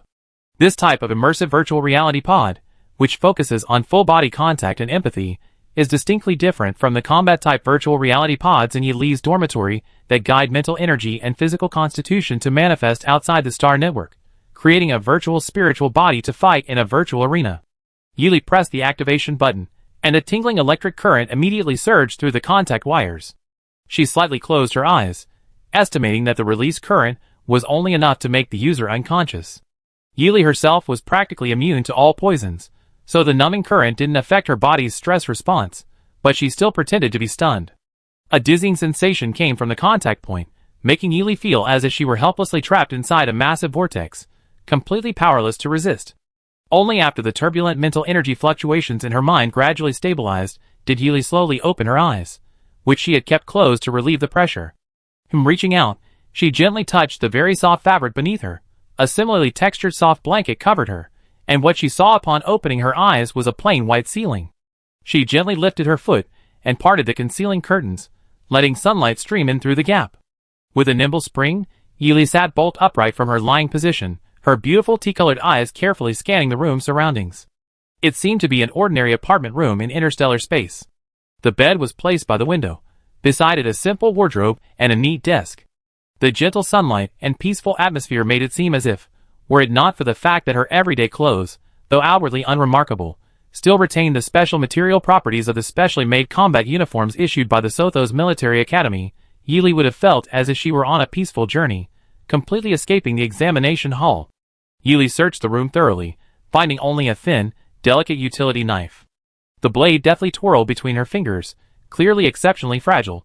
It was unimaginable that such a brittle knife could fight against a star beast. Just as she was pondering how to solve the problem, whether to find another kitchen knife or go out to search for a new weapon, the floorboards beneath her combat boots suddenly caved in. Yili leaped onto the bed, using it as leverage, and with a light touch of her toes, crossed her arms over her head and chest, rushing towards the half-open window. The glass shattered by the deformation of the building shattered into fragments both inside and outside the room. The instant she burst out of the window, the howling wind outside rushed into her ears. Countless buildings seemed like ants crushed by a god. Solid walls slumped limply like cotton candy being squeezed. Spaces large and small were compressed into lines by tangible and intangible forces, until they turned to ash. Her slender body landed helplessly in midair. With lightning speed, Yili grabbed onto a relatively intact wall beside her, and leaped downwards before it collapsed. She repeatedly changed footings while maintaining her descent rhythm, repeating this several times until she finally landed safely just before the entire building disintegrated. Upon landing, she didn't stand still. The moment her feet touched solid ground, she quickly used the terrain information she had gathered from the corner of her eye during her descent to sprint northeast along the central road. Yili continued running frantically until she reached an open area where she paused to rest. She carefully checked her body. She was unharmed. Fortunately, her movements to protect her head and chest during her dash were precise and proper. The shards of glass had only grazed her combat uniform, which had transformed into ordinary clothes, and had not caused any damage to her exposed vital areas. She looked around. Almost all the high-rise buildings in the area were destroyed. The once bustling urban environment had instantly turned into a gray, broken landscape of rubble and ruins. Sigh, Yili sighed softly. This world's timeline is progressing way too fast. She took out a small utility knife she had previously hidden in her pocket, looking rather troubled. Civilian utility knives have limited hardness and sharpness. To use them in combat, they needed a thin outer shell created by her mental energy. If she didn't want to end up with a broken, chipped blade after just one strike. Bang! Suddenly, a highly aggressive tentacle shot out from under the rubble, lunging at the living creature. Yili instinctively dodged to the left, relying on her good sixth sense and skillful combat instincts, but the sleek, gray-black tentacle still shattered the already relatively flat ground with its powerful swing. She darted forward and then dashed to the left, continuing to run a short distance before turning around. The tentacles, half buried in the rubble, were trembling and struggling to rise from within. Irregular tremors were building up where the tentacles had first emerged from the ground. A closer look at the fallen stones revealed gaps where they didn't fit snugly against the earth. The tremors emanating from deep underground resembled the calm before a storm. From a distance, the smooth, glistening tentacles were covered in scales the size of half a fingernail, densely packed without gaps, as if clad in smooth armor. Whoosh! Bang! Before Yili could observe further, the gray-black tentacles, having failed once, adjusted their direction, revealing thick branches, and rose again to attack Yili. This time, it was clearly prepared. From beneath the rubble behind its taut, gray-black tentacles, several thick tentacles emerged, lashing wildly and tearing through the air and earth. As if they had eyes, they attacked her relentlessly, with a vicious intent to strangle her. Each strike of the tentacles created a rain of rubble on the ruins. The overwhelming rubble and dust resembled several sudden, torrential downpours, leaving her unharmed but looking exceptionally disheveled. TSK, covered in sand, the attacks weren't particularly damaging, but they were incredibly disgusting. She stopped probing, raised her hand, and channeled her mental energy along the extended blade. Her limbs creaked slightly, and with a powerful stomp of her combat boots, she leaped towards the tentacle monster. With her arms bent backwards over her chest and her legs drawn in, she naturally reduced the surface area of her body that might be attacked. Her slender body, leaping into the air, nimbly dodged the lashes of several tentacles, spinning like a spindle. The gust of wind from the smooth, thin scales on the tentacle's outer shell almost grazed her delicate nose. In that instant, her bent left arm swiftly returned to its original position, a blade hidden in her hand flashing coldly. She precisely plunged it into the most bent part of the tentacle, using the momentum of her still-moving body and considerable inertia to viciously slash a deep, bone-revealing gash across the tentacle's outer skin. A long, horrifying wound then gushed forth large spurts of murky black blood. Both the blade and the hand holding it were inevitably stained with a dark color and a foul, bloody stench. The severely wounded tentacle writhed in pain on the ground, its previously faintly connected nodes severing completely in the struggle, blood still gushing from the cut. Very good. Yili glanced helplessly at the now dirty blade in her hand, and the hand holding it. The stench was overwhelming, the blood so murky. Although the star beast's appearance and smell weren't exactly appealing, its A+ level or higher points were enough for its beauty. She wasn't picky. High points were all that mattered. She moved like a lithe cheetah, leaping and darting between its tentacles. With each nimble dodge, the thin blade, imbued with her pure spiritual power, pierced sharply and decisively, leaving a horrifying gash on its thin scales. Swish, swish, swish. In another round of back-and-forth combat, the blade finally succumbed to the burden of the immense external spiritual power forcibly condensing, hardening, and sharpening it. With a single, devastating clash, she shattered and crumbled into dust, forced to let the ashes dissipate on their own. While losing her weapon didn't significantly diminish Yi Li's strength, it certainly hampered her ability to utilize it effectively. Hand-to-hand combat lacked the crisp, tearing sound of weapons tearing through flesh, the aesthetic beauty of blood spurting from sharp blades. It was as if an indescribable, chaotic emotion was sealed within her body. After dodging several combined attacks, Yi Li also realized the inconvenience of being unarmed. But she was currently in the ruins of a city, a veritable garbage dump within a garbage dump. I couldn't find any normal weapons to fight with, so if it's something abnormal. I glanced at the empty space beside me and saw a few rather damaged, crude steel bars among the twisted and flattened wreckage. Both ends had horizontal cuts from being forcefully twisted, and the steel bars themselves also had a rather prominent deformity. It could only be said that they still retained a semblance of being usable as weapons. There was no room for choice now. She deliberately lured the few still intact tentacles to extend in the intended direction, taking the opportunity to pull out the steel bars she desired from the half-buried rubble. She resembled the dashing figure of the legendary monk uprooting a willow tree, as recorded in ancient Chinese texts. After gathering them all, she gripped one end firmly and, without hesitation, swung her staff with tremendous force, instantly unleashing an unstoppable momentum. Bang! Bang! Bang! A beautiful rhythm echoed between the metal steel bars and the supple tentacle scales. Yi Li strived to make each swing as powerful as possible, applying maximum force with every thrust, so that each round of direct or sideways clash caused the scales on the tentacle surfaces to fall off like autumn leaves. Broken scales, stained with foul blood, clung to the hard steel bars upon impact, the reddish-brown to black blood staining the silver-gray shell, making it mottled and filthy. In the endless battle, as if she had touched a hidden switch, Yi Li seemed to enter a strange state, unconsciously wielding the steel weapon she had discovered with discerning eyes, with increasing ferocity and force. In the later stages, each swing she unleashed almost certainly resulted in the premature death of a tentacle. Each collision she caused was equivalent to a filthy explosion. Fireworks made from flesh and blood, exploding with the monster's delightful fear and wails. Wait! The monster below, enraged, finally realized something was wrong and crawled out from underground. Its once proud weapon of attack, countless tentacles had long since been cleanly severed by humans, leaving only its extremely bloated body to hold on. At the same time, when Yi Li saw its full form, he could naturally discern its significance. Ahem, the weight of the reward. S-Class Polluted Star Beast Centipede. 50 points. Heh. 3 years without business, then 3 years to live on. Chapter 101. The centipede's bloated body had transformed into a rather full spindle shape. The two dark, hollow depressions were barely recognizable as the locations of its eyes. Its severed tentacles left only short, narrow stumps and ugly horizontal cuts of filthy black blood and disgusting slime.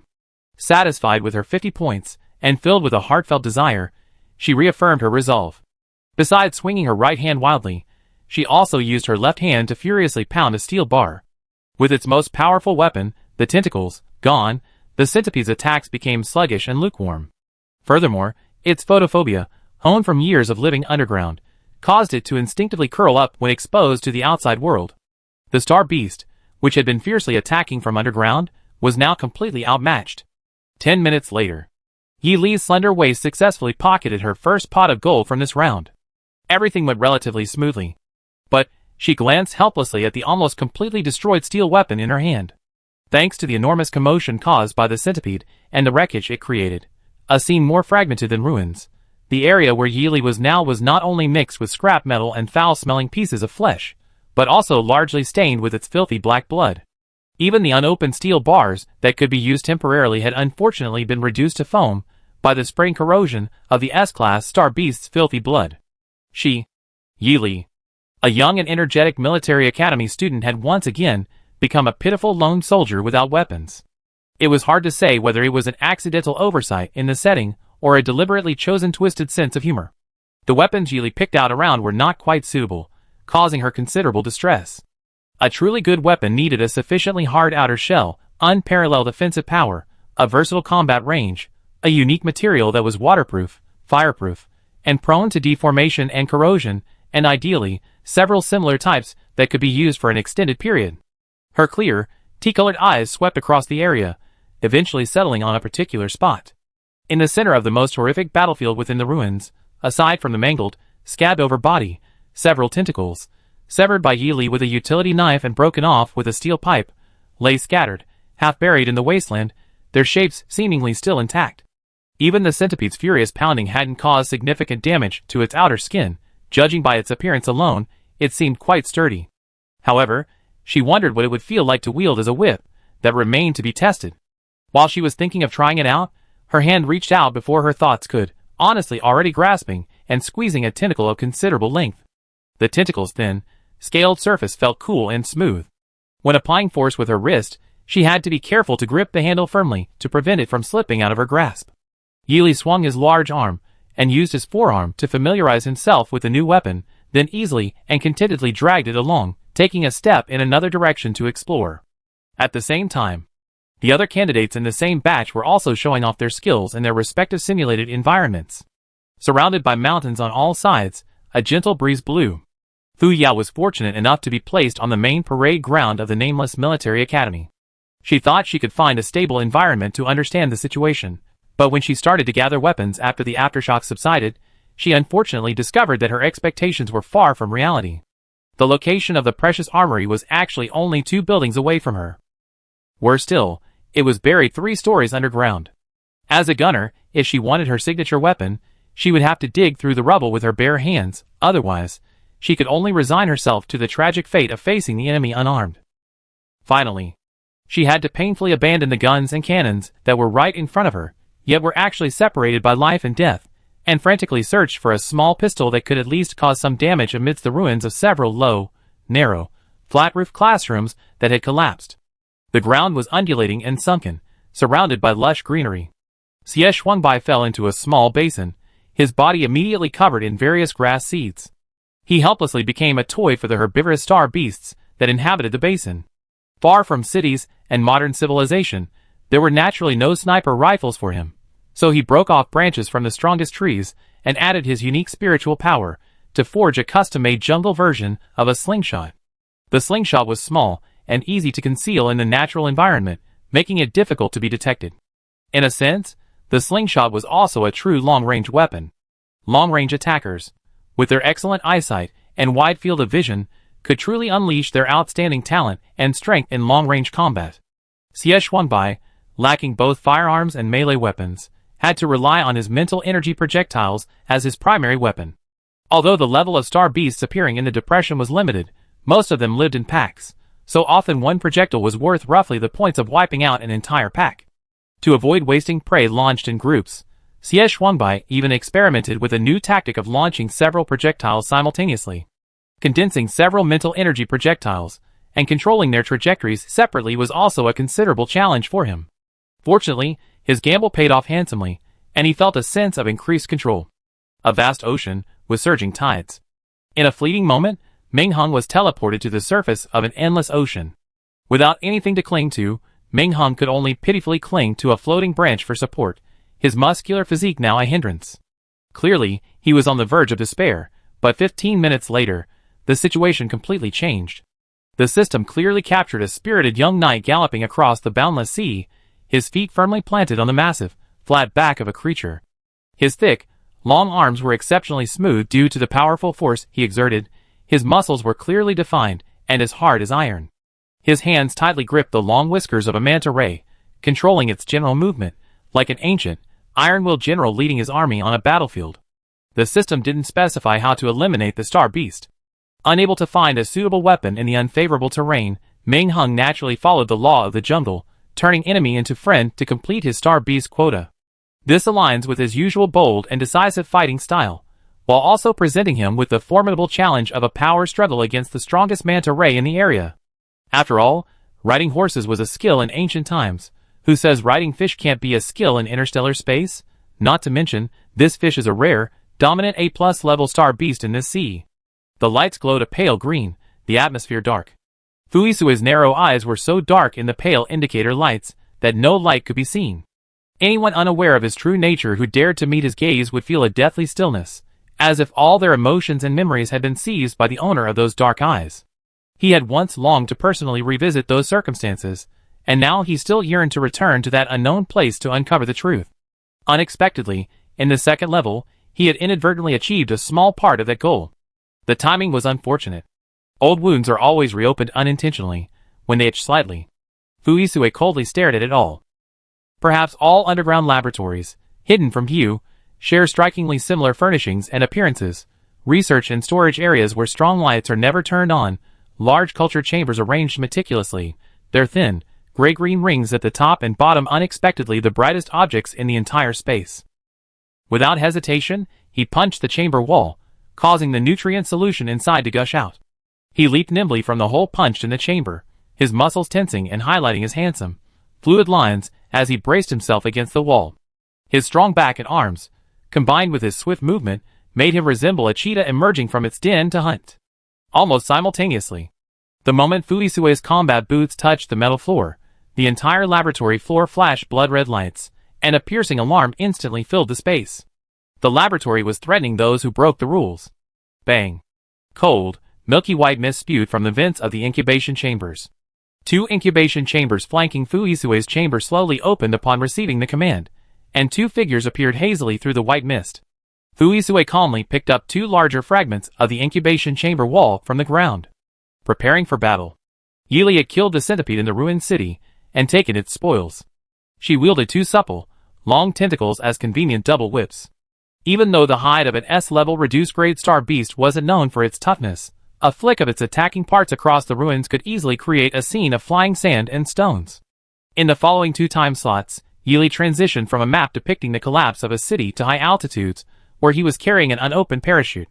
He encountered primitive tribes with strange snakes that could transform into vines, tropical rainforest swamps inhabited by giant crocodiles, and the desolate surface of a planet plagued by abnormal gravity and attacks from extraterrestrial beasts. Basically, aside from the first scene which provided a relatively friendly brief setup, the remaining scenes relentlessly raced towards increasingly bizarre and outlandish directions. Therefore, after the agreed-upon 2 time slots, the team members, checking their rankings on the leaderboard, wore expressions of profound fatigue. After achieving a relatively satisfactory result, they met again outside the capsule, all feeling a sense of relief at their success. While the high-intensity combat itself wasn't difficult, the combination of high-frequency, high-difficulty scene transitions testing instinctive reactions and high-intensity combat, a triple high challenge, required mental rest, even if an individual soldier's physical strength could handle it. A 5-minute pause. Everyone quickly submitted their team formations, and moved on to the next level. The advantages of teamwork gradually became apparent in this final exam. Conversely, those who arrived earlier, or at roughly the same level, as the group didn't have this smooth experience. They not only had to constantly strive to accumulate points and monitor their rankings, but also struggled with choosing the perfect 5-minute pause to find a suitable partner. This is not a simple matter. Candidates confident in their current leaderboard rankings would choose the closest available pause time to select a partner. However, everyone's perception of each other's abilities and their estimation of the leaderboard differ, making it very easy for various coincidences to occur, such as having enough points but not finding a partner, or the chosen partner not being available during the same pause time. If candidates choose to quit matchmaking during every pause to increase their chances of forming a team, the accumulated 5-minute intervals will inevitably affect their score, and even make it difficult to maintain their ranking. Aside from pre-arranged team-based actions, candidates acting alone in the first round will require considerable strategic skill and luck. Team formation verification complete. On the way to the third round, the theme is the examiner's assessment of the team's abilities. Theoretically, this tests the candidates' understanding of themselves and their teammates, as well as their cooperative relationships in battle. Fuisue's team wasn't a hastily assembled group, but a fixed pentagonal team that had been practicing cooperation since before the start of the semester. Individual team members were exceptionally capable and composed, and the team's cooperation was also effortless, so they quickly escaped the instructor's uninteresting clutches. The examiners couldn't help but complain on the internal channel after kicking out the first team. No! Didn't we lay a whole bunch of traps with twists and turns and incomplete information beforehand? These kids really didn't fall for a single one. What else? Are you saying there's a spy leaking the exam content? Hey, that's definitely not what I meant. The assessment method and content were overseen by our handsome, respected, kind, resourceful, and exemplary boss Nye. I absolutely believe in the fairness of the assessment. Exactly. It's just too weird, isn't it? Yes. These young rascals these days seem to be getting smarter and smarter. I think this arrangement was already very clever and resourceful, yet some kids still manage to escape so easily. Sigh, I'm getting old, I can't deny it. Don't they even look at the people in the group? Old Fu's son and niece, the young master of the Xie family, the son of Major General Ming, and even a rare girl admitted through special recruitment. The group continued their rapid march towards the third stage. I wonder what those old foxes from the school did to the assessment star. The sky and environment on the assessment star haven't changed a bit since the beginning, Xie Shuangbai cursed under her breath. It's truly unbelievable. Ming Hung pondered for a moment. I don't know how much time has passed since the assessment started. The first stage's cross-country challenge alone must have taken more than a day or two. The simulated combat in the virtual pod in the second stage, although supposed to stop every few tens of minutes, has clearly been artificially altered by the school in terms of the flow of time inside and outside. It's really hard to judge the exact exam time and remaining time. Yili coldly said, perhaps when there are 24 hours left, everyone's action list will have a friendly notification from the school. Fu Yao, No need for that. Meng Hung, Destroying someone's spirit is like killing them. Xie Shuangbai, Maybe it won't even be 24 hours. The only one still calm, Fu Yisue, very calmly added another bucket of cold water. Perhaps you should pay attention to the seemingly useless night vision goggles in your sacks? Chapter 102. Fu Yisue's words reminded all the team members of their pack contents. Consciously conserving nutrient solution meant they had more than half left. The thermos flasks used to collect snowmelt for replenishment in the snowy plains. The remaining rope was a more versatile auxiliary tool, which can be disregarded for now. Night vision goggles, however, were an item designed for those with strong personalities, yet they hadn't been used. The unchanging bright sky from the beginning made them seem unnecessary, suggesting they might be needed in the mechanical city. Of course, the school's intention to continue creating a smokescreen couldn't be ruled out, but everyone readily considered the school's actions with the utmost malice. They ultimately agreed that the most dark logic, first, using an absolutely unchanging sky to lull the examinees into forgetting the night vision goggles, then suddenly adjusting the sky in the mechanical city to disrupt their tasks and scores, most aligned with the planned development. It must be said, the onion-like, nested manipulations, the constant being tricked and deceived from the moment they boarded the spaceship, had completely eroded the fragile trust that the once naive and innocent examinee possessed, a trust that hovered precariously around the zero mark. Xie Shuangbai stated, if the night vision goggles truly prove useful within the mechanical city, it suggests that the city's internal control system is not a unified system from the outside. Could we conclude that perhaps other environments besides nighttime exist within? Having successfully created a stable, all-day weather environment outside, it's not impossible to create small-scale environmental divisions within the city. Meng Hung added, the variability of the environment and the segmentation of scenes within a certain range. These two unique properties alone drastically increase the original possibilities and complexity. Day and night reversed, seasons and months confused, clocks disordered. The examples he cited were all highly probable, characteristically prominent, and frequently occurring challenging situations, entirely dependent on the school's conscience. The mechanical city sat atop an exceptionally desolate and barren mountain, its back shrouded in a thick, dark haze that obscured several peaks. The massive mechanical city gate was wedged precisely between the two outermost mountain peaks, occasionally catching glimpses of clear, glassy light in the air above. As the group approached the gate, they clearly heard the sound of gears turning. The enormous gears, covered in reddish-brown rust, emitted a creaking, grinding sound as they rubbed against each other, a deafening roar that seemed to explode like sparks. The group had traveled about 2 meters, but the mechanical city gate remained sealed shut. Just as the team members, seeing the city gates locked and eager to attempt a brute force climb, were about to unleash 6 beams of silvery white light unexpectedly appear and rise in the area centered on their feet. The light was dazzling, and the quick-thinking team members instinctively closed their eyes. Yili, who was paying close attention, could only make out that the light seemed to form a ring inlaid with countless intricate patterns, but regardless of the exact lines or arrangement of the patterns, they all vanished completely. If one were to draw a wilder interpretation, it resembled the landmark markings of a cosmic leap. Or perhaps, it was an array described in ancient texts from the time of the ancient planet Blue. Given the current situation, it was most likely the latter, perhaps even a rare and useful teleportation array. Before anyone could even exchange a greeting, they were involuntarily enveloped by the white light, seemingly activated by an array, as if they had just clicked a refresh button on a StarNet page.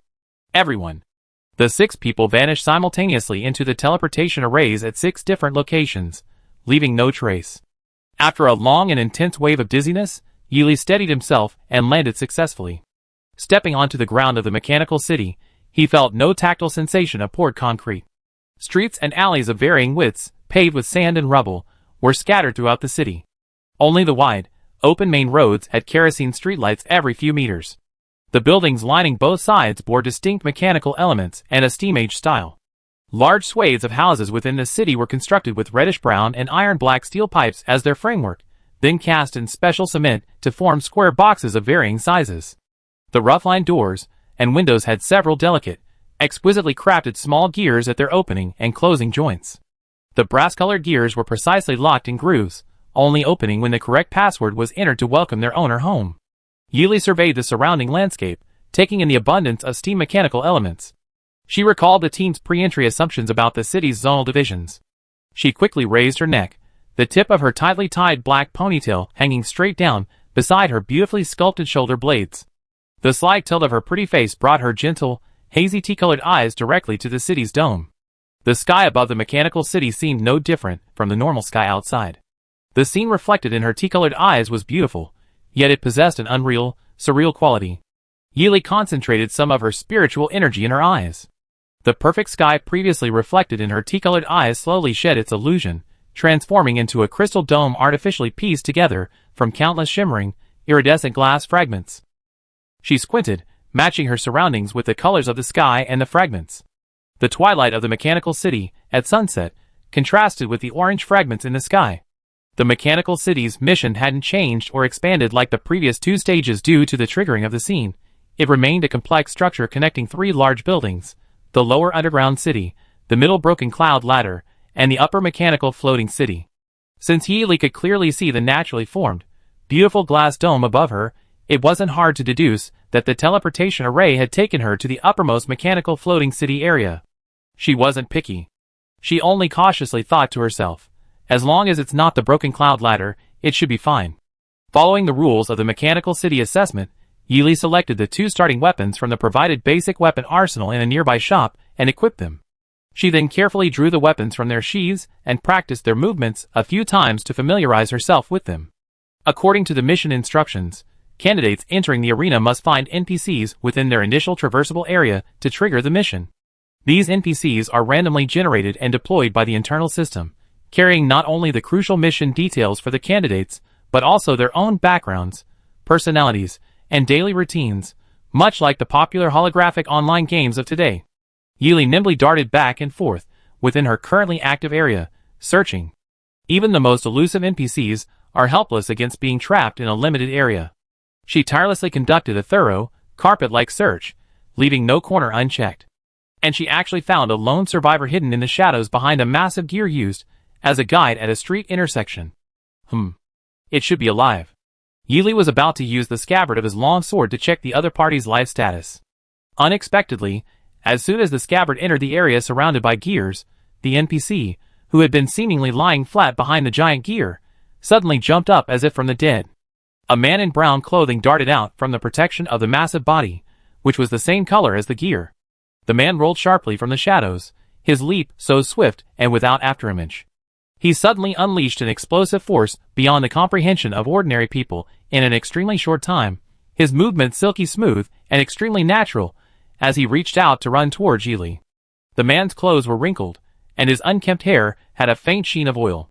His clothes were reasonably well-fitting, but definitely not clean. Especially when he suddenly appeared from behind the gears, his aggressive stance reminiscent of a hungry wolf pouncing on its prey, and his apparent attempt to grab her firm calves. She immediately became wary and chose to decisively refuse. Although to outsiders, he was merely a semi-shadow with a full-blown effect, Yili's tea-colored eyes clearly observed his conspicuous movements, like a candle flame. Without hesitation, Yili naturally lifted her foot just as he was about to touch her clothes. The sole of her combat boot landed squarely on the stranger's face. The man didn't seem to mind, only letting out a muffled wail. Finally, a living person has arrived. I've been hiding on 2nd Street for almost a week. Yili looked at him with a complicated expression as he rambled on, tears streaming down his face. The man was completely oblivious to the examinee's presence as he complained to himself. The mechanical city of Seville should have been a gathering place for mechanics to research and live, but the shameless church has cast a vicious spell on it. The upper and lower cities, which used to be freely connected and able to trade, are now separated by floating ladders. Anyone trying to pass is attacked and killed by the church's lackeys. Yili listened quietly to his seemingly complaining, but actually background-building conversation. The mechanical city indeed corresponds to the classic background of mechanical science and an ancient church. The church's lackeys? Does the examiner know that he is a lackey? He actually accepted this terrible identity for the sake of his student's final exam. Such a noble and selfless dedication deserves Yili's praise for his excellent teaching ethics. The man continued, "My name is Puska, a resident of Mechanical City. I also have a younger brother, Anta, who's more than 10 years younger than me, who's also a resident of this city. When the church attacked, he happened to be down there replenishing supplies and mechanical parts. Then, once the floating ladder appeared, we never saw each other again. Sigh. I wonder how he is now. Dear kind person, please help me." Yili tilted her head slightly. "It sounds like the floating ladder is extremely dangerous. It's not quite appropriate for you to ask a weak woman like me who can't even kill a chicken, is it?"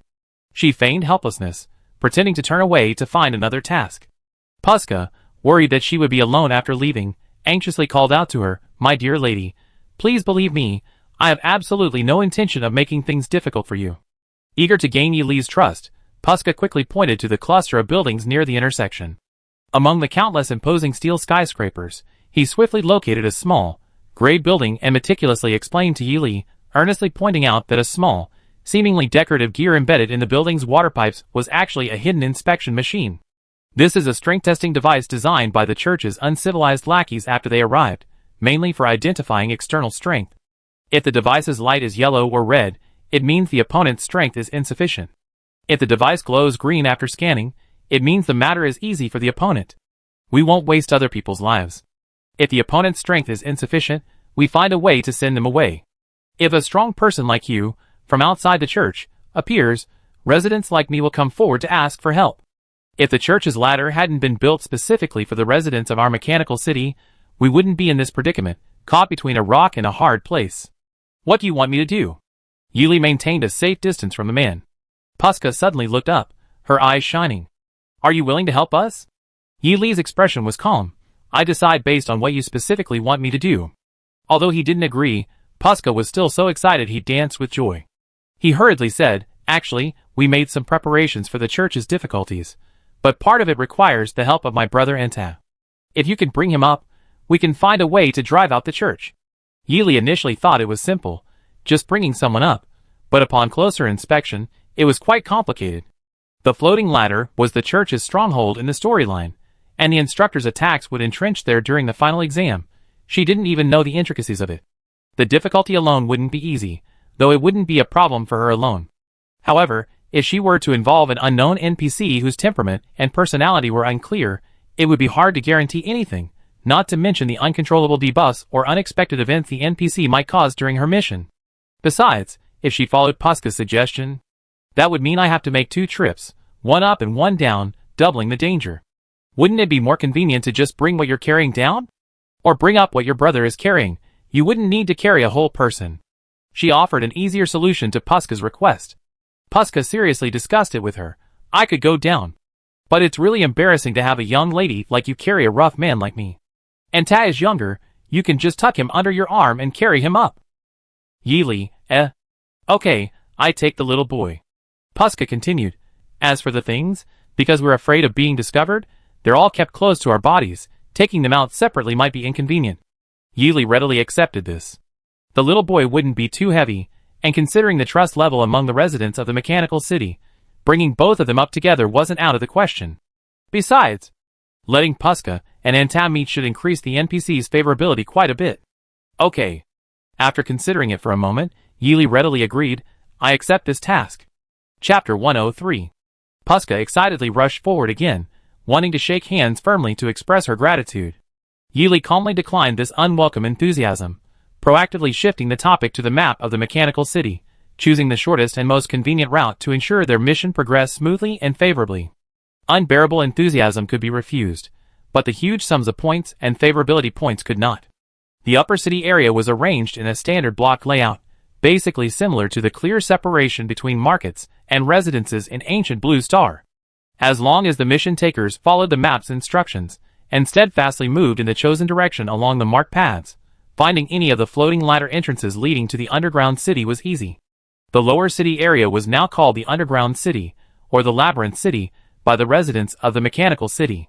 It is said that when the church began its attack on the Mechanical City, the lower city's security was far worse than that of the upper mechanical floating city, which relied on powerful weapons to hold its own against the enemy. The city's inhabitants were mostly free-roaming vagrants. Therefore, to protect the safety of those within the city and to defend against external attacks, the underground city activated a psychedelic array hidden deep underground, created using techniques from the ancient civilization of the Mechanical City. This innovative array, combining machinery and magic, allowed the inhabitants of the underground city to live peacefully and to wait patiently for contact and support. After explaining the general situation, Puska continued to enthusiastically inquire of Yili, "Dear Miss, do you intend to spend time memorizing the map I visualized? Or should I give you a physical map to carry with you?" Yili paused slightly. "Very good. It seems we entered a branching point in the options." Puska, completely lacking in acting skills and driven solely by emotion, launched into a tirade. "Oh, whatever you choose, you must be extremely careful when you cross the floating ladder. Those damned, rotten, stinking church lackeys are adept at using the terrain to their advantage, hiding in dark, shadowy corners to try and ambush valiant warriors." This was probably implying that the floating ladder was extremely difficult. Carrying such a crucial map concerning the city's secrets and lifeline is dangerous. If the quest taker makes a mistake or the map is accidentally discovered, the Mechanical City could very well face a tragic end, with the city destroyed and its inhabitants perishing. Of course, although he didn't explicitly mention it, he had subtly hinted at another crucial scoring point from his initial question to Yili. In other words, those with the ability should choose to memorize all the map information directly within a short period of time. This not only tests the student's memory and three-dimensional cognitive abilities, but also prevents the unfortunate situation of the crucial map being lost or picked up by the enemy during the journey. Those lacking confidence can choose to focus on the main quest and select a more conservative physical map to avoid memory errors and unclear route identification. As long as the key map doesn't fall into the hands of the enemy, i.e., the cult's lackeys, they should at least achieve an average score. Memorizing large-scale, three-dimensional maps requires the candidate's physiological memory, mental control, and scanning and reading abilities. The former primarily determines the student's rote memorization and assimilation of knowledge through physical means. The latter allows candidates to experience a seamless and natural process within the assessment, evaluating their spatial visualization abilities, the precision of their mental control, and the strength of their mental threshold. Sensitivity to maps, the speed at which they mentally draw the map, and the completeness of the final product comprehensively reflect their spatial construction level. The precision with which they reproduce the terrain, buildings, and vegetation within the map reflects the student's mastery of mental control. Throughout the task, the need to switch maps constantly and maintain the long-term illusion for contemplation requires a vast and extensive mental capacity from the candidate. These three implicit indicators constitute the most crucial evaluation in the first stage of this challenge. Although the scores vary, they remain within an acceptable range for the candidates. In response, the examiners outside the room chuckled. Dream on. The clever and kind-hearted instructors had already secretly manipulated over a dozen simple wooden abacus beads during the pretest setup. They had enthusiastically prepared a unique surprise for the assessment. The process is as follows. Instructor A. "What a bunch of ignorant brats! I told you not to run, but you still." Instructor B. "What's the use of getting angry? Didn't we give them a good thrashing?" Instructor C. "Hee. I specially reserved several lucky surprises for the new recruits at the military academy.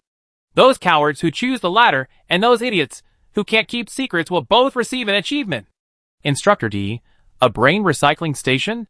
Especially the comments suggesting exchanging a cheap new brain for an old one." Instructor A. "Show off."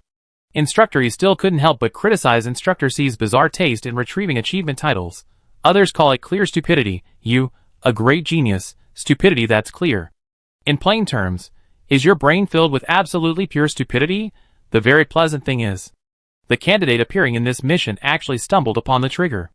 With their inherently cautious, almost calculating style, they successfully opened the Pandora's box planted by the instructors. Wearing the specially awarded bizarre title, boldly flashing, it was exceptionally high profile. The only consolation was that it wouldn't be displayed to the candidate themselves, only making it easier for the instructors and NPCs in the exam room to target and inflict double the damage. The most tragic thing was that after unconsciously triggering the title, all that remained was a clear, modified version of a wake-up call constantly echoing in the candidate's mind and ears. You're an idiot, gurgle, gurgle. You're an idiot, gurgle, gurgle. Ha ha ha, you're an idiot, gurgle, ha ha ha, you're an idiot. See you next time. Extremely damaging. And extremely insulting. This clear, relentless, and harassing vocal attack will cycle endlessly through the examinee's mental realm. It will only stop when the examinee leaves the designated area enclosed by the floating ladder. This unique arrangement not only satisfies the instructors and examiners' strong need to mock a group of incompetent examinees with weak foundations who unnecessarily increase their workload, but also forces all entering examinees to painfully recall the sad memory of the shrill alarm clock blaring from their bedside during their entrance exams, remembering the bitter past to appreciate the sweet present. Of course, this was after Yili had cleared the level. Otherwhere. After quickly memorizing the 3D map, Yili hurried towards one of the possible connecting points between the mechanical floating city and the suspended cloud ladder. She was unaware that she would effortlessly leap over a pit without any burden. Her self-discipline, which she always considered basic, successfully prevented her from acquiring an incredibly tacky achievement title, thus avoiding the shame that other students her age shouldn't bear during her 5 wonderful years of university. After all, as the old saying goes, don't underestimate the importance of basic skills, and don't underestimate the consequences of social isolation. Mechanical City Area Monitoring Zone. Most of the space was occupied by a series of hexagonal high-definition monitoring screens. In a not-so-spacious, enclosed space, several burly examiners were crammed together in a crooked arrangement of folding beds and chairs. Everyone had been on duty since the start of the exam, ensuring the safety of all the equipment and monitoring to prevent any unexpected incidents or dangers for students. Although 1 or 2 of them were as disheveled as Puska from the mechanical floating city, their bright eyes were fixed intently on the live feed displayed on the large screen, as if burning with passion. A middle-aged man, half-draped in the examiner's uniform gray coat, and with a thin cigarette dangling from his lips to stay alert, said, "Floating ladder assembly, prepare. A student is approaching gate A3 from the mechanical floating city, estimated arrival time 2 minutes." The man casually stroked his stubble, which had grown due to lack of time for grooming. Ladder A3 group received, ready to activate the relevant assessment mode at any time. A crisp, efficient reply came from the other end of the old walkie-talkie. Besides the surveillance team stationed in the little dark room behind the checkpoint, monitoring the students' safety throughout the night, there were also action teams scattered throughout key locations at the assessment checkpoints, responsible for assessment arrangements and support deployments. The closer Yili got to the place in his brain that held the memories, the more clearly he could feel the increasingly distinct presence of several overlapping, unfamiliar auras. Even though the other party had controlled it extremely subtly and suppressed it, it still couldn't make Yili, who was so perceptive that he couldn't miss the slightest movement, lower his guard even slightly. The area connecting the upper and lower levels of the mechanical city was truly aptly named the floating ladder. No matter which direction you looked from, you couldn't discern a complete, well-formed route, only fragmented, loosely connected sections resembling scattered clouds existed. Judging solely from its appearance, it certainly lived up to its poetic name, floating ladder. Yili, naturally, wouldn't rashly test the ladder himself. He picked up several small stones, roughly the size of a fist, or other miscellaneous objects of similar shape, from the ground nearby. He gathered them in his left palm, weighed them up and down, and quickly weaved behind several nearby obstacles, using them to send the tiny stones flying in irregular parabolic arcs from various angles onto the seemingly light and floating cloud-like ladder steps. Plop! Thud! Crack! Bang! Splat! Hiss! The stones thrown from different angles struck the ladder, producing a variety of sounds. Some small stones fell and disappeared without a trace, while a small piece of tile was exceptionally lucky, being crushed by the rotten church lackey Puska spoke of. The resounding, steady sound indicated it was a modified and reassembled sniper shot, likely fired from the lower part of the suspended ladder. The area Yili could visually detect from above wasn't entirely covered by the ladder. Using mental energy to probe, it would likely lead her into a trap set by the unscrupulous instructors within an uncertain mental sensing network. Judging from the enormous budgets visibly allocated to all the assessment facilities, including the mechanical city, she suspected this extravagant and potentially ruthless setup was likely happening here. After testing the waters with several throws, she finally grasped the general pattern and nimbly leaped down. Her combat boots initially felt soft, just like the ladder's shape, as they touched the ground. But pressing down slightly further, she found herself firmly planted on the solid steps. Before she could even process her feelings, she vanished from the staircase with the speed of teleportation, her next landing on an unknown step. Her slender, elongated figure resembled a longbow drawn taut, poised to unleash unimaginable explosive power. Her agile movements were like those of a magnificent tiger, aged for millennia, gracefully descending from the ancient trees, or like a mature black panther hunting its prey, leaping swiftly and gracefully across several platforms. Bang bang. 2 bullets hurtled towards her from different directions through the billowing mist. Bang bang. Yili, with her bamboo-like frame, accurately anticipated the attack and nimbly dodged to the side. The further down she went, the denser the bullets became, almost forming a hail of bullets. The area below the levitation ladder seemed to have been designated a prime target. Besides the dense bullets, they appeared to be equipped with some kind of tracking system. Each shot, no matter how many times it hit, would trace 2, 3, 4, 5, or even 6 smooth, elegant curves. Several times, Yili had to dislocate or fold her joints in an instant to escape unscathed from the instructors lying in ambush. The instructors in the shadows couldn't help but speak up on their communication channels. This little girl's skills are impressive. Quick reflexes and clean movements. Am I really getting old? I, the so-called sharpshooter, actually missed. Old Wang, what nonsense are you spouting? The sharpshooter is clearly me. Both of you shut up. That's ancient history. Phew. Yili couldn't help but let out a soft sigh of relief after successfully escaping the levitation ladder. Without stopping, she ran directly towards the underground city in the lower area. Target, Anta. Chapter 104. Compared to the meticulously planned layout of the upper levels of the mechanical city, and the seemingly beautiful yet fraught with danger floating staircases connecting the areas, the underground city at the very bottom of the geographical area is far more unique and complex.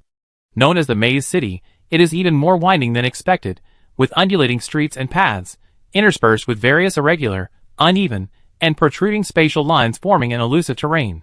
Yili never stopped moving as she traversed every street of the underground city. A complete and detailed three-dimensional map of the entire city seemed to appear out of thin air before her brown eyes.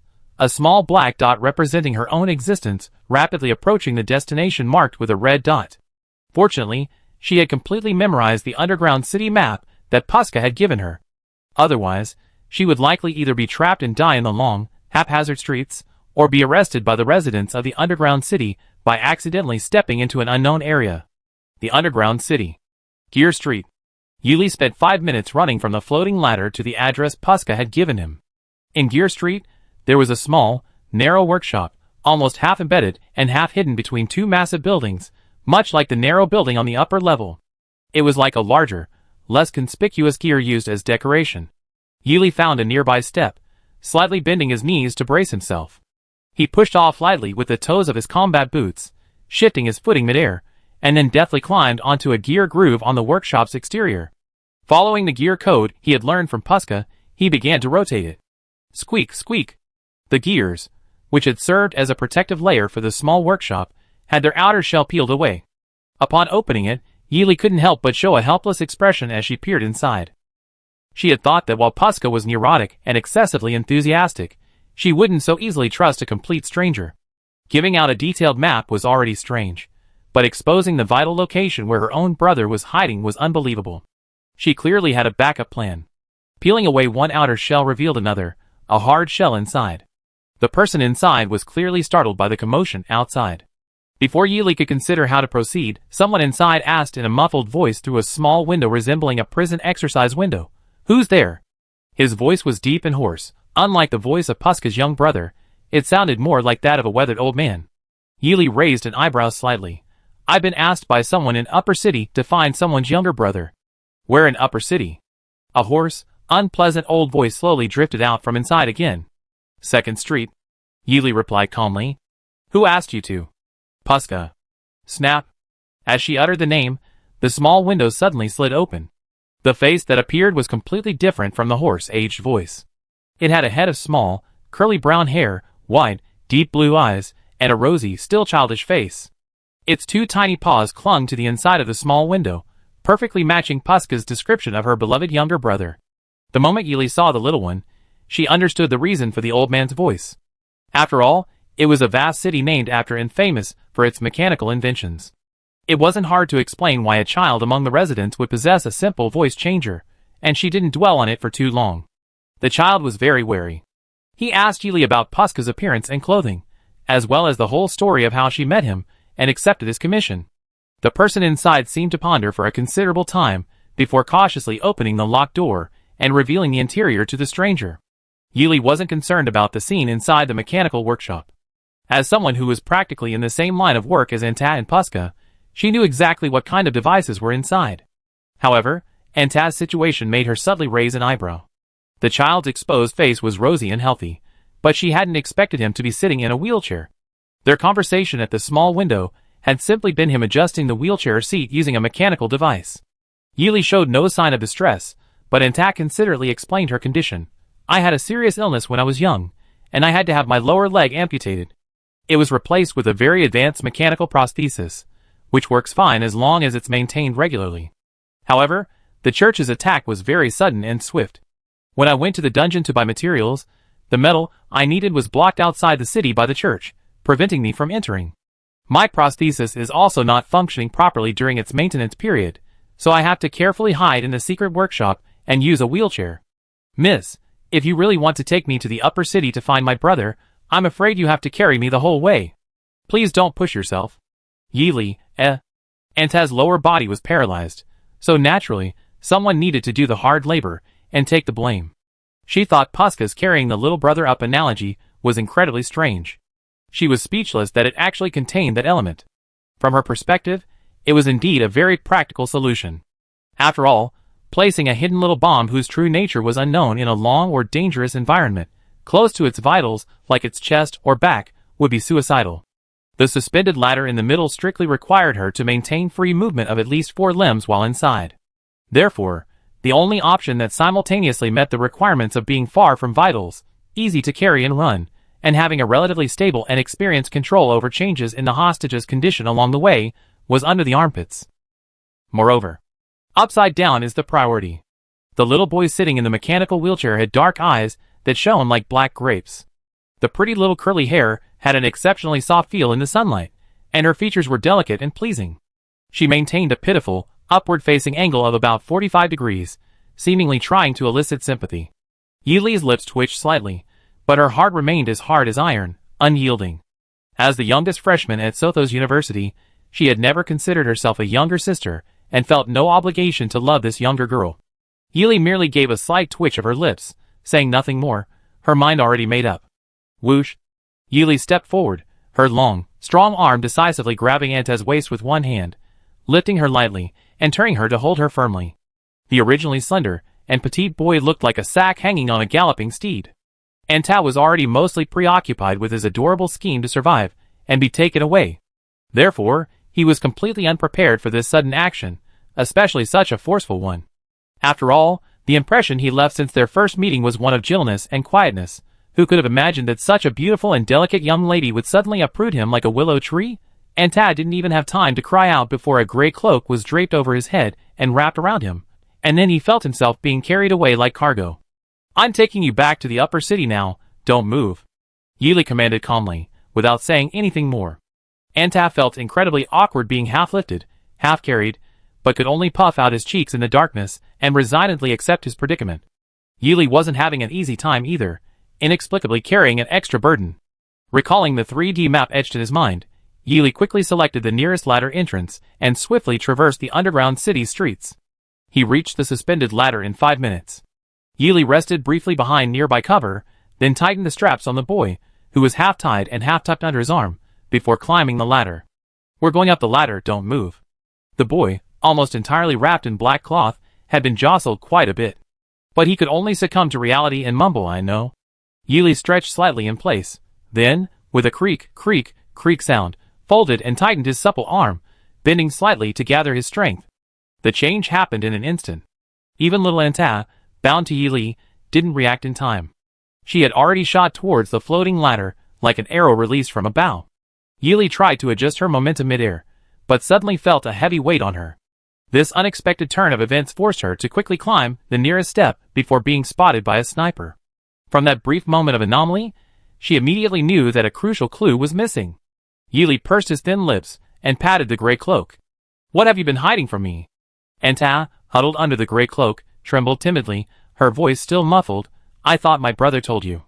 The levitation ladder has been cursed with a special, vicious spell by those madmen in the church. People moving from top to bottom, or bottom to top in the city trigger a mirror effect. For example, the fat man going up the city gets lighter as he passes the levitation ladder until he leaves." Yili gritted his teeth. "So you get heavier and heavier on the ladder until you leave?" Anta sobbed. "Yeah." Yili, She'd been tricked by Puska. Now she not only had to carry an ever-increasing burden to dodge the church's snipers, but she also had to constantly adapt to the weight and adjust her center of gravity and force according to her movements. And so, the previous methods of relying on agility and skeletal movement were useless. She bent down and retrieved 2 silver daggers she picked up in the upper city from the belts of her combat uniform. It seemed she had no choice but to forcefully break through the sniper line. She couldn't vent her resentment at being deceived on the NPC Anta, who required her rating, but she could transfer it to these despicable church personnel who had cast spells. Bang! Yili, with a strong sense of personal emotion, pointed the blade of her dagger at the incoming bullet. Bang! The gleaming back of the blade struck the bullet hard, retaliating towards the sniper's position. One slash blasted away a swarm, another parried and deflected another. She moved forward unhurriedly, almost stepping through the constantly igniting bullet flashes from the concealed positions on either side. Countless sharp, crescent-shaped silver blades were nimbly wielded in her slender hands, instantly filling the open space around her with sharp blades. The once beautiful scenery of floating clouds had transformed into a dangerous battlefield shrouded in smoke. The lone traveler had transformed into a female swordsman blasting her way through the smoke and fire. When Yili finished her mission and left with a flourish, she didn't pay much attention to Puska's reaction. Having successfully completed the handover, she left everything to her. Anyway, Puska couldn't help with the next steps. Let them mind their own business. After the authentication was complete, even the instructor who had been playing the sniper at the floating ladder couldn't help but click his tongue. This little girl looked so quiet and gentle. How could she be so ruthless? Chapter 105. Gulp. Tiny, delicate bubbles slowly emerged from the high-tech medical pod. The restorative effects of the high-grade nutrient solution were immediate, rapidly healing the exhausted bodies of the students who had just completed their intense assessment. It gently soothed their tense nerves, the tender sensation like being enveloped in a warm cocoon, falling into a sweet slumber. Yili felt as if she had returned to her most familiar environment, the small laboratory filled with unknown, rare nutrient solutions, the moving cart, the piles of memory chips, and the terrifying yet protective forest defense line outside. It was as if all the unsettling and unfamiliar elements had returned to their place with the turning of the clock. Yili should have felt a sense of longing and peace, but for some reason, she felt a profound sense of emptiness, like a rootless duckweed suspended in midair. These subtle emotional shifts, though usually calm and collected, shone like a bright spotlight in the dead of night in Yili's eyes. Her apprehension and fear surged like a pounding heartbeat after a workout, until finally her breathing became uncontrollable. Yili abruptly opened her eyes. Huff! Her tightly closed eyes opened with a hint of weariness, and coincidentally, she met a pair of pairs of eyes. Yes! Not just one pair. A whole pair. These eyes, of varying sizes, belonged to all sorts of people. For example, the dark, dull eyes were definitely Fuisue's, the almond-shaped eyes, gleaming with concern, belonged to the eldest sister, Fuyao, the slightly upturned, slender fox-like eyes were certainly Xie Shuangbai's, and the wide-eyed, bull-like eyes belonged to the valiant Meng Heng. The closest link to the repair pod was entirely composed of her own teammates. The nutrient solution level in the repair chamber slowly sank, and the previously tightly closed glass door gradually retracted into its folding recess. Just as everyone was anxiously wondering if Yili was feeling unwell, Yili, still sitting inside. Ah! She lazily raised one hand to stretch, and with lightning speed covered her open mouth with the other. Perfectly timed before all her classmates' concerned voices, she let out a satisfied yawn. This feather-light yawn shattered all their worries. Good grief. Everyone enters the repair chamber to address and heal physical and mental damage. You're the exception. You're in there to relax and get a good night's sleep, aren't you? Yili lightly leaped out of the chamber. Her once tightly tied hair, now loose and flowing over her shoulders after days of assessments and repair, softened her cool features. Her beautiful tea-colored eyes, aside from the dazed look of just waking up and her usual indifference, showed no emotional fluctuation whatsoever due to the changing expressions of the people outside the cabin. The onlookers, unable to enjoy the teasing, everyone tacitly turned and left without looking back. They couldn't help but despise themselves. Teasing a classmate with an icy, expressionless face was utterly unfulfilling. The last time they were speechless like this was with Fu Yao. Good grief, it was another member of your team. Fu Yao forcefully pulled the bewildered Yili to an open space, and they began exchanging various experiences from the assessment. After separating in the mechanical city, everyone was indeed teleported to different locations to start different missions. The missions seemed to be randomly generated. They were likely controlled by some kind of technology to land in fragmented spaces, so they hadn't encountered each other even once while completing their missions in the mechanical city. But, Fu Yao chuckled mischievously, Lily, you really slept too long. You and Fu Go were the first to finish the assessment. I heard old Fu only lay there for a minute before manually getting out, but you slept for 2 or 3 days straight. Yili rested her chin on her hand. Maybe it was because of that moment of relaxation. Sleeping in the repair chamber, immersed in the warm and gentle repair fluid, felt incredibly comfortable. And then, I accidentally took a long lazy nap. Fu Yao finished her sentence. Yili raised the corners of her mouth slightly. She didn't mention that perhaps it was because she had once slept for a long time in a similar experimental culture chamber, giving her a sense of familiarity. Feeling familiarity in the experimental chamber, she didn't know whether to feel joy or sorrow. Thinking of this, a certain emotion she had been deliberately suppressing, buried deep within the pressure of her dual studies in individual combat training and mecha design, seemed to silently surge forth. Homesickness gradually spread through her heart. Homesickness? Had she already felt this way? Should she be feeling this way? Yili, unusually, felt uncertain. Fortunately, returning to school meant winter break was approaching. Perhaps she should go back to that small laboratory and carefully search for records and intelligence related to her pre-amnesia period. When she snapped out of her reverie and focused her gaze on the semi-transparent spaceship cabin glass, Yili was startled by a figure reflected in the glass. Before she could react, a large, well-defined hand pressed down on her loose, dark hair and roughly ruffled it. Fu Isue stood beside her. Although he couldn't read her thoughts in her daze, the ethereal gaze she seemed to cast into another time and space suddenly reminded him of a memory he hadn't thought of for almost 10 years. There was a slender, but stubborn little girl lying on the experimental table, letting go of the newly delivered experimental subjects with a gaze that was half gentle and half indifferent. Her eyes were unusually calm, what color were they? Fu Yi suppressed a muffled groan that threatened to spill from his throat, enduring the inexplicable throbbing in his head. His normally dark, lifeless eyes involuntarily opened slightly, trying to make out the other person's appearance in the fragments of his memory, but instead caught sight of a pair of beautiful eyes. The girl's eye color gradually transitioned from a gentle, watery brown to a cold, dark green. And it seemed that it was precisely this sudden, icy gaze that instantly brought him back to reality from his reverie. The moment he sensed his consciousness returning, his right hand was already firmly pressed against Yili's head.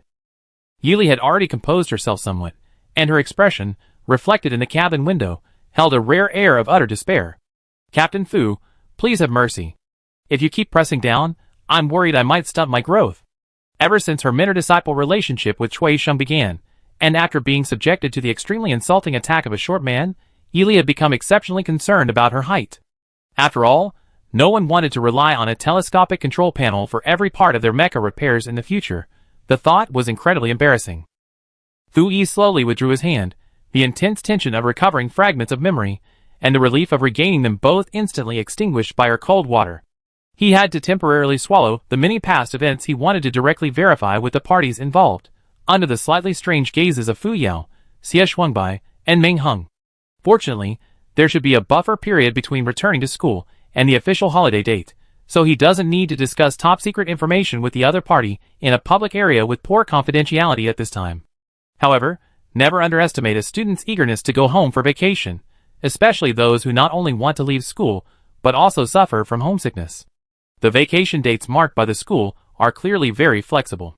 As long as you complete all your final exams, submit all required reports, pack your luggage in dorm, and inform your homeroom teacher or class monitor of your approximate itinerary, you can pack your suitcase and leave without looking back. Not to mention a young, academically gifted student like Yili. Not only will leaving early not be a problem, but your homeroom teacher will even privately message you to ask if you need a teacher to accompany you on your spaceship trip. Special treatment. Therefore, when Fuisue thought of looking for the other person, all she received was a strange look from Fuyao. Lily's already gone, Fuyao said matter-of-factly. Wouldn't she be staying at school for the new year? Fuyao thought it was perfectly normal. The fastest spaceship from the capital planet to Yili's planet took several days, and tickets booked during the peak holiday season were already expensive.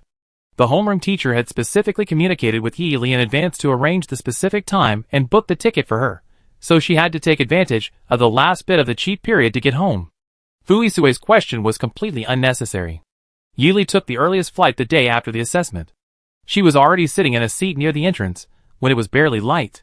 There were no direct flights from the capital planet to her home planet, so she had to first take a spaceship to Sarah, the central planet of the numbered star system, and then transfer to a smaller flight from Sarah to her home planet.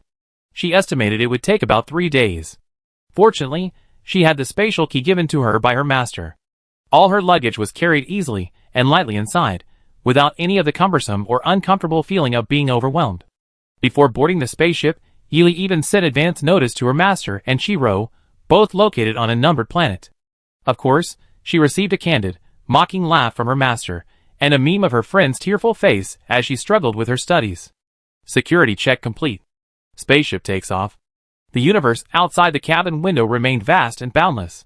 Mysterious and dangerous nebulae and celestial bodies occasionally swept past the window. Yili's mindset had changed significantly since her first spaceship trip to the capital planet. The number of spaceship trips she had taken this semester for outdoor courses alone had made this girl from a rural planet completely accustomed to spaceship travel. Now, she could sit comfortably in her seat, leisurely appreciating the magnificent scenery of the starry sea, and sincerely expressing a desire to explore. Several days on the starship had left Yili feeling slightly tired and lethargic, so she found other hobbies to pass the time in the cabin. During this time, Fuisue, determined to get to the bottom of things, finally caught her attention with his unusually frequent tapping of the chat window. Yili kept her communicator on silent mode and joined the other passengers in watching the TV series playing in the cabin. Even when she noticed her communicator vibrating frequently, she didn't pay much attention, assuming it was just a barrage of messages from the team's group chat. Fu Yao and Xie Shuangbai in the group were both sharing fanatics, and they were used to this kind of information bombardment. She replied crisply. The man with the Yuanhe account chuckled softly and sent another message. Yuanhe, got some free time? These 3 simple words seemed to convey a complex mix of emotions, yet also appeared as a casual inquiry about Yi Li's current free time. Fu Xiao, I was muted earlier. Is there something important you need? Yuanhe, I'm thinking of visiting Numbered Star during my vacation. Do you have time then? Fu Xiao, you coming to Numbered Star? There's nothing much to see there. It seems unnecessary for you to have the old man customize a mecha or weapon. These days, everyone uses virtual avatars to log into the StarNet platform for communication and transactions. Yuanhe, it's related to the laboratory. Upon hearing this, Yili instantly thought of the place she had buried beneath the contaminated head forest. If there was anything truly related to the events of that time, what could be more important than the laboratory that contained her data, memories, and information about her suspected fake death and escape? It was small but complete. As for whether to reveal the whole story, Yili decided to hold off until the other party arrived at Star Number. For now, simply coming to Star Number to inquire about related matters was fine. She had finally managed to escape everything and relax back at the machine shop, and didn't want to waste time worrying about external affairs. She calmly replied with the standard "Oh, okay" from Dawn. Star Number. Machine shop. Having just finished a research project, Cui Sheng tidied his workbench and washed his hands at the tap before being forced to look away from the incessant vibrations of his personal terminal. He grumbled as he dried his hands, turned on his terminal, and sure enough, the not-so-large screen was completely filled with his troublesome apprentice's video call notifications, seemingly determined to keep him waiting until he answered. So what if she's back? She even called. Did I have to throw her a huge welcome? Don't you know what respecting elders means? He insulted her bluntly, but still answered Yi Li's call request. as soon as the call connected. "Old man, you took so long to answer my call, you're probably yelling at me again." Her tone was unquestioning, almost a certainty. "You brat, you only been away for less than half a year, and you become wild, you deserve a beating." Cui Sheng instantly switched to her verbal mastermind mode, initially somewhat insincere. After all, she had left her home planet at a young age to train and compete against a group of notoriously reckless soldiers at the military academy on the capital planet. Even if she had felt wronged or resentful, she couldn't speak up due to her unfamiliarity with the place, and could only silently endure it. But hearing her still clear voice retort to her kind and wise old master, Cui Sheng suddenly felt an urge to feed his useless pity and worry to the star beast. He even secretly and maliciously guessed that she might be angry and embarrassed because she hadn't grown taller in half a year, and was trying to divert its attention in this way. If Yili could hear the inner monologue of her kind and amiable master, she would absolutely be more than happy to carry a brick-thick stack of reference books from the room to the entrance of the machinery shop and put on a great show of betraying her master and ancestors. Chapter 106. Master, I'm back. With a light, cheerful voice, Yili pushed open the door she hadn't seen for months. Her usually aloof face broke into a genuine smile, like a fragrant, fleeting night blooming cereus bathed in the pale moonlight of a quiet night sky. The beauty of a fleeting moment is extremely rare, but its instantaneous, pure, and sacred beauty is enough to leave all onlookers in awe. She eagerly pushed open the door, only to be met with her master's premeditated, hard-hitting attack. Each question felt like a hard brick, pressing firmly against her slender back. "Yi Xieli, answer the following questions quickly and correctly within 5 minutes. What are the absolutely incompatible mecha properties in mecha design? List the absolutely indispensable design points in mecha design. Analyze the reasons for choosing several mainstream embedded systems for mecha." Yili paused, resignedly answering the question. Ahem. Absolutely incompatible mecha properties don't actually exist. Whether properties coexist depends on the range of balanced data selection. Within the appropriate balanced data range, it's even possible to achieve 2, 3, or more properties. There are several different types of essential design elements in mecha design.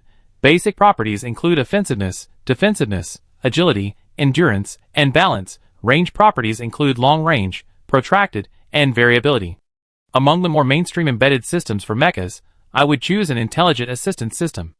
As a solo soldier, I prefer to control the mecha's maneuvers myself to enhance the strategic nature of my attacks. Intelligent assistance can fill in gaps in the attack when the operator faces multiple enemy mechas, and it can also provide scientific mitigation measures when the embedded system detects changes in the operator's emotions. Yili answered the 3 questions methodically, speaking clearly and at a steady pace. This method seemed designed to both ensure his master could hear him clearly, and to prevent him from using the answers to cause trouble. After a while, Cui Sheng couldn't help but reach out and pick his ear with his little finger. Finally, when the noise at the door subsided, he couldn't hold back any longer and shouted, "You traitor, get back in here. Who knows which brat has corrupted you since you left?" While he was calling out which brat, he was essentially cursing Fuisue. After all, Fuisue was the culprit who had abducted Yili from the area a year early, and even if it was the fault of the others in the team, it would still fall on him. Understanding the full implication, Yili silently closed the door, placed his neatly packed luggage from his spatial storage into the cabinet, and casually pretended not to have heard anything. He was secretly relieved that Captain Fu hadn't arrived at the numbered star immediately, successfully avoiding his master's first wave of personal attacks. After putting down her luggage, Yili didn't stay in her room for long before Cui Sheng grabbed her by the back of the collar, dragged her to the control room, and unceremoniously threw her inside to answer a new round of questions. He made her obediently complete the practical questions he had specially assigned, theoretical questions followed by practical questions, no problem. The hands-on questions were much more complex and time-consuming than purely theoretical ones. Yili plunged into several days of non-stop, closed-door exams. Although the fatigue from the journey hadn't completely subsided before she had to complete the practical questions under such high mental pressure, she remained calm and operated the machinery step by step. Master Cui was blunt, but Yili understood his good intentions. Even if she was indeed very talented and capable in individual combat, she couldn't shorten the time required for that specialty or save the energy she should have spent. In such high-intensity individual combat training for half a year, she might have slacked off in her studies and progress in mecha making, or delayed her normal learning and research progress in this direction. As her teacher in mecha making, Cui Sheng couldn't help but be full of concern about this. That's why she stayed so quietly in the control room, hoping the results of the test would reassure her seemingly tough, but actually kind-hearted mentor. After all, she was switching majors next semester, and she needed to carefully plan her mastery of the previous semester's mech-related courses and prepare for the next semesters. As a result, having completed the test, Yili felt completely relieved, turning and rushing into the embrace of the large bed. The soft blankets gently enveloped her slender body, along with all her fatigue and worries, dissolving them completely. The not-so-spacious room felt like a warm cocoon. A deep, sweet dream gradually washed away all impurities, refusing to leave reality outside the dream world. Yili slept for several days straight.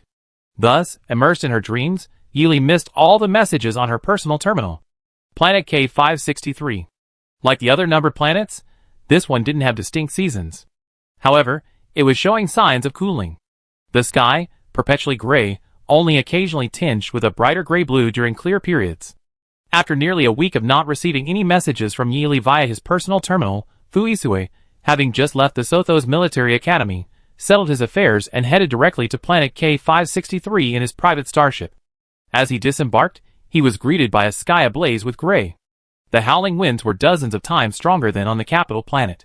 He first stayed at a small tavern in Old York, inquired about the general situation of the machinery shop, sent a private message to Cui Sheng announcing his visit, and received permission before immediately heading there.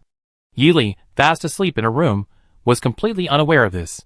Earlier, she had been marveling at how lucky the man who had escaped death had actually traveled thousands of light years to her doorstep to be humiliated. He was truly a remarkable man. Fuisue sat at a table in the machinery shop, his posture as upright as a bamboo shoot. His elegant light gray long coat accentuated his already cool and handsome face, giving him a serene air. In Cui Sheng's eyes, he looked like a pretentious gentleman. Cui Sheng leaned back in his leather chair, one leg slightly crossed, and said dismissively, "Fu kid, here to see Xiao Lizi?" "Yeah." Fuisue's dark eyes held a subtle hint of what else, but he still responded. "Oh dear." Cui Sheng slapped his leg with a hint of schadenfreude. "What bad timing. Xiao Lizi just came out of the control room a few days ago, and is still sleeping and resting in his room. If you want to see him now, you only see this old man." Fuisue's dark eyes fixed on him intently. This hadn't been mentioned in the previous message. After all, he was the one who went to someone else's house. Even if he got ripped off, he couldn't very well beat him up.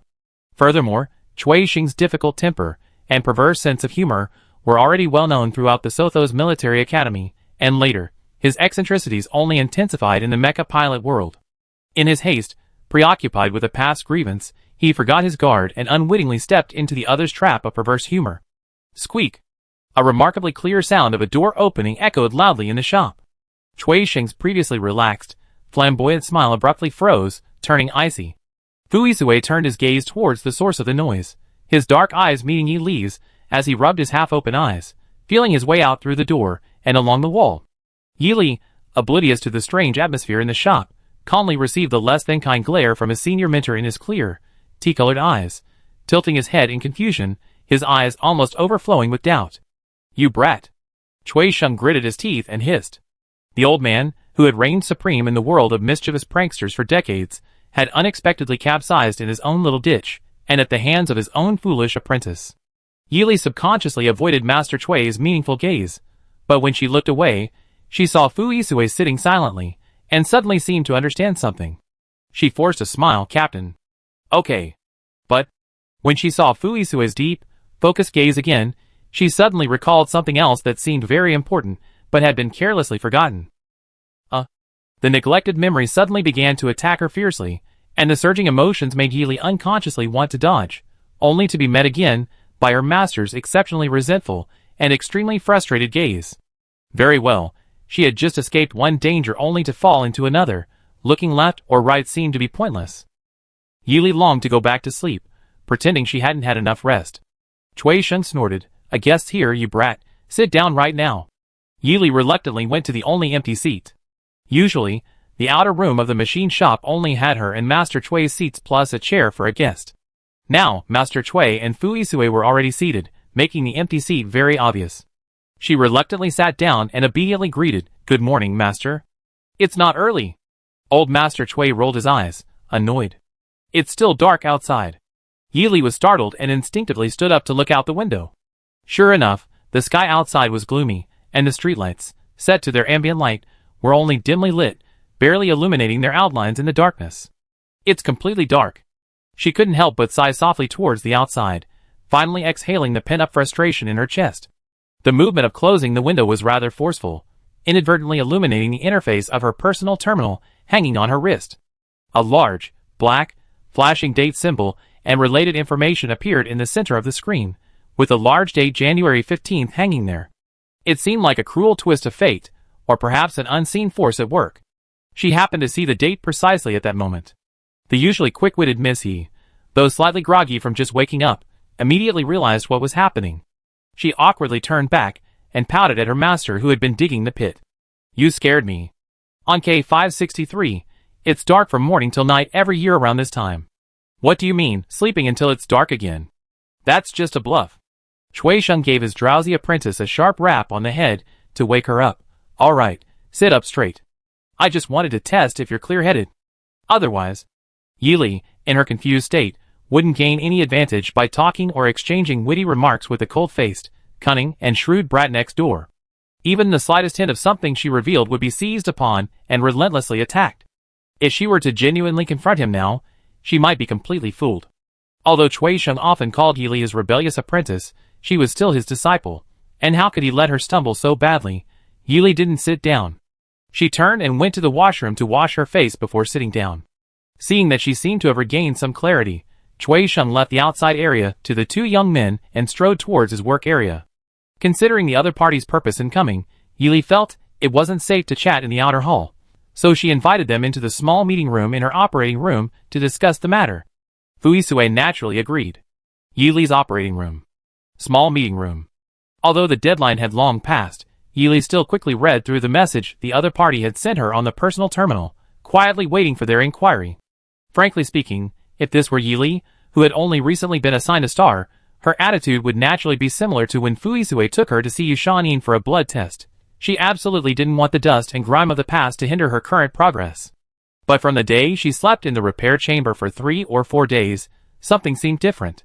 Familiar with the soft, dormant state inside the chamber, and the indescribable sense of security while immersed in the repair fluid, the more she pondered, the more she realized that this inexplicable feeling wasn't just due to the culture chamber in the small laboratory underground in the head forest, but also subtly influenced by her past memories. An unknown force was calling to her, or perhaps pulling her, to search for it.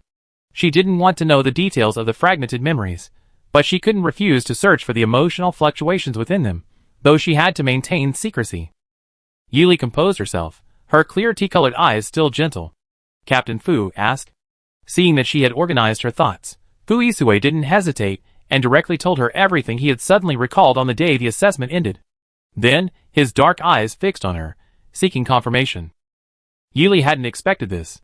She frowned, pondering for a long time, but still couldn't recall that part of the memory. However, considering the TI girl he mentioned and the eyes that had turned from tea to dark green, it would be very difficult to find someone with the same eyes unless it was an extremely coincidental coincidence. Besides, she hadn't told anyone about her tea-colored eyes turning dark green. The coincidence was too difficult for her to deny. The young girl shook her head hesitantly. "Captain Fu, I don't recall that at all. But," she admitted with difficulty, "my tea-colored eyes can indeed turn dark green at certain times." "I admit that."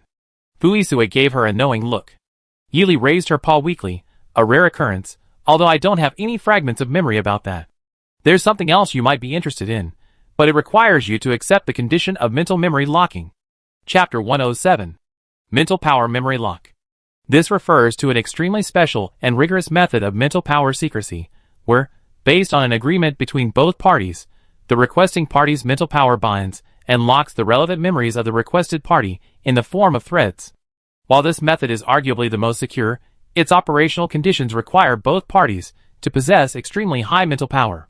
Furthermore, the difficulty of binding memory fragments with mental power threads and the exceptionally high degree of precision required mean that the success rate and frequency of lock-on attempts are extremely low. After all, this operation takes place within one party's brain, and those willing to pay such a high price and risk to trust the other party and agree to a lock are quite rare. The high level of mental power required, the high operational difficulty, and the rarity and low success rate have gradually turned this method of secrecy into a mysterious legend. Yi Li actually made such a request so readily. Conservatively speaking, she should have a fairly specific understanding of this, but if we think boldly, she has the ability to skillfully master mental power memory locking. In this way, what initially seemed like a simple and ordinary statement, but you need to accept the condition of mental memory locking, becomes extremely special and intriguing. For example, how did she learn the name and method of mental memory locking? How did she learn how to operate and use it? Is her ability to use mental memory locking related to her remaining memory fragments? And is it related to what she wants to tell him, or anything else? The questions can easily snowball. She almost explicitly and implicitly tells him that although the confidentiality conditions are extremely stringent, the information given along with them will definitely satisfy him. Okay. He proactively rolled up his sleeve, extending his wrist towards Yili. Mental memory locking requires planting a mental seed in the recipient beforehand. Then, the mental seed is triggered again after the memory to be locked is formed. Fuisue's current action is tantamount to demonstrating his attitude. Why are you reaching out now? Yili asked him, rather oblivious to his charm. Even if we need to plant a mental seed first, we should wait until the memory to be locked begins. Shouldn't I prepare beforehand? Besides, this isn't something I can just say, there are other things to arrange. Yili simply conjured a thin, flexible strand of mental energy and looped it around his finger. Then she told him to come find her at dawn tomorrow, following the guidance of the strand. Fuisue's icy face twitched slightly. You did a very good job keeping this a secret. Not only did he employ the highest level of mental memory locking techniques at crucial information points, but he also excluded the personal computer from the pre-arranged meeting, choosing instead to guide the information with his own mental energy threads to ensure the information didn't leak and to restrain those in the know. A faint, bitter smile appeared on Yili's beautiful, aloof face. Because it's necessary. Fuisue knew she wasn't the type to joke like Xie Shuangbai, and his cold expression became much more serious. He then took his leave without saying another word. Night. The old man and the young woman in the machinery shop were unusually gathered around a small square table for dinner again. Excluding the days Yili was away studying, and adding the days she spent working hard in the control room and sleeping soundly in bed, today was actually the first reunion dinner for the master and apprentice since Yili's return.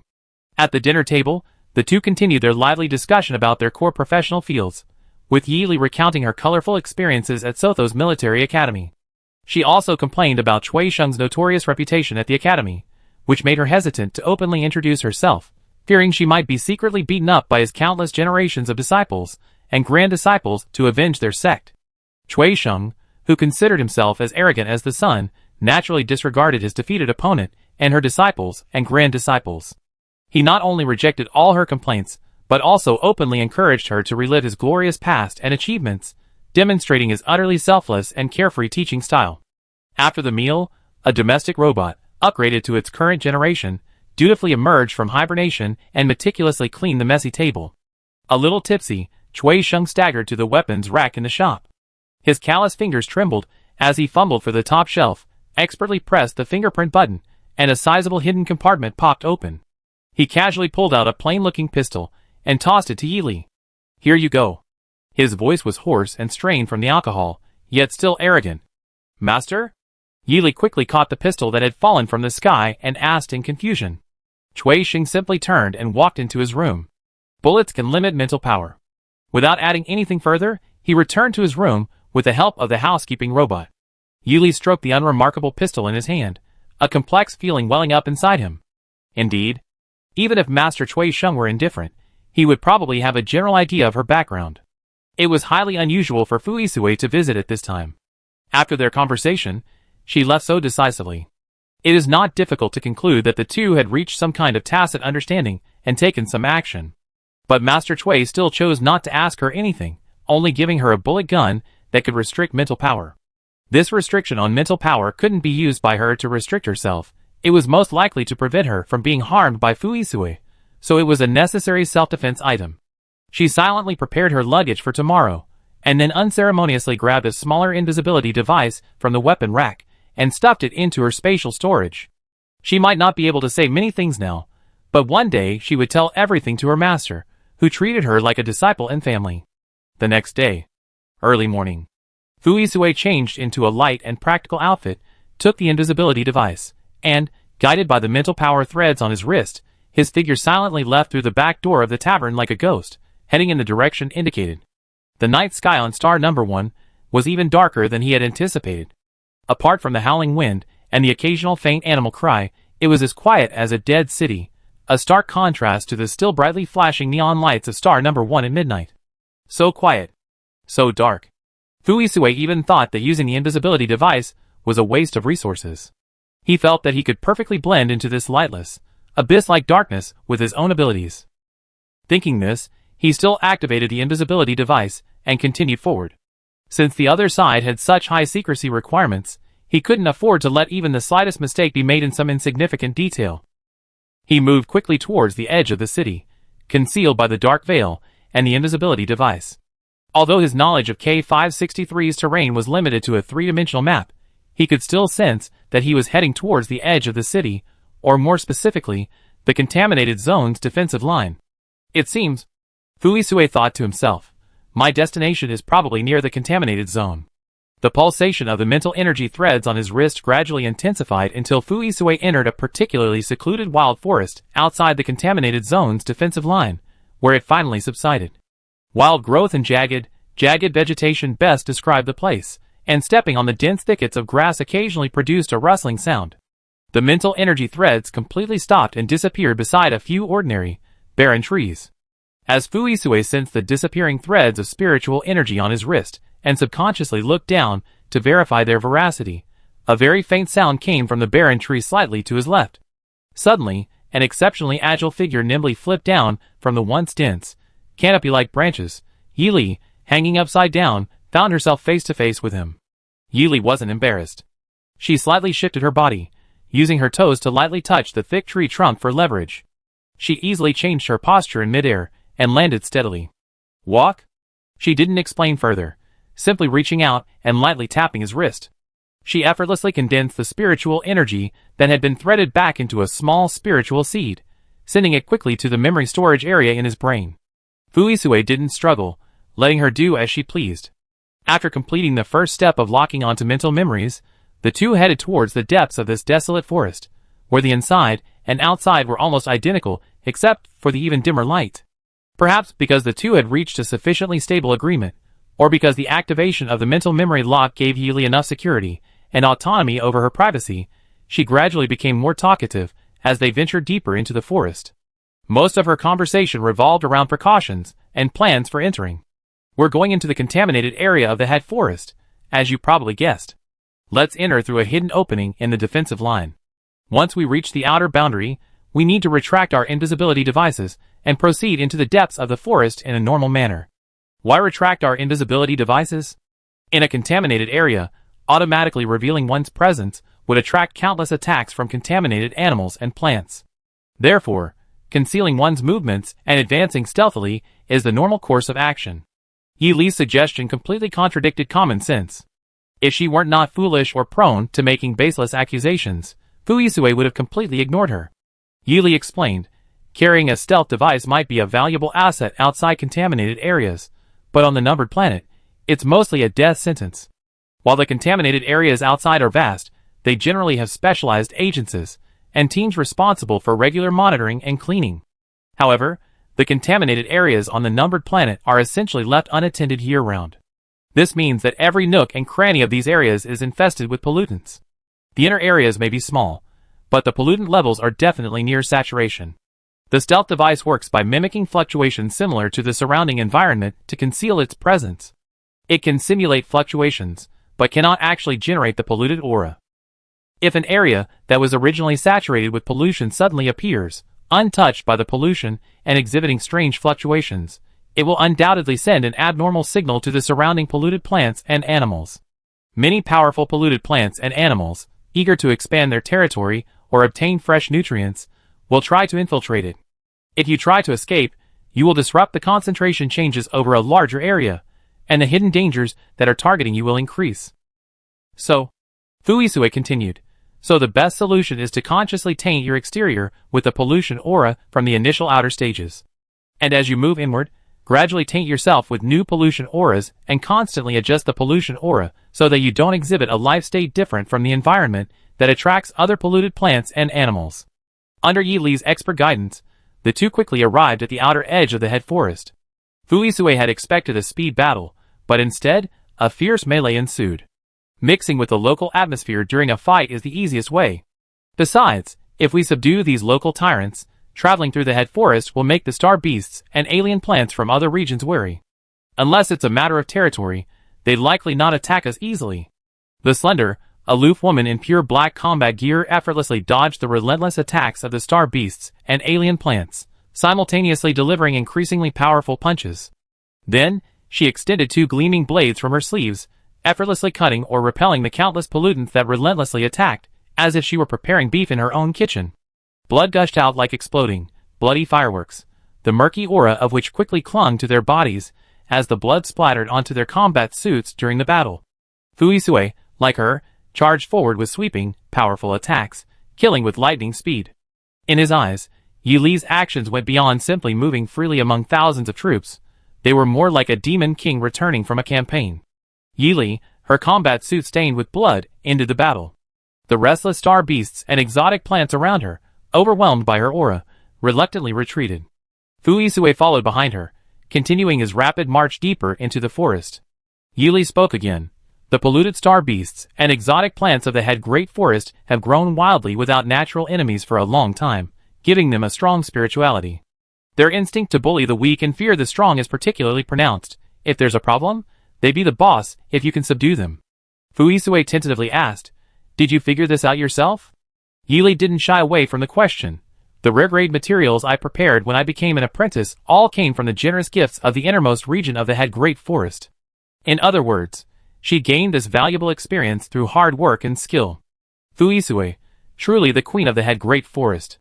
Fuisue asked, "Is the place inside the head great forest?"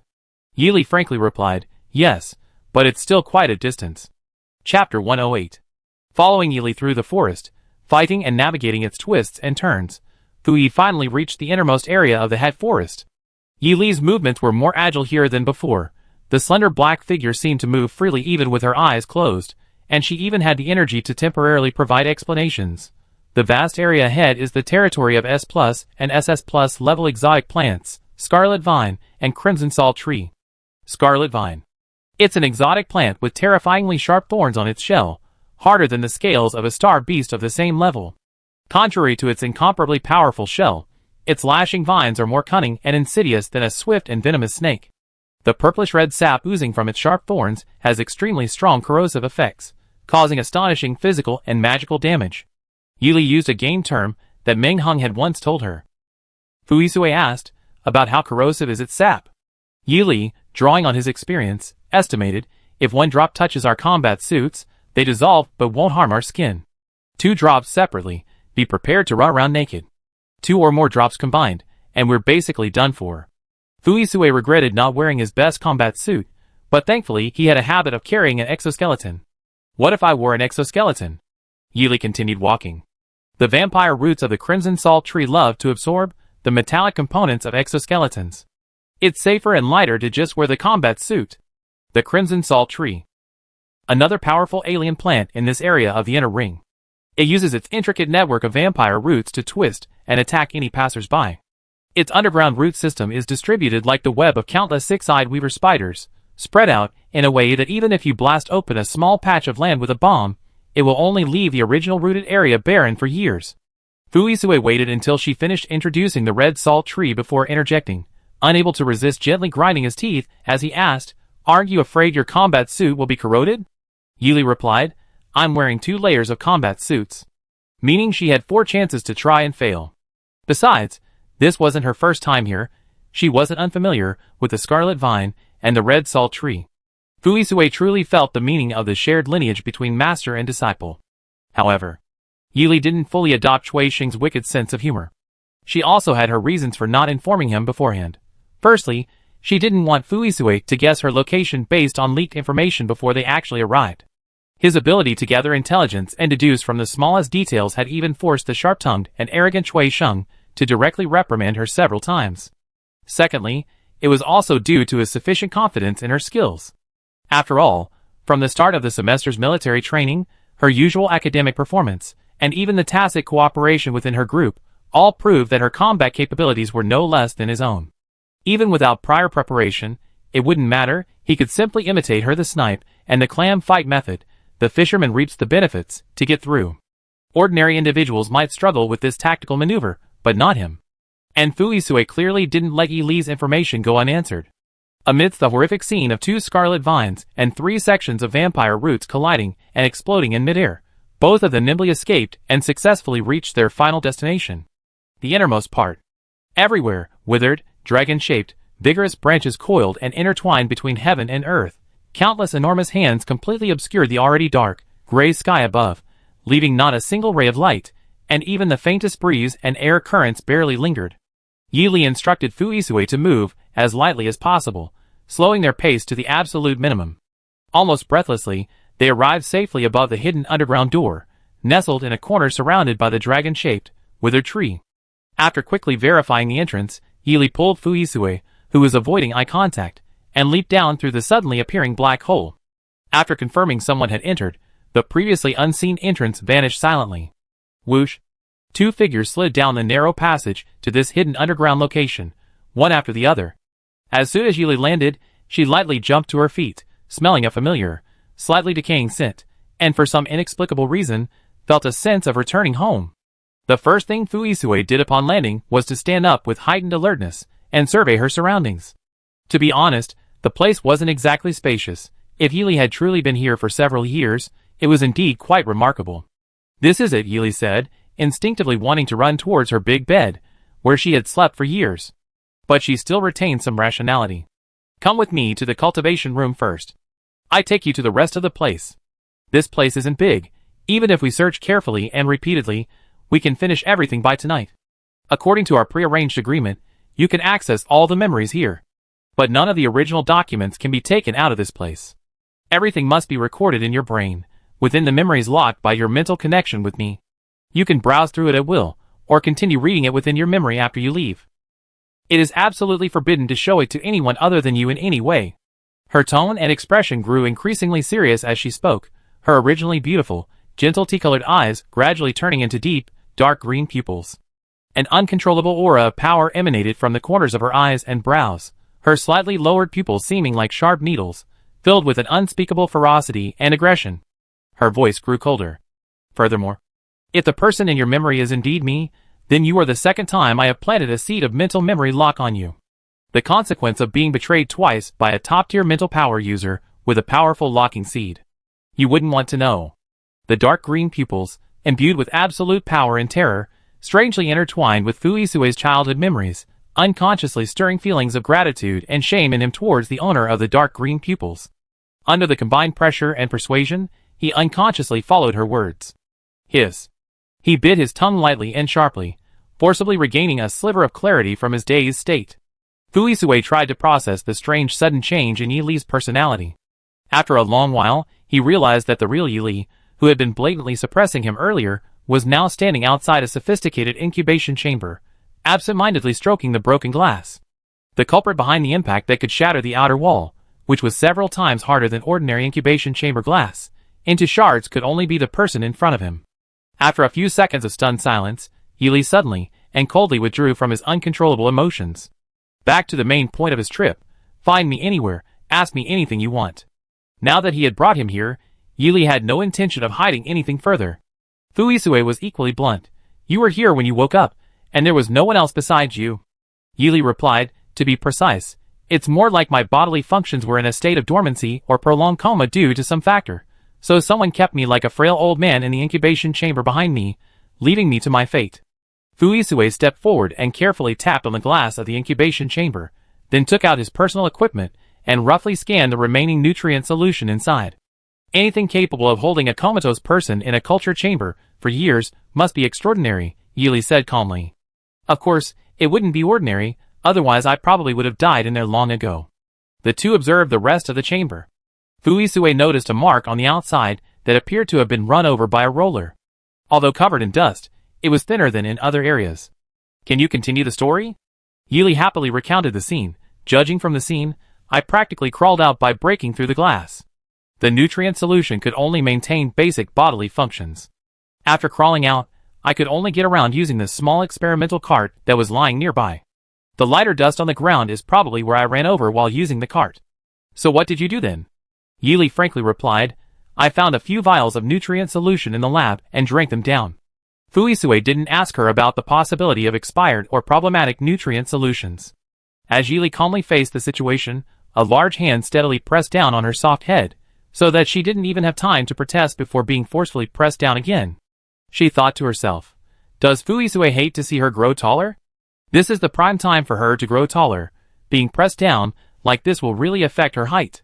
Next, the two went to the place where Yili had found the nutrient solution, the small room next to the culture chamber. After all, this small laboratory was cramped and tiny, with only these two spaces at most. The small room next door wasn't large either. In the east corner were a few dusty experimental instruments, and in the center was a simple experimental table. Opposite it was a makeshift desk made of several cabinets pieced together, with even a rudimentary projector on top. Yili pointed to the neatly arranged cabinets. The nutrient solution was found in these cabinets. I also found a small box filled with various chips. My inspiration for building mechas originated here. Data related to my experiments isn't stored in it. These chips will automatically destroy themselves after use, but the projector that once played them should contain historical records and some backups from when I used them. You can look at all of that. You can also look at any other discoveries in this room, as long as you don't take the physical body with you when you leave. I want to protect the primary evidence and maintain maximum peace here until everything achieves its ultimate goal.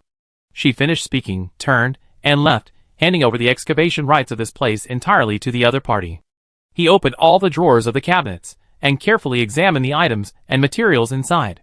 He cautiously explored the structure of the laboratory to rule out the possibility of hidden compartments.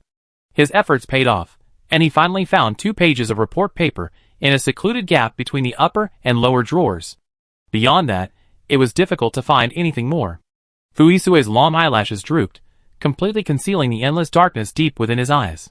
He had long anticipated this. As a small, temporarily established place, even if it was located in the central ring of the contaminated area of a numbered star, what difference would it make? It would be strange if it contained enough crucial information. If he was correct, the truly important thing here was definitely not the miniature laboratory, the materials and items left inside, or the experimental data remaining in the instruments that hadn't been completely destroyed, but rather the girl who had once slept alive in warm nutrient solution and had now brought him here. She could lock away the memories of others, and in doing so, she could lock away her own as well. Perhaps the real evidence, the real truth, was buried in her blank sea of consciousness in a semi-protective, semi-confined manner, and it was possible that someone had sealed her memories to protect her life, to conceal things, to deflect attention, or even to shift the focus. Perhaps she herself had used self-hypnosis to seal her memories. Well, the clues and evidence available right now were far too few to give a good or bad assessment. How is it?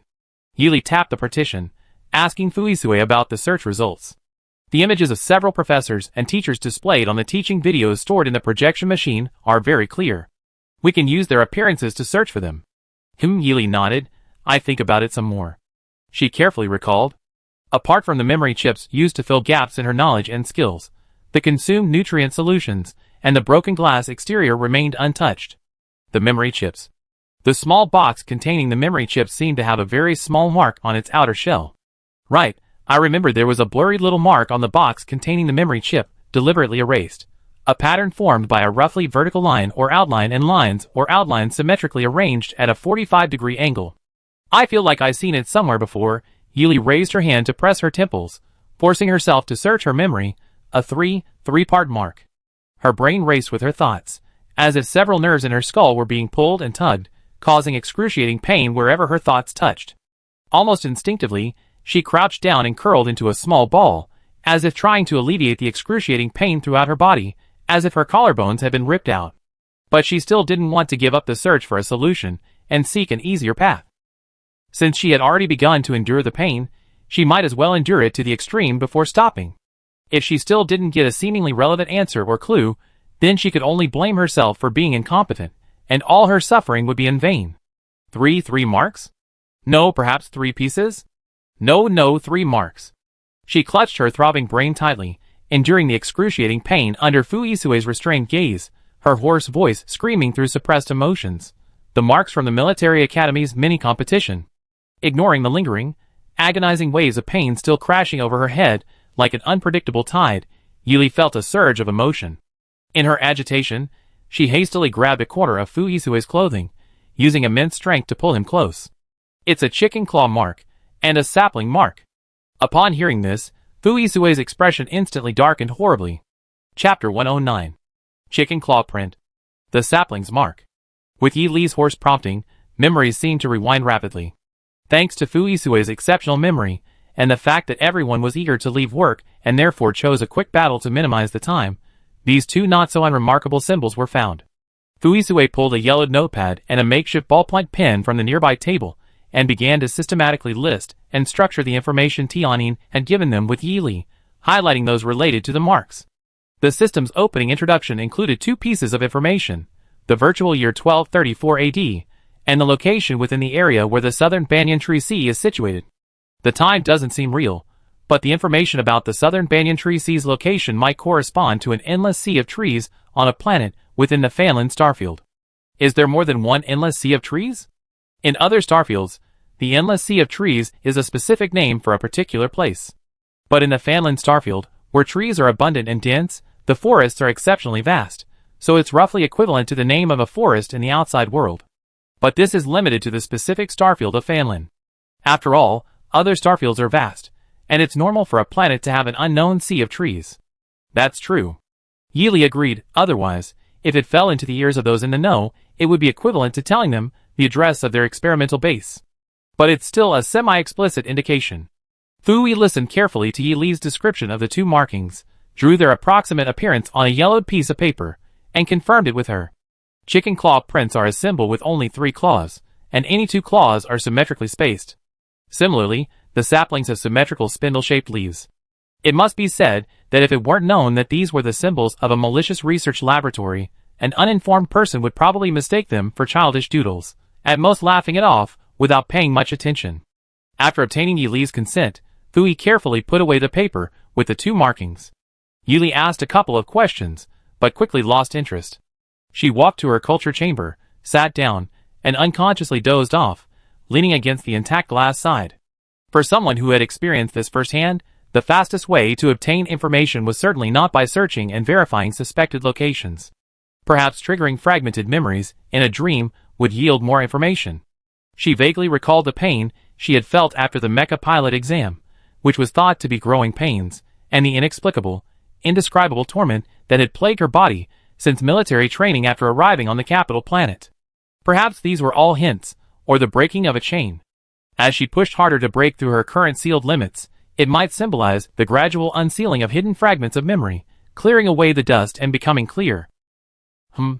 She unconsciously closed her eyes, resting her head against the glass and falling into a deep sleep. Fu Isue, searching the inner compartment, thoroughly examined every nook and cranny but found nothing of value.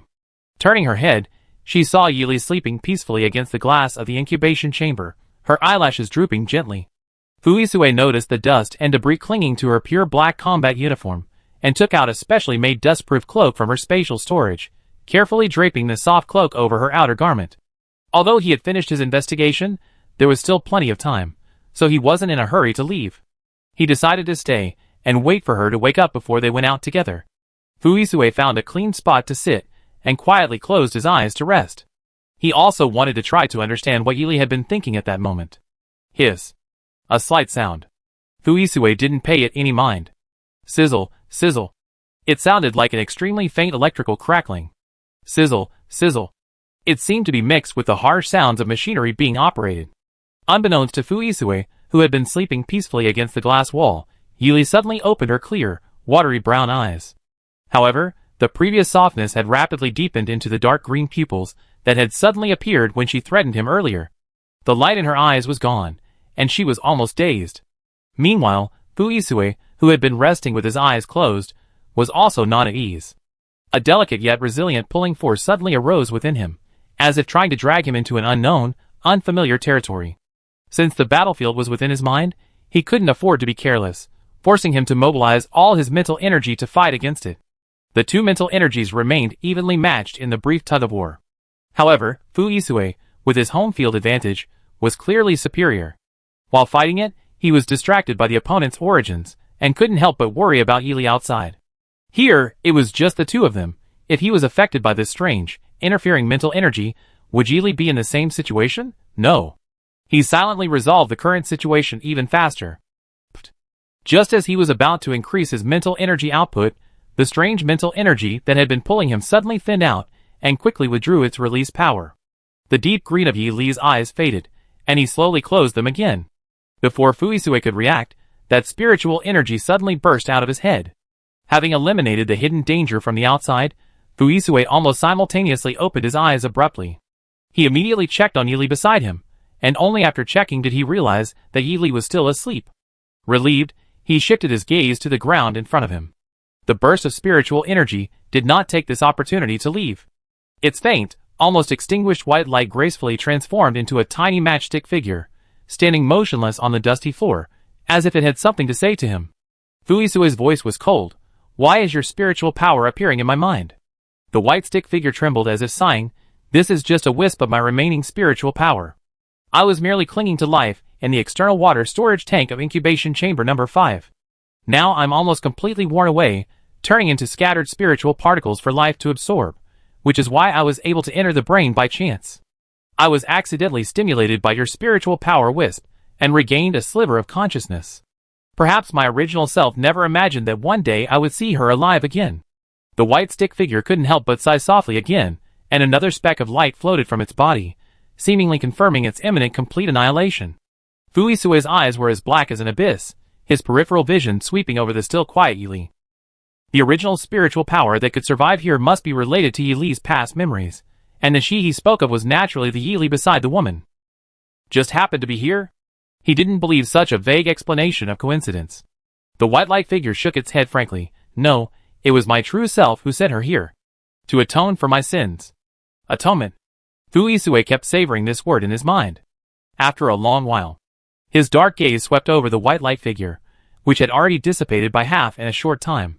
He asked coldly, it seems your time is running out. Is there anything you can tell me? Yes. The white light figure seemed to have expected this. Despite being extremely weak due to its half-dissipated body, it still expended considerable mental energy to keep itself floating in midair. A firefly-like glow gently landed on Yili's fingertips under Fuisue's cold and dangerous gaze.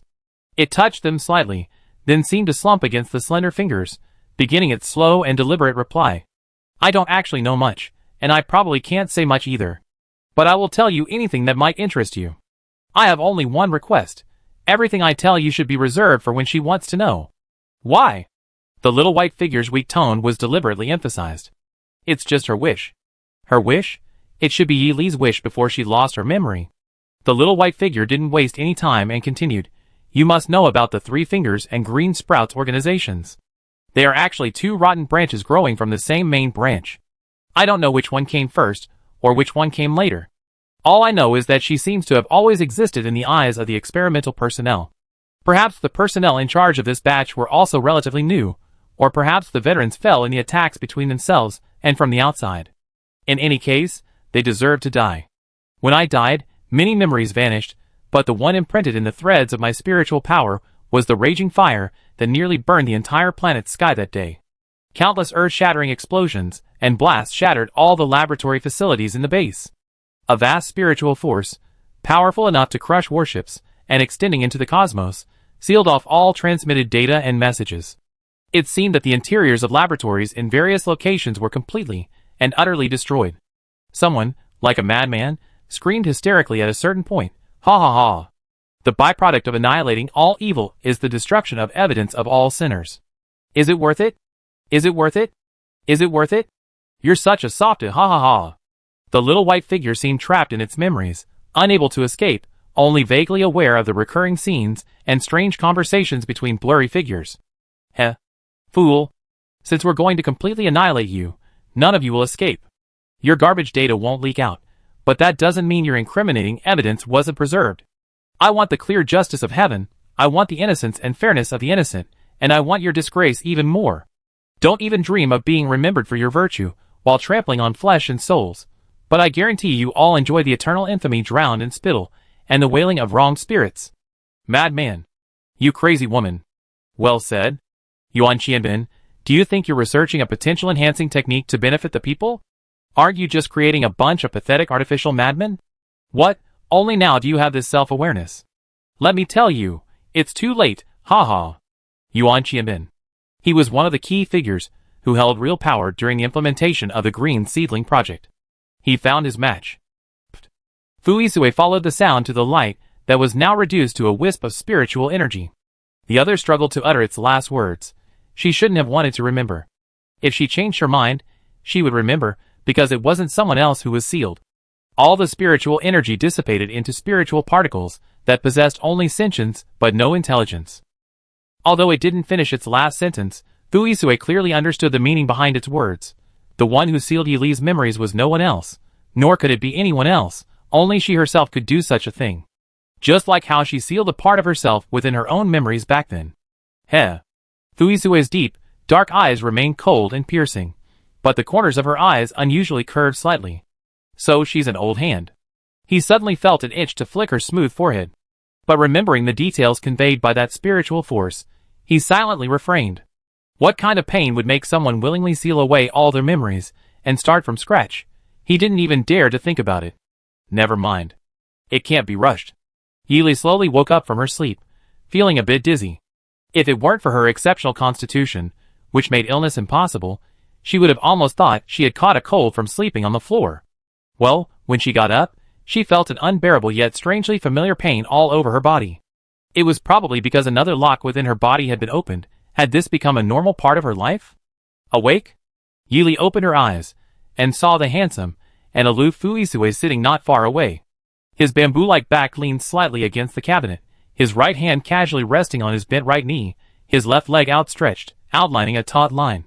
Sitting like this, Captain Fu possessed a relaxed yet striking beauty. Because of their close proximity, Yi Li could clearly see his sharp jawline and slightly moving Adam's apple.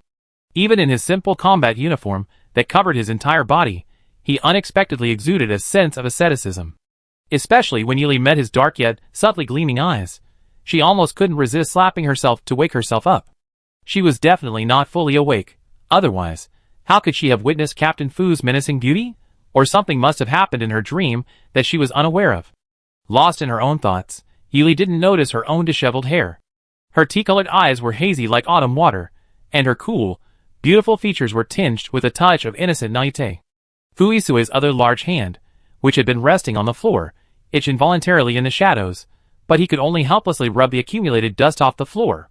Once the other person recovered from her reverie, he said in his still cool voice, "Let's go back first. If you have anything you want to know, I tell you when we get back." Chapter 110. She still didn't hear Fu Yisui's explanation. He had suddenly received a message from the capital planet, and had to leave the numbered planet, making it impossible to contact her for a long time. Yi Li was indifferent, thinking that winter break wasn't long, and it might be more effective to explain the specific situation face to face when school started. After all, her winter break wasn't long either. Although the transfer exam proved she was qualified to transfer to the advanced class in the mecha department, the mecha pilot courses within the formal teaching system still differed from her self-taught research in some subtle ways. Therefore, the school required her to review all the recorded first semester courses in the mecha department before officially attending classes. Cui Shun glanced at her lightly, his nostrils flaring slightly. His attitude and expression seemed gentler than usual, but Yi Li knew the subtext was probably, "You dare fail and embarrass me?" Most of the professors and instructors at the Sotho's mecha department have some connection to him. They're either retired professors who taught his mecha courses and are now rehired, or unfortunate contemporaries who were overshadowed by his brilliance during his era. His students should be the same. Yi Li, she readily agreed. Otherwise, she might be immediately kicked out by her still arrogant master. The second semester begins. The murderous aura inside intensifies. Yi Li packed her bags a week early and boarded the starship. There are no direct flights to K563. Yi Li has to transfer twice, once on Sarah and once on Keller in the Nolan asteroid system, before safely landing at the starship dock on the capital star of the Central Star System. Sotho's Military Academy, as one of the representative buildings in the area, naturally has a specially planned route among the various shops outside the dock for students to easily reach the school. Yi Li kept her amphibious transport board in the machinery shop, so her mode of transportation was an aircraft that included a route from the dock to the school. The climate of the capital planet was vastly different from that of K563. K563 had no day or night, no sun or moon, the sky only alternated between dim light and darkness, and only during periods of turmoil would violent storms rage. The capital planet, on the other hand, had a clear distinction between day and night, with the 4 seasons rotating in an orderly fashion, and its star orbits were stable. The air outside the aircraft was icy cold, and the ground, covered with remnants of snow, was slippery. A few snowflakes were carried by the north wind, and glistening icicles hung from the branches of the hardy old trees, giving the technologically advanced capital planet a hazy, dreamlike quality. Yeely weaved through the howling north wind, the school staff hurried along, unwilling to linger in the cold, and students also rushed by with their suitcases. In the quiet dormitory, she was directing a cleaning robot. The built-in flat, disc-shaped robot, flashing green light, not only cleaned every nook and cranny of the floor, but could even float effortlessly in midair using magnetic support to suck up accumulated dust stuck in grooves and crevices. The technological age has created not only a better life, but also another group of lazy people.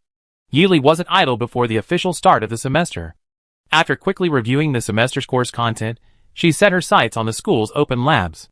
Previously, as a student in the individual combat department, she couldn't apply, but now, as a proper mecha department student, surely she could apply. A mecha pilot without a lab is an incomplete mecha pilot. Laboratory. Operation room. Silently reciting the names of her 2 companions, Yeely walked happily towards the application center.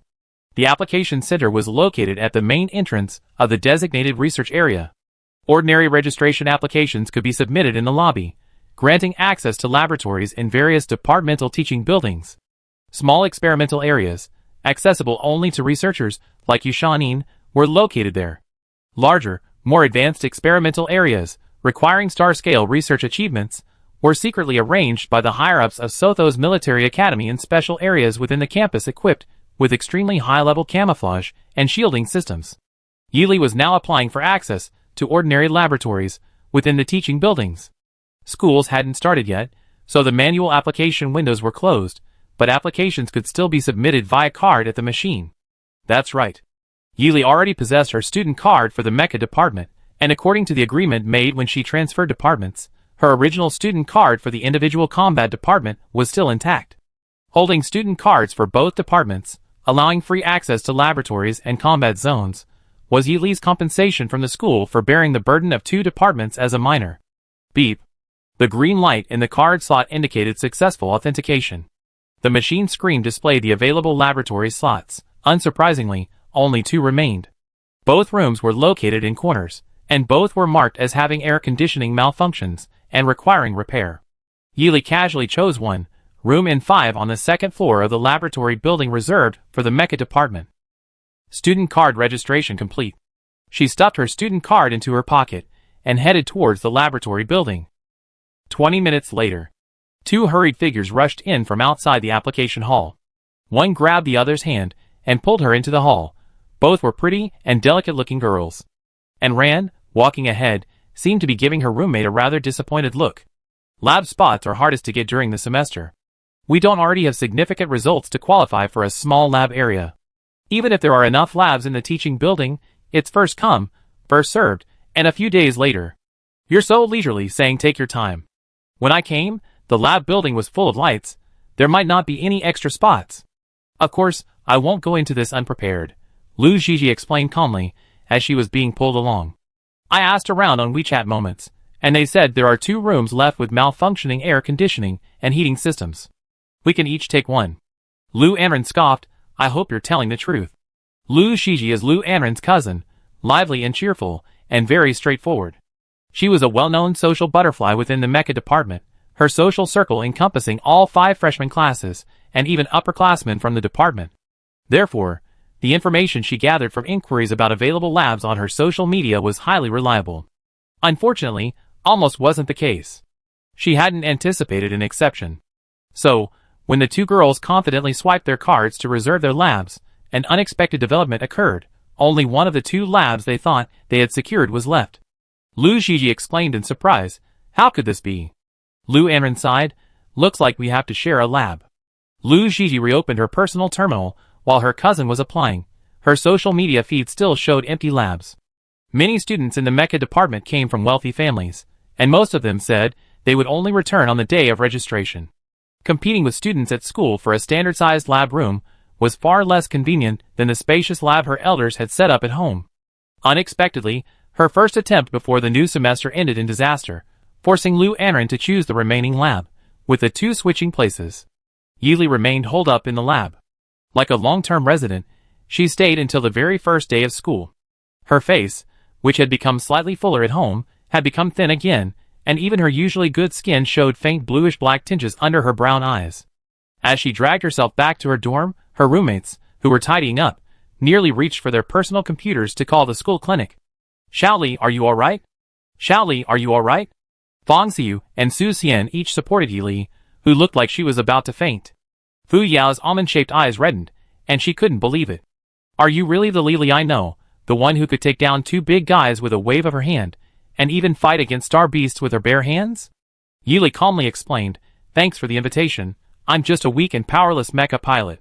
Fu Yao raised her hand, and rubbed her not-so-plump but very soft cheek, and snorted softly, "Weak mecha pilot, don't forget you still have to participate in the individual combat training." Yili sighed helplessly.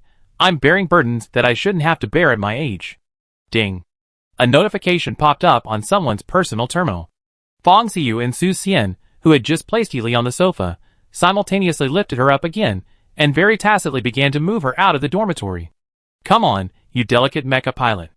Let's go to room 01, North Pole, on the first floor of Baichan building to pick up the teaching materials."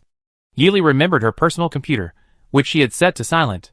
She forced her fingers to reach the power button, unblocked it, and found the same message at the top of her chat. She checked. The transfer class assigned to her by the Academic Affairs Office was the Mecha Pilot Department's Comprehensive Class 1. Fang Xiu and Su Xian didn't forget to share the latest news about the first-year students in the Mecha Department on the way. The Mecha Pilot Department is divided into 2 comprehensive classes, 2 classes focusing on weaponry, and 5 classes focusing on embedded intelligent system research. The comprehensive and weaponry-focused classes are flexibly adjusted according to student grades. Your Class 1 is the A class of the comprehensive classes. I guess someone who could have gotten into Class 1 was squeezed out by you, so you have to be more careful when interacting with your classmates. Yili didn't like socializing. In fact, she could be said to dislike it. Okay. Even though she verbally agreed, she was already mentally prepared for the possibility of being scorned, neglected, or even ostracized in her new class. Back in the individual combat department, her teammates were all good friends she had known and worked with before the start of the semester, so they could communicate well when school began. Now, when she transferred to the mecha department as an outsider, a sense of estrangement, stemming from her very nature, completely overwhelmed her. She lacked the energy to interact, communicate, or even cooperate with the classmates, who might have already formed small groups. This was likely related to her lack of experience interacting with people her age. When she didn't have enough external support she could trust, she always chose to keep her shell tightly closed, relying on her own strength to bear it all alone. Instead of wasting time on social interactions and navigating worldly relationships, it's better to immerse oneself in what one loves, like one's master, finding a quiet and comfortable place to seclude oneself for research, life, and relaxation. "We're here, Xiaoli." Fang Xiu and Su Xian patted her on the shoulder. Yili quickly found the number tag for the first year, 1, class, and approached the student in charge. The student in charge was a short-haired boy with extremely thick glasses. He checked the student list against the document given by the teacher in his left-hand optical brain, and provided the corresponding materials. Yili retrieved her electronic identity card and scanned it on the device next to the short-haired boy's right hand. Beep! A green light flashed. The device confirmed successful verification. At the same time, her student card information also appeared on the system screen opened by the boy. Student Yili. Gender, female. Major, Mecha Department. Class, Mecha Comprehensive Class 1. Student ID, JZH001510. A short-haired boy with thick glasses exclaimed, shock. He instinctively reached up and pushed his glasses, which hadn't slipped off, upwards. His small eyes, made even smaller by the thick lenses, were fixed on the screen in the center. The bright white light illuminated the astonishment and horror in his eyes, with crystal clarity, as if his eyeballs might pop out at any moment. He heard rumors before, that a top student in the department had successfully poached a good student from another department at the end of last semester. This excellent student not only passed the transfer exam flawlessly, but was even personally recruited by a top student in the department. The news was so hot in the department that even the most oblivious students in the class were paying attention and could even discuss it with others. The result of everyone's curiosity was that they dug up more and more information, one after another. For example, the other person was suspected to be a top student in the individual combat department, and whether switching to graduate studies was feasible. The other person seemed to already have a high level of certification from a reputable institution. The other person appeared to have enrolled as a minor, not through the traditional entrance exam. It seemed that switching departments would directly squeeze out the last spot in Class 1 to enter Class 1. Amidst all these maybes, the information about the transfer student became incredibly confusing.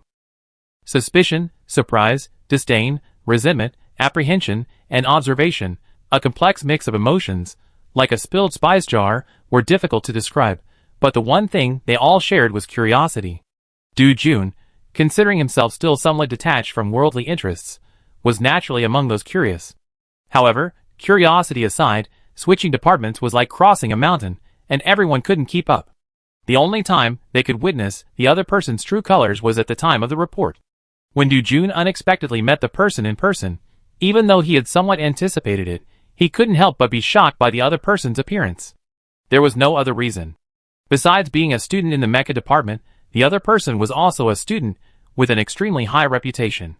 The name Yi Li was synonymous with the killer move and trump card of the individual combat department. Her innate fighting instincts and calm, collected mind allowed her to leave an indelible mark on everyone's memory, with outstanding performances in every assessment and exercise within the department. She could be considered the prodigy of the individual combat department. Such a person, already possessing unparalleled talent and unmatched strength in a certain area, would actually resolutely transfer to a department that seemed so different from her original major to start from scratch. How could he not feel utterly incredulous? When he came to his senses, "Are you really Yi Li from the individual combat department?" The question, filled with strong confirmation, had already slipped out without him realizing it.